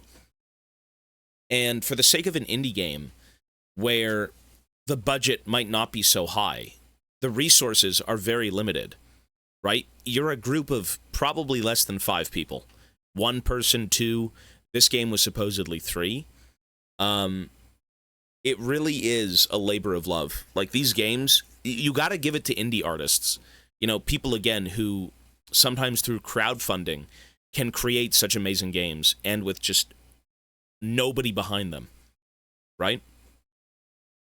When you don't have to pump out realistic graphics and mechanics, it is doable. Well, it is, yeah, for sure. Like, a game like this, again, it still is a labor of love, but, like, it is a very thorough and well-thought-out thing, right? 40% of your playthrough, Baldur's Gate 3. It's like, it's any form of art that the people behind it truly are passionate. Even with movies, man. Like, one of my favorite movies still to this day is Return of the Jedi, Star Wars. And if you want to go, like, I mean, you could even say the Cantina sequence from, like, A New Hope, where you're going to have so much stuff crammed into one space, and it really is just set dressing. It's world building. It's the passion of art and kind of bringing something to life, even though some people might not even see it. You know, you have a giant room, and even though the camera's on one part of the room, the whole room is full of detail. That's kind of what these games are. You know, they have you see things, but if you look closer and you can kind of, you know, pan the camera and say, hey, instead of doing this, I want to do that, you're going to see 50 different things. It's really, really cool to think about, you know, just being able to do so much, and then years later, I mean, even Red Dead's another one of those games where in your first playthrough, you probably don't see half the game, 20% of the game. That's my problem with the new Star Wars series. It feels so empty. Well, there's a lot less aliens in Andor. I would imagine it is fun to re-explore, for sure. Or you watch YouTube videos, like we're doing right now. You know, for me, for the sake of the event and kind of what we're doing, I don't think there'd ever be a chance to kind of replay most of these games. And if I did, it would be more of a challenging run. You know, beat Darkwood in one life, beat Subnautica in one life, beat Red Dead in one life. I'd love to do stuff like that. Imagine the challenge. Imagine the challenge. Beat every game with one life only. The definition of realism, immersion. That'd be fucking cool. If you're through it with Red Dead, it's definitely possible. I don't know about that, though. Beat Red Dead with one life? I'd love to try that. Do that with Elden Ring. Good luck. I know people have, but...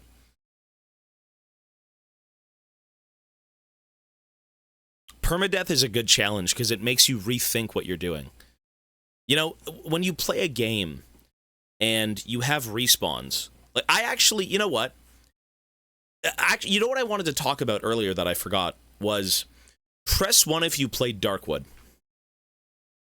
Press 1 if you've played this game and beat it. Okay, so a few people have beaten this game.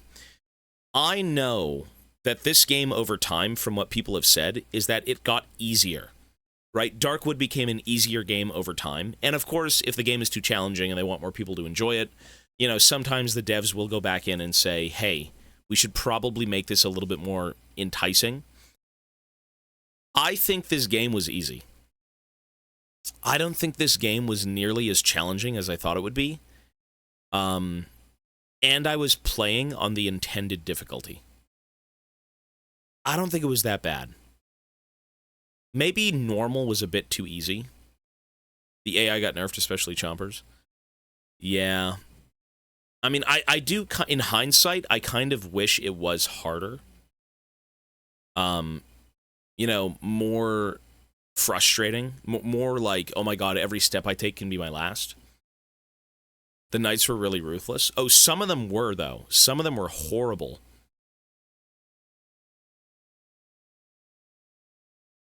Random enemies in heaps of shops. No, stuff like that is cool. That's how you keep games fresh. You know, if I ever was to return to Darkwood, I would 100% play on permadeath. If I had to do any of these games, I'd do permadeath.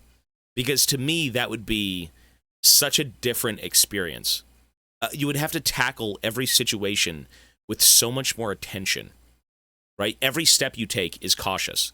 Every bullet you spend is important, you know? When you've got infinite lives and the only thing you lose is reputation when you die, yes, that is a problem, but you can still technically beat the game with very little combat. Technically. A lot of this game is exploration. The maps are random too, it changes. Oh, does this game, is it procedurally generated? Is that what that is? Tsushima has to be played on hard. Is it really? That kind of feeds into the lore, though, eh? That if it is procedurally generated, that, like, it is just replicating itself. Turtle Duck, 18 months, thank you, man. Shifu! Imagine dying to the mouth in the bunker before the epilogue on permadeath. That'd be fucking miserable. That would be so miserable. I would, you know what I would do? One day, if we can ever get to that point, I would totally redo some of the games we've played, but one life only per playthrough. We could do some sort of, like, gauntlet of the games that we've played, but we can only have one life. And if we fail it, we have to move on to the next game. And I'm not going to do that with Dark Souls. That's not going to happen. That is CBT. That is practice. That is absolute pain and suffering. But anyways. On the outer edge of the village, the protagonist found the home of the chicken lady the Wolfman mentioned, as well as the locked door in the back of her house. When talking with the woman, though, he didn't learn what was in the room nor where its key was. The only thing he did learn came after he showed her the plastic chick he recovered from the other prisoner of the doctor. Apparently, the man, named Yannick, was her brother and had run off to confront the doctor a number of days ago. She evidently hadn't learned what became of him, and the protagonist, perhaps out of shame, didn't bother to clue her in.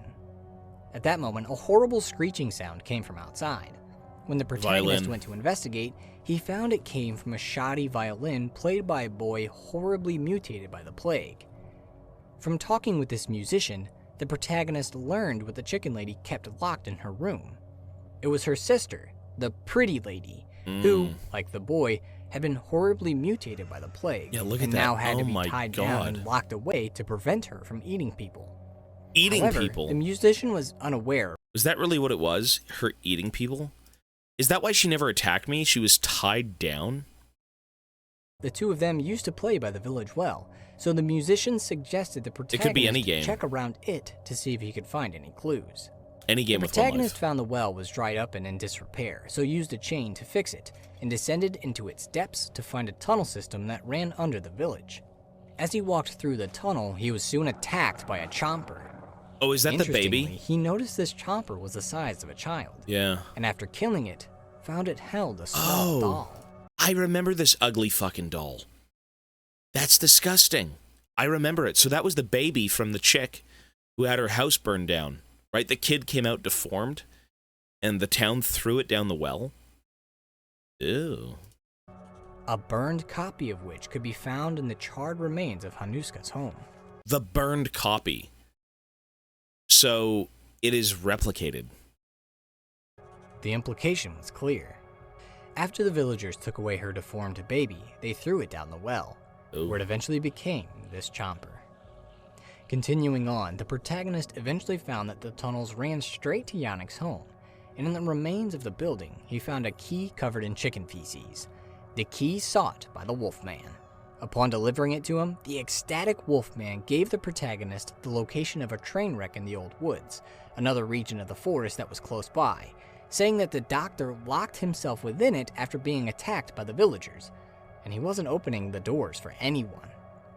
Despite the protagonist saying the deal wasn't fulfilled, the Wolfman disappeared, but not before telling the protagonist he could find him in a barn in the old woods. Having no other leads, the protagonist made his way to the barn to meet his canine-faced companion, and as he was making his way through the old woods, he stopped by a curious cabin he noticed amongst the trees. Upon investigating the inside, he found it was full of stuffed animals, trophies of successful hunts of the beasts. In a back room, he found the corpse of a hunter. Interestingly, Is this the Wolfman? doors for anyone.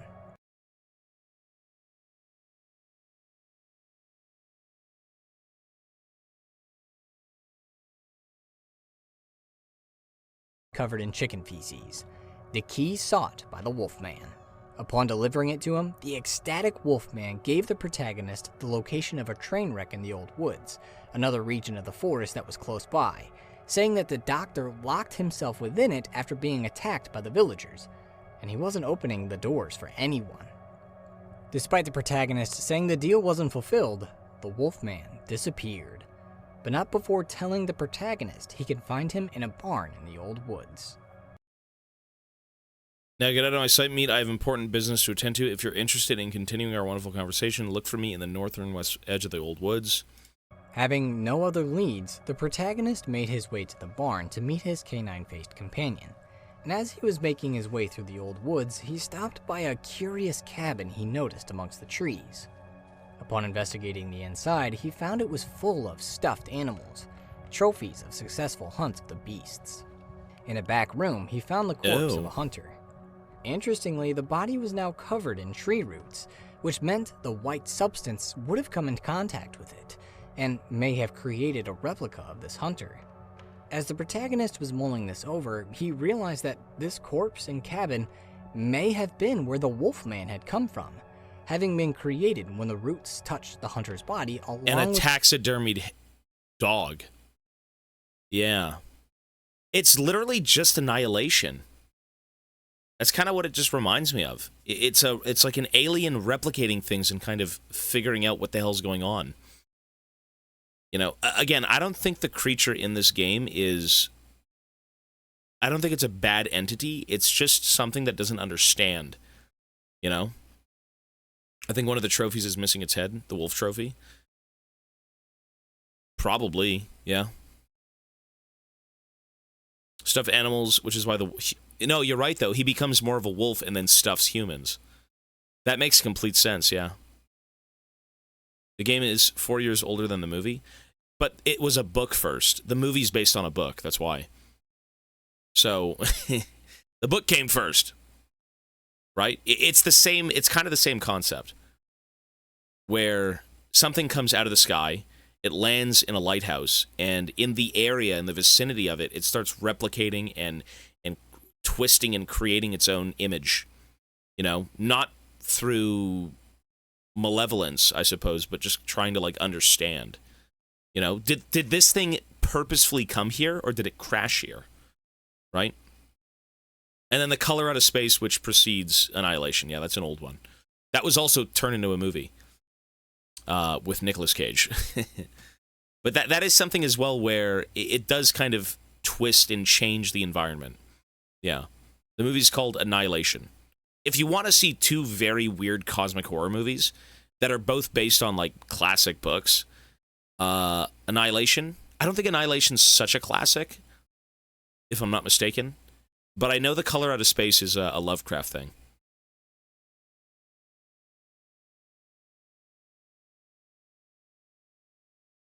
I'm like this and you will die. Kill it before it does. What, the creature? The Endless. Isn't that about the Endless was, that was the creature in the sky, right? The outer fucking alien living in the clouds, right?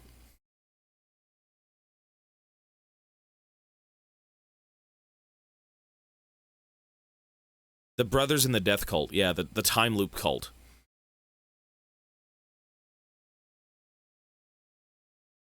Maybe. I mean, it's a cool concept, though. Like, the oldest bit of this is still probably, I guess, The Color Out of Space.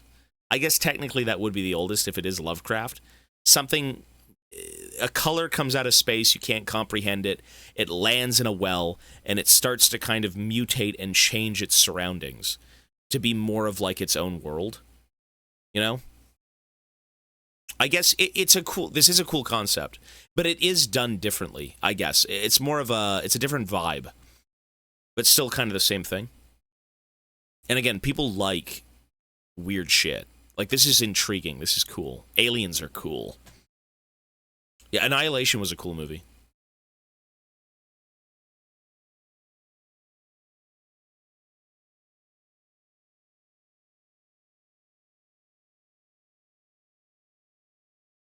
Oh, is that what it was? It consumes everything in the area so it can go back to space. So it's like refueling on Earth. I gave the game an 8.5. It's probably going to go up to a 9.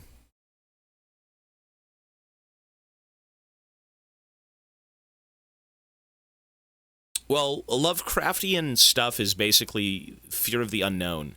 It's the unfathomable horror that you just can't comprehend. That's kind of what Annihilation, I guess, is. You just can't comprehend what the hell this entity is. You can't comprehend what The Color Out of Space is, right? What I can comprehend is this guy's generosity, by God!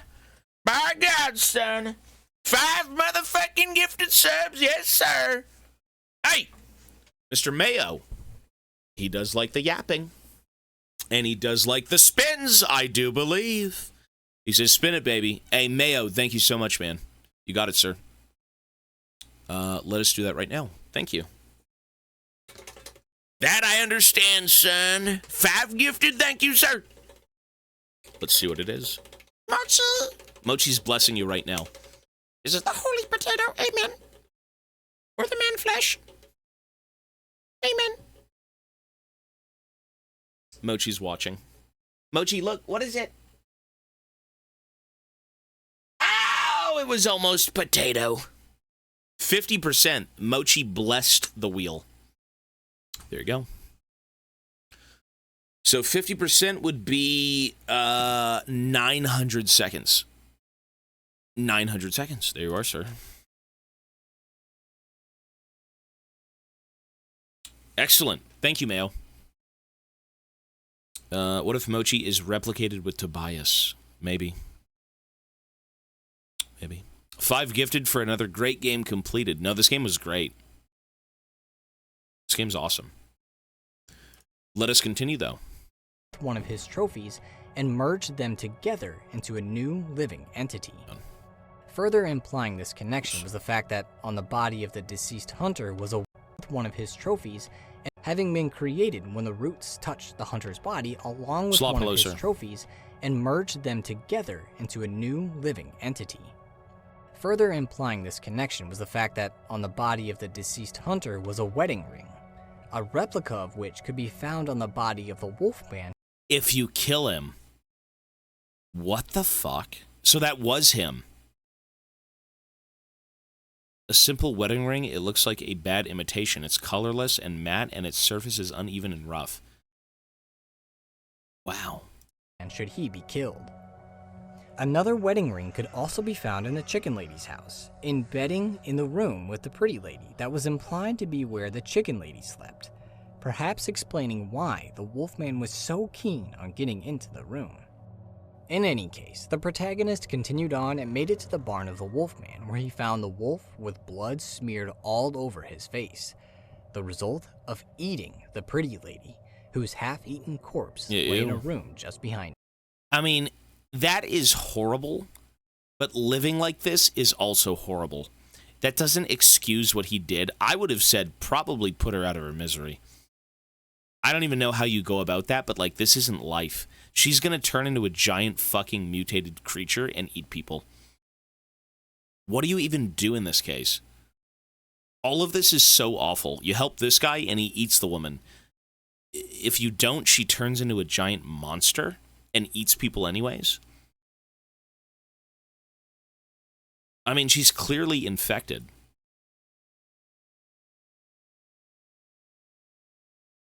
I don't think he mercy kills her. I don't think him eating her is mercy killing her. He's eating her legs.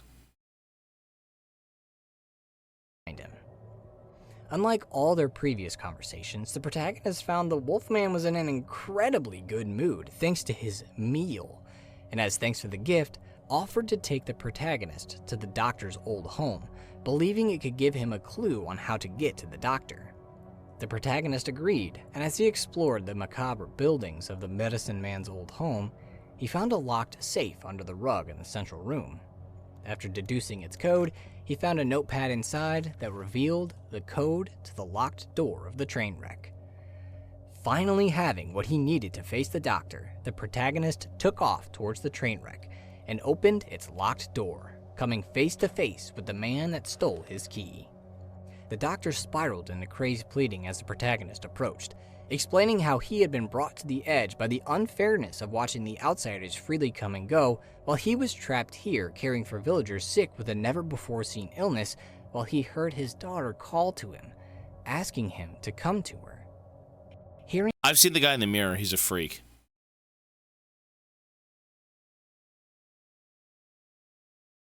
Oh, wait, the pretty lady was the Wolfman's wife? And she also had the wedding ring, so they were married.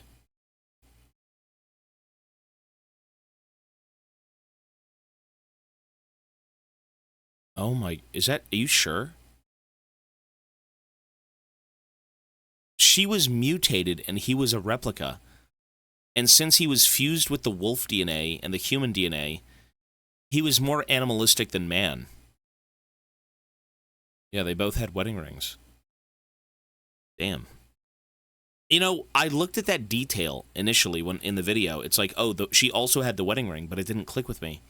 I just thought it was just a random wedding ring, even though we just talked about, you know, the Wolfman needing the wedding ring, or rather having one on him. No shit. So that was his wife. What the hell happened to her? She was big? On fungus? She ate everything? Hearing how the doctor had been mentally tormented through the years could make the protagonist sympathize with him and give him what he sought, the location of the underground entrance.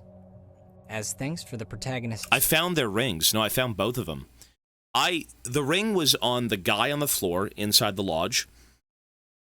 The other one was on the pretty lady. Generosity, the doctor said he would wait for him there so the two could go through the door together.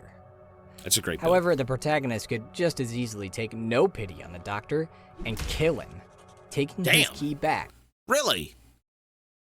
Oh my god, I'd never do that. The fact that, you know what? They do have HP bars. You can technically kill anyone here. By force. Oh my god. Giving the key covered in chicken feces to the Wolfman wasn't the only way that the protagonist could find the doctor. When he learned of the existence of the key from the musician, the boy asked for the key himself, so that he could use it to finally meet his future wife, the pretty lady. Wait, his future wife, so he was cucking the Wolfman. So he wanted to make the Wolfman's wife his wife. And the Wolfman had to deal with that. Fucked up.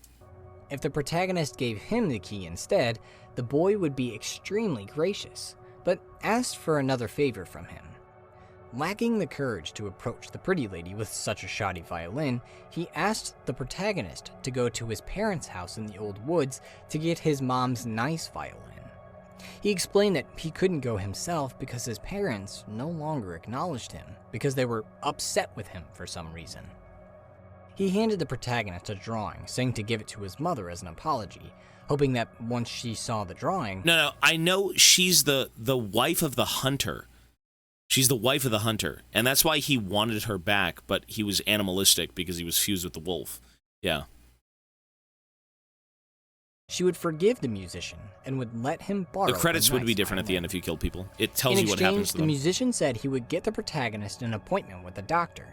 The musician was one of the few people left that could get in contact with the doctor due to the boy still trusting in him and seeing him as a kind man, feelings that emerged after the doctor had treated him with kindness and care. He was actually the one that gave the musician his wooden mask, carving it from a doll he owned and gifting it to him so he could be healed. Whoa. The doll without the face. I remember the doll at the beginning of the game. See what I mean by everything is very well crafted and well thought out. Everything is foreshadowed. And you'd never know. You open the door and you see this thing sitting here and it's like, what the hell is this? Of his afflictions. Yeah. The protagonist obviously jumped on this lead and headed to the old woods as the boy requested. When he found the home of the musician's parents, he found them inside, lying half dead on the ground, both on the verge of mutating into chompers. If he made any wrong moves, they would come to life and rip him to shreds, requiring him to fight them off. However, if the protagonist followed the musician's instructions and gave his mother his drawing, the gesture would pacify his parents, allowing the protagonist to safely collect the violin. Upon delivering the instrument to the musician, the boy would make good on his promise, telling the protagonist about the appointment he booked with the doctor and where he could find him. The delivery of the violin also gave the musician the belief that his parents had forgiven him.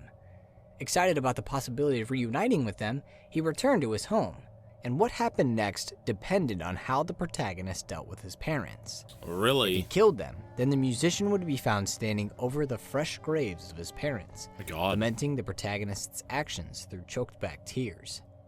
But if he spared them, either by fleeing from them after they mutated, or by pacifying them with the musician's drawing, then upon his return to his home, the musician would be greeted with the terrible maws of his mutated parents. Oh my god, that's fucking horrible. Oh my god, that's fucking horrible. You know, my ending wasn't even that bad. The kid lived in my ending. I forgot about the guy. He just fucking wandered off. He lived. I didn't do this. I helped the Wolfman. Who tore him apart. Oh my lord. I got the best ending for him, yeah. If the protagonist chose this path, then when he visited the doctor at the train wreck, he would be ambushed by the doctor, who, having been made aware of the protagonist's arrival by the musician, flooded the train cars with gas, knocking the protagonist out. The doctor again drugged and interrogated his prisoner, hoping to get the location of the underground entrance out of him.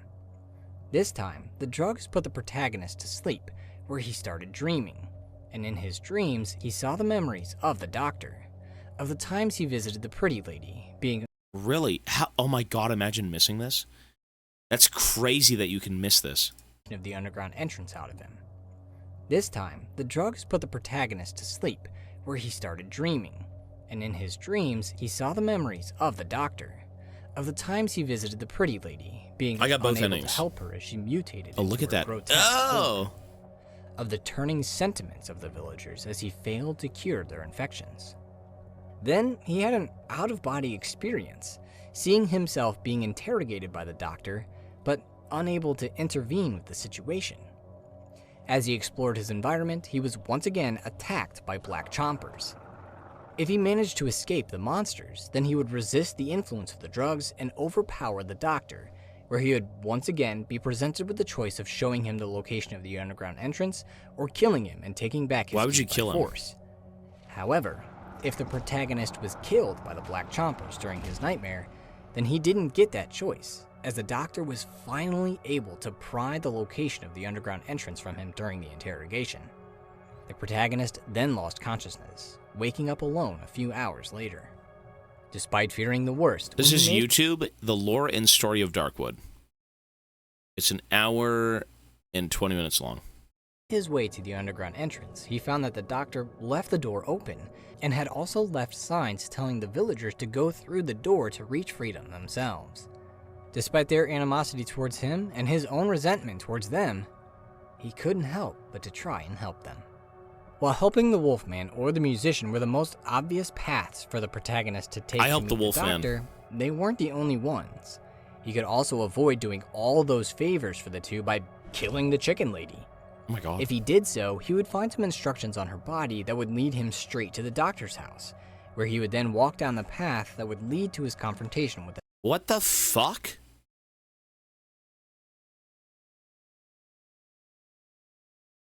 You can literally skip everything. But that's a psychopathic move. Why would you ever do that? You know what's the, okay, let me ask you this. What is the one game where you have to trust the NPCs, and after playing said game, you do it more in every other game? Go. What is the one game where you trust the NPCs and not murder them blindly? In your opinion, what is it? Because I know which one it is. Trust the plan. Kingdom Come Deliverance. I was going to say Dark Souls. I was going to say Elden Ring and Dark Souls. Whatever you do in Dark Souls, that game has taught me to not kill NPCs. Like, the amount of content you get out of an NPC in a game, you may not know initially, but, like, it could be the craziest fucking thing ever. Right? Like, if you save, again, Alexander, and you follow Alexander to the end, that is a crazy line. What about Bale with, what's his name? Who's the guy who goes after Bale in Elden Ring? Even with Solaire, stuff like that. Igor. Yeah, Igor. Igon, I think it's Igon. Igor, Igon. You gotta give those characters a chance. Right? You should. When I was playing the first Dark Souls, I think I tried to kill as many people as I found. I'm like, what the hell is this? Ew! And then you kind of just say, damn, I fucked up. You know? Like, you should give... You know what? As well as... We recently played Look Outside. And Look Outside is one of those games, too, where you can trust the NPC, or you can kill them. And maybe if you trust them, they kill you, right? If not, so on and so forth. But, you know, NPCs aren't always black and white. They may seem friendly, and then they fucking screw you over.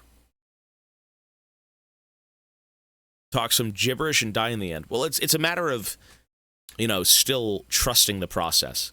Giving that a chance to kind of get you somewhere. The Doctor and the opening of the door of the underground entrance. No matter what path he took, the protagonist walked out of the train wreck with his path home open to him. Well, Cyberpunk's a bit different because for the sake of the NPCs, you can't kill them. You can't go in and kill Judy. You can't go kill, you know, those characters, right? Can you kill them? You can't kill Judy, can you? No way.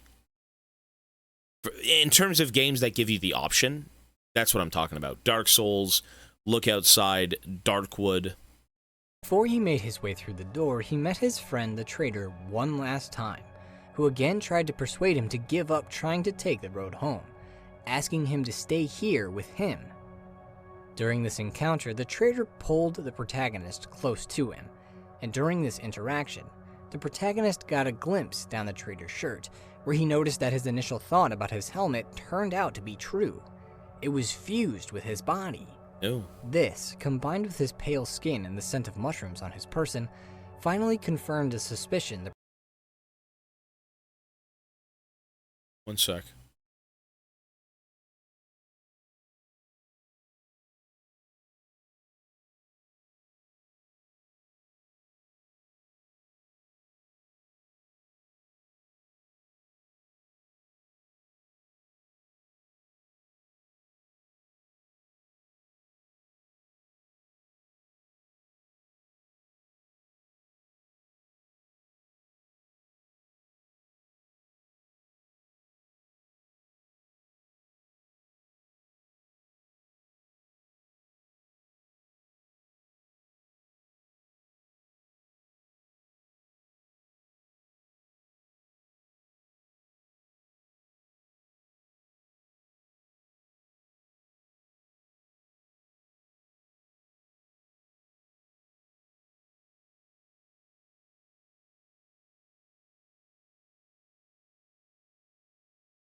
All right. The protagonist had I'm speaking with my since he'd fungus met the clone. traitor. He was a replica of the forest. And given how familiar he seemed, the protagonist... See, a replica of the forest, but you're saying that implying we know that, which we don't know that at this point. I just thought this was a fungus man. This person finally confirmed a suspicion the protagonist had had since he'd met the traitor. He was a replica of the forest. And given how familiar he seemed, the protagonist realized it was possible that the traitor may have been a replica of someone he knew. If that was the case, the traitor didn't say anything about it, and his pleas for the protagonist to stay fell on deaf ears as the protagonist turned his back on the traitor and headed to the underground entrance to make his way home. Once the door was opened, the protagonist made his way through it until his path forward was blocked by roots in the trees. He noticed someone lying in the rubble, and it was evident that the figure was a replica of the forest, as he was attached to the roots. The man began mumbling about a talking tree that blocked the road home, but then reached into his own head and pulled out a replica of the bullet that killed him. Was that what that was? That was the replica of a bullet? I never caught this initially. I never realized it was all replicas. That caused the death of his replicated form. Turning his back on the You end up finding this guy elsewhere. The protagonist went on, emerging in another government hideout, this time in a swampy area of the Darkwood. As he familiarized himself with his surroundings, he eventually found what the replicated man in the tunnel was talking about, as beyond the remains of a village was a gigantic tree blocking the road home. This wasn't a normal tree though, as in its trunks were several people who were all arguing and fighting, creating a noise that was so cacophonous it was impossible to make out what any one figure was saying. Having no other option, the protagonist turned his back on the tree and started scrounging the village for resources. As he did so, he found that someone still lived in the village, although it wasn't by choice as the man was handicapped. You know what's creepy? You see this guy at the end of the game. Is he crawling towards the fucking tree because he thinks it's salvation? Is that what he's crawling towards? Yeah. That's creepy. Oh, I mean... And didn't have the means to leave what used to be his home. By talking with the cripple, listening to his ramblings after showing him items, and through a nightmare he had at one point, the protagonist pieced together the story of where the tree came from, which was inextricably linked with the downfall of the village. As the Darkwood closed in around the village, the whole area around it was flooded, preventing the people from farming the land. To buy themselves time before they starved, the people agreed to ration their food and distribute it equally among themselves so they could all survive through the tough times facing them. However, one man, who had been left to care for his 3 eldest sons after his wife left the village with her 4 youngest, felt he wasn't getting his fair share of rations. So he gathered together a group of like-minded individuals and raided the food stores of the village, barricading the entrance to the cellar to prevent the others from stopping them. Once they ate all the food, the raiders tried to tunnel their way out of the cellar, but died before they could make their escape. Oh. Meanwhile, above ground, without the ability to reach their food, the rest of the villagers all starved to death. As time passed, the roots of the forest grew into the abandoned houses in the tunnel of the cellar, coming into contact with the various bodies of the villagers, eventually leading to the creation of the talking tree, a conglomeration of villagers who still bickered about the robbery of the food. Yeah, what the fuck? Their tireless arguments had driven the cripple crazy, and he asked the protagonist if he could get him some much-needed silence by destroying the tree. He suggested he head to the basement of one of his former neighbors where he could get at the tree's roots, which would be easier to destroy. Well, that was the cow. That's a cow. Yeah, it's a cow. Their tireless arguments had driven the cripple crazy, and he asked the protagonist if he could get him some much-needed silence by destroying the tree. He suggested he head to the basement of one of his former neighbors where he could get at the tree's roots, which would be easier to destroy. Needing to get past the tree himself, the protagonist went along with the cripple's suggestion, but found that the basement of the home in question was flooded. Upon hearing this, the cripple had the idea that the protagonist could dive under the water to get to the passage that had the tree roots, and suggested he head to the elephants to ask them for one of their oxygen tanks. You know what's crazy? I didn't even find this fucking guy initially. What I ended up doing, and it still seamlessly worked, was I ventured into the town, and I kind of got scared. I'm like, fuck this, I'm out. And I said I'd come back later. Hi, Mochi. Hi, baby. Mochi's here. Hi, baby Moch. You're so cute. Hi, baby. He's here. Mochi, what are you doing? What? He's just staring at me. Okay. What was interesting is that I never found this guy initially.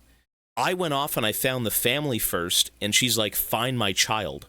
Go get my child and I'll give you something, whatever. And I found the mushroom lady. I found her first. And I'm like, okay, maybe the mushroom lady has the kid. And I ate the bitch. I ate the mushroom lady. And at that time, I still didn't realize everything was a replica. I was like, what the hell is this? I'm eating a grandmother? It all makes sense now. They didn't live in the village, though. They lived out in the forest. So the protagonist was going to have to... He's British. He says, elephants, fucking plunkers. Ever seen elephants, matey? That's not... Okay, that's not British, but, you know. Yeah, we have these elephants here, you see. They live here in the western part of the swamp. Their hut is in the thicket in the flooded forest. Elephants, fucking plonkers. Travel through the trees to get to them. His new path set before him, the protagonist prepared to complete the next leg of his journey. As he spent the next few days gathering resources and supplies to make it to the elephants, he began to familiarize himself with his new surroundings. One morning, after staying a few days in the swamp, he noticed a corpse laying outside of his hideout. Taking a look at it, he noticed the man had been decapitated, but upon closer inspection, noticed that the helmet looked to be a part of the man's body. Indeed, these were the remains of his old friend, the traitor, who had been... But why is there blood? If this is a replicated thing made of white substance, made of tree cum, why is it red? One sec.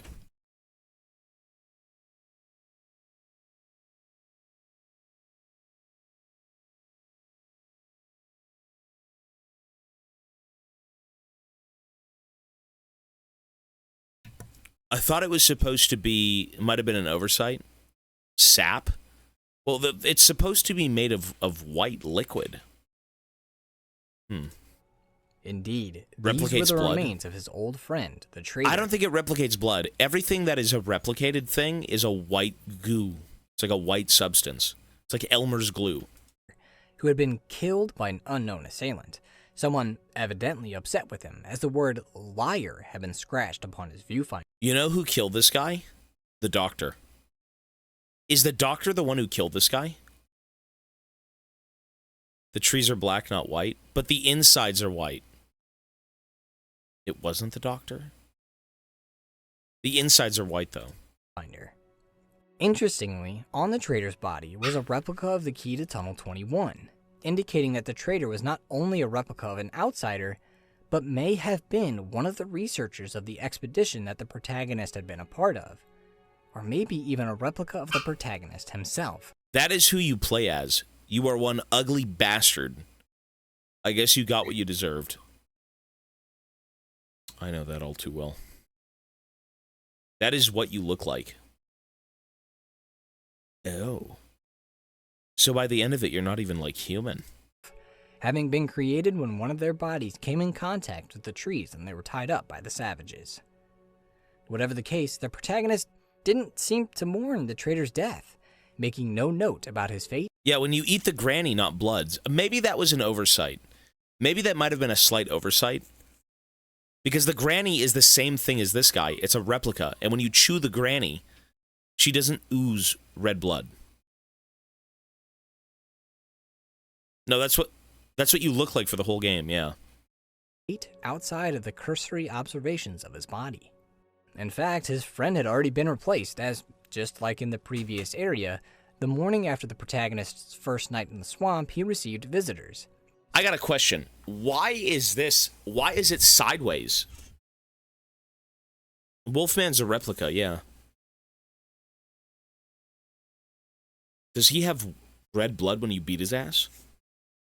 3 mute figures who, despite appearing to be savages, wanted to trade with him. Oh, is it a random map? Oh. Oh. You know what? The layout is the same thing, though. No, the layout's the same thing. The camera is shifted, but the layout is the same. So, I don't know. 3 mute figures who, despite appearing to be savages, wanted to trade with him. As he traded with the 3, he couldn't help but be reminded of something the Who the cripple fuck had are these mentioned people? before when he was telling the story of the village. How the 3 boys of the thief... Oh. And then the other boys were in... Wait, were the 3 boys replicas? These are the replica 3 boys. Reminded of something the cripple had mentioned before when he was telling the story of the village. How the 3 boys There was a big family of kids. Hang on. of the thief hadn't escaped being punished for their father's sins. They weren't outright executed by the villagers, but they were thrown out of the village, left to an unknown fate. Apparently, the boys had been able to survive the dangers of the Darkwood and still wandered under its leaves. They even seemed to return to the village that used to be their home, as sometimes at night, the cripple would hear the jingle Footsteps. of their cowbell. The reason of their return was likely so they could visit the talking tree, which contained the remains of their father. And you can see them here. What the fuck? In addition to meeting the 3 and finding the corpse of the traitor, the protagonist also found an old note in his hideout from a previous government expedition that mentioned a cottage near the junkyard that someone may be living in. During his travels through the region, he made his way to the cottage and met a strange sight. All along the snail hills people leading to the building were large replicas of snails that spoke to him. When he reached the building proper, he found a gigantic snail which immediately withdrew into his shell. Breaking open a portion of it, the protagonist met with the entity and found he had human-like features, suggesting he, like the previous snails, was a replica of the forest. The snail was apparently unaware of his own transformation. That's so disturbing. So, if you're a replica, do you have a consciousness? If you're a replica, do you have a consciousness? Are you a conscious being that is brought to life through that? Or is this just a mimicked fake thing from the tree? Is this some sort of like... I mean... It's hard to say. It seems a little strange, right? Because imagine if this thing was brought to life, but it had some sort of consciousness from like its previous person. I think it's more of a mimicking as to how people would act. Maybe. If you think about the creature, I mean, the creature, they call it the entity. It does replicate things. And if it does that, is it trying to create beings? So it essentially gives them its consciousness? They try to replicate the original person. In a way, yeah, I guess so. That would make sense. But it still is kind of fabricated because it is the creature creating that, allowing that consciousness to then be put back into a form.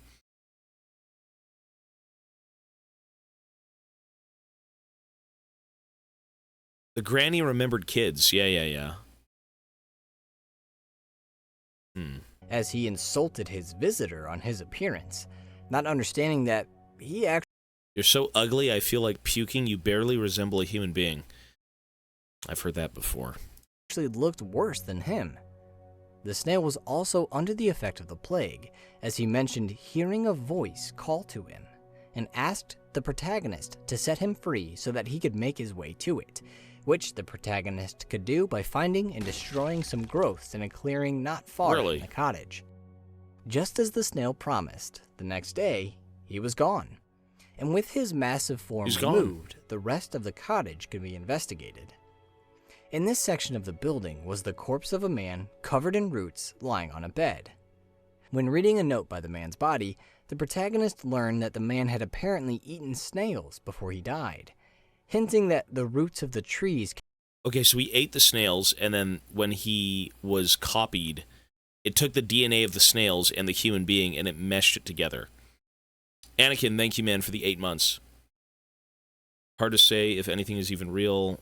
Maybe being is making experiments inside the human brain while they're dying. I mean, to me, it feels like a creature that's... with his body and the snails of his stomach to create the snail entity. The man was also apparently fascinated with a voice he kept hearing in his radio.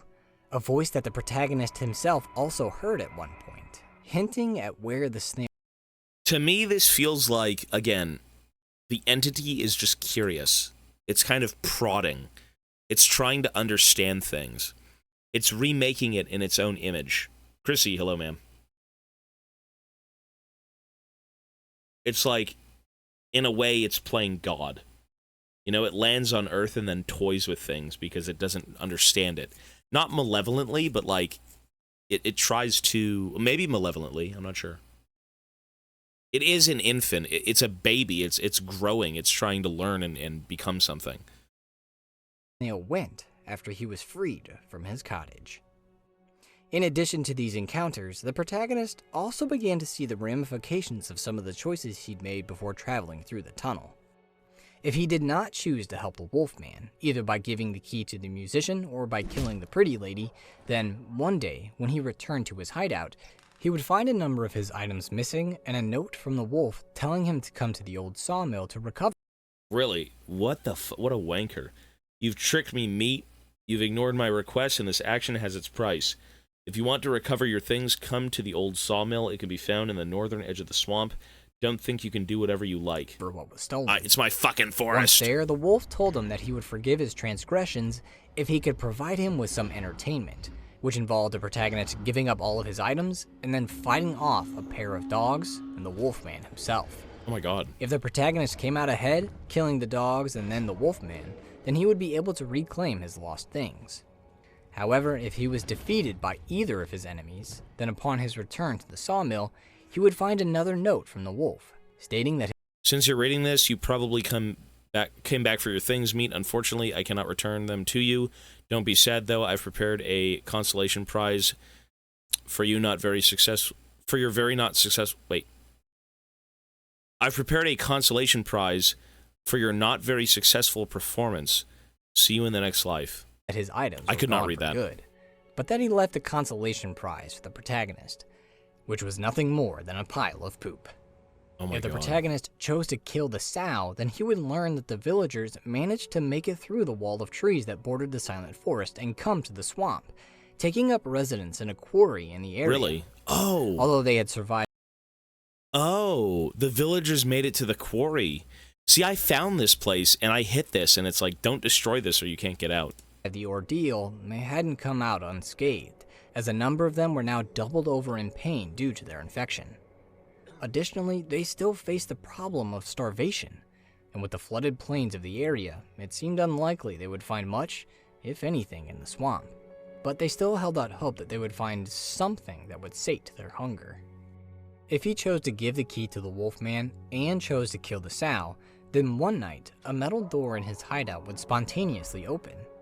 When the protagonist went to investigate, he found the musician hiding deep inside. What the fuck? In the time since he'd last seen him, the boy had changed considerably, Oh my god. growing to a much larger size due to his illness, barely fitting into the nook he'd wedged himself into.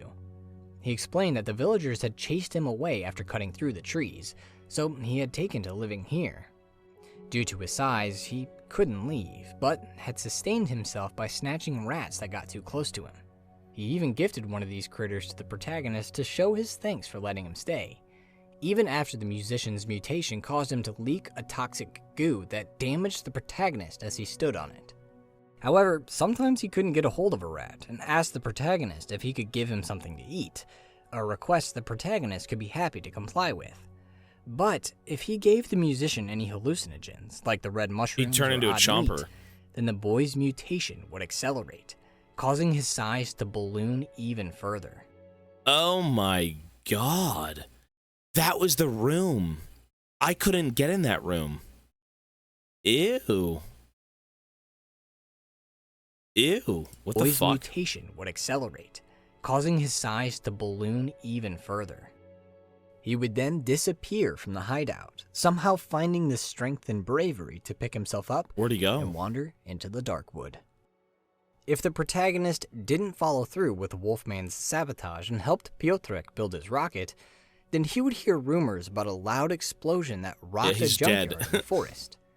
When he went to investigate these rumors, he found the mangled remains of the rocket, and lying within them was the corpse of Piotrek.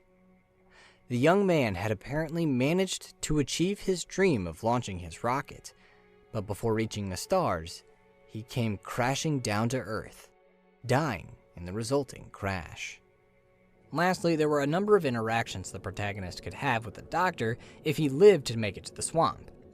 If the protagonist gave up the entrance to the underground during the doctor's interrogation, then he would find a couple of makeshift camps set up by the doctor, but never see him face to face.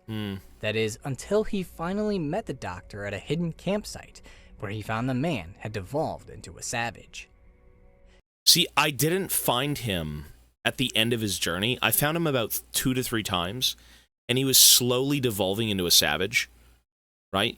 Over time, he put mud on his face and threw sticks in his hair and stuff like that.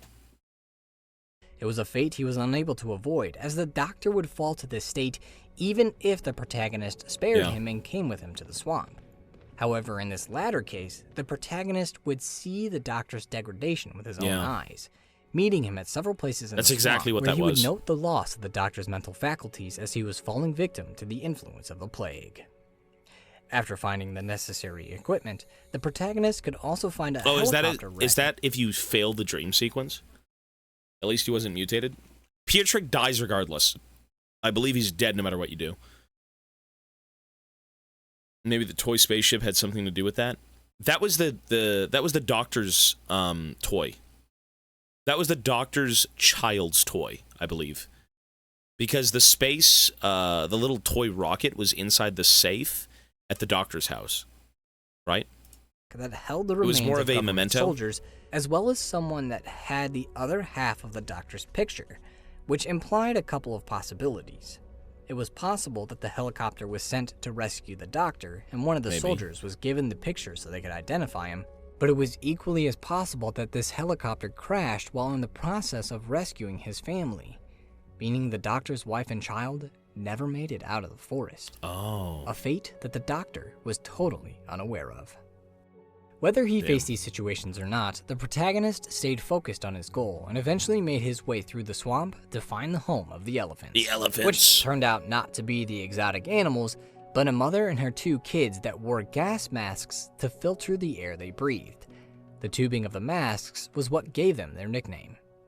In speaking with the mother, the protagonist learned that she didn't have 2 children, but 3. One was missing. She said that the boy, Marcinek, had been talking about how his granny would take him mushrooming, running off into the forest to find her. She asked the protagonist to bring him back, and in exchange, she would give him one of their oxygen tanks. By using a crude map drawn by the boy as a guide, the protagonist made his way to the granny's house, which he found was in a glade full of mushrooms. As he looked at the house, he felt it was familiar, and before long realized why. He had seen it before.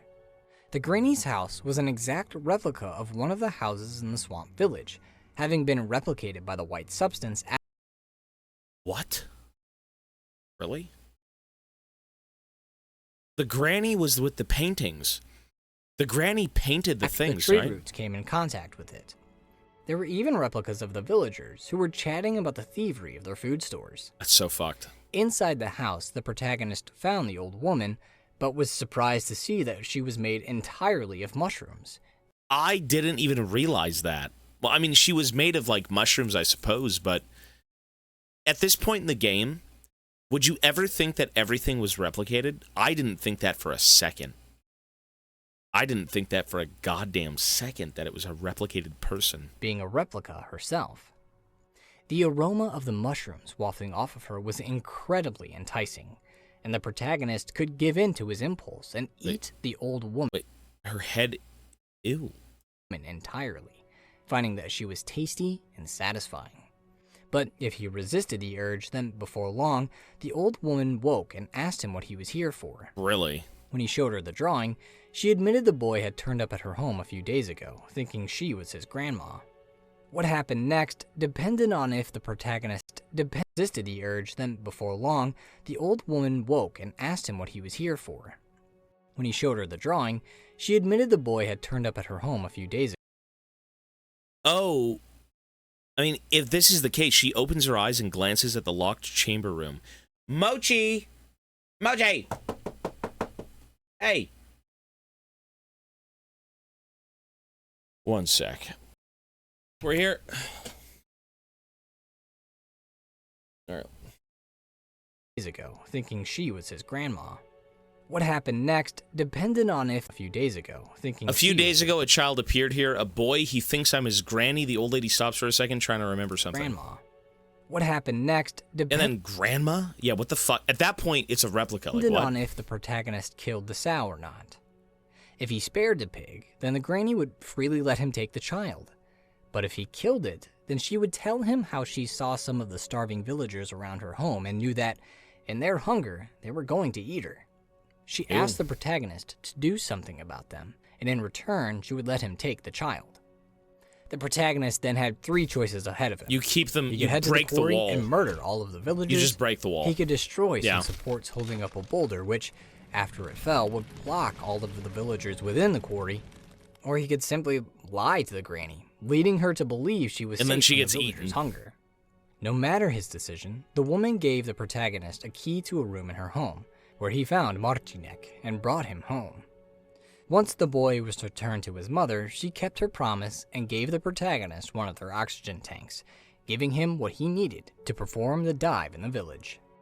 However, this was not the only way the protagonist could get an oxygen tank, and the other way lied in the hands of the fourth child of the elephant mother.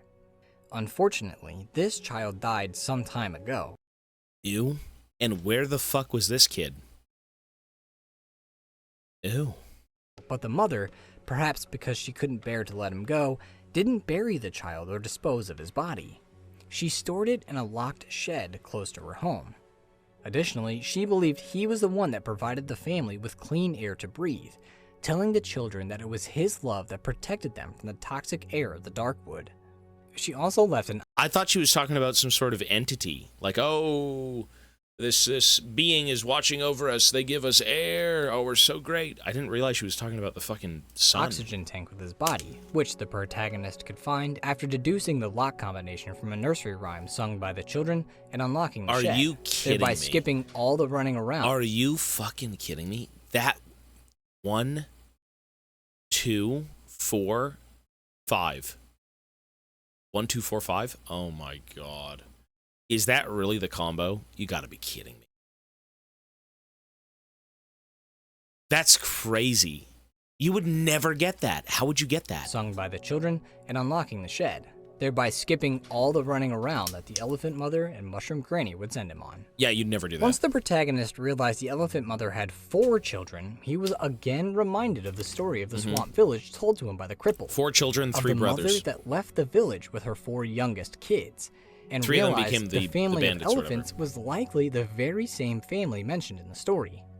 As he thought about how funny it was that they not only survived for so long, but that he managed to meet them, he realized that this woman was also the mother of the 3, the strange traders that visited him in his hideout every morning. Damn, she was busy. 7 Apparently, kids. the 3 had tried to visit their mother at some point in the past, as the mother told the protagonist a story of a group of savages led by 3 strange figures that camped outside their house one night. However, for whatever reason, the 3 left without meeting their mother, as when the morning came, they were gone, and she hadn't seen them since. No, my grandmother As the had 10. protagonist thought about how interesting it was that he managed to come into contact with the various pieces of this broken family, his thoughts turned to the mushroom granny that the boy thought was his grandma. Upon remembering the woman's home was a duplicate of a house in the village, he headed there to see if he could find anything more. Using a key from the mushroom granny's house, he unlocked her original home where he found a picture of a family. When he showed this to the cripple and the mushroom granny, he learned that the granny was the mother of the elephant mother, and thus truly was Marcinek's grandmother, as well as the grandmother of the three. Oh. When the elephant mother left the village all those years ago... See, the thing is, though, why would you give your kid to a replica? That's crazy. See, we didn't find this out. I literally said, why would you... Okay, you either have the kid go back to his abusive mom, or you give the kid to a fucking mushroom granny. Why would you... I mean, look, parental abuse is horrible.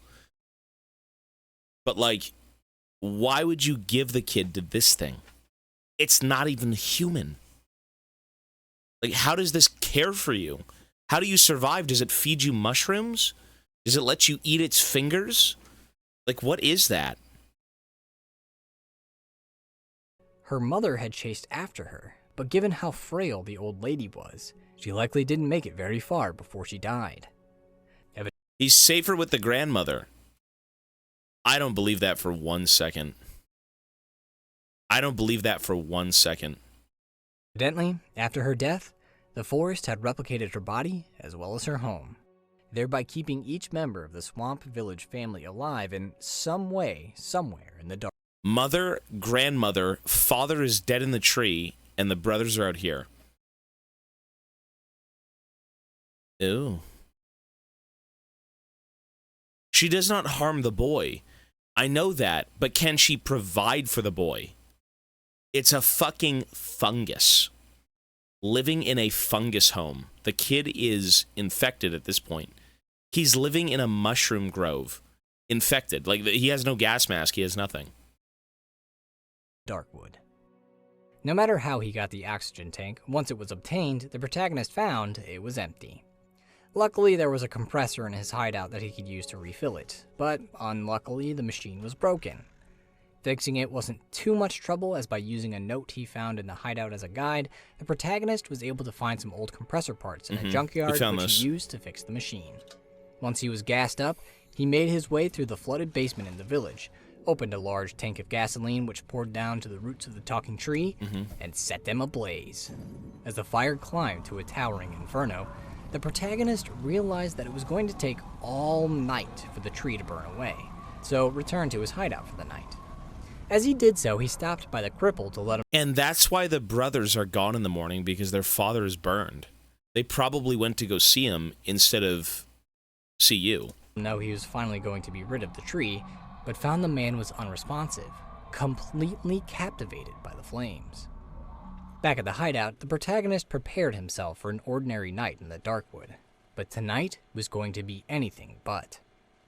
At one point, he heard a voice come out of the old radio that was in the building. It asked a simple question: why? Before the protagonist could understand what it was asking, a fire started in the hideout, and from the flame... Why did you do that? I wonder if that's the entity talking to him. Simple question. Why? I did kill their father. Maybe they resented me. Yeah. I guess that makes sense. Yeah, is this the entity? Like, why did you do this? Why? Right? And then it's also talking to you at the end of the game. It's saying, sleep. Why? Before the it doesn't understand. It's learning. What it was asking, a fire started in the hideout, and from the flames came burning people that chased him down and attempted to kill him. As he defended himself from his attackers, he soon realized who they were. These were the people that had been trapped in the talking tree, set ablaze from his actions, and they were coming to kill him for destroying their arboreal home. Their attack continued through the whole night, only stopping once the sun came up. The protagonist then returned to the village, where he found that, just as he thought, the tree had burned down, opening up the road home and finally giving him a way to escape the Darkwood. However, despite what the replicated man in the tunnel told him about the tree, there was actually another way the protagonist could get corner steering, one that didn't require him to burn the tree. When the protagonist first encountered the tree, he noticed that one figure appeared to see him and tried speaking to him while pointing to something in the distance. Due to the chaotic... Pointing at a radio over the roof of the building. I remember that. One person was like pointing. I'm like, where's the radio? They were talking about the radio tower. I didn't know that. I thought it was like a small radio you had to go find on the roof. noise all the other figures were making, he couldn't make out what the man was saying, but thought he was saying radio. Curious, the protagonist headed off in the direction the man pointed in, and before long found what the man was gesturing towards. I think it's because it just gets amped up at night to operate for some reason.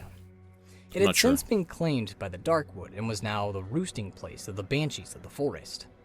If the protagonist had set the snail free before coming here, then he would also find the corpse of the snail in the ruins, picked apart by the banshees who feasted upon his squishy flesh. I feel like I did him a service. The protagonist recognized it and remembered there was a passage to the underground in its cellar. After fighting his way through the treacherous halls, the protagonist found the door he was thinking of, but found it was blocked from the other side. He noticed a lever nearby that was overgrown with mushrooms and felt it was the key to getting through the tunnel.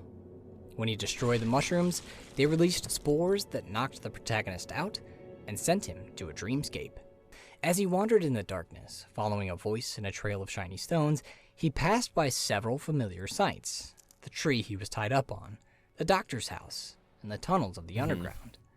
Of course, he was also attacked by black chompers.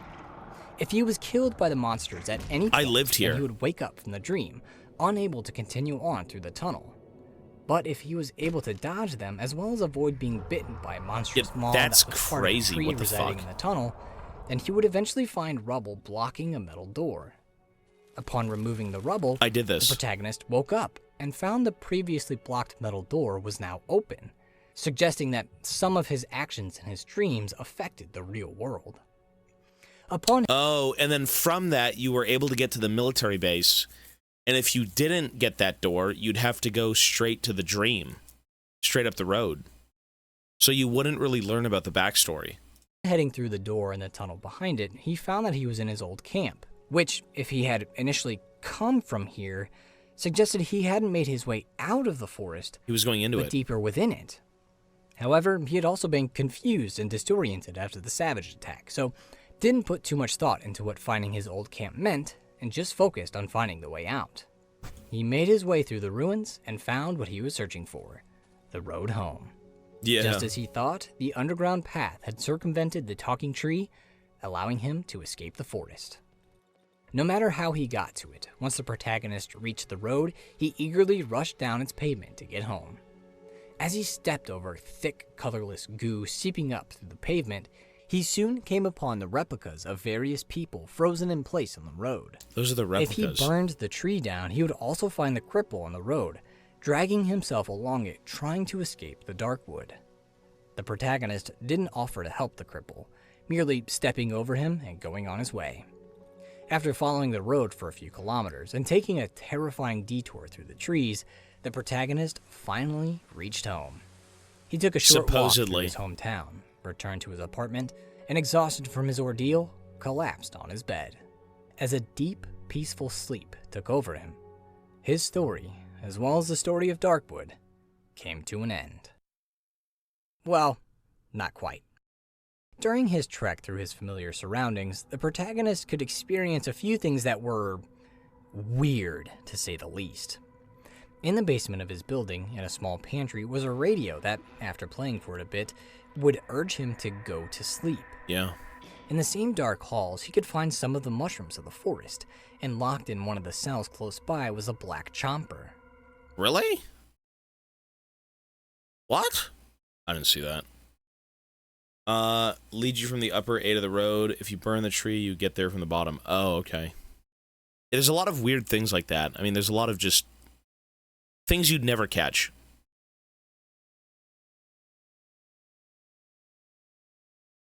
If you get to the road by the dream ending, you can walk to the bottom left and see this tree still standing. Yeah, I burned the tree and then went to the radio, so mine was kind of weird. I didn't technically have to do that. I technically did both endings on accident. Technically. Like, you either go through the dreamscape and get through. If you fail it, you have to go through the tree. Or you can go through the tree and forget about the dreamscape. The tree is also on the other side of the Yeah, it's on the... Well, of course, if the thing wasn't burned down, you'd be able to see it from the other side, right? After messing with a door on the main floor, the occupant would open it and scream at the protagonist to go away. And before the door shut, he could get a glimpse inside the apartment and see a baby cradled on the ground, reminiscent of the one he saw in his dreams. Get away from my baby. Baby cradled on the ground, reminiscent of the one he saw in his dreams in the forest. And upstairs, he found that if he tried to reach the end of his hallway, it just went on forever, until eventually being overtaken by tree roots. As a result of all of these, when the protagonist stepped into his apartment, he felt like something wasn't quite right, and his uneasiness seemed to be justified when he found roots on the floor of his home. The protagonist grabbed a screwdriver from his kitchen and started tearing up his floorboards, finding roots all over underneath them, in the living room, in the hallway, and in the kitchen. As he made his way into the bedroom, the words of the sleeper that the protagonist saw at the entrance of the silent forest rang in his ears, the one that told him to look for an exit in the floor of the last hideout. Oh my god, what foreshadowing. What the fuck? Couldn't see the black chomper. I have no clue. Either, I guess I just... Even if it was there and I was able to see it, I'd probably miss it. I've got bad eyes. The three are also on the other side of the tree if you didn't burn it down. I think that's what I saw earlier. The three brothers, like, kind of seeing their father. I guess was their father on the other side of the tree? Was that it? Resisting the urge to lie down and go to sleep, the protagonist looked under his bed to find a large hole underneath. Out of the Matrix. Upon making his way through it, he suddenly found himself waking from a deep sleep. He wasn't in... That is so disturbing. That is so beyond the Aquila Rift, if you've seen that episode in Love, Death, and Robots. That is disturbing. In his apartment, though, he had been curled up, naked, on a bundle of tree roots. As his eyes adjusted to the darkness around him, he found he wasn't alone. There was another sleeper next to him, and another, all resting in a sleep so deep and blissful they couldn't be woken up, and apparently, he'd been one of them. As he wandered through the twisted masses of roots, passing several dozen sleepers, he realized he was at the epicenter of the Darkwood, the place from where the whole forest radiated out from, and soon came upon its nucleus, a spherical mass of white gas. He felt a presence of some kind coming from the sphere, and realized it wasn't an inanimate object, but some sort of being. Wait, you can talk to this fucking thing? I'm standing in front of an enormous being. Place hand on the being. You could talk to this thing? The protagonist placed his hand on the being and tried to communicate. Something like a sound continuous and low is coming my way in the depth of the pulsating space surrounding me. I can see a vague shape. Their outline blurs and fades away every time I try to focus on them. Suddenly the sound envelops me, only to instantly disappear a moment later. I can feel someone's presence far above me. I can see their vague shapes. Their outlines blur and fade away. With it, to understand what it was and where it came from. But the answers to his questions, if they could be called that, were incomprehensible to him. The only thing he understood was that he longed for sleep. Incomprehensible to him. I'm drowning in an illuminating, pulsating whiteness. I squeeze my eyes shut, but the bright vastness continues to blind me. The silent grunt grows stronger with every moment. It stratifies into an unlimited number. Wait. I feel an overwhelming, soothing feeling of security and happiness. For sleep, and the warmth exuded by the being provided the perfect conditions to sleep in. Closing over my head, the rust of distant trees turns into a single, silent murmur. I feel I'm coming home, to my flat, to my room with a window and a bed. At that moment, the disparate pieces of the story came together, and the protagonist saw the whole picture. This being was what crashed in the forest back in 1975, and ever since that day, it had been using its white substance to grow and create the Darkwood. The plague of the forest, that strange sickness that made people hallucinate and hear a voice of a loved one calling them to come deeper into the forest, was the power of this being. A power that eventually became so powerful it could conjure up whole realities in the minds of those that had fallen under its influence. For whatever reason, the being was using its power to lure people to it and make them fall asleep, where they would lay until they starved to death. Then, another realization hit the protagonist. He too had fallen to the influence of the being, and the whole time he had been trying to escape the Darkwood, he had actually been going walking towards deeper it. Within it. Yeah, what the fuck? Following the call of the being. But somehow, he'd been freed from the influence of this entity, and knew he had to do something to stop it. Tearing his hand from the sphere, the protagonist wandered a bit more until he found a sleeper named Maciek.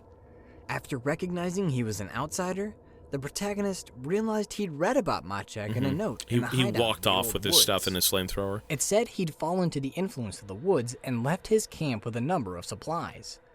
While he'd evidently lost most of his other things in his journey, the protagonist noticed Maciek still held one in his arms, his flamethrower. Realizing he could use it, the protagonist tore it from Maciek's arm and returned to the being. He then torched the entity, setting it, along with the trees of its forest, ablaze. As the inferno spread, the protagonist began to flee, as did the dozens of sleepers who had woken up when the fires were started. My God. However, despite their best efforts, which included the protagonist using the flamethrower to burn a path through the sleepers, they're all awake like you are. They could not outrun the fires, and were eventually consumed by the flames. Jesus. The conflagration lasted for days, and as the Darkwood burned away, a number of its inhabitants were killed. But not all of them, as some managed to survive. Outcomes that depended on the actions the protagonist took during his journey through the Darkwood. However, whatever the fates of the inhabitants, one outcome was absolute. Once the forest was reduced to ashes, the calls luring people into the forest died away forever. So you killed the entity. And when those whispers ended, so too ends the story of Darkwood. It's a story that has a lot of messages. It dabbles with themes of government oppression and human fears of an alien invasion, but foremost among them, it's a story of how people react in the face of disaster. When facing a challenge, some people give up and go to sleep, thereby choosing to live in blissful ignorance or choosing to keep things the way they are despite being unhappy with them. Yeah. Others, though, choose to fight and try to change their conditions for the better, whether that be by chopping through an impenetrable wall of trees looking for hope on the other side, or stopping an alien takeover by burning the alien down. In either case, that resilience to keep on living, to survive, is at the core of Darkwood. It pushes us, tests our limits, so we can see for ourselves what we would do in the face of difficulty. It's also what makes the game resonate with so many of us, and a true masterpiece. Now, believe it or not, I didn't cover everything in the game, but for the most part, this should... That basically sums up the game. That video is perfect. I don't think I even have more questions. Well, I still have more questions, but that really does sum it up perfectly, to be honest. If you played the game and you wanted to see, like, what this was about, anything you missed, maybe not the super nitty-gritty details, like, that'd probably be in the Pyrocynical video. I mean, that's cool. This is a great game. The War of Mine. Realistic scenario, this is war. Well, I mean, everything is... everyone's a fan of something. Everyone creates something based on what they enjoy. People put their influence into everything, you know? So you're going to see stuff like this elsewhere, but Darkwood does it in such a great way. It is memorable.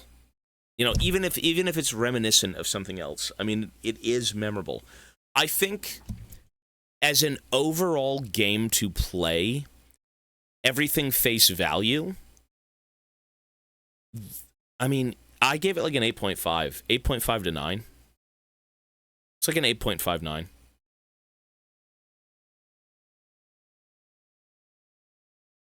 This War of Mine to the list. We've already got... The list is done right now. Until the next tier, the list is done. Centimeter catfish. You caught Tom Kench. Throw him back into the sea, brother. Save the damn thing. Hey, I used to go fishing with my uncles. I thought it was fun. It's very relaxing. I'm a little bit jealous. That's cool, man. Fishing is enjoyable. I even like golfing. You know, old man unk things. This game is... I'm still curious about the entity. Do you think the entity is malevolent? Do you think it's evil? Do you think it has bad intentions for Earth? Or does it just simply not know and it's trying to understand? Because I don't think it does. It's a parasite. Do you think so? It's a baby. It is a baby. It feeds on carcasses. Well, everything needs something.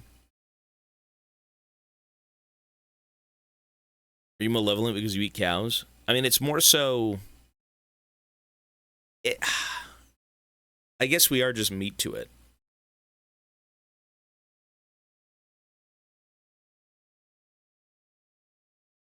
It lures people in to have them starve to death in a dream. I guess, is that how it fuels itself? Is that what that is? I do ever find the planes are no longer over us. We don't need to eat caught fish. That's cool though, man. Yeah, that's what you do sometimes, you know, you do it for fun and you let them go.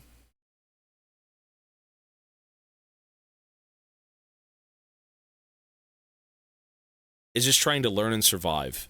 That's kind of what I view it as. I view it as a creature trying to live, not as something that's evil, not something that's just going around murdering things, right? I mean, it is a baby. It's in its infancy. And typically, what do you do as a baby? You huff your own farts and you try and learn what the hell's going on.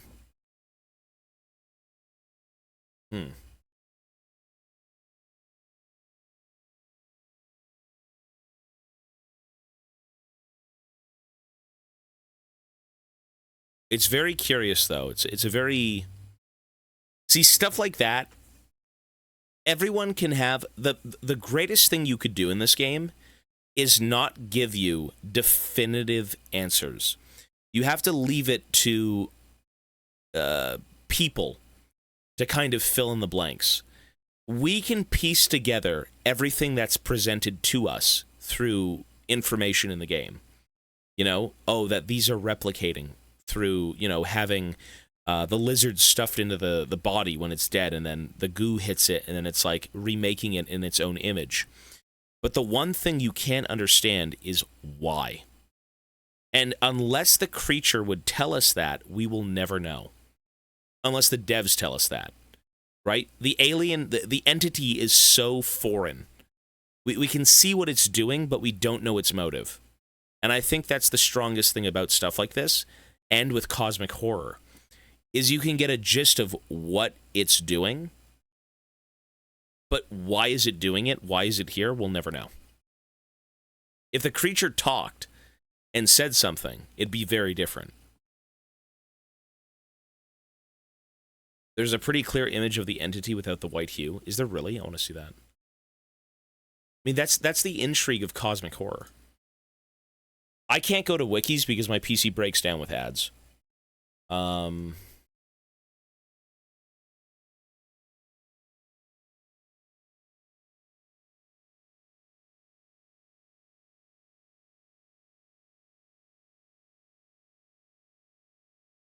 I mean, it kind of looks like a face. It kind of just looks like a face, I guess.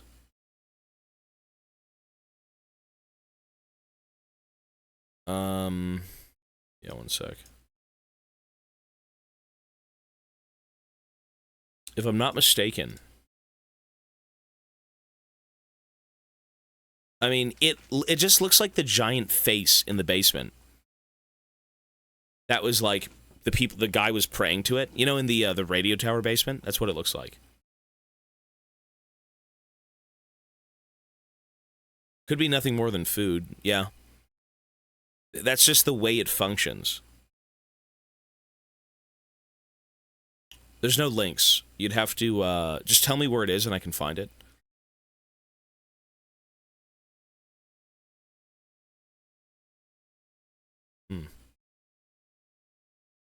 I mean, this game is cosmic horror. Is what this game is. This game is just cosmic horror. Yeah, I can't really... I could try and go to the wiki. I'll just click on the wiki right now. Usually, my PC freezes. Okay, so I'm here right now. Oh. It's working. I can scroll, but I have 50 fucking ads.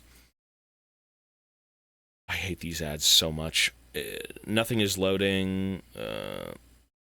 Which face is it? The being appears as an infant in the protagonist's dream.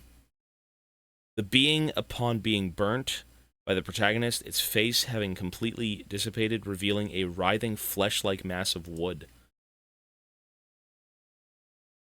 Ew. Oh. Ew. Is it that red thing?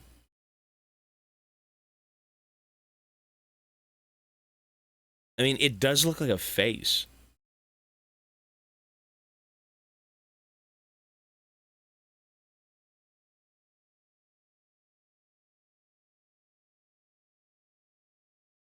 So that right there is what it looks like initially. That looks like a face, right? And then you can kind of see that it's pained. I mean, it also looks like it has, like, an eyeball, bottom right.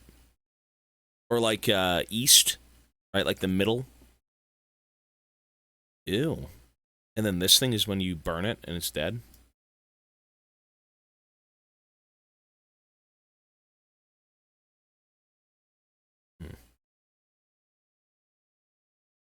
You know what? It's just a cosmic horror, is what it is. It's just a creature out of space.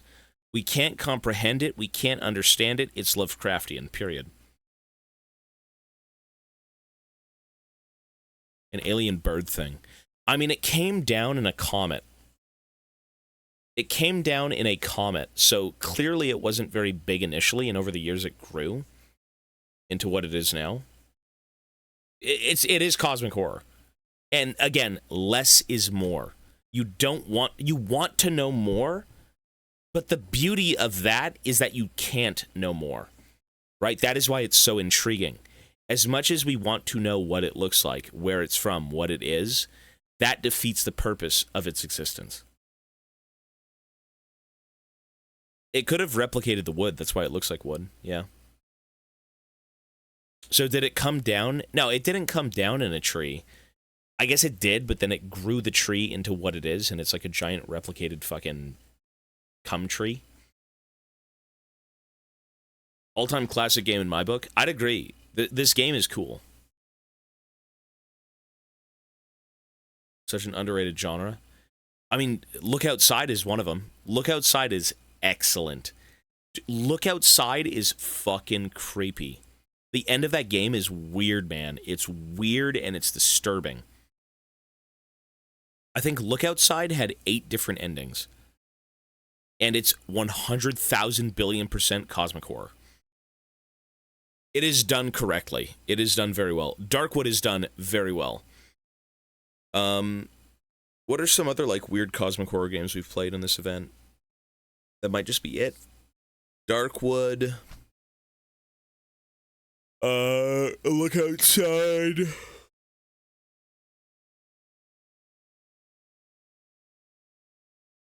The Raid. Thank you, sir. Why did it like mushrooms so much? Maybe that's just because what it encountered first was like a mushroom. And then it spread through that image. Darkwood Wedding? Darkwood Wedding? What are you talking about?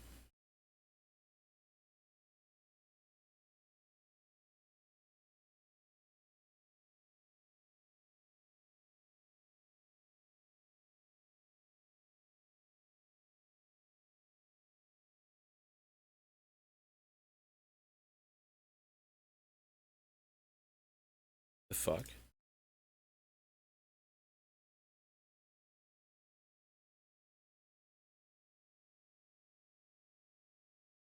Wait, where is the wedding? Wait, there's a wedding section in this game? What the where is that in the village?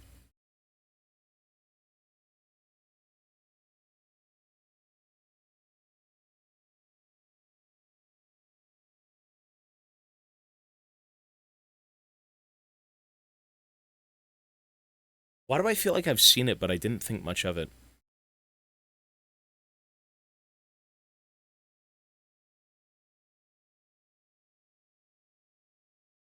Did I not do the wedding event? That's weird.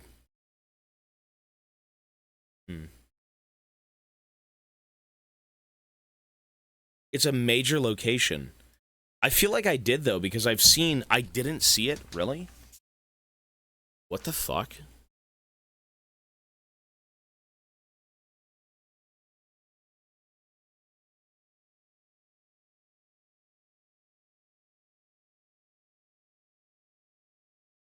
So what the hell is it? Just a side quest?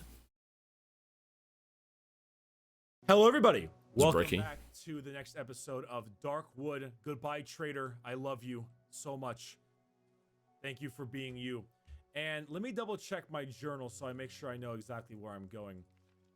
The key. So basically, what happened is the key for the wolf. He gave it to the. I decided to give the key to the chicken lady's room to the wolf. As agreed, he told me I will find the doctor in the northeastern part of the old woods. Fortunately, the doctor doesn't let anyone in. I will need to find a way to make an appointment. I also got the chicken head, which is crazy. The wolf didn't want to talk to me anymore. He grunted that he has something urgent to take care of and rushed off. If this wolf brain thinks that he will get rid of me that easily, then he's mistaken. He mentioned he'll be staying in the northwestern part of the old woods. This is where I will find my companion. Tomorrow, for example. Stuff. So this we've seen. I'm hearing the squeak. Where the fuck is this? Literally kill it with fire.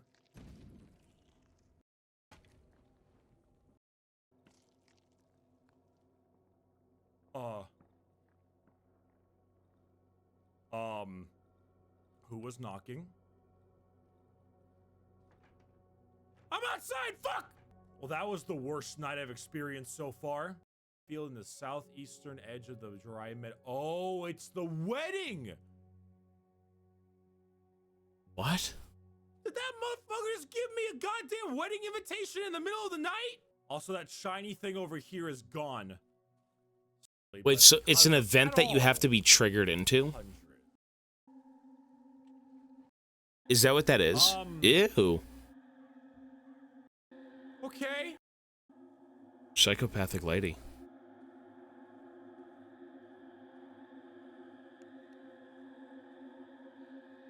Okay. Damn. Never done that.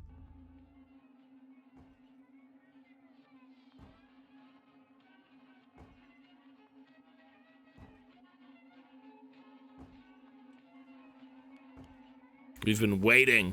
Ow! Yeah? Good for you, buddy. Congratulations. Blair. Let me out, please. Still jammed? He keeps on just smacking his face into the table. Want to dance? Oh my god, that is kind of creepy, eh? I'm good, ladies. Thanks. I'm solid. I'm good. Don't really feel like dancing. You know what? Maybe one dance. Maybe not. I'm out of flashlight battery. He's gone. He's gone. What was that? Oh! What is that? Ew.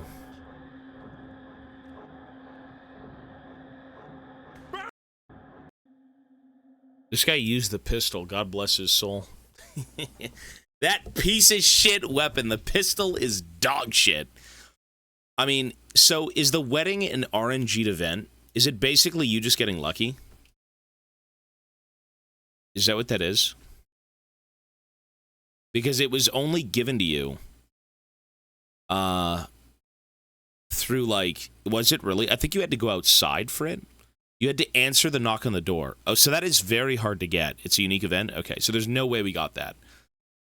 I mean, the game is... I think it's safe to say Darkwood is a masterpiece of a game. It is a labor of love. It is something that's, like, very, very thorough and well thought out. Was it one of my most favorite games that I've played? Maybe not exactly, but it is one of my favorite concepts of a game. Like, the atmosphere, the story, the entity. I love aliens. Any sort of Lovecraftian fucking creature out of space, that's cool as shit. The story of that game was excellent. You know, you will remember Darkwood. Nothing looks like Darkwood. Nothing feels like Darkwood. We've played 90 games-ish. I haven't played that many, I suppose, but nothing truly feels like Darkwood. Could you name one game that resembles Darkwood? The atmosphere is incredibly unique. It is. It's dreadful. It's just, it's pure dread. It's not even scary. You're always kind of clenched, waiting for something to happen, and nothing happens. Nothing happens. And if a game is going to do that, that's crazy. You know, you really just don't see... You don't see what you feel. You know, sometimes when you're out there, there's going to be, as an example, like a creature, and you hear like a... Rrr, and then you fucking panic, you look around. But every few steps you take, I'm expecting to see like a jump scare. I'm expecting to see some sort of fucked up thing going on. And what's interesting about the game is it's almost like it's just a false sense of security, right? I viewed the game, and I think a lot of us viewed the game as some sort of cursed fairy tale, where you've got the Wolfman, and you have like a doctor guy going around healing the sick. You have a kid with a violin playing Romeo and Juliet. It's very fantasy-esque. You know, in the middle of the woods, there's this diseased village. Go check it out. You can't escape the village. But at the same time, it still is very grounded, and with the amount of weird shit that goes on, it is, to a degree, believable. Resident Evil 8, in terms of being a village infected by a fungus? A little bit, I suppose, yeah. Again, it's a bit fantastical, but like even that fantastical edge still is met with logic. It is a creature that twists and mutates things into one another. So like the wolf guy was probably the most jarring thing in that whole game. And you wonder, you're like, well, what the hell is the Wolfman? What is this thing? Why is a wolf talking to me? And you realize, not through playing the game, but through watching a YouTube video, is that he used to be a hunter, and he ended up dying, and the roots got to him, and the roots at the same time got to one of his taxidermied animals, and it brought him back, it cloned him, it took those designs, and it made him in a new image, right? So even though it feels like a fantasy, cursed nightmare, it still is rooted in a logical explanation, right? And that's the creepiest thing. It's that even though these things feel impossible, they're just not in the context of the game. You know, the people with the lizards, right? Who was creating the lizard people? Who was creating the fungus people?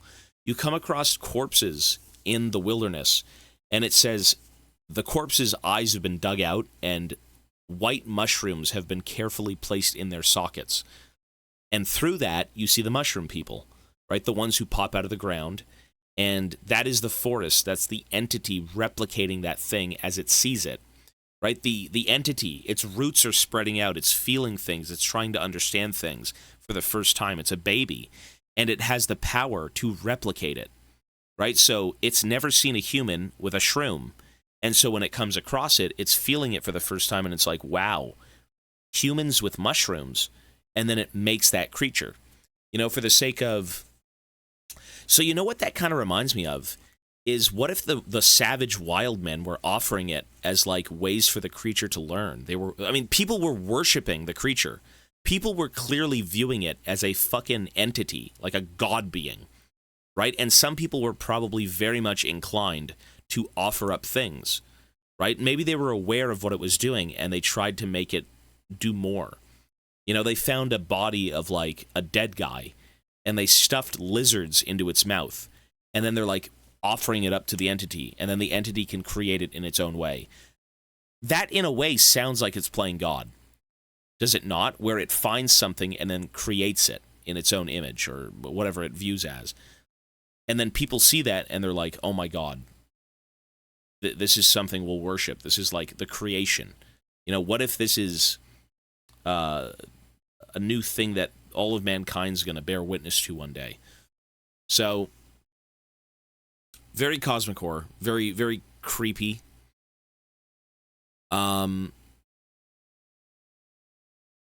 What's next? I don't think it'll be tonight. It won't be tonight. So we're going to play, probably to end the day, we'll play a few games of League. Tomorrow we are playing Growing My Grandpa. And then Papers, Please. So I don't want to get into it tonight. I'd rather kind of play it tomorrow. Growing My Grandpa is supposed to be another fucking weird game. So, you know, 2 weird games back to back. We'll see. So happy to see Claire Obscura as an incentive goal. Just finished it yesterday. Truly a masterpiece, thought-provoking game and experience. That's cool. A lot of games should be thought-provoking. If you want a good experience, you need to think about it. And it's not to say that, you know, you don't... Red Dead Redemption is one of those games where you don't have to think as much, but it's done in such a way that you just love it. And I think for some games that do go beyond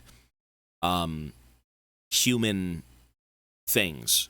You know, I've seen images of Claire Obscura, and it doesn't seem like a very grounded game. The humans might be grounded in, like, human emotions and stuff like that, but there's a lot of shit going on, a lot of weird stuff, from the few images I saw on Steam. And, I mean, I'm sure the game is going to make you think. Yeah, I have known nothing about it outside of Steam. So, it is on the list. Claire Obscura and Ghost of Tsushima are both in the same tier. Jamaican, Caucasian, Chinese. That is me, sir. Chinese. But that's cool, man. You know, games, I think, the beauty of gaming is that these stories are just as good as any movie plot. Any AAA crazy movie. I mean, you know what? Even though movies are pretty much a joyride, right? You sit down, you watch it, it plays it for you. It's the experience playing itself out. I really like movies in that they can bring things to life in reality, but with books and gaming, you can do so much more. It is very, very hard to create a movie that is of the scale of a game or a book. You know, for the sake of the Lord of the Rings and everything going on, incredible, right? But, like, how much more detail and information is in those books? Did Peter Jackson nail it completely? Maybe. I haven't read the books. But usually in books, you know, you can sit there and write tons of things. In gaming, you can create tons of things. You know, when it comes to making a movie that is... with live action, you know, people and props and everything, you are kind of limited. It still has great mediums like CG and all that stuff to kind of push the boundaries. But for the sake of gaming, gaming is limitless. The storytelling in gaming is endless. You don't need live action stuff to make it work. You don't need physical props. You don't need all these things. You can create them in a program. And of course, you can do that for movies, but for the sake of something you play, it's a little bit more in depth. You know, movies kind of just show you what you need to be seen. Games technically don't always do that. And that's the great stuff about indie games too, you know, where instead of being on a one track, A to B to C to D to E, whatever, you know, a very linear experience, you'll have these branching paths. You'll have these alternate routes and things that you'll never see in a movie, that you'll never see in a book. So you can tell so much more of a story sometimes through gaming. Gaming is impressive, you know. I think people rag on gaming a lot if they're not aware of what gaming truly is. You know, they're like, oh, you're wasting your time. What a dumbass you are. Like, just stop playing the game. Grow up.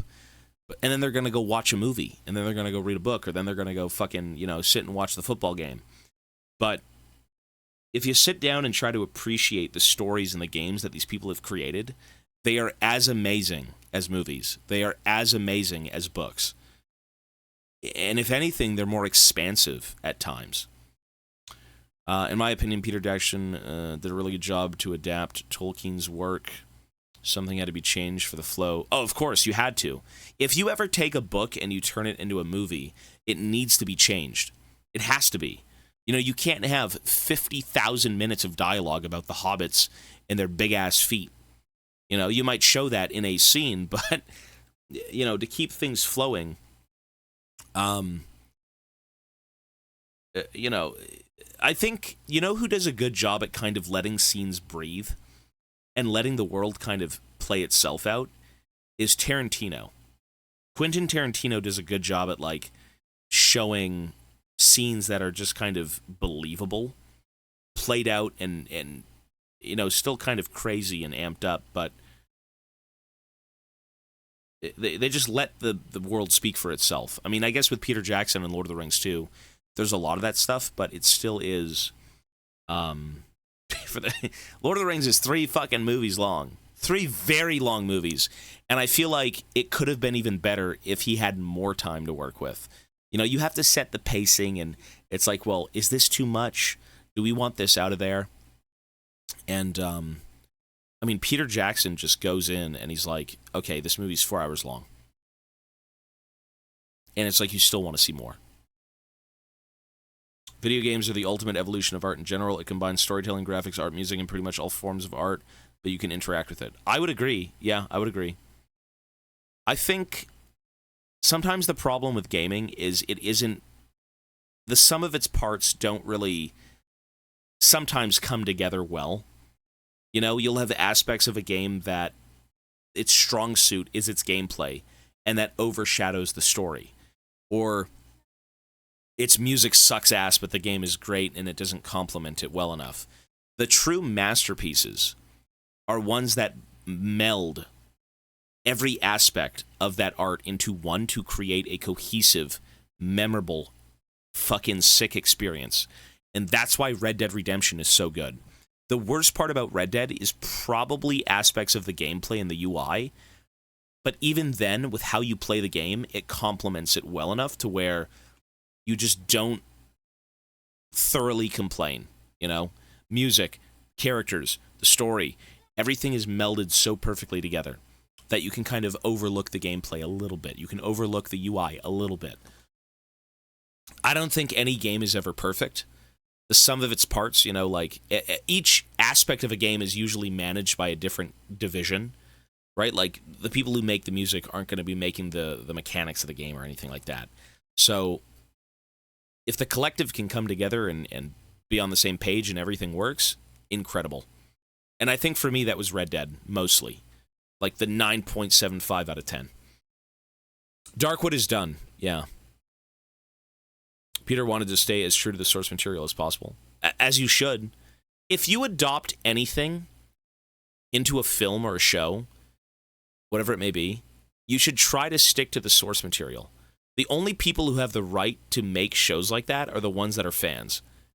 If you're not a fan of something and you want to take it and create a show out of it, I don't think it's with good intentions. I think you're just trying to twist someone else's work to kind of suit your own vision of the world. And that's not really why you'd want to make a show. You know, you want to keep it in the vein of, like, the creator's vision. You know, you can change a few things and say, okay, well, you know, for the sake of Peter Jackson, I heard he did a few alterations with like some of the scenes and whatnot. But you need to be a fan of the source material. You really need to be a fan. If you're not a fan, it's not going to come out well. And that's not to say that, like, you know, you're a fan and it has to be, oh my God, Master Chief said the line, oh my God, The Witcher said the line, oh my God. You know, it's not like it's cheesy, but you need to understand the world and how it works to kind of create a show around it.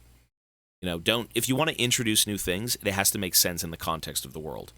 Instead of like, oh, this would be cool, and it doesn't make any sense. Like Star Wars, Halo show. This is why I hate the second season of The Last of Us. I haven't seen it. I have not seen it. You know, for the sake of shows too, if I'm not mistaken, wasn't there who was the scene about in The Last of Us Season 1 with the town? Who was that of? It was the two guys who were in love? Was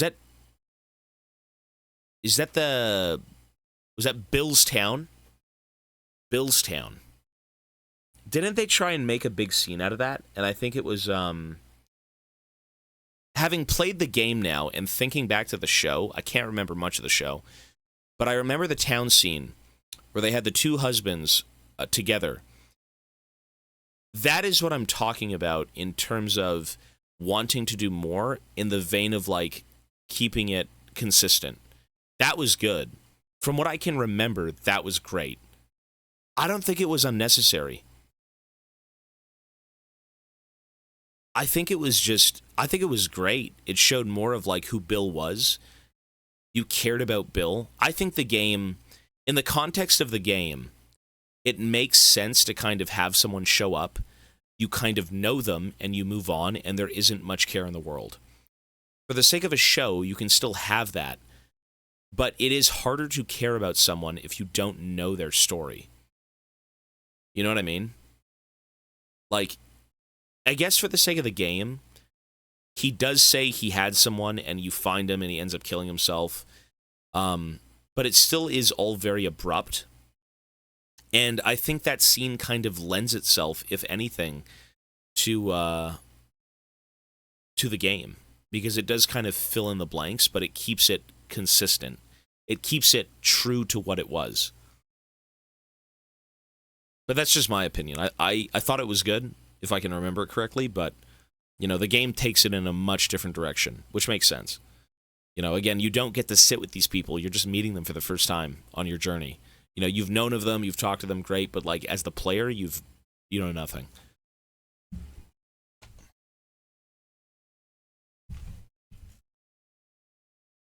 Or, you know, in the sake of other things, they may just create a bunch of nonsense and then it doesn't make sense. Right? Like, again, respect the source material. And if you don't, why are you taking the project to begin with? Usually for the money. So, anyways, folks, we are done Darkwood. I would say that video pretty much answered most of, if not like all the questions I had. The story's cool as fuck. I can always get behind an alien from space kind of, you know, twisting and melding the environment. There's stories out there, Color Out of Space, Annihilation, stuff like that. It's done well, it's consistent, and it's memorable. So,